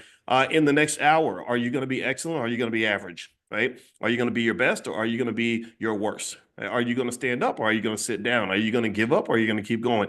Those little decisions are made every single day, all day long. And I can tell you 100% certainty that everybody feels that. Everybody goes through that, right? So anyway, and in fact, if you look at the life of Ali, just since we're talking about him, you know, if you look at Ali, you'll notice that in the course of his life, you saw times where he was extraordinary and outstanding, and then you saw times where he was mediocre. You saw times where he did his best and he showed up, and you know, and he'd fight like, you know, like hell. But then you saw times where he didn't show up prepared, right? And sometimes he had to get his butt kicked, right? You know, shout out to Joe Frazier, a great fighter, right? Joe Frazier knocked him on his butt, and a few other people did. And every time he got knocked on his butt, he would come back and he'd say, okay, I got to go back to the basics. I'm going to go back to what made me great. I'm going to go back to the gym. I'm going to go back and stop acting like a celebrity. I'm going to start pushing hard again. I'm going to lose weight. I'm going to get in shape. I'm going to make sure I'm ready. So this is the interesting thing that I want you to understand. And this is not even related to our topic for today, but you know, God tells me what to say and I always listen. Is that, remember this, that when you become great at something, right? So let's just start the conversation off right. How many of you want to be great at something? How many of you believe that you are capable of being great at something? How many of you are striving for greatness in your life? I hope that I've convinced you that Black excellence should be just mandatory for all of us. And everybody's version of Black excellence is going to differ. Everybody's version of what it means to be Black, what it means to be outstanding is going to vary, right? But how many of you want to be Black and excellent? Give me a yes. Excellence, I think, is something that should be required for us to even come in this room together, a commitment and a belief in that. Well, here's the thing I want you to understand about greatness, in my opinion. There's a difference between being the best and being at your best. This is where I become a statistician. One thing that we do in statistics is they'll say, so what's the volatility? And you'll say, well, this is the volatility. And then they'll say, well, what's the volatility of the volatility, right? Or they'll say, well, what's the average? And you'll say, well, the average is 12. And they'll say, but what's the average of the average? And what people don't understand is that there's always a layer beneath what you think is the bottom layer, meaning that there you might say, well, who's the best basketball player in the world? And you might say, well, I don't know, LeBron James or Steph Curry or Michael Jordan or whatever, right? But then you might look at Michael Jordan's life and say, on what days was he actually showing up as the best? And what days did he show up as somebody else? You know, and what days did he show up as the Michael Jordan that we remember, the legend, the amazing guy that we know he is as an athlete anyway? And what days did he just show up as an imposter, right? What days did he think that just putting on the number 23 and just showing up with a basketball under his arm was the same as him being the great Michael Jordan? At what point did he forget that to be a Michael Jordan or to be great at anything, it requires a certain number of ingredients, right? It requires a culture, it requires a certain approach to things, right? It requires a standard. It requires being prepared for the battle, preparation for the battle. And some days he did not prepare for the battle, and the days he did not prepare were the days when he did not do as well as he wanted to do. Those are the days where he failed. Right. And a lot of us go through that every single day. There's something to prepare for. There's some kind of battle. And one thing I tell the kids all the time, and this is an economic statement. This is an investing statement. This is a statement about investing. I say preparation is the key to success. Preparation is the key to, if you prepare at an optimal level for everything in your life that matters for you, then you are going to win. Give me a yes if you follow what I'm saying. If you prepare for all the things that matter for you, you will succeed. You will give yourself the best chance of success. You may not always succeed the first time, but success is more likely to show up and greet you when you show up prepared to receive it. Do you understand? Do you get what I'm saying? Wealth ain't nothing but financial preparation. Financial security ain't nothing but economic preparation. Being rich ain't nothing but the fact that in the past I prepared for this moment. I'm showing up to you in this moment as a guy that's got money in the bank, as a guy who's got financial security, as a guy I'm talking to you right now, and I'm sitting here talking to you from Europe, right? I'm literally in Denmark right now. I'm showing up in this moment in a certain way because I prepared for this moment. Do you understand? Do you follow what I'm saying? If I had not prepared for this moment, then this moment would not exist. When it comes to the life you want, economic life, otherwise, and not just the money, I'm talking about also the things that are more important than money, the other things that you invest in that money cannot buy, you have to prepare for that. If you want to have an excellent family, then, I meet some of you, you say, this is my beautiful wife and my 7 kids, and the kids are all sitting there all well-behaved, and he's an engineer, and she's a scientist, and she's got her own business, and he's got $1 million in his portfolio. Well, that tells me that you prepared. You didn't make all them babies in 30 seconds. Those are not babies that were born last night. When you show me what you are looking like right now, and you're this really healthy, successful family of 7, and I've been married to my wife 30 years, and we're worth over $1 million, and we got 7 kids, and 2 of them are in Ivy League schools, and the other 2 are making millions of dollars again. That tells me that there was thousands of little steps that took for you to prepare for this moment where you're presenting this to me. Like you're presenting this masterpiece, like an artist, you're presenting this masterpiece that you've been painting for the last 30 years in a very intricate way. And I'm like, wow, look at that art. That's amazing. And this is a financial consciousness exercise. This is a consciousness exercise because unfortunately you live in a world where people believe in this Disney fairy tale, this myth, this big, fat, stinky, fat, nasty ass lie called instant gratification. You got people that really think that you can make success the same way you make a pitcher of Kool-Aid. Just add water and put some sugar in it and stir it up real hard. It's going to taste delicious. You can't create success like Kool-Aid. Success is it's like your mama's crock pot. You remember your mama would put food in the crock pot in the morning, and it would take like 12 hours for it to stew while she's at work all day. That kind of thing. Like except it's like even worse than that. It's like a crock pot that sometimes you got to let the stuff stew in the crock pot for like 20 or 30 years. Right. You have to that's what greatness looks like. That's what economic success looks like. That's what a strong family looks like. That's what health looks like, physical health. When somebody shows up with all big muscles or they looking good and they slim, that's hundreds, if not thousands of hours in the gym that you're looking at. That's thousands of little decisions to pick up the carrots instead of the potato chips, right? That's thousands of little choices to say, I'm gonna get my butt up out of the bed at 5 a.m. and go to the gym today, even though I'd rather sleep in and eat, and eat ice cream and hang out with my friends, right? So remember, everything is a culmination. Everything is an accumulation process. Most things in life that matter for you, most things that are really worth something, whether you're talking about greatness or you're like Ali, or you're talking about, greatness financially or anything else, it's an accumulation. That's what wealth is. See, that's what you got to understand. In finance, We refer to wealth as what you call a stock. It is a stock. It means you've been stocking. You've been stacking your nuts for the winter. You've been stacking your paper. You've been stack, putting stuff in the storeroom, right? Now you got this big storeroom full of money, and that's wealth. That's why we call it a stock. But see, people don't see the stock. They're not thinking about the stock. Like we talk about stock markets and all that. All that's connected. It's deep stuff. What people see in the world of instant gratifications, they don't see the stock. What they see is a thing called the flow. The flow builds the stock. See, here's the flow. The flow is income. How much money you make? How much I gonna get paid? What's my paycheck gonna look like? Oh, he doing good. Look at how much money he's making. That you ever hear people talk like that? Like they just say, well, how are they doing? Oh, they doing good. He got a good job, making good money. So what they're talking about is the flow. They're not talking about the stock. In mathematics, maybe you might say they're talking about the first derivative, not the second derivative. Whatever, however you want to look at it. The first level, not the second level. Because really, if you want to ask a question about how somebody's doing financially, you don't say, well, how much money they're making. No, what you say is, well, how much wealth did they create with that money? Because money doesn't mean anything if it flows in your pocket and out and goes out. If it comes in the front door and goes out the back door. It's like Mexican food. You eat it and then it leaves your body and then you're hungry again, right? So if all you focus on is the flow and you don't think about the stock, then you're missing the majority. You're looking at the tip, but you ain't even paying no attention to the damn iceberg. See, what you got to understand is that income means nothing without wealth. Income is the little brother. Wealth is the big brother. Income is an opportunity to create wealth. And if you think about this, pay attention. Most people in America don't build any wealth.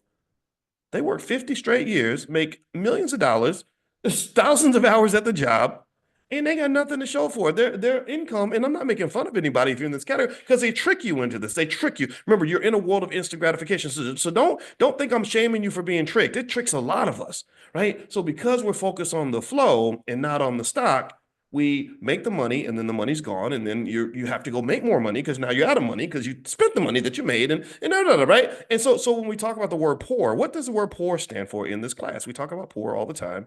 Poor stands for what? P-O-O-R. Give me the acronym. Type in the chat. POUR stands for passing over opportunities repeatedly. Passing over opportunities repeatedly. So if you are a hardworking person who has busted your butt for some corporation for many, many years, and you still feel poor, you still feel financially strapped and everything's kind of stuck, then what's probably occurred to some extent, and I want to say this without you feeling like I'm beating up on you. I am not holier than thou. I'm not a man who's never made mistakes. I am not here to sit here and shame you about your life. So let's just make that clear. But poor, what's happened is that you passed over opportunities repeatedly. I bet you when I come in here and I tell you depressing things like, well, if you had spent $1,800 on Apple stock in 1997, you'd have $4 million in the bank right now. That pisses you off. That it should. It's like, man, wait, what? Huh? Nobody told me that, right? Somebody told me I had to spend $1,800 at the club, or I need to go on vacation that year, right? You're like, damn. Right? You get mad, right? You get FOMO, but that's okay. That's that first step. That's what you're supposed to do. You're supposed to get mad. See, what I'm talking about Ali is like, I think people that have a high standard for themselves, that have high expectations for themselves, that believe in the pursuit of excellence and are willing to sacrifice for that, they tend to be frustrated sometimes.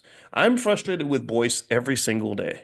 Every day I get mad at Boyce. Every day I'm like, damn, come on, Boyce. You're supposed to get up. You're supposed to work 12 hours. You only work 9. Oh, dang, Boyce. You'll never be great if you keep on giving up so early. Boyce, you really should have stuck with it. Boyce, if you had done this in 2021, you'd be here in 2025. Now you're starting over again because you messed around and didn't start when you should have started, right? So frustration comes with the territory. So what I kind of am okay with and I want you to do is I want you to think about the benefit of being a frustrated Black person. But here's the thing. I don't want you frustrated about what white folks are doing. I don't think that benefits you. I've never met a white man who's going to change his behavior because I'm frustrated with him. I don't know anybody running this government or running these corporations or anywhere that's going to change their policies because I'm just frustrated. I'm frustrated that you keep taking Black wealth. I'm frustrated that you're selling us toxic fast food and killing us. I'm frustrated that you're telling us to destroy our families, right? Yeah, I can be frustrated with you, but I don't think they really care. But I think that if you're frustrated with you and you see you and your choices as the primary driver of what's going to make you great, then I think that will give you more benefit. At least if you're going to be stressed out, you're stressed out for a cause. You're stressed out for a purpose you can believe in. You're stressed out in a way that you're going to get a return on investment, right? So anyway, before I move on, I want to mention really, really quickly that the ladies at Fly Nubian Money did a great show yesterday about these trade-offs that we make in terms of family and finances. We touched this a little bit, but really, I think this is this is the sweet spot, man. This is when you talk about Black wealth. You got to blend in that relationship and family conversation and the mental health conversation. That's how you get to the bottom of this mystery. The mystery is, what the hell happened to our money?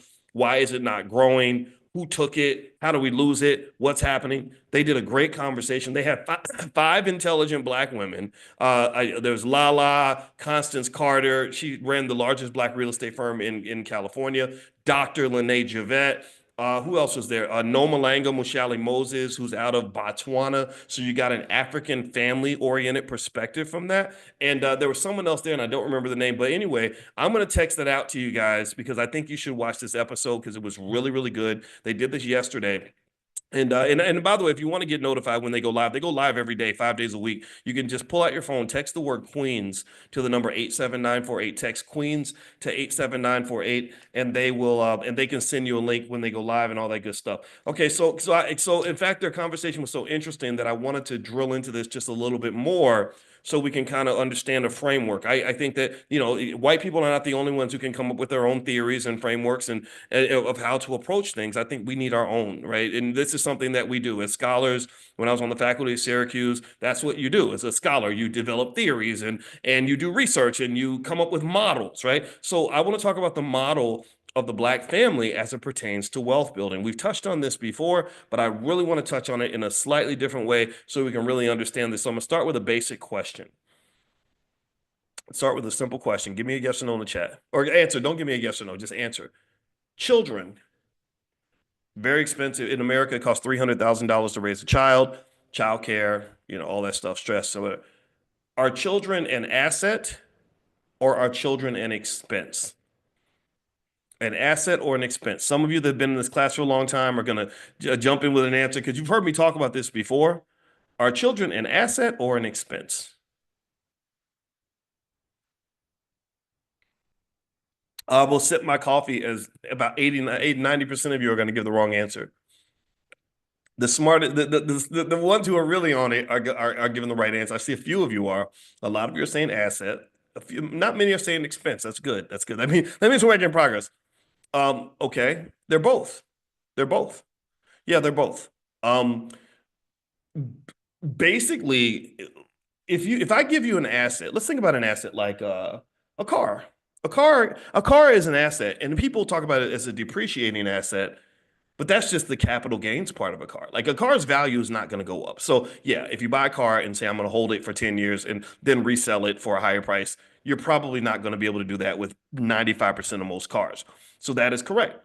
But that does not mean that ownership of a car can't be a positive ROI experience for you, right? It doesn't, like, imagine this. Imagine if you have no money and someone says, I can pay you $300 a day to deliver products for me, but you need a vehicle. So you say, okay.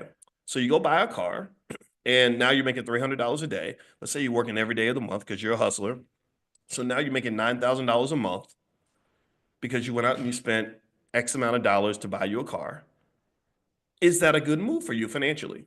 Let's assume you save and invest that money as well and all that. Would that be a good move? Would buying the car be a positive ROI decision for you? Would you have gotten something good out of that asset? Give me a yes in the chat or a no. The answer is absolutely yes. So in that particular context, buying a car is a good move. Right? It was good for you. Hooray. Right? Good. We smart today. Right? So never ever let anybody make you think that buying a car is always a bad, stupid thing to do. That's not the case. A car is an asset because you can sell a car just like you can sell shares of stock or sell a house. What makes an asset valuable or not, or what makes it a good asset or whatever, is what you do with it. It's what you do with it.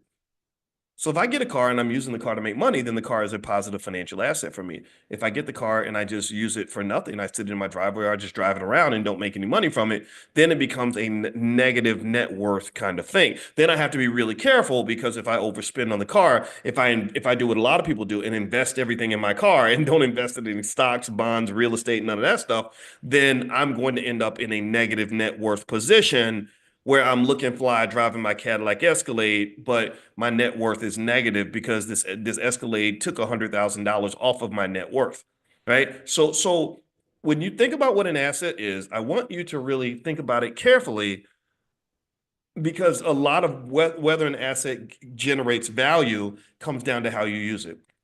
Let's get back to families and children. Same thing is true with kids and children. The reason that answer is both is that children are an asset that can really add value to the family wealth. We've talked about this, so I'm not going to belabor this point. If you want to see me break it all down in a different way, you can go to drboycebooks.com. I have a book called The 10 Commandments of Black Economic Power. Feel free to go to drboycebooks.com. You can use the code word book club and get 30% off. So drboycebooks.com. It's called The 10 Commandments of Black Economic Power. I break all this down. So I'm not going to go through that point, but what I am going to say is that what you want to consider is that when you talk about the Black family or we talk about kids, a lot of the conversation about kids and family comes down to the expense of having a family, how it's expensive in terms of not just the money. The average child costs $300,000. Also, it's expensive in terms of time and energy. I've heard, I think that the Disney girl, the girl who did the mermaid movie, that she had the baby with the rapper / influencer. And then, like a lot of families, they broke up before the baby was born or right after the baby was born. I guess that's a convenient time to destroy your child's life. It's like make sure you get her pregnant and then break up with her right after the pregnancy, right? Or just leave that man as soon as the baby's born. Make sure that baby ain't got no daddy in the house, because we got to make sure that baby stays extra Black, right? That's what it means to be Black. Being Black means you ain't got no daddy in the house. What the hell you doing with a daddy in the house talking about you Black? We taking your Black card, right? That's kind of what's happening in America. It's very, very sad. But anyway, let me stop sounding like an angry old man. But here's the deal. So I heard him on an interview, and he said, yeah, bro, having a relationship, it's like a part-time job. It's a part-time job. And I was sitting there while I was watching, I was like, yeah, bro, relationships are a lot of work. It is. It feels like being married. You should try being married. That's a full-time job, right? And so it's hard work for sure. There's no question about it. I think that the question then becomes, how do you frame it, right? Because here's the deal. The same person who says that the relationship is hard work and it's like a part-time job might be a person who actually has a part-time job. So I would say, well, if you don't want to work on behalf of the family, like, why are you going to work on behalf of the corporation? Right? You're going to your job, and that's not even a part-time, that's a full-time job, right? Or maybe you work hard at basketball, right? That's a full-time job. But you didn't quit basketball. You didn't say, man, bro, basketball is like a full-time job, I had to quit. No, you stuck with it. You kept doing it, right? But then there's other things you do, right? Everybody has 24 hours in a day, and everybody's kind of doing something, right? Most of us are working on something. I bet if I ask you, give me a yes or no in the chat, do you have something every day that you're doing that's taking a lot of time and energy, that's requiring sacrifice, that's maybe draining you, it's kind of wearing you out, get you tired at the end of the day? Maybe it's your job, maybe it's your fitness, maybe it's your kids, maybe it's that business, maybe it's what, right? Everybody's got something that they're working on, but there's kind of a discernment. There's a decision that's made in terms of what we're doing with that time, right? There's a decision, right? So if I'm working hard on something that doesn't seem to add value to my life, then I'm going to stop doing it. I'm going to say, man, I ain't doing that. That's too much work. But if I'm working on something that has a payoff at the end of the road, or so I believe, then I will work hard on that. Like, for example, I've seen people that will work really hard, like staying fly, looking good, right? They will spend time in the Gucci store and spend money, like buying the nicest whatever, because they want to get on Instagram and have Louis Vuitton from head to toe. Or maybe they'll spend time at the hair salon and the nail salon and doing all the work. I mean, I've seen how much work ladies have to put in to look good. It's impressive. I mean, that's expensive and time consuming. It's like, wow, like y'all, but y'all look good. Black women, beautiful, all of you, right? Congratulations, that's amazing, right? And you do it because there's there's some sort of inherent ROI, right? You see this outcome as some sort of an asset that you're willing to invest in. And you don't really hear a lot of women say, I stopped getting my hair and my nails done, and I stopped taking showers because they take too much work to smelling good, looking good. Oh, that's too much work. So I just stay in my house. I stay funky. I cut my hair off. I decided I'm not even gonna try to look nice for anyone ever at any point for anything, right? Most women don't make that decision. Most men don't either, right? But ladies, I point to the ladies especially because I know I want to show how much appreciation I have for the work that you put in to looking good. It is really, really amazing, right? But you do it. You put in the time and you put in the energy into this job because you see the ROI. And the thing about the return on investment, ROI, that's what ROI stands for. The return on investment, it doesn't always have to be real. It doesn't always have to be something that really is going to happen. You just have to believe it's there. You have to see it, right? So here's where I'm going with this. If I have a kid and I see children as an ROI, if I see, okay, you know what, putting time into this kid, it's hard work, but having put time in this kid, I'm going to get to be a dad.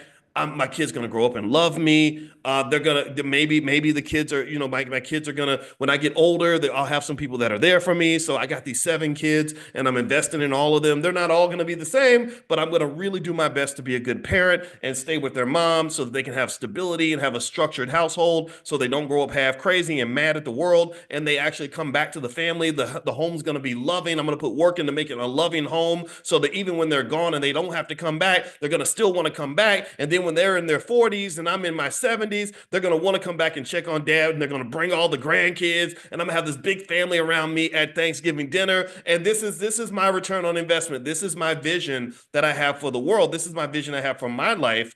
And that's why I'm investing in that vision, right? That's also a very logical approach to things, right? You are okay. That's what you see. But if I am living in a world of instant gratification, where all you see is the flow, but you don't see the stock. Let's go back to the beginning. If all I see is the work and I don't see the reward, or let's say I see the work and I don't even value the reward, or I don't believe the reward is attainable, or I've never seen anyone have the reward. I've never seen what a grandfather looks like when he's smiling because he's happy to have 27 grandkids around. I don't respect any of that. I don't know nothing about that, right? Then maybe I'm going to make a different economic decision. And this is an economic decision. Just be clear. Just we're not always talking about money. We're talking about the allocation of scarce resources, which is really the fundamental of economics. You don't understand. See, finance, I got my PhD in finance, but we are, to some extent, we are posers. The true economists are the people over in the economics department. They were better at math than we were. They understood what money really is. Money is just a representation of value. And it's not the only representation of value. It's like if there was a singing group like the Jackson 5, money is like Michael Jackson. Money is the Michael Jackson of the Jackson 5. But then you got Tito and Marlon and Jackie, and you have a whole group here, right? So what I mean by that is money is one representation of value, just like Michael is one representation of the Jackson family. But if you do the research on the Jackson family, you'll know that Catherine and Joe had a whole bunch of kids.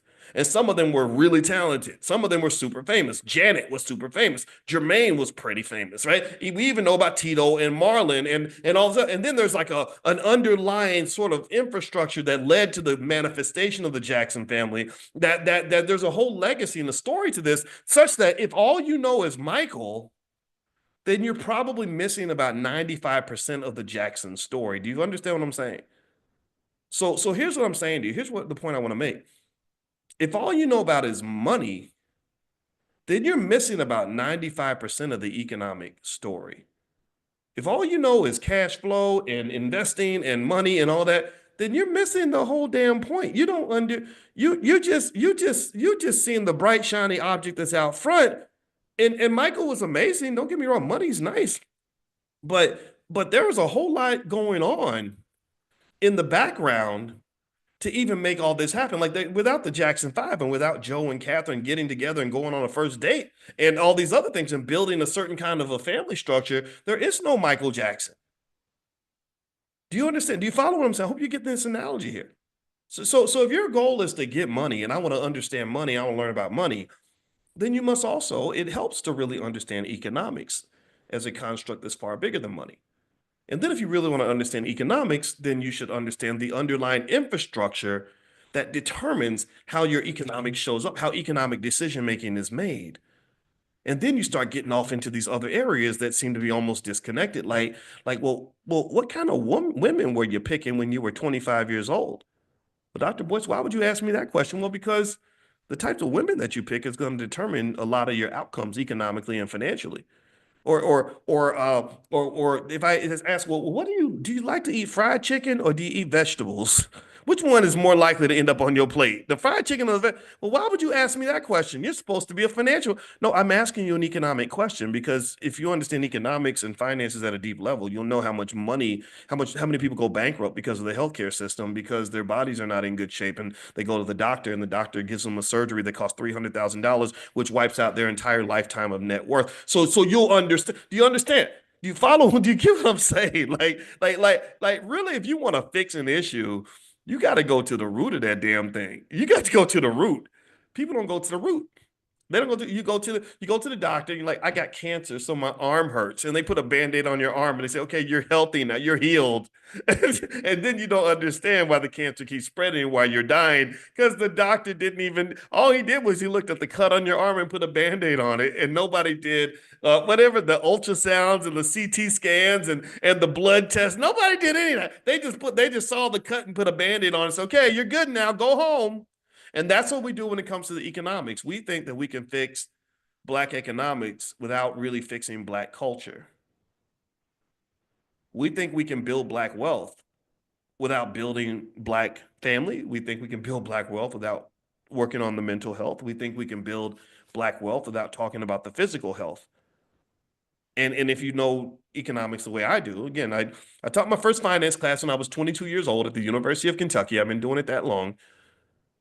You'll know that it's a very complex process. Like everything that happens in your life, especially financially, is a manifestation of many, many, many, many, many, many, many thousands of little intricate processes that you may never think about. So you see Michael Jackson on stage and he wows you because he can sing and dance and he's wearing the sparkling suit. There's thousands of little things that had to happen for that moment to even occur. So here's what I want to dig into. And before I move on, just a reiteration, I want to remind you a couple things. Number one, don't forget that the All Black National Convention is the weekend of August 24th. It's going to be in Atlanta. We are partnering with an alliance of Black organizations. So you're getting the best convention ever this year. You're getting a convention where there will be not a few hundred people, there will be thousands of people there. And we are connecting with Africa. Dr. Ken Harris and his organization, the Black Business League, they're bringing over, I think he said 6 African presidents are coming. So it's African American business owners and families connecting with Africa. It's epic. It's going to be historic. We are making Black history because we are great like that. And you are great like that. And because great people can't be great without other great people around them. So this is happening August 24th in Atlanta. And on top of that, the tickets will be cheaper than they were before. So I'll make an announcement on the tickets very, very soon. Some of you have already bought your tickets. Those tickets will be honored, but we're going to have to do kind of a reset on exactly how everything's structured. We'll have that done in the next few weeks. We're just hammering out some details. Number 2, we are doing a Millionaire Training Camp and Economic Elevation Summit live in Miami on February 21st, the weekend of February 21st. So go ahead and get prepared. You can buy your ticket, get your hotel, everything else. I'll let you guys know. We're making the deal with the hotel. We should sign the deal very soon. I will let you all know as soon as it's done so you can join us at the Economic Elevation Summit that's going to be in Miami February 21st. So we're going to do LA. And we had our contract, but unfortunately, LA is not the best place to have a conference right now because for obvious reasons. I don't want to force you to have to fly over a forest fire to get there. So maybe LA in the future. God bless you, though, if you live in LA, and my heart's really with you. What's going on out there is absolutely terrible. All right, so we talked about this, whether kids are an asset or an expense. The ladies at Fly Nubian Money broke this down yesterday. So to finish up their conversation, one of the things that I want to share with you is research studies that connect to the family thing. One of the biggest points of debate that consistently happens is how do you balance it, right? What do you choose, family or money, or family or career, and all this other stuff? And a lot of times I think the choices are made difficult for both men and women. I think for women, it's probably a little bit tougher in certain ways because you all have the babies and there are certain household domestic expectations society puts on women. But it's a decision for men as well. And it's one that men have to also grapple with in our own way. And one of the things about the family and children is that you have to decide in the beginning, is this investment, because it's going to be an investment, this, in terms of time and money, is this going to be an asset or is it going to be an expense? An expense is where you just do something that's hard and nothing comes out of it. Like you raise a bunch of kids and there's no benefit to it. You just did something nice for someone else, almost like charity. An asset, an investment means I did all this hard work. I busted my butt, and now there's a payoff at the end. Like my mother, when she died, bless her heart, rest her soul, Robin Watkins. When she died on Christmas Eve, my sister was the medical doctor right next to her bed because my mother invested in my sister and loved her enough to make her want to be next to her dying mother. And also, she encouraged her to go back to medical school. So after going back to medical school, my sister was qualified as a physician to check on my mother. That was an asset that she created through love, right? She made investments not with money, but with time and love and energy, things like that. And also, I was able to pay a couple bills because my parents invested in me. My father invested in me when I was 3. Some of you know the story. I was not his biological son. I had a biological father who, for whatever reason, wasn't part of my life. I think drugs and stuff got him a little bit distracted. And this other man said, I'm going to put down the drugs. I'm going to walk away from the drugs because he went to Vietnam. A lot of drugs happened there. And he decided to raise me. So he invested in me. So now I'm more loyal to the man that raised me than I ever could have been to the man who actually created me, right? So that was another investment. So we've talked about this kind of thing in terms of kids, whether they're an asset or they're just an expense. It depends on your perspective and your mindset. So here's the thing. If you see family as an asset worthy of investment, and I'm not just talking about the people you're biologically related to. I told you about my dad, right? A lot of my kids are not biologically related to me, but they are investments. They're, for me. If you see children as an asset that you invest in, then one of the things you have to understand is that an asset only has value if you are A, making investments in the asset, and B, qualified and trained to maintain the asset. Let me explain. Let's go back to the example earlier. Now, remember we talked about a car and said, yes, a car is an asset. A car is, it is an asset. And what you get out of the asset depends on what you're going to do with the car. Well, it doesn't just so getting something out of the car isn't just a matter of whether or not you use the car. Like if you don't use it, you just sit in the driveway, then it's going to be a huge waste of money. But if you use it properly and make money from it, then it becomes a good move. But also remember this, in addition to using the car and investing in driving the car, you also have to know how to drive. See, if I buy a car, and let's say the car is going to be a great asset for me because I'm going to use it to deliver pizzas or whatever. But let's imagine if I drove blindfold every day. Or imagine if I just would get high and drunk and get behind the wheel every time I drove my car. Or imagine if I never took the time to get a driver's license and I got behind the car and I'm drunk and I got blindfold on and also I never learned how to drive. Is that asset going to pay off for me? Yes or no?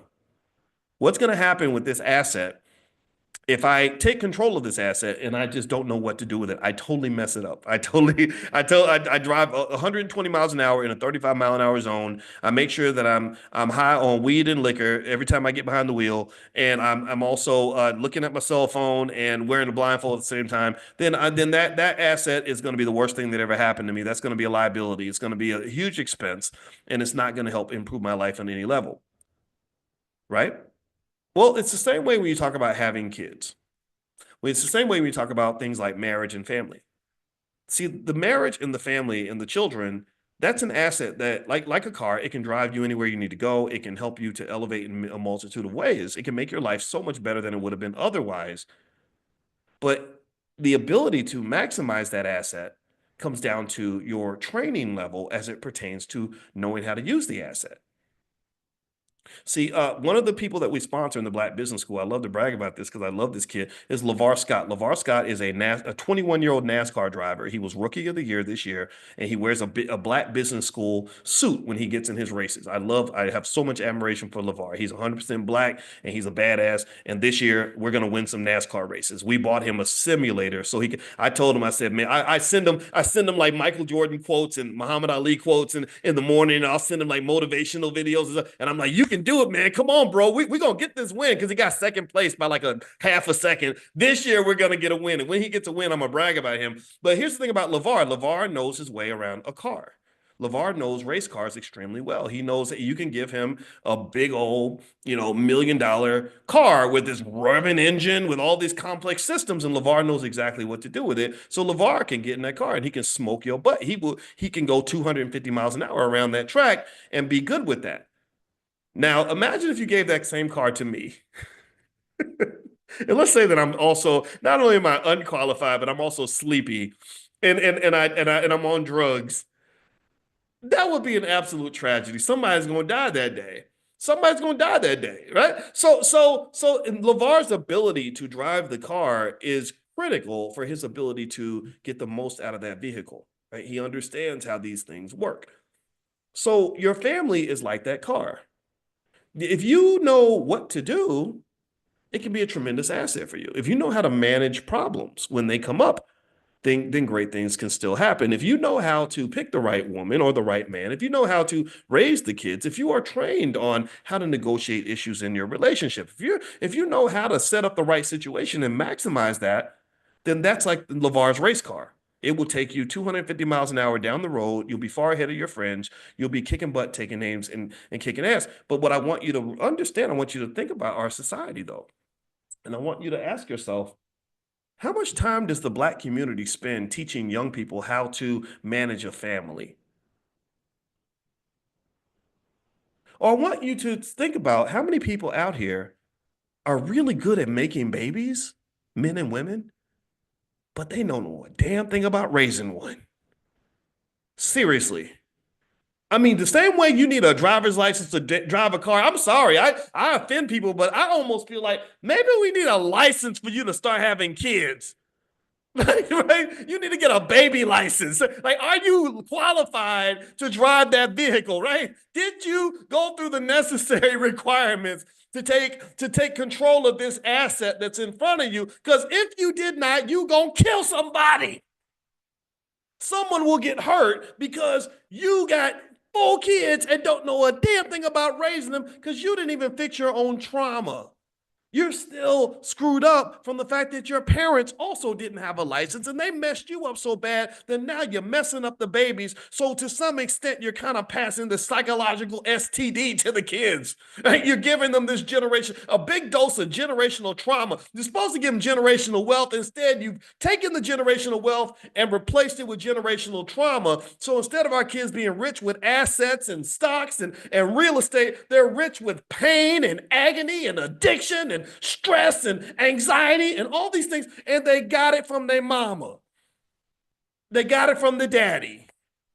They got it from the parents who took control of this asset called a child and never got the qualification to control that asset. No different from if I was to take control of one of LeVar Scott's $1 million race cars. So what I'm gonna say to you is this. I'm gonna tell you, I don't give a damn what is trained in an educational system. I don't care what we say people need to know to be successful in life, academic. No, I don't care about what your university told you because I'm a college professor. I have the qualifications to override all of that. I'm telling you that when you decide what education a Black person needs in America, you need to be educated on the things that are going to make a difference in your life. When you ask me, what should I take a class on? I'm gonna be like, did you take a class on motherhood? If you ask, what should I study? Hey, did you take a class on how to be a good husband? Maybe you should do that. If you ask Dr. Boyce, what should I invest my energy into? Did you know you're traumatized? You got beat, abandoned, mistreated, neglected as a child. Did you go and heal from your trauma? Because if you didn't heal from your trauma, then you're gonna start a family and you're gonna F it up. I would say fuck it up, but I'm not gonna cuss today. So instead of saying fuck it up, I'm gonna say F it up. Now you can't say I cussed. So here's the deal. Let me give you some quick stats. Let's stick to the trauma thing. My wife is an expert on trauma, actually. She's not just a high-level therapist. We talked about this. She helped us create the Black Financial Therapy Department in the Black Business School, but she's also an expert on trauma. Let me tell you some linkages here so you know why Black wealth is dropping and why it's connected to Black families being destroyed and what's really happening here. So let's just talk about trauma. Give me a yes if you agree that trauma is huge in our community. Give me a yes if you feel like there are, or even maybe tell me about yourself. Like, how many of you are how many of you were traumatized as a child? Anybody? I didn't know. I took the trauma test. It's called the ACEs test, Adverse Childhood Experiences. I was traumatized through the roof. I didn't know this. I was like, I thought I just had a normal Black upbringing. Your daddy abandoned you. Your other daddy was a Vietnam veteran police commander who liked to maybe beat people up sometimes. And it just emotional dismissiveness and the stuff that we go through in our families is pretty horrible. Okay. So trauma is huge. Well, check this out. Pay attention. This will help you connect the dots in terms of what's going on here, in terms of what's happening with wealth and family. Here are 3 ways that trauma can impact your ability to have a healthy relationship, therefore have a healthy family. 1, emotional regulation. Trauma can make it difficult to manage emotions. Surprise, right? Trauma, and we thought traumatized people were emotionally stable, leading to heightened reactions or withdrawal. So, traumatized people like us, it's very hard to take things like rejection or somebody hurt your feelings because it all reminds you of stuff that happened when you were 7. Man, it sucks. It's like, damn. Trust issues. What do you think? You think it doesn't surprise you that traumatized people have a hard time trusting? Experiencing trauma can lead to difficulty in trusting others, causing barriers to forming close connections. So you're traumatized. You can't trust nothing. You put up walls. You block out everything good, right? Because you're blocking out the bad. You're giving yourself like an emotional type of chemotherapy. You know how chemo kills people, right? Chemo kills the bad cells, but it kills everything else. So a lot of people, they get cancer, they die from the chemo, not from the cancer, right? The chemo and the cancer form a tag team partnership, like a tag team wrestling match where they just both like, we gonna kill him. Okay, when you're not killing him, I'm gonna kill him, right? So that's what it is. It's like an emotional chemo, right? I'm so busy trying to block out the bad that I'm also gonna block out the good just so nothing can get in. And then it just goes to hell anyway. Communication difficulties. Trauma can affect how individuals express themselves, leading to misunderstandings and conflicts in relationships. Most good relationships, whether you're talking about the breakup of a business team, or you're talking about the breakup of a music group that could be making millions of dollars, or you're talking about the breakup of a relationship, in many cases, things like miscommunication is massive, right? Somebody says something, you interpret it a certain way because of your trauma. Next thing you know, your feelings are hurt, and then you react based on this reality you formed in your head that isn't the actual reality. Next thing you know, somebody is no longer your friend when really a good conversation could have smoothed things over. Like, for example, Biggie and Pac both died, both of them billion-dollar brands, billions of dollars in wealth lost in the Black community because they didn't get a chance to sit down with, I don't know, Louis Farrakhan or something and talk it out. If Farrakhan had got those 2 guys together, took them in a room and worked with them, helped them talk it out, I guarantee you that both of these men will be alive today. Now, Biggie, he had a weight issue. Hopefully he would have fixed that by now, but I really think Tupac, I don't know, Tupac, maybe he'd be a senator or something. So I don't know what he'd be doing. Maybe rapping with Dr. Dre. Who knows? But, well, you got AI, so now he's rapping with everybody. But you get the point. So the point of the matter is to say that one investment, one expense that could lead to an improvement in the maximal use of a certain asset called family, which is connected to another asset called wealth, is to heal. You have to heal, right? Healing should be required. Healing should be not something that's optional, something that you do just because you happen to go to an Ayanna Van Zant seminar. It should be something that you just do because you're like, wait a minute, I want to maximize this thing. I want to be wealthy. I want to succeed. I want to win. I want to show up for the battle in a proper way. So in order for me to show up properly, I got to work on myself. I got to dig into me. I can't sit around just blaming the world for the rest of my life. I got to start with the person in the mirror. And a lot of people don't want to do that. This is an elevated conversation. We don't live in a society that encourages accountability. It's a society that encourages you to blame everybody. I'm going to blame the Democrats. I'm blaming the Republicans. I'm blaming the bankers. I'm blaming white people. I'm blaming men. I'm blaming women. And everybody does all that. And I guarantee you that 99% of those people are not happy with their lives. The people that tend to be happiest, the people that tend to get to where they want to get to, the people that tend to build the wealth and have the success tend to be people that understand that accountability really starts at home. That I cannot look at the world until I look at Boyce Watkins. And that's really hard to do because then I'm going to start seeing stuff that maybe I'm not comfortable looking at. Can I get an amen on that if you agree? Okay, so another thing that the ladies at Fly Nubian Money covered. And I'll send you guys this episode. I'll text it to you. Make sure you're on the text list for this class, by the way. If you're not on the text list, text the word morning to the number 87948. Text morning to 87948. And also, Constance Carter is going to be live this afternoon on Fly Nubian Money. So if you text the word Queens to 87948, you can be notified that she's live as well. She's really smart. She's been in here before, and I really like Constance a lot. All right, so the other thing here too is I want you to just understand that the real goal, and this is the clear message from today that I want you to understand, is let's circle back when we were talking about earlier, what it looks like for somebody to be successful. When we talked about Ali being the greatest, we talked about what a millionaire, a billionaire looks like, what a financially stable person looks like. We talked about what it looks like to have this really successful, healthy family. To me, that's just a display. You're showing the culmination, the accumulation of thousands of little decisions, whatever it is, right? When someone shows up with $1 billion in the bank, it's because they made 10,000 little decisions that created the $1 billion. They made 10,000 of little investments that added up to $1 billion. They're showing up to the battle fully prepared because they understand the battles are won well before they even start. Sun Tzu said this in The Art of War, that battles are won before they begin. The winner is the one who's prepared. The winner is the one who's done the work. The winner is the one who's made the investment. So when you talk about this in life, here's the thing. Here's what I want to leave you with, and I hope that this benefits you. I hope that this helps you to win and to get what you want out of life, whatever that may be. I think it's very important for us to teach ourselves and teach our children, commit ourselves to a basic idea. You must show up prepared for the battle. You have to show up prepared for the battle.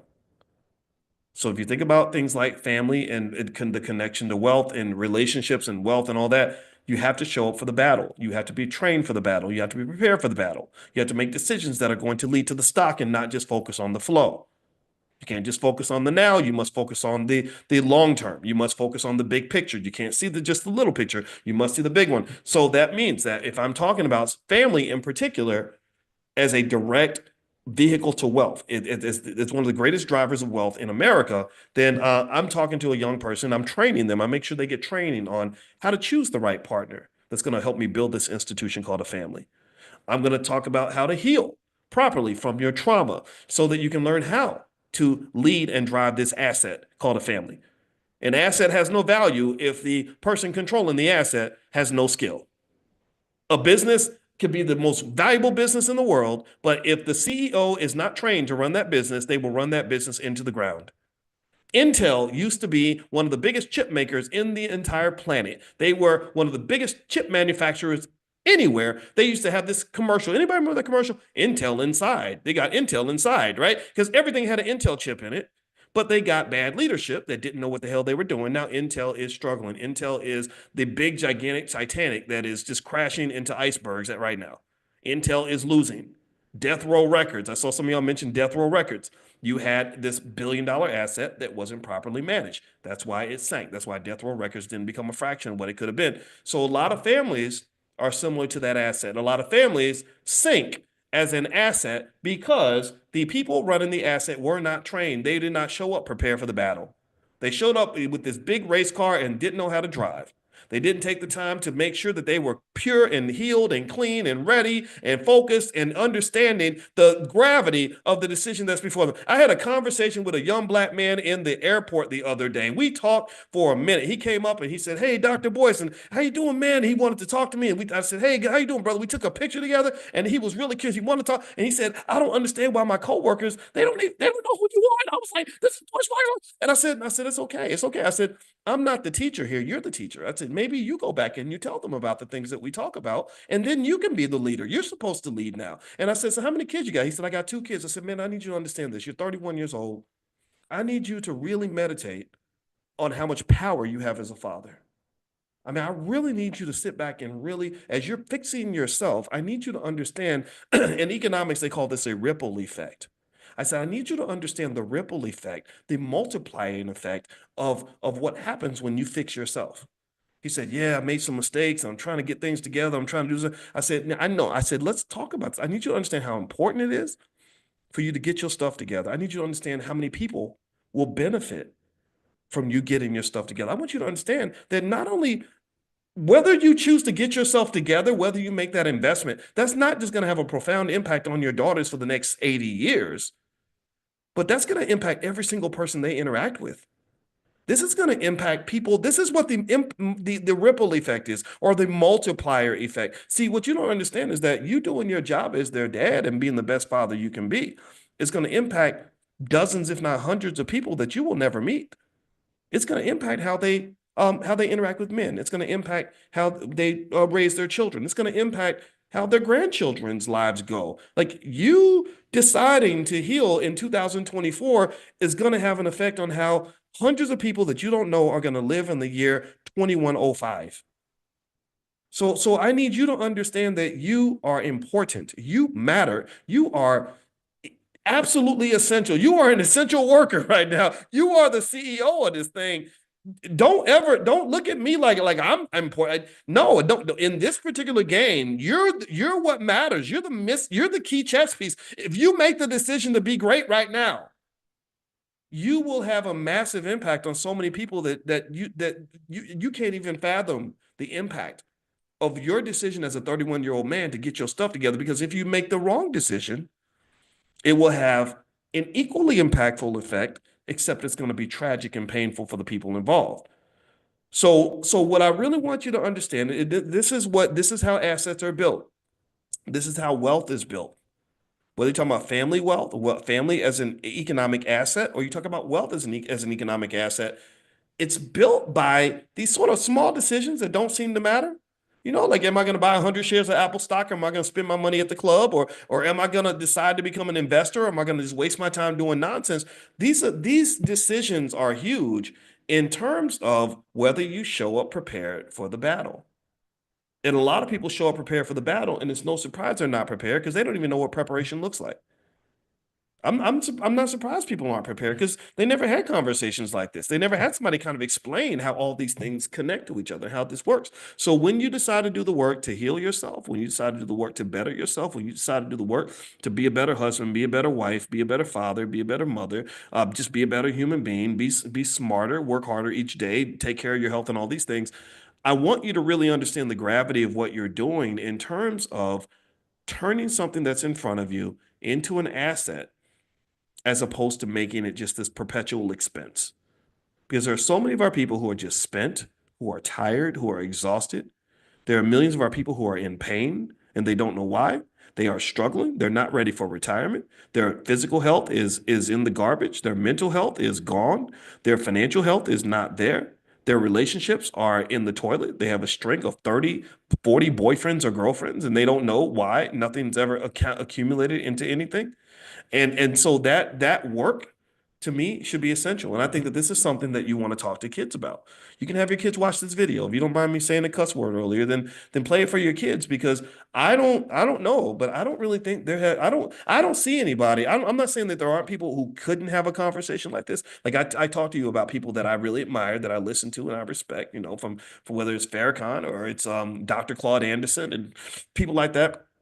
But I don't really see these conversations happening regularly. And to me, it's like a math problem that has a solution, but maybe no one sat there and actually tried to solve it. So do the work, and that will help you to prepare for the battle. And if you show up prepared for the battle, you will have a happier outcome, because you've been given these assets, given these blessings, whether it's children or opportunity or family, and you know what to do with it. Just like in business. Business people who make money are people who know how to identify the right asset, invest at the right level, train themselves in the right skills, and manage the asset properly. There's a whole field of finance called asset management. If you don't properly manage your assets in life, then you will never prosper. So asset management should be trained for all of us and all of our kids, so that they can show up prepared for the battle. Does that make sense? Give me a yes if that makes sense. Give me a yes in the chat. Let me know I did something good today. I hope that I did, because that's the goal. I want to share something with you that's going to make your life better. All right. So what I'm going to do is get out of here. I got to go. Guys, I enjoyed speaking with you today. Thank you for listening. We'll be back tomorrow morning. Text the word morning to the number 87948. If you're not on the text list, text morning to 87948. Also, you guys know with Money in the Morning, we have something called Money in a Minute, where we pick a certain topic, whether it's real estate or stock options, that allows you to learn that topic within the flow of your day. So Money in a Minute for stock options means every day you would get a text message with a 3-minute lesson on stock options to help you get up to speed on the very basics so you can understand it well enough to want to pursue it further. And so we have a discount on that. If you guys want to get that, I'll text that out to you guys a little bit later on today. And then also Fly Nubian Money, I'll text out their video because I think everybody should take a look at it. And don't forget that we're going to go to Miami February 21st. You guys will be the first to know when the tickets are available. You're going to be the first one I'm going to mention and offer it to because you're the ones that I want to actually show up. I want people there who are already prepared for the battle, who understand what's going on. Outsiders are okay, but we kind of have to train them up on economics to get them ready for this because I don't want anybody distracting from the mission because we are meant to be great. We are supposed to be the best. We are like Ali. We are the greatest, and can't nobody tell me no different. And every time I show up, I'm gonna show up in my best form for you, and I'm gonna show up in the best form for my family and for myself as well. And I want you to do the same. So God bless you. Go be great. Have a wonderful day, everybody. I'll see you all tomorrow. Take care. Peace. Hey everybody, how are you? I hope you're doing well. Come on in, come on in. It's good to see all of you. I'm gonna say welcome, welcome, welcome. It's Powernomics time. That's what it is. You guys know what happens Wednesday night. That is when we get together and we train ourselves to be black and excellent, black and powerful, and to tell the truth. You know, I think that you got so much lying out here. You got people just teaching fake news and calling it history and thank God we have people like Dr. Claude Anderson who teach us real history and help us to really know who we truly are and how great we are. I was just talking to my son about greatness, and I said, Quincy, you're a great man because you cooked the chicken and it was delicious. And he said, thank you, Boyce. And I said, yeah. I said, you know what? Greatness is a membership where you have to renew your membership every single morning. It's a club. Greatness is a club where you renew your membership every single morning. And he goes, that was a bar, Boyce. I said, that's right. The album's coming out next Tuesday. It'll be released on all platforms. So anyway, that's I believe every day we got to have attitude. And we have to believe in ourselves. We have to know what we can do instead of worrying about what other people are doing and what other people think about us and all this other stuff. I know right now there's this thing that just happened called a presidential election, and I know a lot of you have mixed feelings about it. Some of you, some of you love Trump, some of you hate Trump, some of you are in the middle. And I just want to reiterate that, I personally don't care if you love or hate Trump. I just care if do you love yourself. If you love yourself, then I don't really think I can't really see how you would believe that Donald Trump is going to save you. I think that will be a false belief. If you love yourself, I hope you weren't fooled into thinking the Democrats are going to save you. The black community pretty much looked the same economically under all administrations, Democrat or Republican. I don't know if anybody knows that, but even when Democrats, were in office, things didn't get better. When Republicans are in office, things don't get better. What happens is you have what is called idiosyncratic outcomes. Idiosyncratic is specific to you, one-offs, just you and your family. And what you will find is if you study, particularly in the area of economic power, which is really the main type of power in America, you're going to find that economic power is determined mostly by what you do. There's no government policy that's going to make you a millionaire most of the time. It doesn't mean it doesn't make a difference. It doesn't mean that billionaires and millionaires don't use government contracts and all that. That's all very real. But typically what we find in the research, and this is what I do, I'm a financial scientist, is that people that tend to have wealth tend to have certain habits. They make certain choices and they are able to achieve freedom. And that's it. So anyway, in fact, I think that's a good place to start the conversation. Because how many of you noticed that during the inauguration there were oligarchs? They call them oligarchs now, that were on the stage with the president. Did anybody notice that? It was quite interesting. I was pretty stunned by it. I was very surprised. I'd never seen that before. He had lots of CEOs up there that were taking positions ahead of leading government officials. I mean, you had people up there that I think Mark Zuckerberg and Jeff Bezos and Sundar Pichai, the CEO of Google, the CEO of TikTok. He's only, I don't know if he's enough of a billionaire to be close to the president. He was actually on the edge of the front row or something, and all you gotta do is run TikTok, and this probably makes it, that's $500 million a day, and you can get a seat somewhere in the back. And this was really interesting. This was something that is worth assessing. And there were people who had different reactions to it. There are some people who were deeply alarmed by it and said, this is evidence of capitalist corruption in our government, which it could be. And then there are some who just thought it was cool, and some just kind of wondered what this means. I've been listening to lots of assessments in places like the Wall Street Journal and others where they've been kind of doing these breakdowns to sort of determine, like, okay, what does this mean? What is this saying? And one of the things that's been stated that I agree with is that we definitely have entered kind of this era of what they does anybody remember? Has anybody ever heard of the era of the robber barons around the turn of the century? The turn of the century. I think late. Like, okay, oh, sorry. Does this mean? The late. What is this? Let me turn this off. Sorry. The late 19th century, President William McKinley, who Donald Trump, for whatever reason, seems to really love McKinley. I don't know a lot about him. McKinley opened up the door for these robber barons to get a lot of power. Rockefeller, Carnegie, Vanderbilt, people like that. And they were able to build these monopolies that allowed them to accumulate massive, massive amounts of wealth. And so Trump really likes McKinley for whatever reason, I guess because he's emulating him. And that's kind of what you're dealing with. That's the era you're dealing with. Now, my interpretation of the oligarchs that were up on the stage is that this is a natural outcome. It's almost like this. It's like, back in the here we go. Has anybody noticed? I had a friend. I'll just tell you about this. I had a friend who said, it really just seems like now that they've been promoting gayness in the government and in schools, so many kids are gay. I mean, you might notice that it just seems like everybody and their mother's gay now. If you're under the age of 30, it's like very popular. It seems almost like there's like just this thing, like it's a trend, right? And some people look at it that way, and it's that's an opinion. And I said, well, I don't know if it's a trend or not. I said, but I had noticed that, right? Like most of a lot of the young people I mentor, it's like suddenly, guess what? I'm gay, mostly amongst the girls, like a lot of bisexual, all that stuff. And I said, well, maybe the theory could be that maybe it's maybe we always had lots of people that were gay or bisexual, but they just didn't tell anybody. It was sort of like, but you kind of knew, right? The gay people have been around for a very long time. And I kind of feel like it's the same way with the government in terms of the oligarchs running the government. The people with the money, if you understand money the way I kind of see money, you'll know that your government's been run by money for a very long time. This is not a democracy. This is capitalism.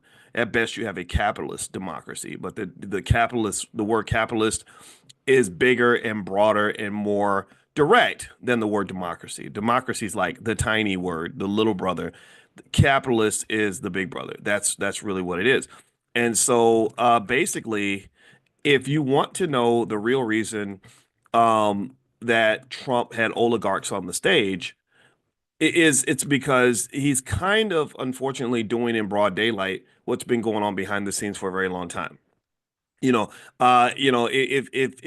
you watch the inauguration and you were surprised to see these billionaires kind of out there in broad daylight exercising their power, I think it's actually quite interesting telling. I'm not going to say it's a good thing or a bad thing. It's just a thing in that that's always been the case. When they let money into politics, I felt like that was a very bad idea. I say this as a person who respects the power of money, who understands the power of money very, very much, who believes deeply that the power of money is something that can liberate Black people. I believe that the power of money is very important to harness.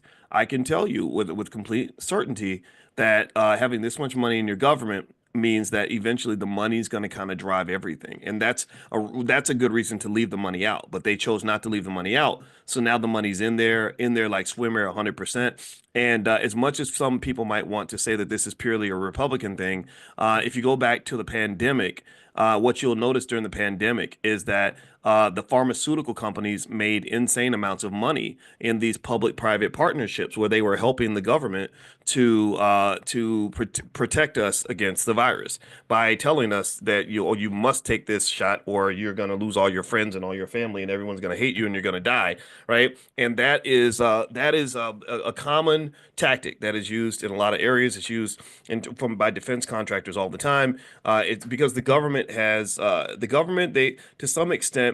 The government, you can argue, has a little bit of a mafia style enforcer ability, right? It's almost like if you owe me money and I'd say, hey, you owe me money, can you pay me? You might say, well, screw you, I'm not going to give you anything. But if I got an enforcer next to me who can come to your house and threaten to break your legs or put you in jail or beat you up or take your kids or something, then that makes it easier for me to collect. So the government has the military. They become the enforcer, and the corporations sit back behind the enforcer, and they pay the enforcer to enforce what they need to enforce. They just have to properly label it, right? So, for example, the defense contractors want to make money by selling weapons that shouldn't be really needed by anybody, shouldn't be really used anywhere. But they say, hey, you know what? There's a war in Ukraine, and what we need you to do is we need you to use the bully pulpit, and we need you to go out here and get on TV and use the power of your voice to tell Americans that for whatever reason we're supposed to hate Russia and love Ukraine. And I'm gonna just tell you the truth. Give me a yes in the chat if you really don't give a damn about Ukraine. I'm gonna be honest. Let's just be honest. Let's keep it real. How many of y'all just really maybe couldn't even find Ukraine on the map? Don't give a damn about Ukraine at all. Could care less. No disrespect to Ukraine, but we got problems here. We got other places I care more about, like I don't know, Chicago or something, right? Chicago. Yeah, I could go if I wanted to just go get shot. I can go to Chicago and get shot, right? If I want to go look at a war zone, I can go to parts of my own damn city. So a lot of black folks, same thing was true with Vietnam. Muhammad Ali said it right when he said, "Ain't no Viet Cong never called me nigga." So ain't no Ukrainian never did nothing for me. Ain't no Russian never hurt me. I could give two shits less about Russia, Ukraine, none of that. But for some reason, we're told like, oh, you're supposed to pick this side and support us as we write $100 billion checks for these wars that don't make sense to anybody. Now again, I'm not here to say that you have to agree with me. I'm just here to lay out a perspective. And so what I believe happens, and the reason that Trump had those oligarchs up on the stage is because it's a common thing across both political parties that you had defense contractors, Raytheon, Lockheed Martin. They're like, okay, we've got these Scud missiles or whatever that we need to sell and we don't know what to do with them. So there's a war over here, or we're going to help start one. And what we want you to do is we want you to use your military and your forces and your money to basically say that we have to be involved in this war. And then we want you to give money to the Ukrainians and give money. They don't really give money, in case you don't know that. They don't give the money. Robert Kennedy did a good job of explaining that they're not really giving the money. What they're doing is it's a money laundering exercise. They basically give the money to Ukraine and then they tell Ukraine what to do with the money. So think about this. If I give you money and then tell you what to do with the money, I'm not really giving you money. Do you follow what I'm saying? Like if I say, hey, look, I'm gonna donate $50,000 to you on one condition, and you say, great, oh my God, thank you, Dr. Boyce, that's amazing. I might say, I know you got a school, so I'm gonna donate $50,000 to your school. But here's what I need you to do. I need you to take that 50,000. I need you to go to my brother's business, and I need you to spend that 50,000 buying school supplies from him. He's going to charge whatever price he wants to charge, and you can't dispute that. You're going to have to pay the full price. And why wouldn't you? It's free money, right? And that's pretty much what happens with these these big checks that get written to these other countries. We think that it's money going to other people, but it's really not. It's really just kind of similar to what the government's always done. If you go back and you look at, for example, I heard Trump mention that he wanted to reveal the what happened in the assassinations of Kennedy and Dr. King and all that. And I can tell you with complete certainty that the killings of both of those guys, in my opinion, were joint operations between the U.S. government and the mafia. They work with the mafia. They have these partnerships. Again, another type of public-private partnership that they may not talk about, but this is what you get. This is the government that you get. So if I'm a corporation and I want to make money from the government, and that's what they do. That's what billionaires can do. Trump is doing it for sure. The Bidens have made lots of money. The Obamas walked away from the White House as billionaires or close to it. So this is a common thing. A lot of Supreme Court justices and people that are high levels of government. Nancy Pelosi, a lot of these people make insane amounts of money. If you go follow their net worth, you'll say, how is your income here, but your net worth is up here? How's a person that makes $250,000 a year have a $100 million net worth? How does that happen, right? And we just think it's luck. No, it's not luck. It's the power of having that position, right? So it almost reminds me. My dad was a cop for 25 years, and it reminds me of like how you would have cops that would be making $40,000 a year, but be living in a $500,000 house. And for some reason, I guess maybe some people don't connect the dots, but you know what it is. You know what's going on. You stop a drug dealer and he doesn't want to go to jail, and the drug dealer's sitting on $400,000 in his apartment, and you say, okay, break me off 50,000 and I'll make sure you don't go to jail. Right. So that power can be traded for money, and sometimes it happens in broad daylight. So what you're seeing right now with Trump and the oligarchs, the reason you saw Mark Zuckerberg up on this stage and Sundar Pichai up on the stage, and the CEOs are all kissing their butt. The Wall Street Journal has done deep dive analyses on this. They said this is fascinating that so many CEOs have switched their tune when it comes to Trump. So many have. They're all kissing his butt. They gave more money to his inaugural fund than he actually needed. They really, really did everything that they could to get close to this guy. And you're like, well, wait a minute. Just a year ago, you were saying terrible things about him. Well, it's mainly because they're basically sort of looking at the mob boss, and who has a big ego, who's very, if you think he's a narcissist, I would tend to agree with you, whether you like him or not. You got to come on, this guy, he's got some narcissist tendencies, um, and they're kissing the ring. And in exchange, what does happen then is he immediately does what he does best, which is to be a capitalist. First thing he does is releases the Trump coin, which, I think I actually bought some just because I think that it could go up, but I don't think it's a great investment long term. I don't think it's something that has any fundamental inherent value, but I do see power. I recognize power when I see it. So basically, he issues the Trump coin that immediately creates several $billions in wealth for his family, right? He puts 20% in circulation. 80% he keeps for himself. So if the total market value of all the coins is $8 billion, that means his family's now $6 billion richer. What else happens? He's connected to these crypto companies and stuff like that as he decides to make the U.S. into this important crypto hub and stuff like that. What else is happening? He did a public-private partnership recently with Mayoshi Son from the Vision Fund, as well as Sam Altman from OpenAI, and they said they're going to put $500 billion into developing AI infrastructure by building data centers and stuff like that. So all these things are definitely happening, and they're very, very real.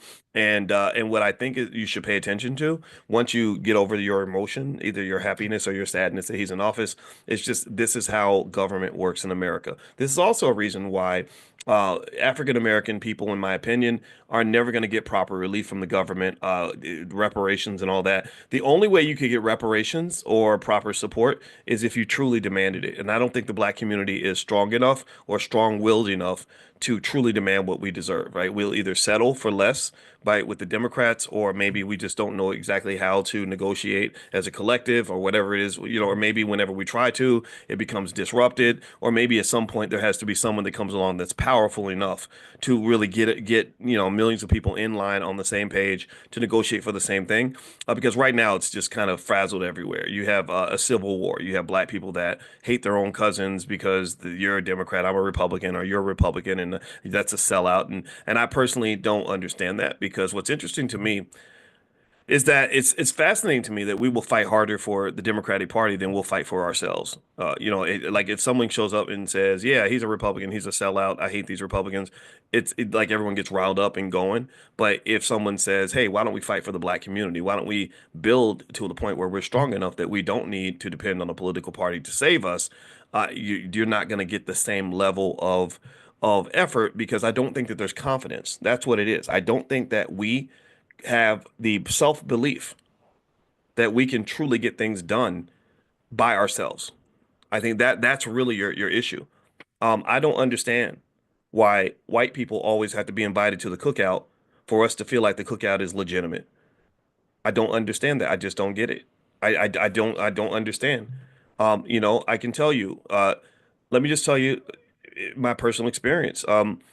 in the Black Business School, we've raised tens of millions of dollars and been able to single-handedly resurrect the powernomics concept and Dr. Claude Anderson's image and everything else to the world. We got almost 1 billion views on YouTube. We have 200,000 students all around the world that we've served at a very high level, better than anyone on the earth when it comes to Black wealth. And we did not need one corporate sponsor. We did not need government funding. We did not need stupid celebrities to come along and endorse us. We didn't need to, I didn't need, you didn't see me having to stand up next to some rapper saying, hey, come to the Black Business School. Sure, I met rappers because they heard about what we were doing, but not once did I go out and look for anybody. And I met some good people along the way. But all those people called me. I never ever, not once reached out to them. When Tyler Perry reached out to me, it was because he heard of me. I didn't call him. When even the great, amazing Louis Farrakhan, when they reached out, we didn't reach out to the nation. I love the nation, but they reached out to us because they heard that we were doing good work. When Ice Cube reached out, I didn't say, hey, how do I get in touch with Ice Cube? I need Ice Cube to endorse the Black Business School. No, somebody called me and said, hey, Ice Cube wants to talk to you. I said, oh, Ice Cube. Yeah, he used to be one of my favorite rappers when I was a teenager. That's cool. Yeah, I'd love to talk to him. He's a great guy. Right. So my point is to say that I think that one of the problems that we have as a community is that we spend too much damn time looking externally when everything you need is internal. You're looking for everybody else to give you what's already inside yourself. We are literally walking down the yellow brick road looking for the damn Wizard of Oz. And a lot of us are the Scarecrow. Some of us are the Tin Man. Some of us are the Cowardly Lion. And just like in the Wizard of Oz, at the end, when they truly found themselves and they realized that the lion didn't have to go look for courage from the Wizard of Oz, he realized he had more courage than the Wizard of Oz. The Scarecrow didn't need to go and talk to the wizard to get a heart. He had one. You know, the Tin Man. He didn't have to go out and get the things that he needed. I don't remember who had what. I don't remember who had the heart and who had the brains and who had the. Well, I think the Scarecrow didn't have the brains, but you get the point. You got the brains, the heart, and the courage inside of you to become whatever you want and build whatever you want.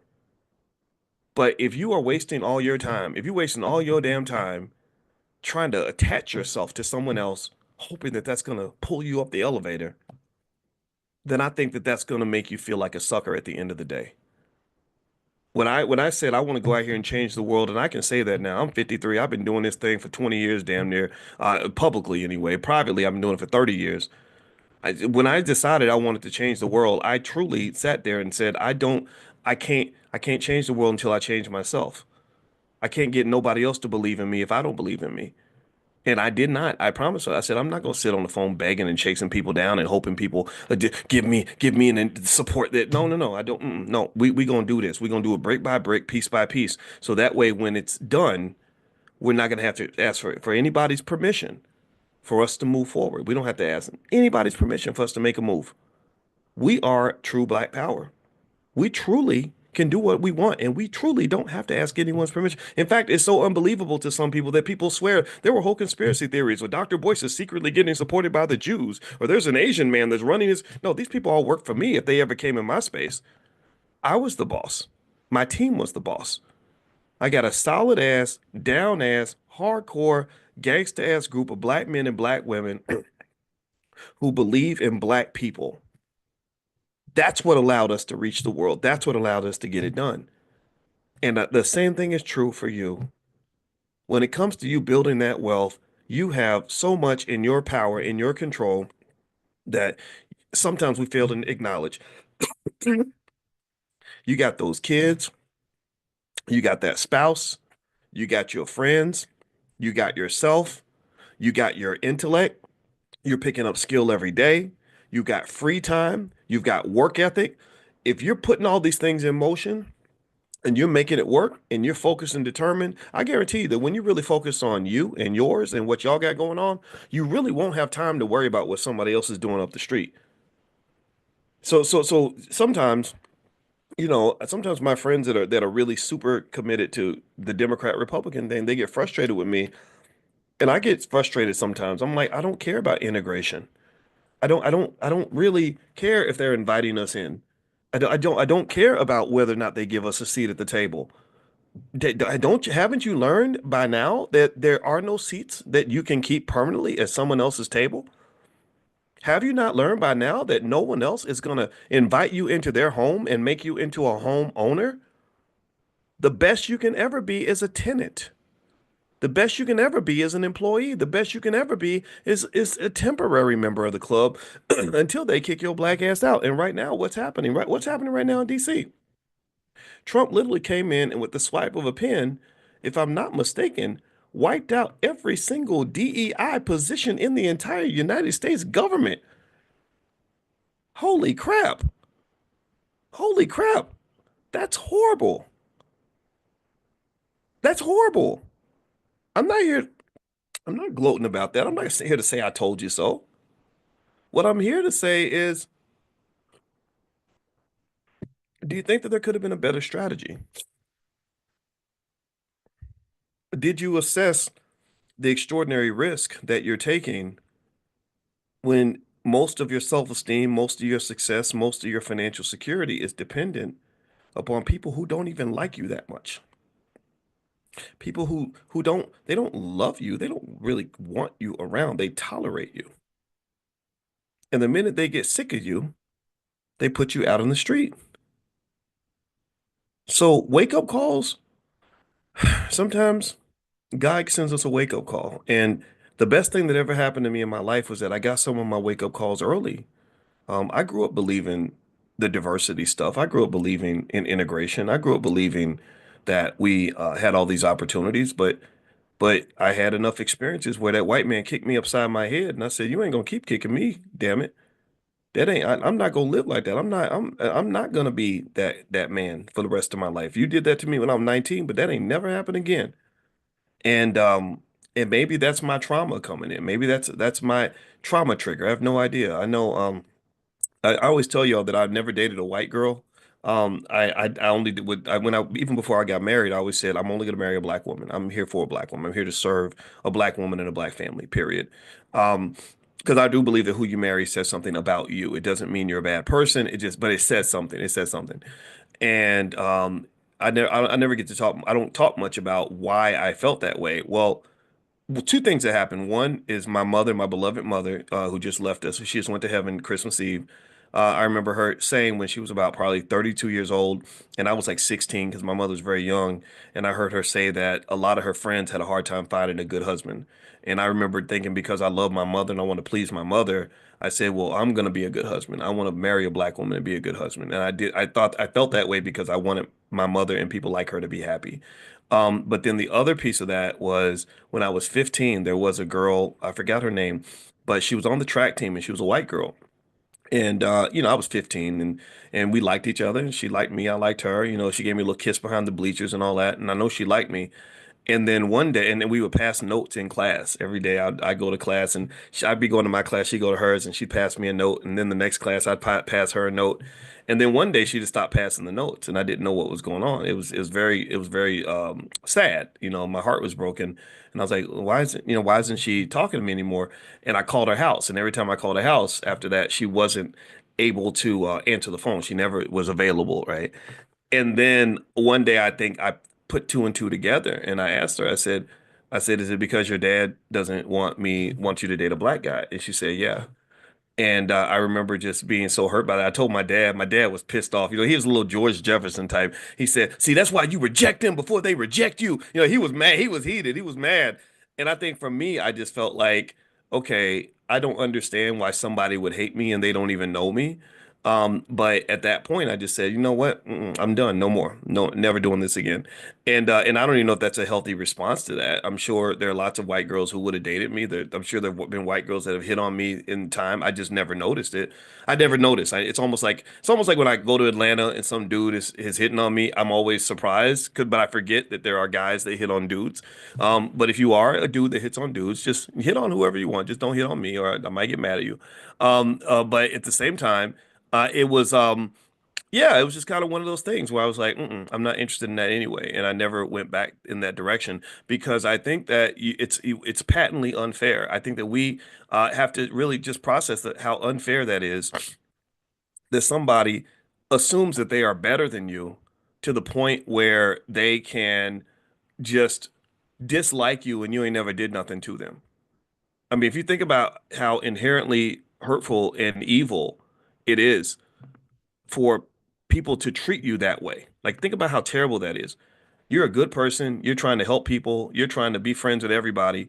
And somebody just hates you just because you're black, just because of who you are. That's a terrible feeling. That ain't right. And I'm gonna just tell you, I also feel like we should stop doing that too. I feel like sometimes we do that to gay people. I don't hate a gay person or a trans person because they're gay or they're trans. I just have my beliefs, but that doesn't mean I got to be mean to you. I can love you and disagree with you, and so I think love is really important. And I think that lack of love, I think the most horrible feeling in the world for a black person, in my opinion, is this idea that we spend our lives looking for love in all the wrong places. Like, we are literally looking for love from a group of people that are just not trained to love us. It doesn't mean that they're all bad. It doesn't mean they all wake up and say, "How am I going to beat up a black person today?" They don't. I don't think they. I'm not saying that. I don't think that's the case. I know a lot of good white folks who are not bad people, but racial bias and all that stuff is very, very real. And I would almost say that I think you should be insulted by the fact that somebody trained you to spend all your time chasing jobs and looking to go work, literally go work for the very same people that don't like you very much, or these, or if you hate these terrible capitalists, or if you're complaining about Trump and his billionaire friends that are exploiting people and all this other stuff, what they're doing, or Trump got sued for racial discrimination back, then if you think these people are so bad, why the hell are you sending your kids to go work for them? Because that's what you're doing. That's what you're doing when you reject ideas like powernomics. When you reject powernomics, and all powernomics is saying, all Dr. Claude Anderson is saying is get up off your ass and go build something of your own. All he's saying is invest for your family. All he's saying is have a plan. That's all he's saying. He ain't saying nothing crazy, terrible, or radical. But yeah, people get mad about that. They get offended by that.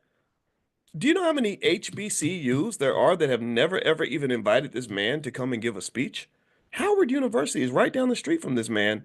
Never once did they, from what I understand from my conversations with him, have they ever picked up the phone and said, hey, Dr. Anderson, we consider you to be one of the great economic thinkers of this time. We've honored many white people who hurt black people. We've honored white people who've incarcerated black people. We've honored white people who've exploited and harmed and mistreated black people. So since we've honored them, we're going to honor you because you're one of us and you love us. They didn't love us. And we honored them, but we're going to honor you because you love us, because our self-esteem is that high, and because we get it that much.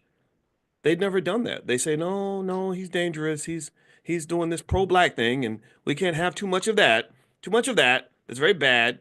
We're very proud of our graduates. We have 20 graduates this year who are going to be DEI experts at the federal government under President Trump. Maybe, or maybe if Biden gets back in office, he'll restore DEI and or whatever. And we have a bunch of other students, our best students. We send them to Goldman Sachs, and we send some of them to Merrill Lynch, and some of them are working at Chase Bank. And we're very proud that they're working for these white people, and we love the fact that they're working for the very same people who made trillions of dollars enslaving black people years ago. And it's good for them. It's going to be very good for that one Negro who gets that one job, but the rest of the community can just suck a rock. And that's pretty much what you're doing when you're training millions of your absolute best and brightest to go work for the very same people who are the cause of your frustration. That is literally a significant mental illness. Like that's worthy of therapy. That's worthy of therapy and medication. Like, you crazy. You out your damn mind. Brother Nuri Muhammad, one of my good friends, a man I love to the ends of the earth. He said something so crazy. I love the fact that he said it on the Breakfast Club. He said, we're the only group who will sit around and blame 95% of our problems on the white man, but then spend 95% of our money with the same white man that we're blaming for our problems. So you give him all your money, and more importantly, you give him your kids because they go work for him, and then you give him your time because you are trying to get into his door and get an opportunity to sit at his table, and then you give him all your attention. And I personally think that it should be the reverse. I think that it's a conscious effort to say, what does it mean for me to give my attention to the people who actually deserve it? What does it mean for me to love and honor the right people without worrying about how the world feels about that person? Like, do I have the courage to sit up there and say, Dr. Frances Cress Welsing was one of the greatest scholars in the history of Howard University, even though they fired her? What does that require? And how do I respond when the world says, "Oh, that's radical, that's crazy. What's wrong with you?" Because what's interesting is that there are people who look at pro-blackness as like some type of mental illness. Like, he's all super pro-black and blickety black, and they almost look at it like you're crazy. But what's really crazy is when you up here chasing white folks for a job. What's really crazy is when you really think that these people who have never ever shown any love for you are gonna come and save you. What's crazy is when you're sitting around waiting for somebody else, your adversary, to give you financial security that they're never going to give you. I can tell you, I know a lot about capitalism. When those oligarchs were sitting up on the stage, I can tell you exactly how all of them made their money. I can tell you exactly what the formula was, what the systems looked like, exactly how it was all done. I can tell you their connection with Donald Trump. I can tell you a lot of things. And one thing about capitalism that we still have not understood, that we got to get through our thick heads, is capitalism ain't got no love for nobody. Capitalism is a jungle. It is an economic jungle that's built on survival of the fittest. Martin Luther King started to realize that when he went right before he died. The poor man, he was a kid, he was young. When Martin Luther King died, I think he was about 14 years younger than I am right now. So he was young. He was still learning, just like I was when I was his age. I was figuring things out, and also had a whole PhD in finance. So I understand why it took Dr. King a while to get to the point that he was, when he understood that the real issue was an economic issue. And one thing Dr. King said that was 100% accurate was, he said that America is not just a burning house. It is, for many reasons, but it's also just a big liar. It's a hypocrite. He said, on one hand, you're talking about justice, but on the other hand, you're talking about capitalism, which capitalism does not breed justice. Capitalism does not go hand in hand with equality. Capitalism don't give a damn about equality.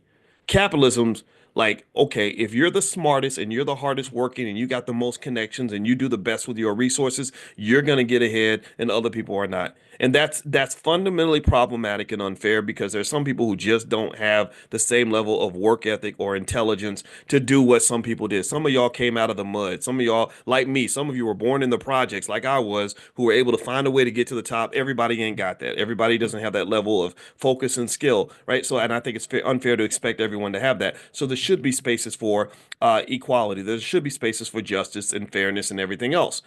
Right. But that's not the America that you live in. That's not the country you live in. That's what America pretends to be. That's what America pretends to be. It's almost like these companies that have these diversity statements, and they're like, remember they used to have those stupid little corporate statements like, here at Walmart Corporation, we believe in diversity and we are firmly against discrimination based on race, gender, religion. They would just, and they would really make you believe that they really care about that crap. They didn't care about that stuff. And what's happening right now? All those companies, when Trump told these companies to drop their DEI programs, they dropped it quick. They ain't defending you. They ain't and even DEI wasn't defending you. Y'all know what DEI became. Dr. Colin Anderson talks about that. DEI became I mean, it kind of started to benefit black people. When I got my job at Syracuse, that was a diversity hire. They didn't want to hire no black people in that business school. They had almost 100 faculty in the business school. I'll never forget this. And not one single African American anywhere in that school. So they made them do it. We were like Brown versus Board of Education. When the three of us came in, we were the only three black people in the entire department, in the entire business school. All the departments come in. There's like 6 departments. We were the only 3 black people. So this is what you are going to get. Now, somebody's asking, when am I going to start reading? I just want to say that I think this should be a special Powernomics training that goes beyond just what's in the book. I'll read a section of the book, but I actually want to talk about this because so many of you have asked me about the oligarchs and the Trump administration and DEI. So I think that this fits into our Powernomics conversation, because this is what Powernomics is. Powernomics is the only tool available anywhere for black people that I'm aware of, or one of the prominent tools that gives you the ability to survive in a capitalist society. And a lot of the reason that it has not been fully embraced at the level that it should is because you got hamstrung and you got distracted. You got distracted. To win the game, you're supposed to run 2 miles to the north, and they got you running south and in circles and running up the bleachers and to the left and to the right. And I see Barbara's mentioning the boule. The boule, they just all that. They literally did. They just get you all like distracted, and you're like, no. Stop it. I'm gonna break it down for you right now in terms of who's winning under Trump, who's winning under Biden in the black community. Who's winning? Well, first of all, if you want to know who's winning, first thing you got to do is know what a winner looks like. You got to be able to identify what it means to be winning. That's the first thing. We think winners are losers and losers are winners. We look at Sexy Red the rapper and say she's winning. No, she's not. That poor girl, STDs, and she's in a garbage culture. She's ignorant, babies, daddies, and you ain't winning. That just a white man wrote you a check to make a fool out of yourself. That don't mean you winning. You don't know you really don't know people are winning until they're like about 50, 60, 70 years old anyway. Like a lot of 22-year-olds think that they're winning, then they're dead at 24. Right? This happens a lot in hip hop. Oh, he's winning, he's a role model, and then he's gone because there was all these risk factors all around him that no one acknowledged. There was nobody talked about the fact that this poor 23-year-old is in a world now where he's got to get up and watch his back every day because he's got a bunch of people that want to kill him. Okay, so winning. To talk about winning, first thing you got to do is be able to identify, like, what does that mean? You need a measure. In mathematics, they call this a measure. And measures are really important because different measures mean different things to different people. So you can have your own definition of winning, but I'm going to throw something out there that we might want to think about. I would say if you're trying to figure out what it means to win as a black person under any administration, maybe you start with a word that we use all the time, a word called freedom. We've talked about freedom before. Most people don't have it. Most people aren't even free to decide what they're going to do with their afternoon because they have to go to work. Okay. And then when you have economic constraints, that limits your ability to be free, that limits your ability to do the things you love, that limits your ability to live the life that you feel like you're supposed to live, right? So freedom and options are kind of connected. If I'm a free person, I tend to have options. If I don't have options, then I am not free. So if you are a black person that is raised in a way where you are led to believe that that you should not have options because you're black, or that somehow being black means by definition you're not going to have many options and not much freedom, I feel kind of bad for you because that definitely means that you're not winning, and it might mean that you've been tempted to be led to believe that black people are supposed to lose unless a white man pulls out the key and unlocks the gate and gives you an opportunity to be free. That's kind of the discussion, right? Even James Brown, when he was making songs like "I'm Black and I'm Proud," and I love James Brown, but I think he was saying something like, I don't want nobody to give me nothing. Just open the door and I'll get it myself." And I like that statement. I love it. It felt good when I heard it. But eventually I realized, wait, I think that there's another level to this. There's another consciousness to this, because the bigger question isn't just, will you open the door? I think the biggest question is, well, who built the damn door? And why do I got to walk through that door? And why do you have to open the door? Who owns the door? Where did the door come? Why is there a door? Why I got a door and you ain't got no door? To me, those are the bigger questions. Is there another door? Maybe there's another door. I got a door at my house. I can walk through that door and get it myself. What am I getting? What am I trying to get? Why am I going through a door? Where did the door come from? These, to me, are the existential questions I believe every black child should be trained to ask. Because what happens is we make statements like, well, one day you'll get a seat at the table, son. Man, F you and your damn table. God gave me the right and the freedom to decide if I even value your table enough to even try to come sit at it. Maybe I ain't got time to sit at your table. Maybe your table, what is it at your table that is so special? What privilege, what white privilege have I given you by even believing that somehow your table is more important than my table? Do you follow what I'm saying? Do you get what I'm saying? This is really important. This is really important to understand. When you talk about values and success, what you got to understand is how, to some extent, there's a certain type of white supremacy embedded in the way we even define things like success. For example, if I consider success as an actor to mean I get an Oscar, and I don't sit back and say, well, where did the Oscars come from? Who created the Oscars? So wait a minute, I gotta earn an Oscar. They get to print Oscars. They get to print them and give them to their friends. And I'm looking at their friends like, oh my God, I admire you so much. Could you have an Oscar? Same thing is true with money.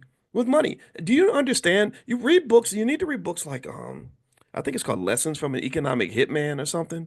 And it kind of tells you how economics is used by the United States to oppress other countries because they have an inherent advantage.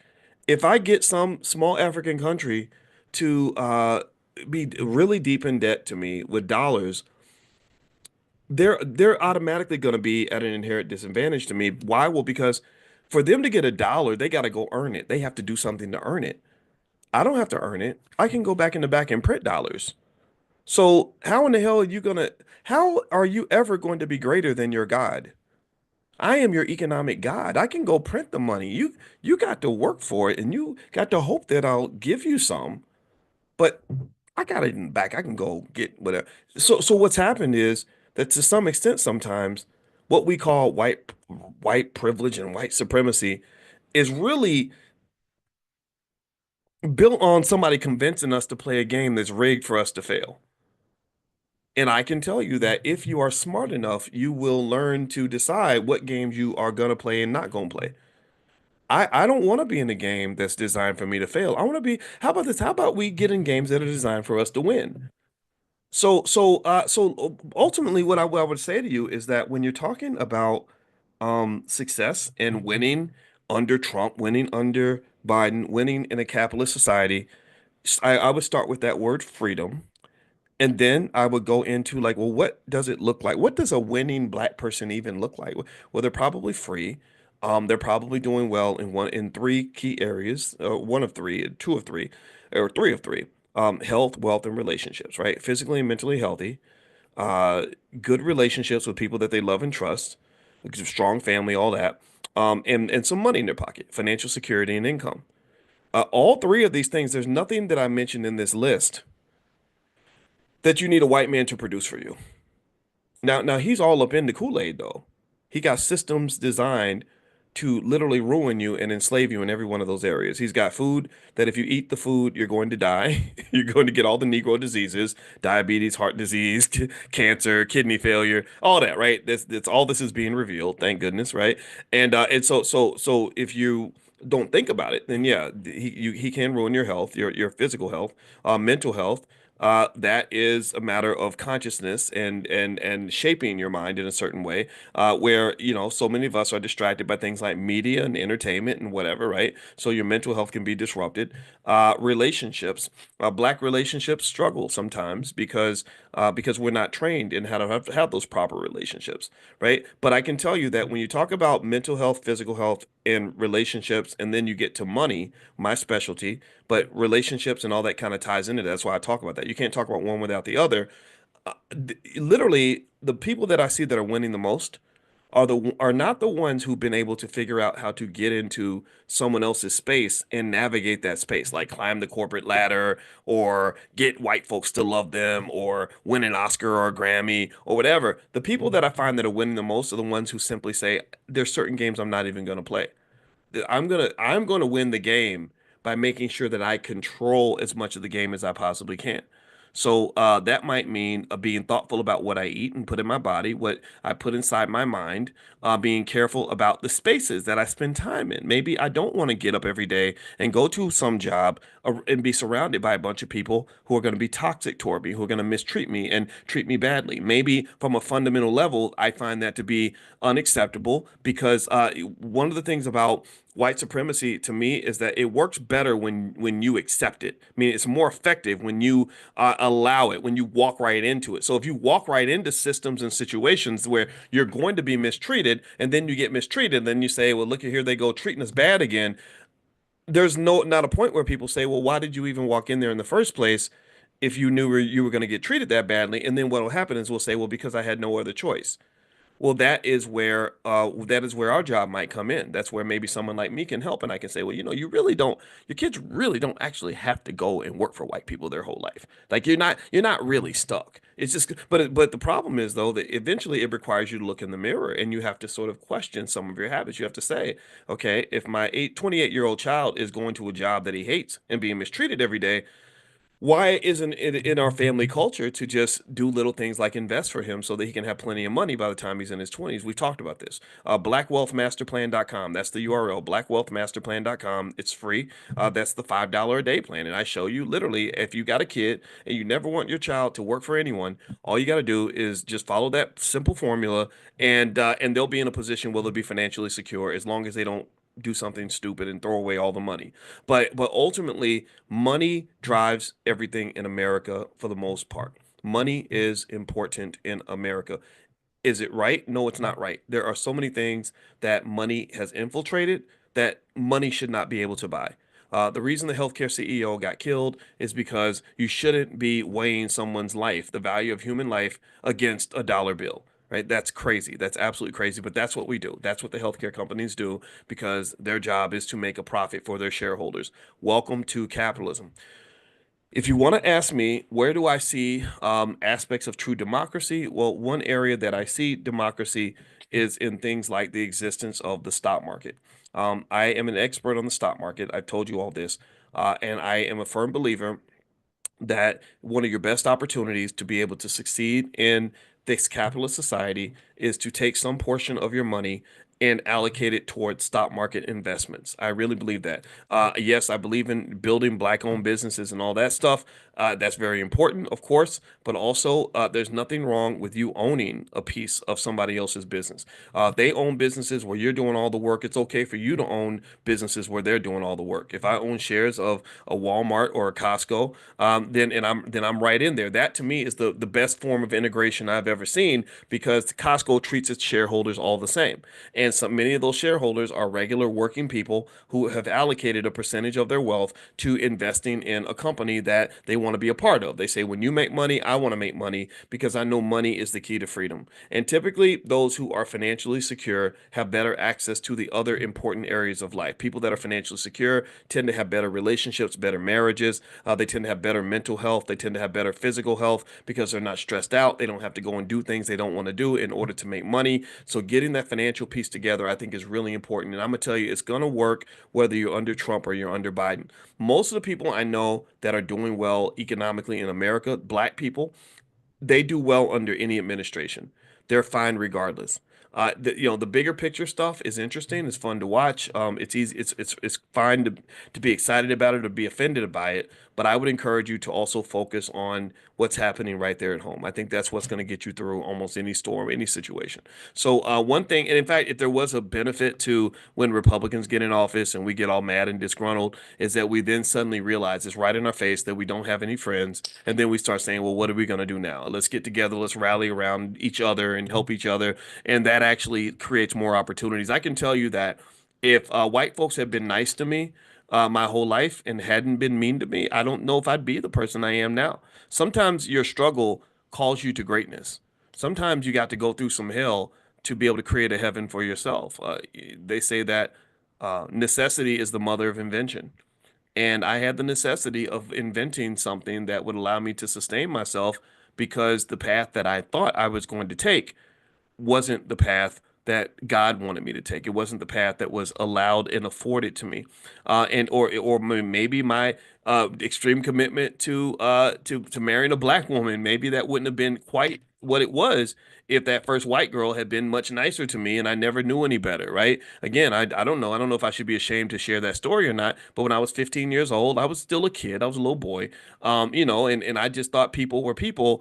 And then this was my introduction to racism. And it was a reminder. It's interesting. I grew up in Louisville. That's where Muhammad Ali grew up. And he and I both left Louisville for the very same reason, that the racism was just absolutely stifling. As a black man, it was very hard to get opportunities and to make things happen. So I went out into the world. And when I did, I found so many opportunities that I never would have known to exist had I not been sort of pushed out there by my circumstances and by my situation. It's almost like being in a relationship where you're in love. Most of y'all have gone through this, right? Where you're in love with somebody that's like a terrible person and you're almost embarrassed to even admit it. And then they dump you and then you go and you meet all these amazing people and you're like, oh my God, I didn't know all this was out here. I never would have known because I gave you all my attention. And that really is an exercise also in self-esteem and knowing your worth. So I think that we are in an abusive relationship with white people. I really believe that. I believe, and it's no disrespect. I don't hate white people. I have to say that just because people get scared when I say white people. But really, I think we are in this abusive relationship with America. This abusive relationship where we give love and don't really expect much love in return. We're looking for acceptance in places that we're not accepted. We're going to be we're looking to be treated kindly in places where we'll never be treated kindly. And I think the only solution is that we have to accept the importance of doing the hard work in reshaping and restructuring how we raise our kids, how we raise them to think. So if I'm raising a black child in America, I'm gonna finish with this point. Then I am gonna read some of Dr. Claude Anderson's book today too. But this is a powernomics conversation. If I'm raising a black child, number one, I really talk extensively about the importance and the power of ownership. I make sure they understand they must own something. You must own something. You must own something. You must own something. You cannot go through America without owning something. If you own nothing, then someone will own you. When Donald Trump stood on that stage with his son Barron, he pointed out his son Barron specifically for a reason. He pointed out Barron because he wanted the world to know this kid is going to be your leader one day. He pointed out Barron because Barron is going to be a billionaire with 100,000 employees, with all kinds of money and all kinds of power, and maybe he's going to be president of the United States one day. He was positioning his son. He's got his son at NYU, one of the best business schools in the world. He's preparing for the year 2050. He's preparing for the year 2060. He's preparing for what's going to happen after he's gone. And what I would almost say to you is that when the time comes and Barron takes over and has power, he'll know what his role is in the world. He's not going to go through life thinking that he's supposed to be somebody's employee. He won't look at himself and say, "Whoa, this is so hard. I'm an oppressed black man." He's going to go out and just be whatever his father has trained him to be. Well, I think the same thing should be said about us in terms of asking ourselves, what are we preparing our children for in the future? How are we talking to them? How are we introducing them to the world? Because I can tell you this, I don't know if your son or daughter is going to be happy if you're bringing them to the world and saying, well, my child can't, is not as important as a Barron Trump. I just hope my child can get a job working for Barron Trump one day. Because that's what's going to happen if all you're doing is you're producing the child to go work for and be owned by another party. Right? If you say, hey, just be really good to rich white people and so that they'll give you a good job because you went to a good school and you make good grades and they're going to hire you. Some people don't train their kids to do that. Some people train their kids to start from the top. It's like a building. Capitalism's like a building, and some people train their children to start in the basement, and some people train their children to come down from the penthouse. So what I'm saying to you is I think you should train your kids to come down from the penthouse. So you say, son, okay, you can get a job if you want to, but it's better. You have more power if you're an owner. And if you can't own a business, that's fine. You should own something, though. You should own something. And the way you can start owning is we're going to get you some shares of stock so you can say that you own a piece of America so you won't feel victimized by America. You won't sit back and watch the presidential inauguration and say, look at all them damn rich people, all them fools getting rich, all these people, Mark Zuckerberg getting money and all that, they exploiting people. I get that. They probably do. But maybe you can also say, gosh, I own my dad got me 100 shares of Facebook stock. So when the stock price went up, I made an extra $10,000 today. Or I own shares in Amazon. There's Jeff Bezos. When that white man works for me, he does a really good job because I've made $50,000 this year being an owner in Amazon stock. That's another reality that I don't think is above us. I don't think there's anything uppity about preparing your children for that reality. The greatest form of democracy you're ever really going to have in America, in my opinion, and this is very sad to say, but it's true in my opinion, the best form of democracy you're ever going to have in America is the democratization of investing through the stock market and capitalism. It sucks, right? Capitalism is not a friend to humanity. It's not a good thing. It's destroying the environment. That's why you got snow in Florida right now. It's because they're messing the ozone layer up so much that you got Arctic winds coming down from the North Pole. That's why Chicago was negative 10 degrees this morning. Down in Florida, it's colder in Chicago than it is in the North Pole in Antarctica. Florida's got a bunch of inches of snow. They even got snow in Jamaica. So capitalism is doing that. Capitalism is ruining the environment. Capitalism is causing people to die early. Capitalism is the reason so many Americans have cancer. Capitalism is not it's not your friend, in my opinion, because it's unchecked. It should be regulated, but it's not regulated because it's infiltrated your government. It's like a poison that's kind of gotten into your government, and now you have a capitalist, Donald Trump, running the government with another capitalist named Elon Musk, and that's just what you're going to get. So the closest thing, though, you'll get in terms of capitalism is that the capitalist at the top of the pile needs public money in order for them to do what they do, right? When Tesla sells millions of shares of stock to the public, they raise money from the public, people like you and I, so they can then go and build rocket ships to Mars and driverless cars and everything else. I believe all of us should be participating in that. I really do. I think that you'll feel better if you're seeing things happening and you'll say, gosh, I don't like that guy, but he did make me a lot of money, which makes me hate him a little bit less, right? I'm not saying that you should think that he's a good guy because he made you money. I'm not going that far because I don't think money should override that. But at the same time, I think hating someone who put you in the struggle is different from hating someone who also made you rich. Just at least do that. You do that with your boss. A lot of y'all hate your boss, but you go to work for him. You serve him. You're right there for a boss. You need some coffee. Yeah, what time you need me to be there, boss? That's what we do, right? A lot of us. So the hatred that you might have for, say, a Donald Trump, in my opinion, is probably similar. It's probably connected to the fact that you probably worked for people like that your whole life. I don't know how many of you worked with a guy that just was kind of a prick like that, just kind of arrogant, dismissive, disconnected, right? A lot of us have. A lot of us have worked for Donald Trump. So maybe that's what you hate about it. And I can tell you that this two-way game between the racist and the and the so-called victim of racism is a game that both of you have to agree to play. And it starts with little things like how Trump talks about Barron and says, "Oh, this is going to be your children's boss." And then we talk to our kids and say, yeah, our kid is going to come work for Barron one day. Because if you're not preparing your child to own assets, then what you're doing is you're making your child the asset. There's a saying in business that says, if you get a product and you're not paying for the product, then you are the product. So if you get something, if you go into capitalism and you're not paying the price of freedom, then somebody owns you and somebody's going to be using you as the commodity. If you don't own something in America, and it kind of sucks, but it's true. If you don't own something in America, then someone's probably going to own you. And ownership means, basically in simple terms, that you're an asset. That's what you are. Ever since slavery, you do know, y'all do know, like the price of a slave was about like buying a car. You could go get a bank loan against your slaves. You could tell the bank and hey, they might say, do you have collateral? They might say, yeah, I own 20 Negroes. Oh, wow, that's plenty of collateral. So they would sign a loan document based on the fact that they have, 20 slaves. So you've always been an asset. I think the question to ask is, have you been an asset to yourself?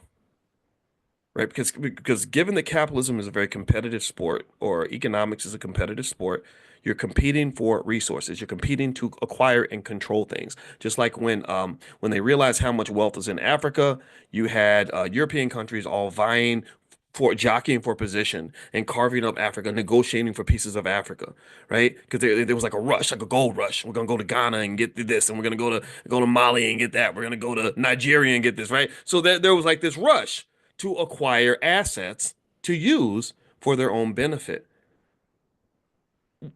Well, remember, you and those precious black babies that you're giving birth to are assets. And there's always a gold rush to acquire that asset. And if you're not conscious enough to realize how valuable that asset is, then someone's going to come along and acquire it. Like, so for example, we have this really handsome, intelligent, young black boy in our house who is also 6'9". He's a whole 6'9". He's very tall. He walks in places and people look up and they're like, whoa. And all the girls are like, ooh, and don't you dare for a second, you would not believe how often people look at him and they say, well, how long you been playing basketball? Or who do you play for? When I walk with him through downtown Chicago, everybody looks at him because they think he plays for the Bulls or DePaul or something like that. And this happens all the time. Or when when your little black boy is 6 years old and he's kind of big for his age, the football coach comes along and says, when you're a single mom, you're raising your son, and they're like, when you gonna bring him out for football, right? And they're seeking to acquire your asset. They're going to use your child's gift, your child's talent, your child's wealth as a way to produce something for themselves. Maybe it's rapping, maybe it's scoring touchdowns on the football field, maybe it's dunking basketballs, or maybe it's just like, hey, that boy can come work for me, right? And so what is interesting to me is that you have some scenarios where the children are just acquired from you. You give birth to them and then you sell them to someone else, like a chicken having eggs, and we just take the eggs and we take them to the farmer's market at the KFC. Versus you have some parents who say, No, you're not. You're not getting my son. No, my son's not. No, he's not playing football because I don't want him to get brain damage. Or like we did with our son, who's 6'9". We said no. He wants to be an engineer. Leave him alone. No, he'll play basketball if he wants to. His talent belongs to him. Let him do what he wants to do with that. Me, if I was 6'9", oh, I'd be out there dunking on everybody. But that's his talent. I can't do anything with that, right? So ultimately, when you're talking about in yourself as well, you're an asset. And what happens is that when we enter the economic system, there's different ways of thinking. There are some people who are there to acquire an asset. The Barron Trumps are trained to acquire assets. Many of us are trained to sell an asset.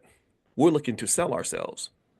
Like a slave auction. Like, hey, I'm a big, strong negress, who can work hard all day and it's still like I'm good. I'm good with people and I can, in my resume, I have these credentials and these skills and I would love to come work for you. That's what we're doing. I'm not making fun of anybody. I'm not making fun of us. I was raised the same way. But I think that that's fine. And then when they offer us the job and they're like, "Hey, you're a good, smart, young black man, young black woman. I'd love for you to come and work for our firm." We're so excited, like, "Oh my God, I got the job!" Right? And that is fine, but it's a problem for me because that excitement you have should be tempered in the sense that you sold yourself without having a full awareness of just how valuable you actually could have been to yourself. And I did this even as a PhD. I was like, yeah, I got this PhD now. I was the only black African American man on the earth to get a PhD in finance that particular year. There was no other black person on the planet. So in the world of DEI, I was kind of like the prize. And I was very excited when I was offered six figures for my first job. But I think what I did not understand was how much more valuable I could have been for myself. Like if I said, okay, instead of me putting 50 hours a week into serving the people who have bought me, purchased me, I wonder what happens if I put 60 hours a week into serving me and developing something that relates to me and my family. That's going to be something that we own. And it doesn't mean that you're a sellout for working for other people. I've done it. A lot of us have done it. But I think if you just take a step back and kind of understand that, like if you just kind of know how valuable you are and you kind of know that you are the prize, like acknowledge that you are the SHIT, then at the very least, it will put you in a position where you are negotiating from a position of power and not a position of desperation. Like it's one thing if I come work for you because I need to versus me working for you because I want to.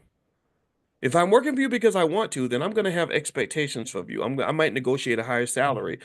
If you mistreat me, I might walk away because I know my worth. I know that even without your validation, even without you accepting me, oh, I'm still somebody. But you don't really see that. Look at how many black folks will lose their job and literally lose their self-esteem because don't nobody want you.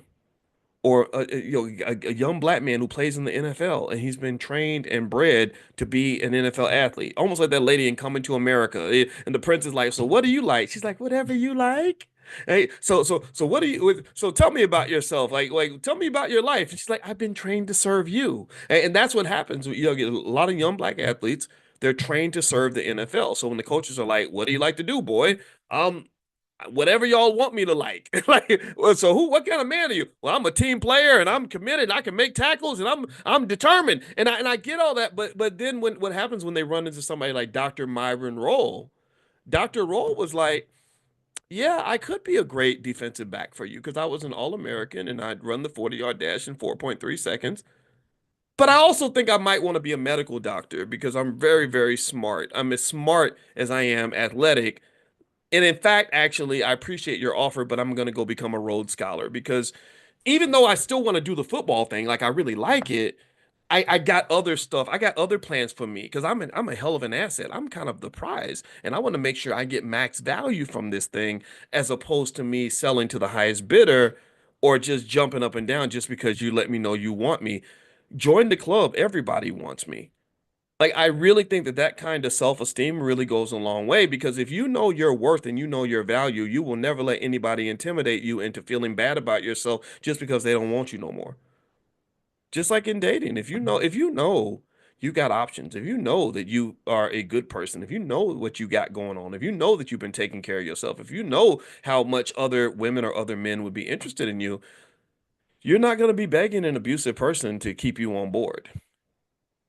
You're not going to stay in an abusive relationship. You're going to walk away and explore other options. You're not even going to be mad. You're not going to even be upset that it's like, okay, it's over. All right, no problem. I wish you the best. And then you go live your life because you know your worth. But when we get sad, like we lose the job or whatever, and we sit around waiting by the phone, waiting for somebody to call us, that's a tremendous waste of value. One of the rules of capitalism actually is that an asset should be put to its best available use. That's what you call an efficient capital market. So efficiency means that if you are an asset, you should be put to your best available use. And I believe that trillions of dollars in black wealth never comes into existence largely because our capital's not put to its best available use. Because there's no way on this earth you can convince me that there's any community on the planet where 98% of their kids are supposed to be going out working for white people. You're not maxing your value. You're not getting your money's worth. You got little black boys and little black girls that are every bit as smart as those oligarchs that Trump had on that stage, and they're all a bunch of damn employees. And I'm not saying there's anything wrong with being an employee. If that's all you're able to do, then that's okay. I'm not mad at you for that. But you got some of your children that are damn geniuses. Give that kid a chance to truly explore how great he can be. Position him so that he can be great. You position him by, first of all, taking off the shackles of economic desperation that are going to cause him to put himself in places he should not be.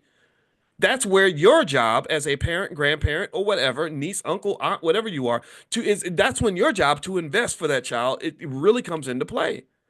Because a 24-year-old who's financially secure navigates the job market very differently than a 24-year-old who has no options. My brother went to Cornell University, and my brother, man, I'm going to tell you, my brother, Lawrence, I'm proud of that guy. I'm so proud of him. Because I've been mentoring the boy since he was 2. And imagine getting an earful of Boyce Watkins every single day for like 20-something years. My brother's a bad boy. He impresses the hell out of me. He went to Cornell University at about 26 years old, 27 years old. My mother, before she passed, one of her big beliefs was everybody should get a master's degree. She wanted all her kids to get a master's. So my brother started his first business, and he was doing okay. He was making enough money. He's making, over 6 figures or so. And he liked it, but because mama wanted everybody to get a master's, he decided to go to Cornell and get a master's. So he went to Cornell, and he did what he does. He went there, he kicked it, but he rocked it out. He made a lot of friends. In fact, to this day, my brother has friends who are billionaires. I don't have any billionaire friends, but he's more social. He's better at that than I am. Well, anyway, when it got time to graduate, when he was, done with school, all the other students, everybody went on the job market. At that time, Cornell MBAs were in big demand. They were making somewhere around 200,000, 150 to 200,000 on their first job. And I said, well, what are you going to do? And he didn't go to a single job interview. He didn't go to any job interviews. And I said, well, why not? He said, man, when I learned how great it was to have my own business and to be free, he said, I don't think I can work for anybody ever again. And that was interesting to me because what you saw was a black man who was able to navigate and make his next move without the massive pressure of economic desperation and financial anxiety. Because he had something else going on, because he knew that his talents would not be wasted whether he was employed or not, that really allowed him to make the decision from a different perspective than he would have had to make it if he felt like the only area where he could have any value on the earth is if somebody gave him a job to work or an opportunity to work in their company. And that was where I was very proud because I felt like I did that. I did my job for him. He was 12 years younger than me, so I felt almost like a father figure to him, kind of.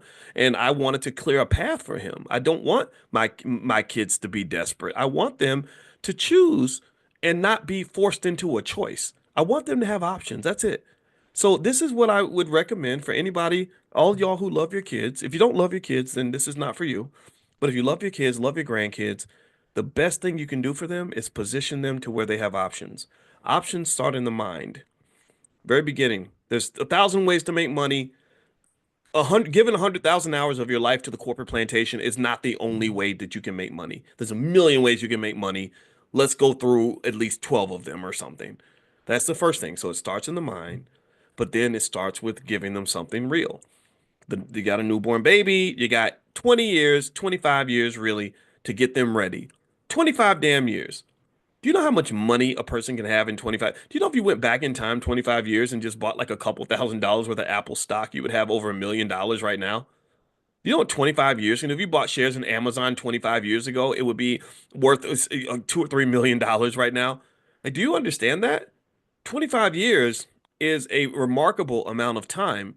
And time, you should think about building wealth through time, almost like traveling. Like if somebody tells me I gotta get from New York to LA in 30 seconds, that's really hard to do. There's not a vehicle on the earth that can do that. If you tell me I've got 3 days, or not 3 days, let's say you tell me I got 6 hours, that's really hard to do because I gotta rush and get a plane ticket. It's kind of stressful. But what if you told me I got 6 months to get from New York to LA? I could probably walk. I don't have to fly. Yeah, I could ride my bike. I could get in a car. I could definitely drive. Give yourself some time. Battles are won with time. Time should be invested in preparation.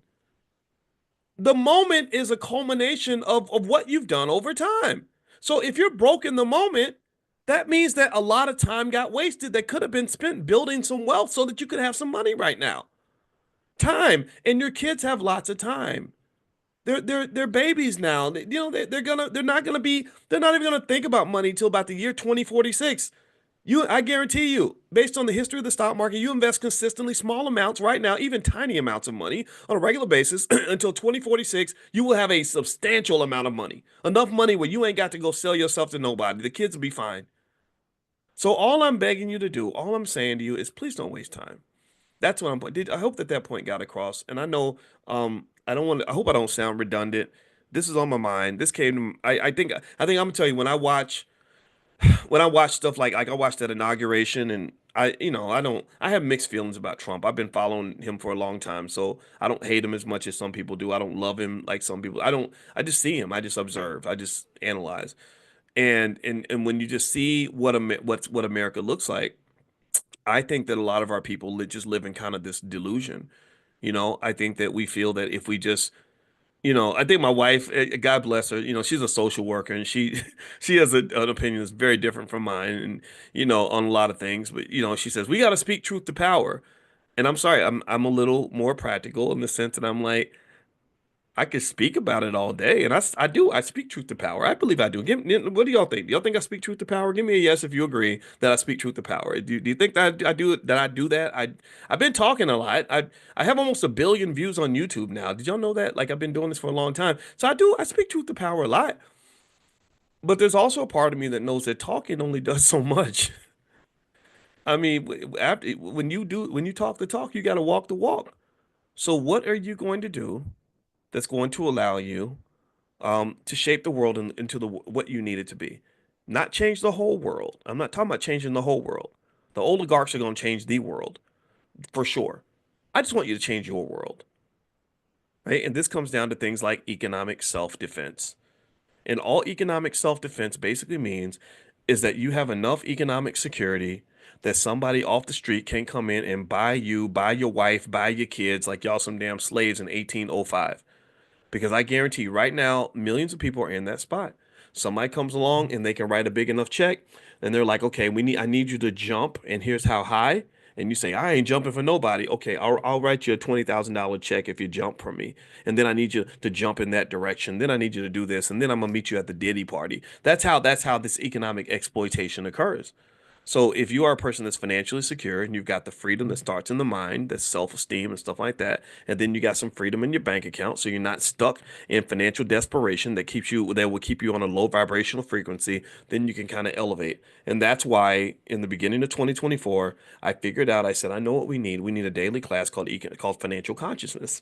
I want people to understand what that means. Financial consciousness means leveling up your thinking, looking at the whole chessboard, not trying to just win the game, but asking whose game is it? who designed the game? Why am I in this game in the first place? Because sometimes if you realize that you shouldn't even be in the game, then you ain't got to stress yourself out trying to win. You just walk out you grab your basketball and go home. I'm not playing this game. This is rigged. I had that happen with Damon Dash. I love Damon Dash. He was one of my buddies for a while. We don't hang out as much, but we hung out a lot at one point. And there was one point where Dame was trying to corner me. He got mad at I think one of his baby's mamas or something. And he was complaining about something she did. And I know that in most situations like that, there's like his story, her story, and the truth.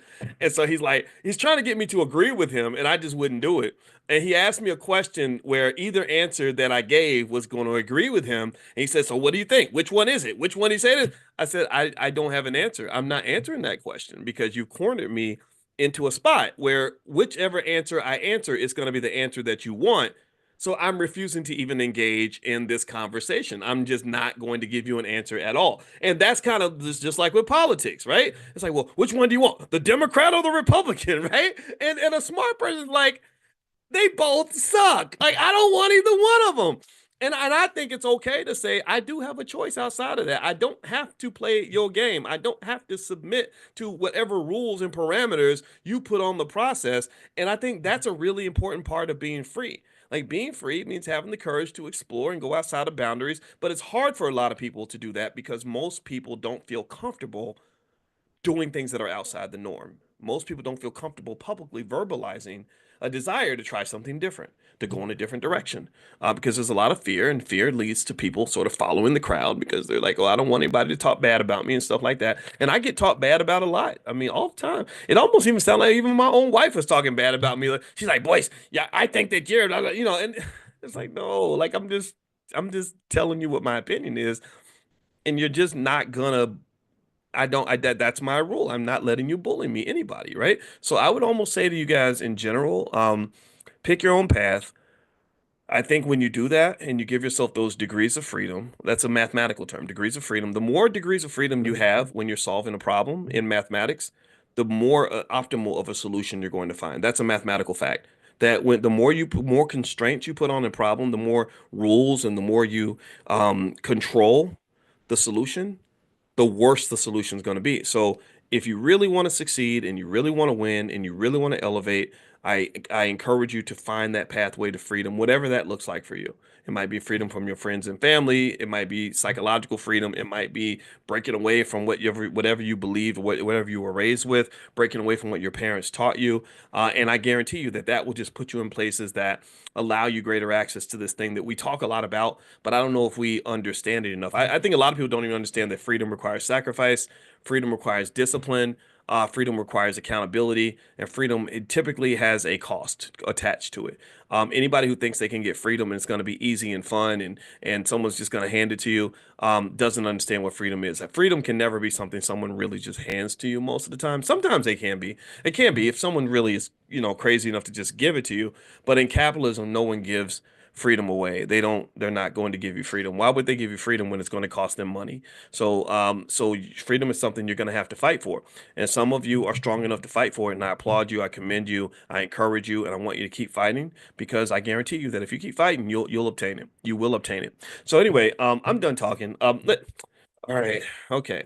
I'm gonna read a little bit from Dr. Anderson's book. I kind of feel bad that I went into the election stuff, and if that bothered you, then I'm so sorry. I promise you next week I'll start reading from where we are. But let me go to page 253 of the Black History Reader, and I'm going to read this one section that I saw. It's question 90, and he talks about Black humor. He says, does Black humor provide psychological release from the stress of being Black?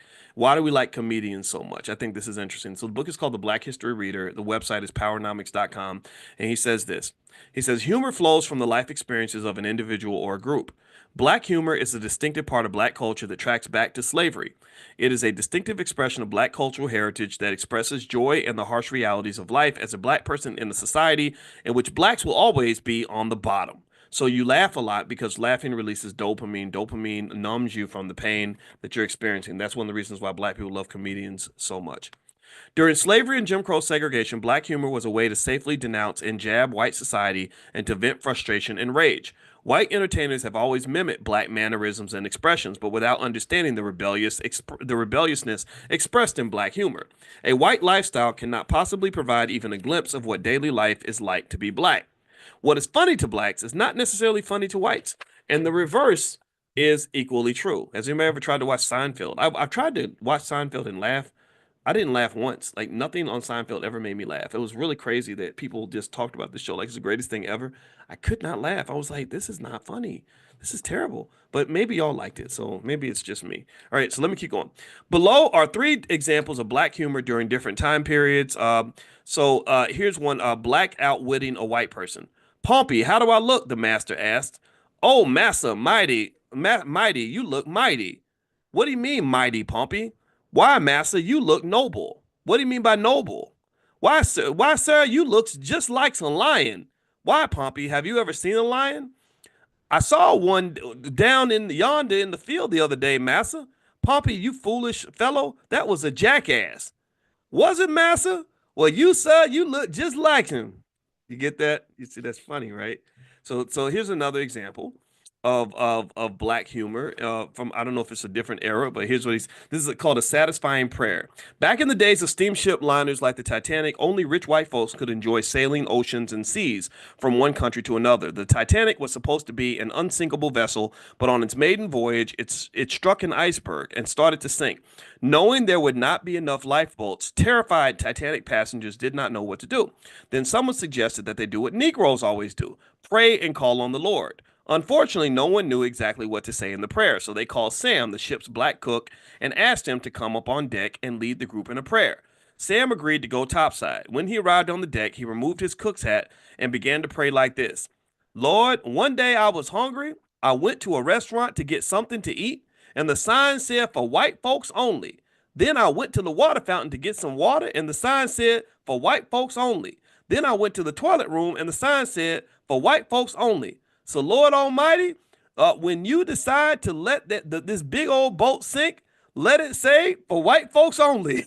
In your name I pray, amen. That's funny. That's really funny, right? I like that. That's good. I like that. Okay. This made me laugh. All right. Oh, by the way, I want to mention, everybody, if you want to get an invitation to our morning financial consciousness classes, we call it the Millionaire Training Camp. You can go to drboyceelevate.com. That's drboyceelevate.com. And you can also text the word morning, morning, to the number 87948. Text morning to 87948. And also, we're going to be doing stock options tomorrow night. I think, tomorrow night's Thursday night. We're going to bring in the tax specialist to talk about what to do. I know a lot of you have been making money selling your stock options, so you got to know about taxes. So we're bringing in a tax specialist, Larissa. I can't remember her last name. She's out of Atlanta. And so she's going to do a presentation on tax strategies to minimize your tax bill. And so if you want to join us in the Prime or learn about options, you can text the word options to the phone number 87948. So text options to 87948. Also, I want to say thank you to Amani. Amani's in here. She's on our support team, and she helps us to make the engine move. All right, so here's another one. Here's another joke. Telling it like it is. When you're black, you're black. When I was born, I was black. When I grew up, I was black. When I went in the sun, I stayed black. When it got cold, I was black. When I was scared, I was black. When I was sick, I was black. And when I die, I'll still be black. Now, you white folks, when you're born, you're pink. When you grow up, you're white. When you go in the sun, you get red. When you're cold, you turn blue. When you're scared, you're yellow. When you get sick, you're green. When you bruise, you turn purple. And when you die, you look gray. So why are you calling us colored folks? Isn't that's funny? Oh my God, that's hilarious. That is true.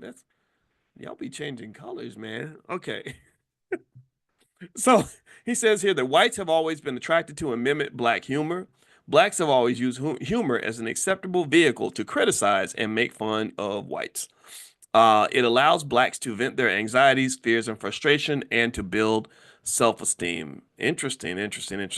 Anyway, I'm going to bounce out for tonight. It was fun talking to you, And next week we'll jump back to more of our regularly scheduled stuff. I figured that this week it was kind of a great opportunity to really talk about what's happening in the country.